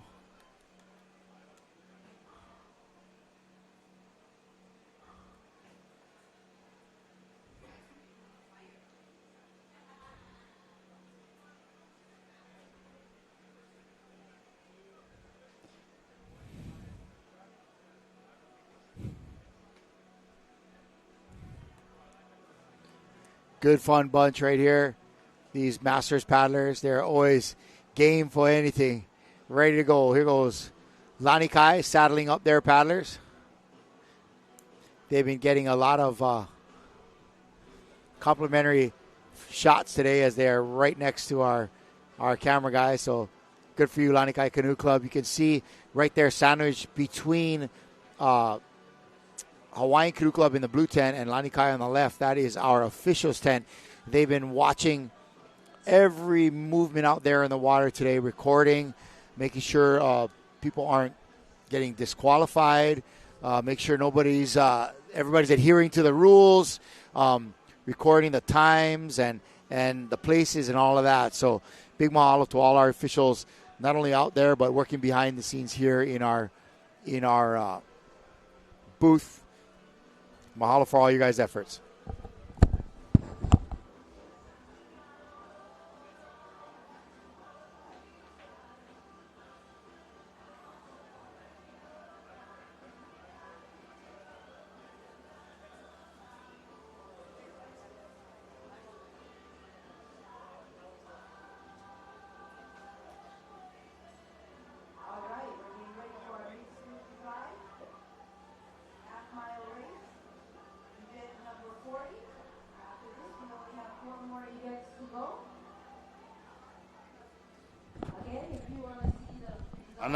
Another half-mile race happening here today. This is, again, the mixed 55 and overs happening here. Beautiful Ke'ehi Lagoon. What a beautiful day of racing we have for us.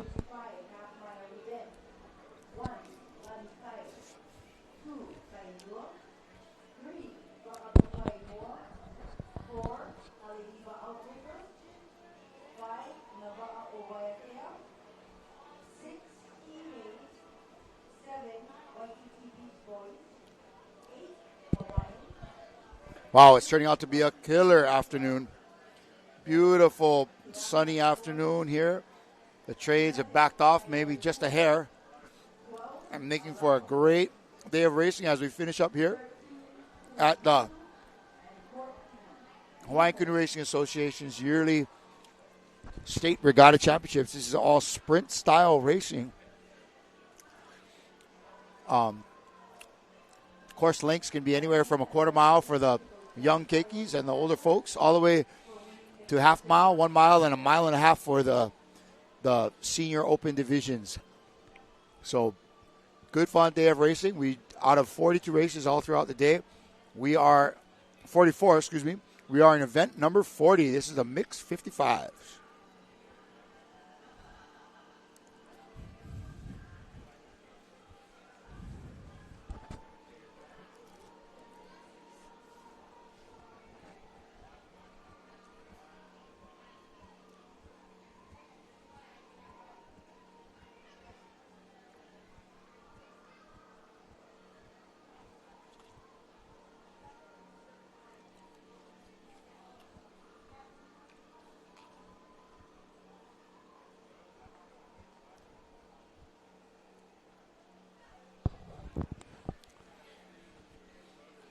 We have a couple of lanes still open, waiting for those canoes to arrive on the outside lanes there. Boat holders doing their thing. Big mahalo out to all of those that were volunteering out there to swim out into this questionable water and hold vow for their club mates. And right now, all they can think in their mind is, hey, but hurry up on the outside there. Hurry up. Mixed 55s.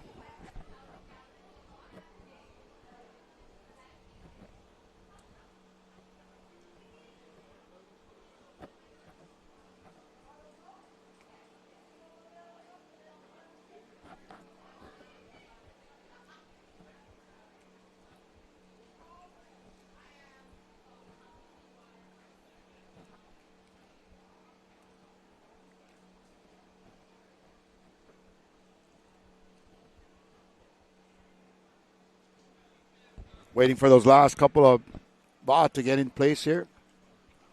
Again, join us in a couple weeks for the International Vought Federation's World Sprints, bringing it to you live from Hilo Bay on the island of Hawaii. We will be witnessing, again, sprint-style racing from crews from all across the globe. And here we go, start of the mixed 55s. And they're off.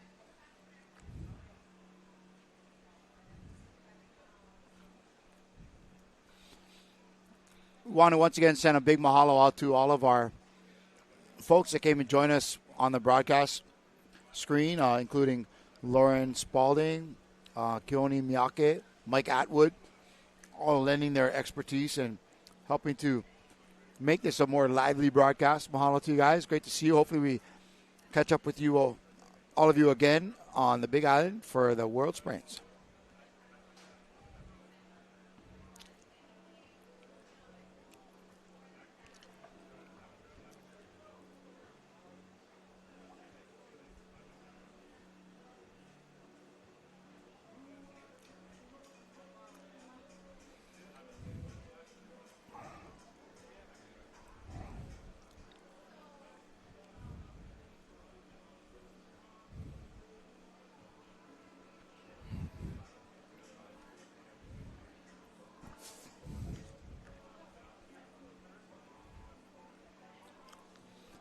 Here they are approaching the turn.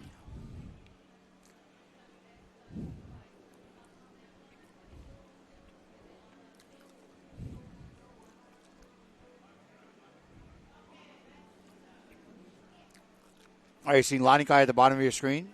Just coming out of their turn. Looking good right now, Lanikai.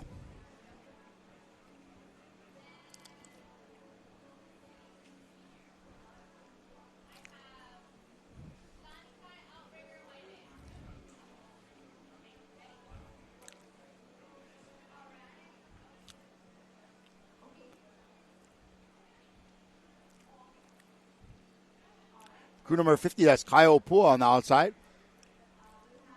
Having a good race today.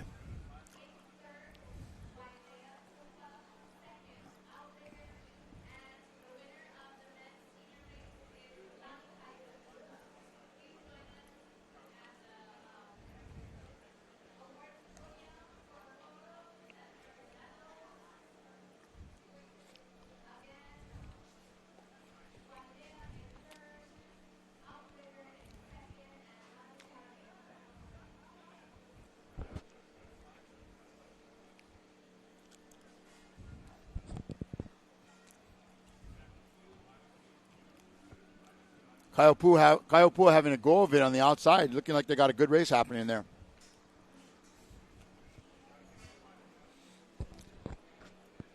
Again, you're watching the mix 55. All these paddlers 55 and over.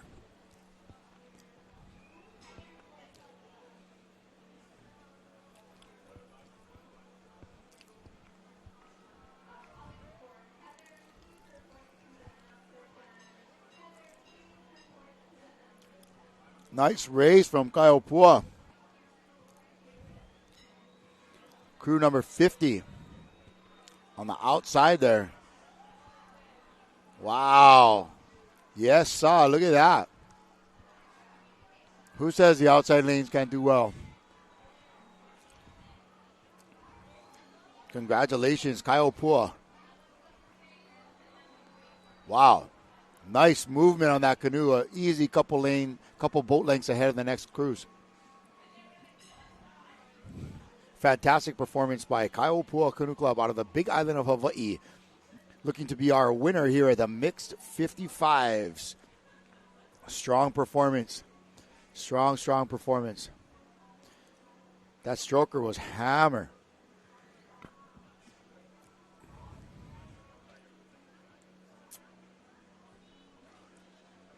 Coming up next, our mixed 40s, event number 41.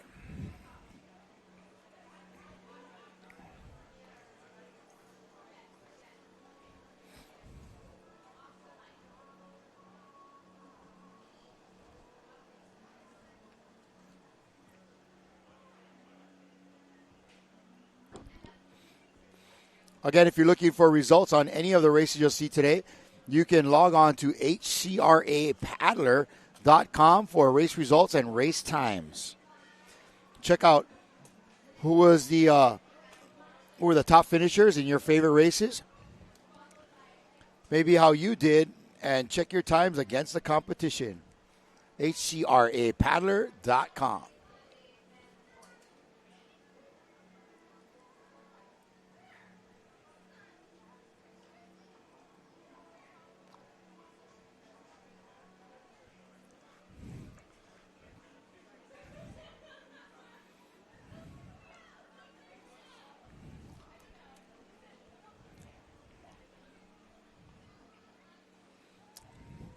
Again, we've just had our mixed 55s. Now we're waiting for our mixed 40s.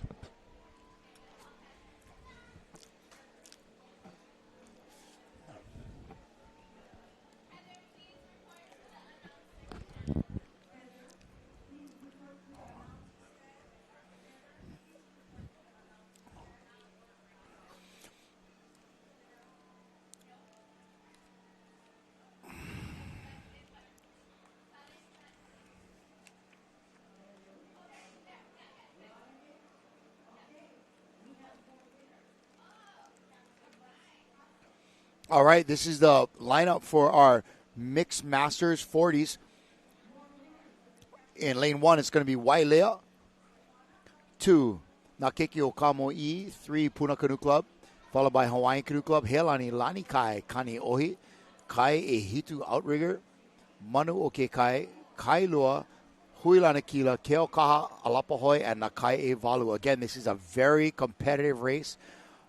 I think Healani did a great job in this race at last year's state race. So we're looking for probably a good performance from them again, but a very, very competitive race here. The mixed 40s. And we'd like you to remember that Ocean Paddle TV is now available on Roku, Apple TV, Amazon Fire. Catch hundreds of our episodes on demand and watch streaming events like this one. Just look for and download Adventure Zone Sports Network. Adventure Zone Sports Network.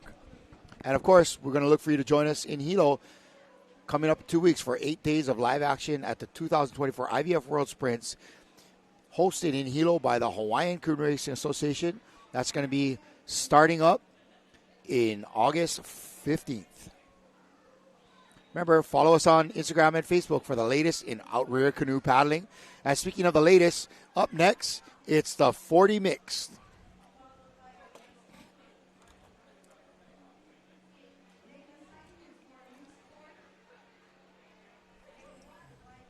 All right, our 40 mixed crews making their way out to the lineup right now. Nice and slow. What a beautiful, the light is coming down a little bit. Great afternoon for racing. The wind is still, decent, but nothing unmanageable.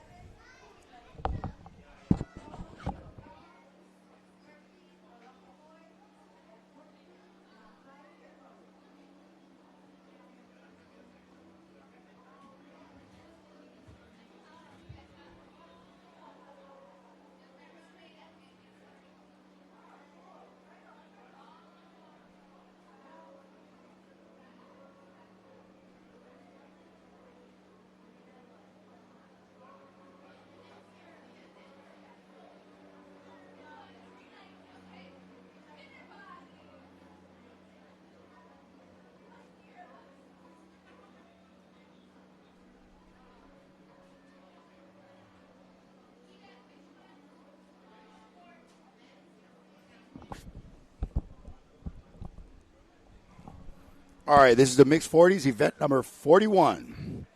Coming up after this is the open mix and then the 40s, men and women. Waiting for our crews to line up.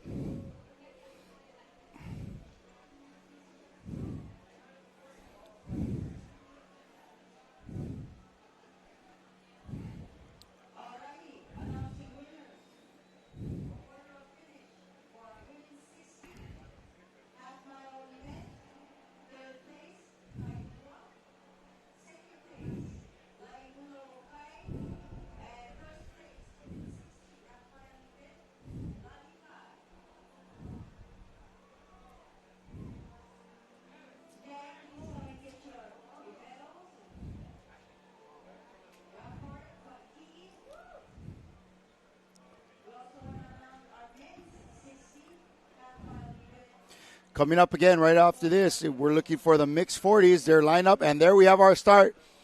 Red, green, and here we go. This is the mixed 40s. Very competitive race. Some strong paddlers out there right now. Mixed 40s. Here we go. 39 right in the beginning. That's Wailea Canoe Club right there.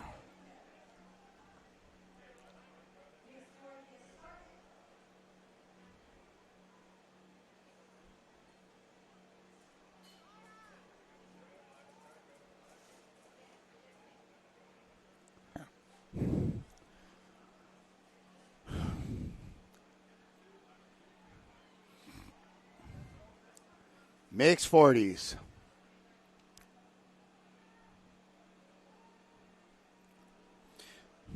It looks like Puna Canoe Club out there in lane 3.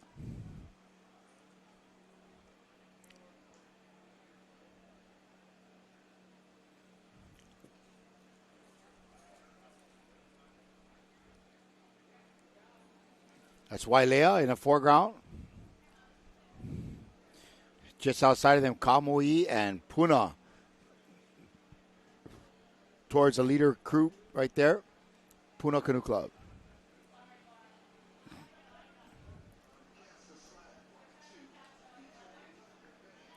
Wow, that was fast. They're already coming into the turn. Let's follow Puna through this right here. Puna Canoe Club. Looking strong, heading into the turn here.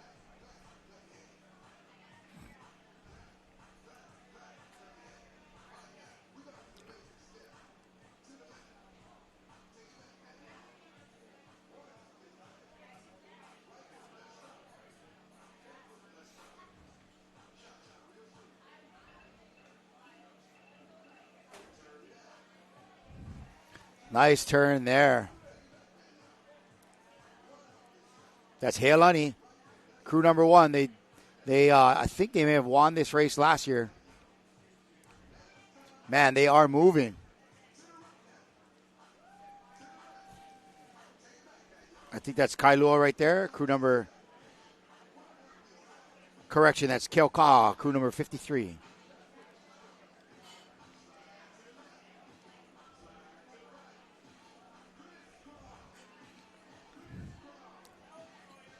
Crew number 1, Heilani. That's a 40s mixed. Event number 40 of 44.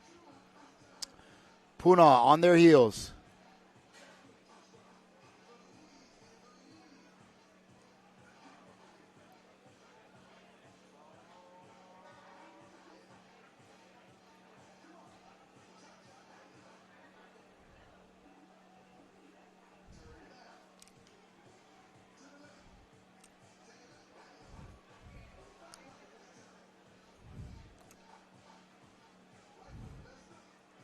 Here's Wailea. Again, Puna Canoe Club and Kamo-i.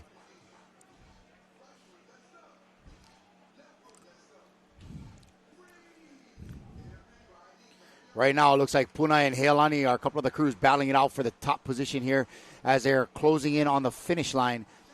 Puna in lane 3. Heilani in lane 5. Canoe number 1, you're seeing them right there. Looks like Heilani is going to prevail again this year. Great finish. Puna right on their heels.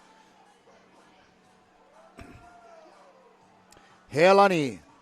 Congratulations, Heilani and Puna Canoe Club.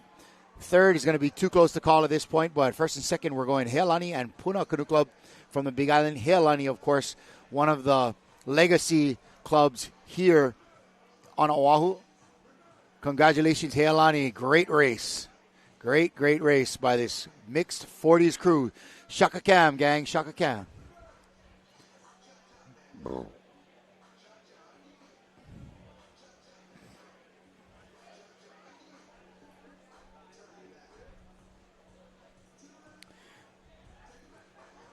All right, coming up after this is the Open Mixed. Open Mixed is our last mixed event of the day. And then we're going to go women's and men's 40s. And then we're going to wrap it up. What a great day of racing it's been over here at Ke'e Lagoon for the Hawaiian Canoe Racing Association. HCRA Championships. This event happens every time this year. These paddlers were allowed to start practicing April 1st. And they practice, most of them with 2 months of practice, with the first race being right around the first weekend in June. Every weekend after that, with only maybe 1 or 2 exceptions, they've been racing. So probably about 8 to 9 races throughout that week. And now we're looking at mixed men and women coming up next, event number 42. Number 1, La Hui o Ko'olauloa, Lanikai Canoe Club Puna, Hawaiian Canoe Club, Kilohana Hoi Va'a, Kani Ohe, Napili, Ke Ahiako Hoi, Waikiki, Heilani again, Kailua Canoe Club, Ke Aukaha, Kokai, and Wailea. Rounding out our top qualifying crews, that's 14 in the next race. That's going to be the Open Mixed. So you could be any age. Every club just putting together their top 6 mix, their top 3 girls, top 3 men. Going to be very competitive.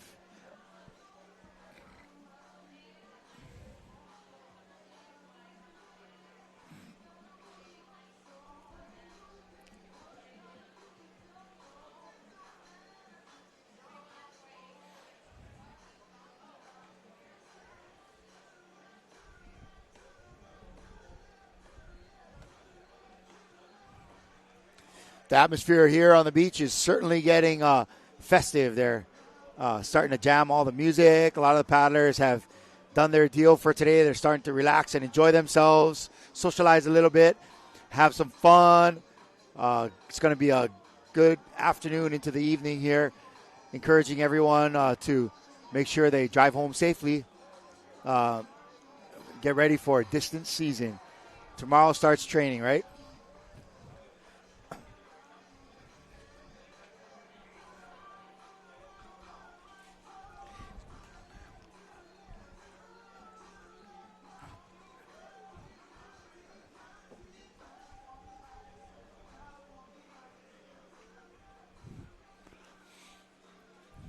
I can see the beach is starting to clear out just a little bit. But you'd be amazed at how many cars are still in that overstuffed parking lot.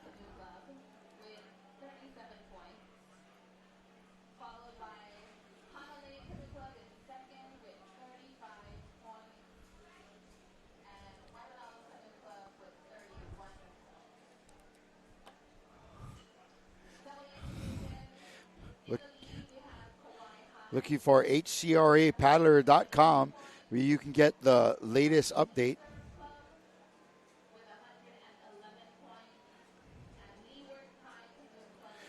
A latest update on the points and the standings.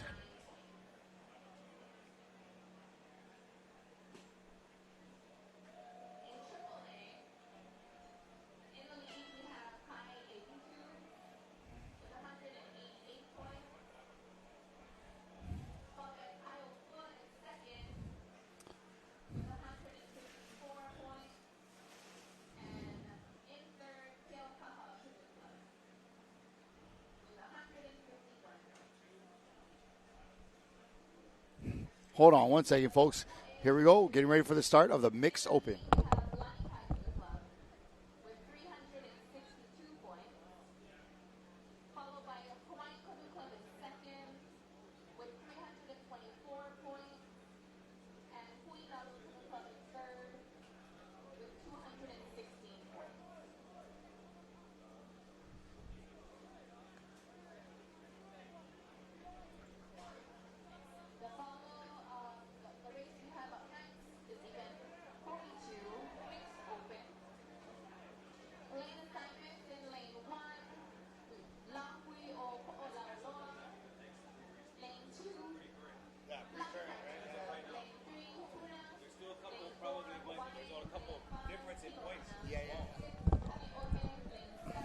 All right, so we've been talking all day about the different divisions that we have within the clubs. We're talking about club by divisions. Right now, we have in the single A division, we have what looks to be Lahaina Canoe Club with 37 points. This is 0 to 6 events. Lahaina Canoe Club, 37 points. Hanalei with 35, and Waimanalo with 31. And then in the Double A division, Kauai High Canoe Club with 122, Waikiki Surf Club with 111, and Laiulokai with 94.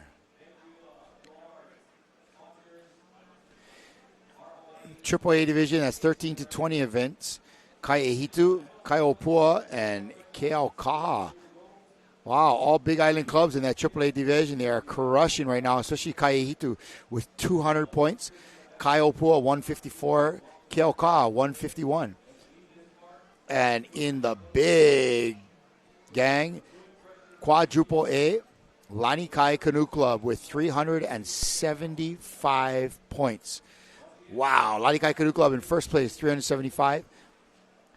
Hawaiian Canoe Club, 334. And Kailua Canoe Club with 230 points.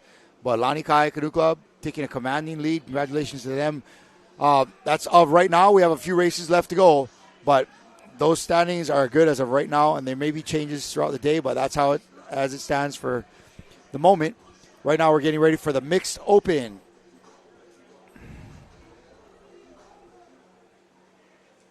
Mixed Open division.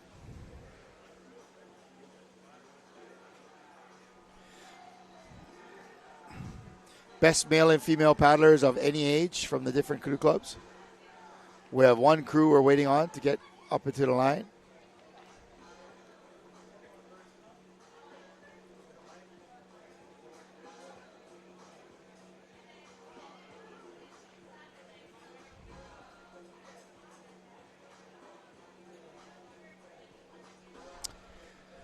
Quick shot over the shoulder, so to speak, of our official start boat. They're getting ready to do their thing. Pulling out that yellow flag. Keeping an eye on the last canoes to pull up to the line. You got to be ready to go. Here they go. 1, 2, 3, 4, 5. Red, green. Green flag, and they're off.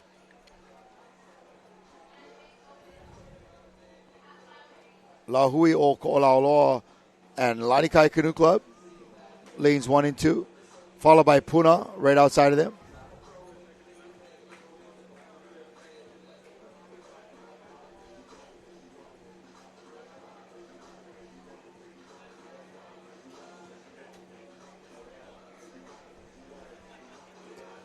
mixed open division. Top paddlers in all divisions. Looks like Keaukaha might be doing well in that division right there. I think that's them that we're trying to zero in on right now.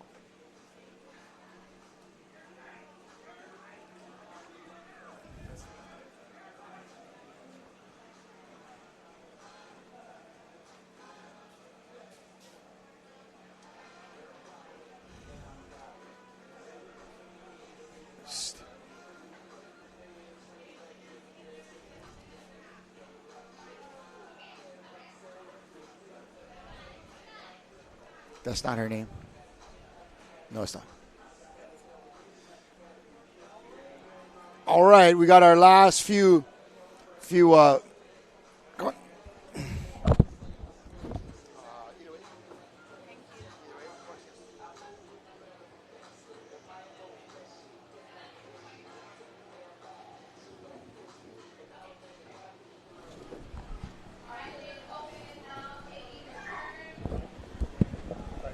Oh, how's that uni? She's up and going. Open mix. That looks like Puna Canoe Club. You're good? Got it? Yeah, she's just trying to not knock over our box.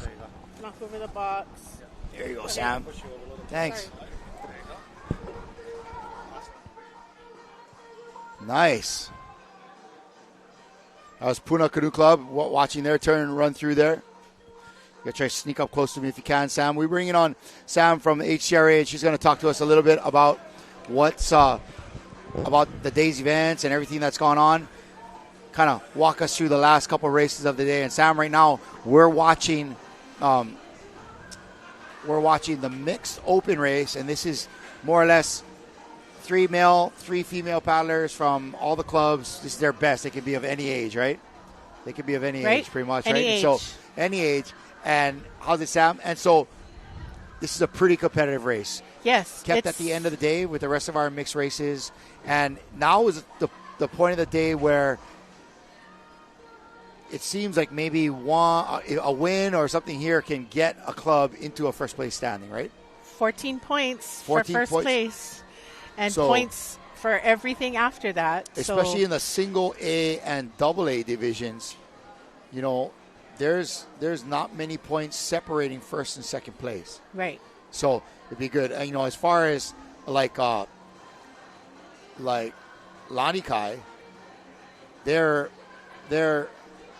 what is that? 41 points ahead of the next. So you'd have to be a big difference to make that happen today, right? Right. But so that's kind of pretty much locked off. Even in the AAA division, between and this is interesting because this was what I do here? This was a all Big Island race, right? All Big Islands clubs that were making it into this AAA division, the top 3, which I found pretty cool. That's Kaiehitu, Kaiopoa, and Keaukaha. Kind of neat. Followed up by my home club, Keahiakahoe, but 200 points from Kaiehitu. And as they come into the finish line there, we're going to get a quick recap of what just went down there. That race happened fast, Sam. Yes. I looked down for a moment and it was over. Over. So, Sam, tell us what you do here for HCRA. I am the HCRA race commissioner, and so of everything that I try to do for HCRA, the one thing is state race. Yeah, Just that's the big one, thing. huh? That's the big thing. Yeah, I remember talking story with you last year, and it was a lot going on, and you just were so stoked to have the team that you did have.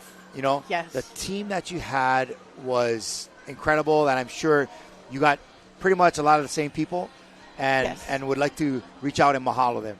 Yes, I mahalo all of our race officials, our support staff, Okra, Huiva'a, for stepping up and helping Molokai since we're not on their island. Uh-huh. It was really labor of love for the sport. So tell us what happened there. So I kind of went over it a couple different times, and if while we're talking to Sam, we could have to the production team, screen on screen of like a replay of the last race? No? Okay, negative. I can't always get what you want.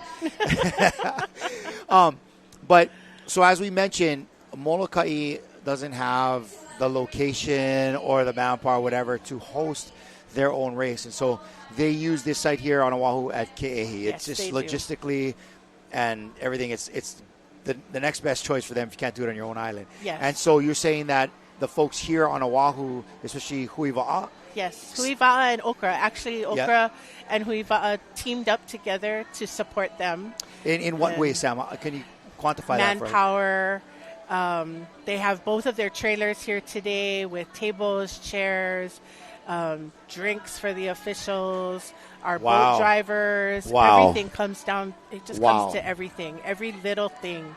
You know, Lapule with Okra does a really good job of... Yeah, Lapule is super organized. Yeah, he's really good job of making sure that every detail is covered. He's a logistics guy, right? Yeah, Steve Silva, the race director on the Huiva'a side, did the same thing on his thing.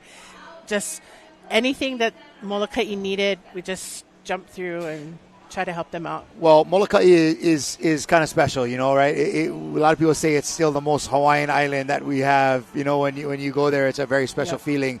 And I think people recognize that and are happy to come and help them. The people from Molokai are always so gracious and giving when you want to go there. And so what I think is neat is that, you know, as Mike Atwood talked about earlier, it's the Va'auhana, right? It's right. And so that's alive and well. You know, when they see that, you know, this is something that we all need to pull off for the benefit of all the paddlers statewide, they jump in and help out a smaller association. It's the natural thing to do, but people don't always see the obvious thing, right? Right. But when you come here and just say, hey, this is what we do, this is how we're trying to help out and just make it happen. And so congratulations to Molokai for pulling this off, and a big mahalo out to everybody from Okra and Huiva'a for making that possible on their behalf, right? Yep. Yeah. Really Awesome. special event being put on to benefit everyone. Yeah. Yeah. Yep. And they all kind of just get together and make it happen, right? Help out. Right. So, speaking of, we got another event coming up in a couple of weeks over on the Big Island, the IVF World Sprints. Ooh. Girl, are you back to back? Are you ready for that? That is craziness. Yeah. It'll be fun. Paddling is in our blood. We want to do a good job, and we want to host all those countries and have a good showing. Our Team Hawaii is going to do well. Yeah, Team Hawaii is definitely going to do well. But it's neat to, when was the last time that they hosted World Sprints in Hawaii? In 2004, it was held in Hilo. Okay. It was... I want to say I remember that. I remember being there for that. I remember being there for that. My daughter was young, and everything was fresh and new, and the International Va'a Federation scheme of things. Right. But we got busy, and here we are again. And you know what? That race is going to be so much fun. It is, excuse me, it is a few days of really hard work. It's not like a one and done like this is. No. It's like Groundhog Day, folks. You're trying to pull off a race. And not only do you have Hawaii paddlers that are kind of used to our system and the way it goes, and you have personal relationships with each canoe club president, should we say, or association. These are folks coming from all over the world. Many of them do not speak English. And you need translators, all kinds of logistics to make this happen. There's a ton of age groups just like this, but there's all the qualifiers. There's the V1 section, Sam. Yep. Right? So it's days of racing culminating in a big-time...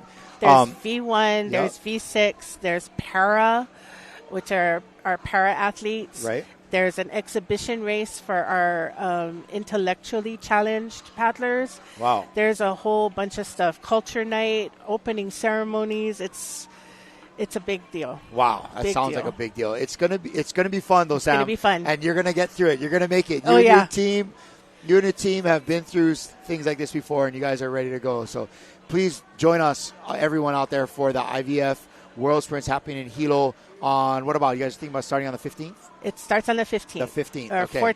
Around the 15th to the 23rd, yes. Yeah, so about 2 weeks from now. Yep. Oh, that's going to be exciting. I'm kind of getting pumped for that. And speaking of pump, this is the 40s, right? The women 40s This is race women right 40. Women 40s are penultimate race. I always love saying that. Are next to the last race of the day. Very competitive here as well. The 40s women, a lot of these women race open and race open in the distance season. 40 is a new 30, they say, right? So we'll take it. But getting ready to go here. Looks like almost all the canoes are lined up. Some of them looking for a rolling start. But this is the Women's Masters 40s. In lane 1, Lani Kai Canoe Club, followed by Helani, Manu Oke Kai, Lai Ulo O Kai, Vaka Pai Moa, Puna, Huinalu, Na Kiki O Kamo I, Haleiwa, Outrigger, Kauai Hai, Na Kai E Valu, Kihei, and Kailua Canoe Club rounding out the 14. So we're going to enjoy watching this. And tell me, Sam, after everything that went on today, I'm sure you have a few special thank yous that you want to send out to your a few members of your team and your ohana out there. I can't just pick one. Yeah. Right? There's so many. But I would like to thank our president, Dana, for Dana Miyake, for supporting us and letting great. us run with the things that we need to do. And sometimes she had to stick her head in there a little bit and put us on the right track, but it's all good. Yeah. Well, sometimes that's the job of a leader, right? They just got to let the good people they have around them do the work and just have guidance here and there, because she definitely has a good team, right, and an experienced team. You got people that have been doing this for years. Sam. And this is not, so to speak, not their first rodeo. Nope. Right? So, that's pretty awesome. I love that about you folks. Our boat drivers, yep. We don't do much without them. Right? How about Nalu and his gang that set the lanes? Nalu and his gang set the lanes. There's just so many. It's clockwork, right? And they know their responsibilities and they execute flawlessly every time. Yep. With room to spare for that problem that might occur, right? Yeah, Yes. That's what you need. All solution-oriented people. Yeah, for sure. That just jump in and fix it. That's a good one. Solution-oriented. I like that. Yeah. Waiting for our last crew to line up out here in lane 13. It looks like that might be Kihei. So when does the real heavy lifting start, Sam? Maybe like Thursday, you guys start mobilizing everything, stuff comes in, or earlier than that? Usually the lanes go up first, and then the scaffolding goes up. Once the scaffolding is up, then everything else just kind of takes its place on the beach.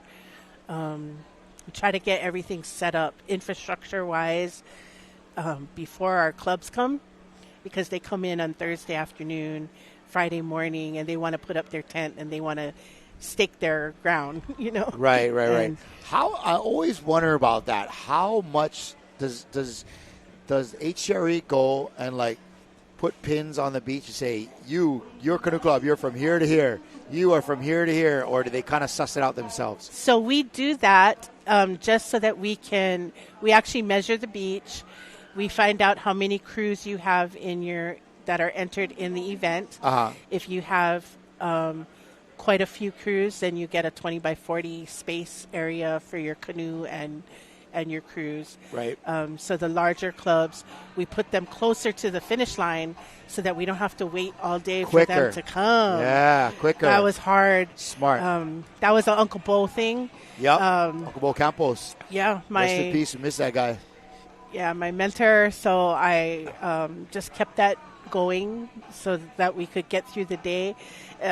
Record time today is 5:09. We're on our last two events. That's record time? So I think it's pretty good. Pretty close. I don't know if we started at exactly 8 o'clock, but it was pretty close too.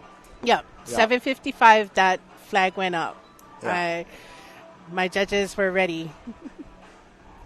Perfect. So everybody gets a spot based upon how big how many crews they brought. How many crews they brought, and if they're sharing with somebody. So sometimes, like Huiva'a has a Huiva'a tent today.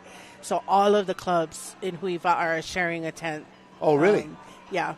So not all of them, but a lot of them that have one, The maybe smaller clubs. 3, 5 crews. I think that's a neat opportunity for them all to get to know each other. Yes. Yeah.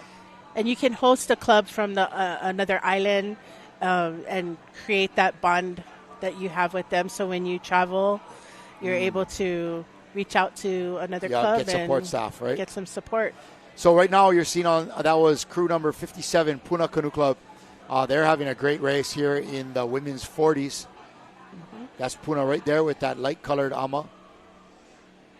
Huinala is sticking right with them. That young lady in 4 raced the mix. So it looks like they got a tough 40s bunch over there on the Big Island. Mm-hmm. There's another crew out there. We'll try to get to see who they are. Sorry, the camera angle can be deceiving. Number 1, that's Healani. They just won the mixed. And here they go, going for it again. Pretty sure Celeste Kalama's in there somewhere. Uh-huh. Looks like Dondi's crew, maybe? Yep. I don't know whether Dondi was paddling in the 40s or the 50s. I'm not sure. Oh. Yep, coming up. Maybe. Here they go.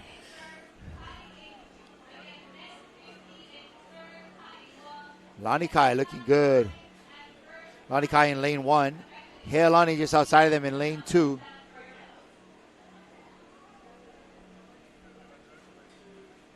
Seems like even with this higher tide, the water's a little sticky on the lane 1 still, yeah? Can be. That current can be deceiving. Yep.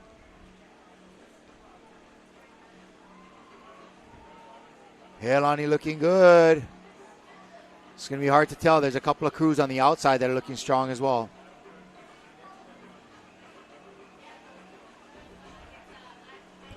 What do you want to tell people about? We'll catch it after this. Let's watch this finish, Sam. Yes. This is going to be exciting.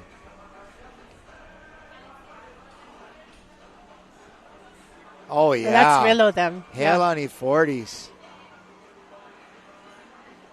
Rillo's in that crew? Yeah, it looks like it. Yeah, okay. Seat 2, maybe? All right. Maybe Lanikai and Puna in 2nd and 3rd. But congratulations to Healani. Nice race, folks.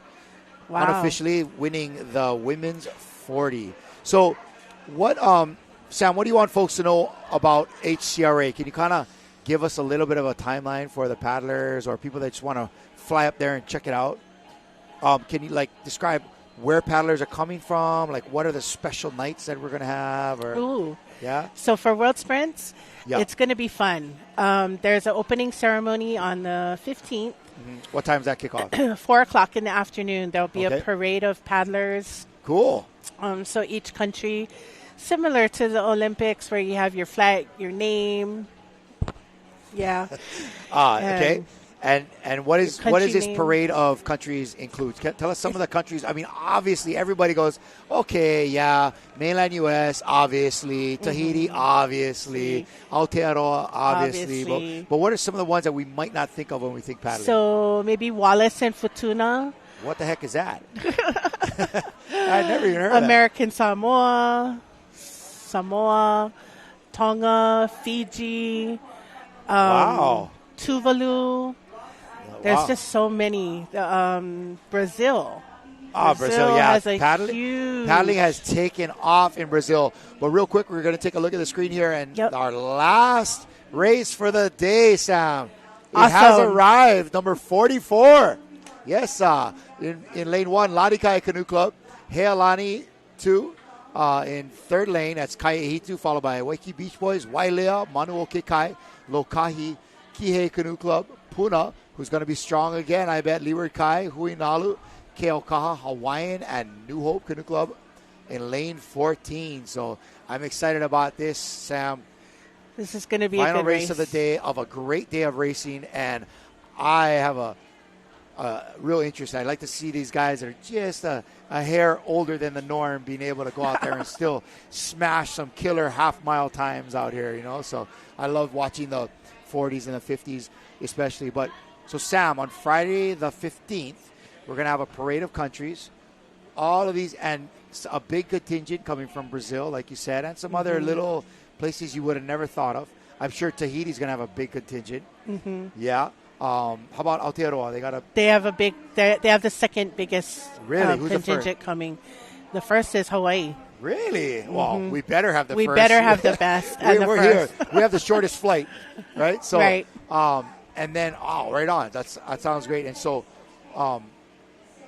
interesting to mention though that after that parade, the next day, the 16th starts off our Club racing. Our club racing.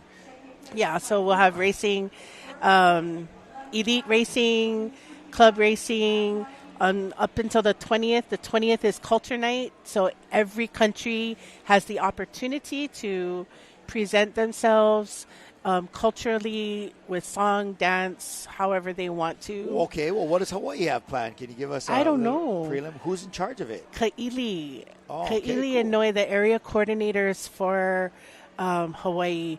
Well, I mean, they are right down the street from Edith Kanakaole Stadium, so Yeah. we should be able to. And Put that something island together. is full of Hawaiians and plenty mana, so we should Yep. be able to have a good representation of our Yeah, culture we'll there. see what Team Hawaii comes up with. Yeah, I'm excited for that. I know that they're looking forward to it, but you get 7 minutes to do whatever culturally you want to only do. 7, huh? Yeah, only 7 minutes because everybody's going to want their time, and it'll be like a Merry Monarch run past midnight. You Right, know? and where does this happen? At the Edith Kanakaole Stadium. Hey, I'm like clairvoyant. You got it. All right, and again, if you're tuning in with us, this is the last race of the day of our coverage of the 2024 Hawaii Canoe Racing Association's State Regatta Championships here at Ke'ehi Lagoon. I'm sitting here with Sam Waikia. She is the race coordinator, race Commissioner. Race commissioner. You know, there's so many Race terms out there. commissioner. Race commissioner. And she's giving us a breakdown of not only today's events, but what's coming up in a couple weeks here with the IVF World Sprints that we're hosting in Hilo, Hawaii. Okay, so they have the Culture Night. When are the finals, Sam? When are the final races happen? There are finals for lots of divisions almost every day. Every day. So okay. There's medal presentations every afternoon. We have 500 races. How do you keep it together, girl? I'm trying. Holy mackerel. Wow. So almost every day. So there's keiki divisions, there's open division, there's kapuna. Yep. There's the V1, right? There's V1s. rudderless. V6s, the para athletes. Okay. It's just jam packed. There's about 500 races. 500 races. events. Just yes. to give you folks a frame of reference, we had 44 races today. 500. Oh. I'm Girl, sorry. I'm ready, girl. I'm ready. sorry. Let's do it. I'm going to be there. I'm going to be gonna there be fun. in some capacity. Mentally, I'm not sure. They race 500 We'll be meters to 1,500 meters. Okay. Yeah, and only the Which is a quarter mile to 3/4 mile, or to a mile, there. right? Yeah. Around there. Yeah. So the kids, we only have 16 and unders and 19 and unders. So not the 12, Oh, not not the that little much? kids, Really? but the 16 and unders and 19 and unders. Okay. So And nothing in between, huh? 16 no, and 19. The okay. opens, Huh? open 40, 50. A lot of then the opens, right? A lot of numbers. entries on open. And so how does a crew go about qualifying in their own country? It's totally up to their own country. So on how they do have it. we done it in Hawaii? We had trials in April, Okay. and we Where had was that? that in Hilo. In Hilo. In Hilo, we had that in Hilo, and On the same canoes that they're going to be racing? no, we didn't use the same canoes. You use We whatever. used regular Lightnings. Okay. Bradley Lightnings. Bradley Lightnings, Yeah. but they're going to be racing on The Matahina. Matahinas. Now, a Matahina is a wonderful paddling canoe. It tracks so well, but partially because of the way it tracks so well, it doesn't like to turn. How have we made allowances for that? So I know many clubs have either borrowed or bought a Matahina so that they could practice with that. Okay. The rules are just so different than what we're accustomed to on our courses. Right. So if the canoe edge comes out of your lane, you get DQ'd, whether you interfered with somebody or not. So we have to practice extra hard to make sure that when we make turns, we're staying in that box that box that they have. And that lane is so many feet on either side of the flag. Yes. Oh, my goodness. Yes. Our paddlers are good, though. They've been practicing. I know they're going to do well. Well, speaking of doing well, we just had the start of our 40 men's race, our last race of the day. Looks like a very competitive race. That is crew number 4, Lanikai, in lane 1. Excited to see the finish of this race. But so we've had the crews qualify in April, and it's kind of cool that it comes right after the end of our own regatta season, because it's very similar racing. It's all sprint style racing, right? Sprint style racing. So our paddlers should be ready. Yes, but it actually happened before our regatta season. So people were coming right out of long distance, so they were in shape and they're ready to go. Right. I think. And they're ready for this. They're ready for the race itself. So have they kept the same size lanes that we're used to here? They're 25 to 35 meters wide, depending on what we do. So our lane there, Keahi Warfield from Keokaha, is setting the lanes. He's doing an excellent job. We're going to have a really good course. So some days you'll have 25-meter lanes, and some days you'll have 35-meter lanes. Once he sets it, it'll be set. But he's working with the current, making sure that it all fits nicely in Hilo Bay. Okay. Yeah, that's something that's been kind of the talk of the town, is like, how are we going to, for the longer races, how are they going to turn that boat in that box? So like you said, our paddlers are really good. They're going to have to develop a strategy, and I'm sure it's been done before somewhere else. But so I've heard that you just have to stop, turn, pivot, and get out of there. Do another start. That's what I've been told.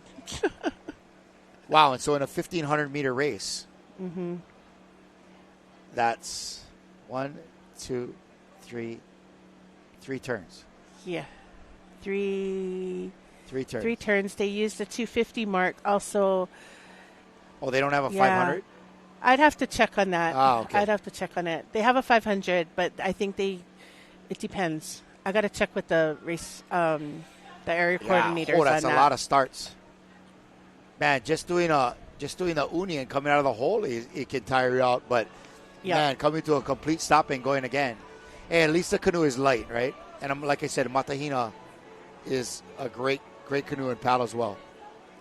Yep. So, again, the last race of the day here. This is men's 40s. And, we're going to be done by 5:30 here, record time. Giving these 40s men's all the glory. Who do we got on the outside there? Somebody on the outside there is crushing it.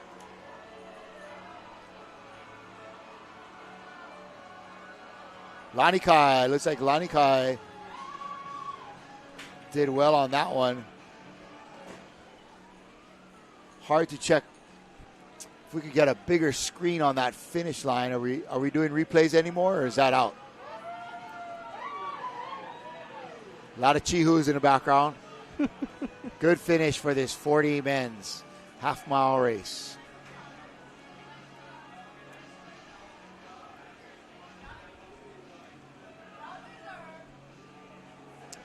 Lanikai definitely one of the top 3, it seemed. Well, this is culminating a great day of racing here, Sam. It is. The sun's still up, high in the sky. Has that not happened? You've had problems before? We always make sure that we start on time so that we can finish on time. There have been some close calls sometimes. Roger that. You can see behind us, they're starting to break down tents, and everybody's getting ready to go. That's the last race of the day. But congratulations to your team, Sam. Thank you. And congratulations to Molokai Canoe Club for being able to pull that off with all the kokua from the folks at Okra and Huiva'a Canoe Racing Associations. just letting all the manpower and the help out here. Is there anything you want to say to your gang out there that were here working hard the last few days? No, I'm just really grateful that they all give back to such a sport that so freely gives to us. There's so much that we have to be grateful for with our koa, our canoes, our family, our kupuna, the stories that we have about people that are, maybe not here anymore with us, but we all do it for the love of the sport and for the competition, for the camaraderie.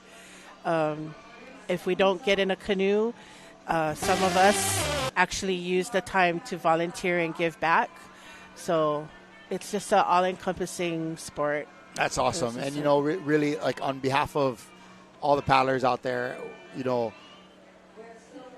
out there practicing and paying their dues and getting ready for the race, but these events that allow them to showcase what they've worked so hard for and the talents that they have don't happen without the rest of the folks behind the scenes. Yeah. Without the rest of the folks, from the officials to the guys setting the lanes to, the people doing the music to our crew here at Ocean Paddler. It doesn't come off to this level without having good people in the right places. And so, again, mahalo to you and your crew, Sam. I'm grateful for. Yeah, we're very grateful. I'm very grateful for and that. A big mahalo and congratulations out to our good friend Dana Miyake for pulling it off. This is going to be almost the end of her tour here with the HCRA as a president. I'm trying to convince her otherwise. Yeah. So we'll see. Hopefully she stays on in some capacity because she's a great asset. Yes, she and her team, her family are an asset to racing here. So mahalo, Sam. Thank you. Mahalo, Sam. Hey, Thank so that's that. We're going to wrap it up here. Okay, great. So we made it. We started here just before 8 o'clock this morning. I had to walk in from parking my car because the traffic was crazy. But that's just a testament to how many people came out here and enjoyed this. It's really more than just racing. It's like a canoe festival, from being able to have all of these wonderful paddlers from all the islands gather together, see each other, get in the canoes, enjoy all of the booths and the food and the camaraderie, a great day in the ocean, and especially all those that were able to get in the water, paddle and race. Congratulations to all of you. Mahalo again to all of our officials and everybody at HCRA that make this possible, from, like we talked about, the guys in the escort boat and Caesar waving his flag and all of that too. All the folks at Molokai Canoe Racing Association for making it possible today. Congratulations to them. And their guests that they brought this morning that was awesome to have. Auntie Melvine and Raitea here. That was beautiful. That was really nice. That's special. And so mahalo to everyone who made this day so interesting and so fun, and finish off on time, Sam. Congratulations, Commissioner. You made it. We got done while there's still a whole bunch of sunlight to enjoy. So congratulations not only to our top finishing crews today, but to all that qualified for states, because it ain't easy to qualify for states. Everybody that made it here, and a big mahalo to that team behind every paddler that was here today. Their family, their spouse, their children, whatever their support network is out there, mahalo to them, because you folks really make all of this possible for our paddlers that are so passionate about their sport. So mahalo to everybody. We are so grateful. Mahalo piha to everybody. We are full of gratitude for a wonderful day of racing here. Congratulations to everybody. Mahalo to our crew at Ocean Paddler. You guys pulled it off again. Our graphics package got better. We had better angles. We had Tiloya Lapa on his drone there, and so hopefully our coverage stepped up a notch from last year, and we're looking to bring it up again when we get over to Hilo. We'll be seeing you all in a couple weeks in the shores of Hilo Bay for the International Va'a Federation World Sprints. We're lucky to host here in Hawaii, and it's been 20 years since this event has been here. It's international paddling at its finest. Imagine this event for several days on steroids with people from all over the world. It's going to be exciting, and we're again going to have it live on our Facebook page, whether it's with HCRA, IVF, or Ocean Paddler. We're bringing you all the details. Stay tuned for how you can log on to that and follow our coverage of that event. It's going to be a one of a kind for us. It's going to be fun. We've never done multi-day like this. It's going to be crazy, but we will survive. Just We're like gonna how survive. HCRA and your crew do every year, we will survive. So mahalo again to everybody out there. Congratulations to all our paddlers, and thank all of you at home and on your phones right here at the race for following us today's event. Thank you on the behalf of our team at Ocean Paddler for joining us for the 2024 Hawaiian Canoe Racing Association's State Regatta Championships. Mahalo. We'll see you in a couple weeks. Aloha.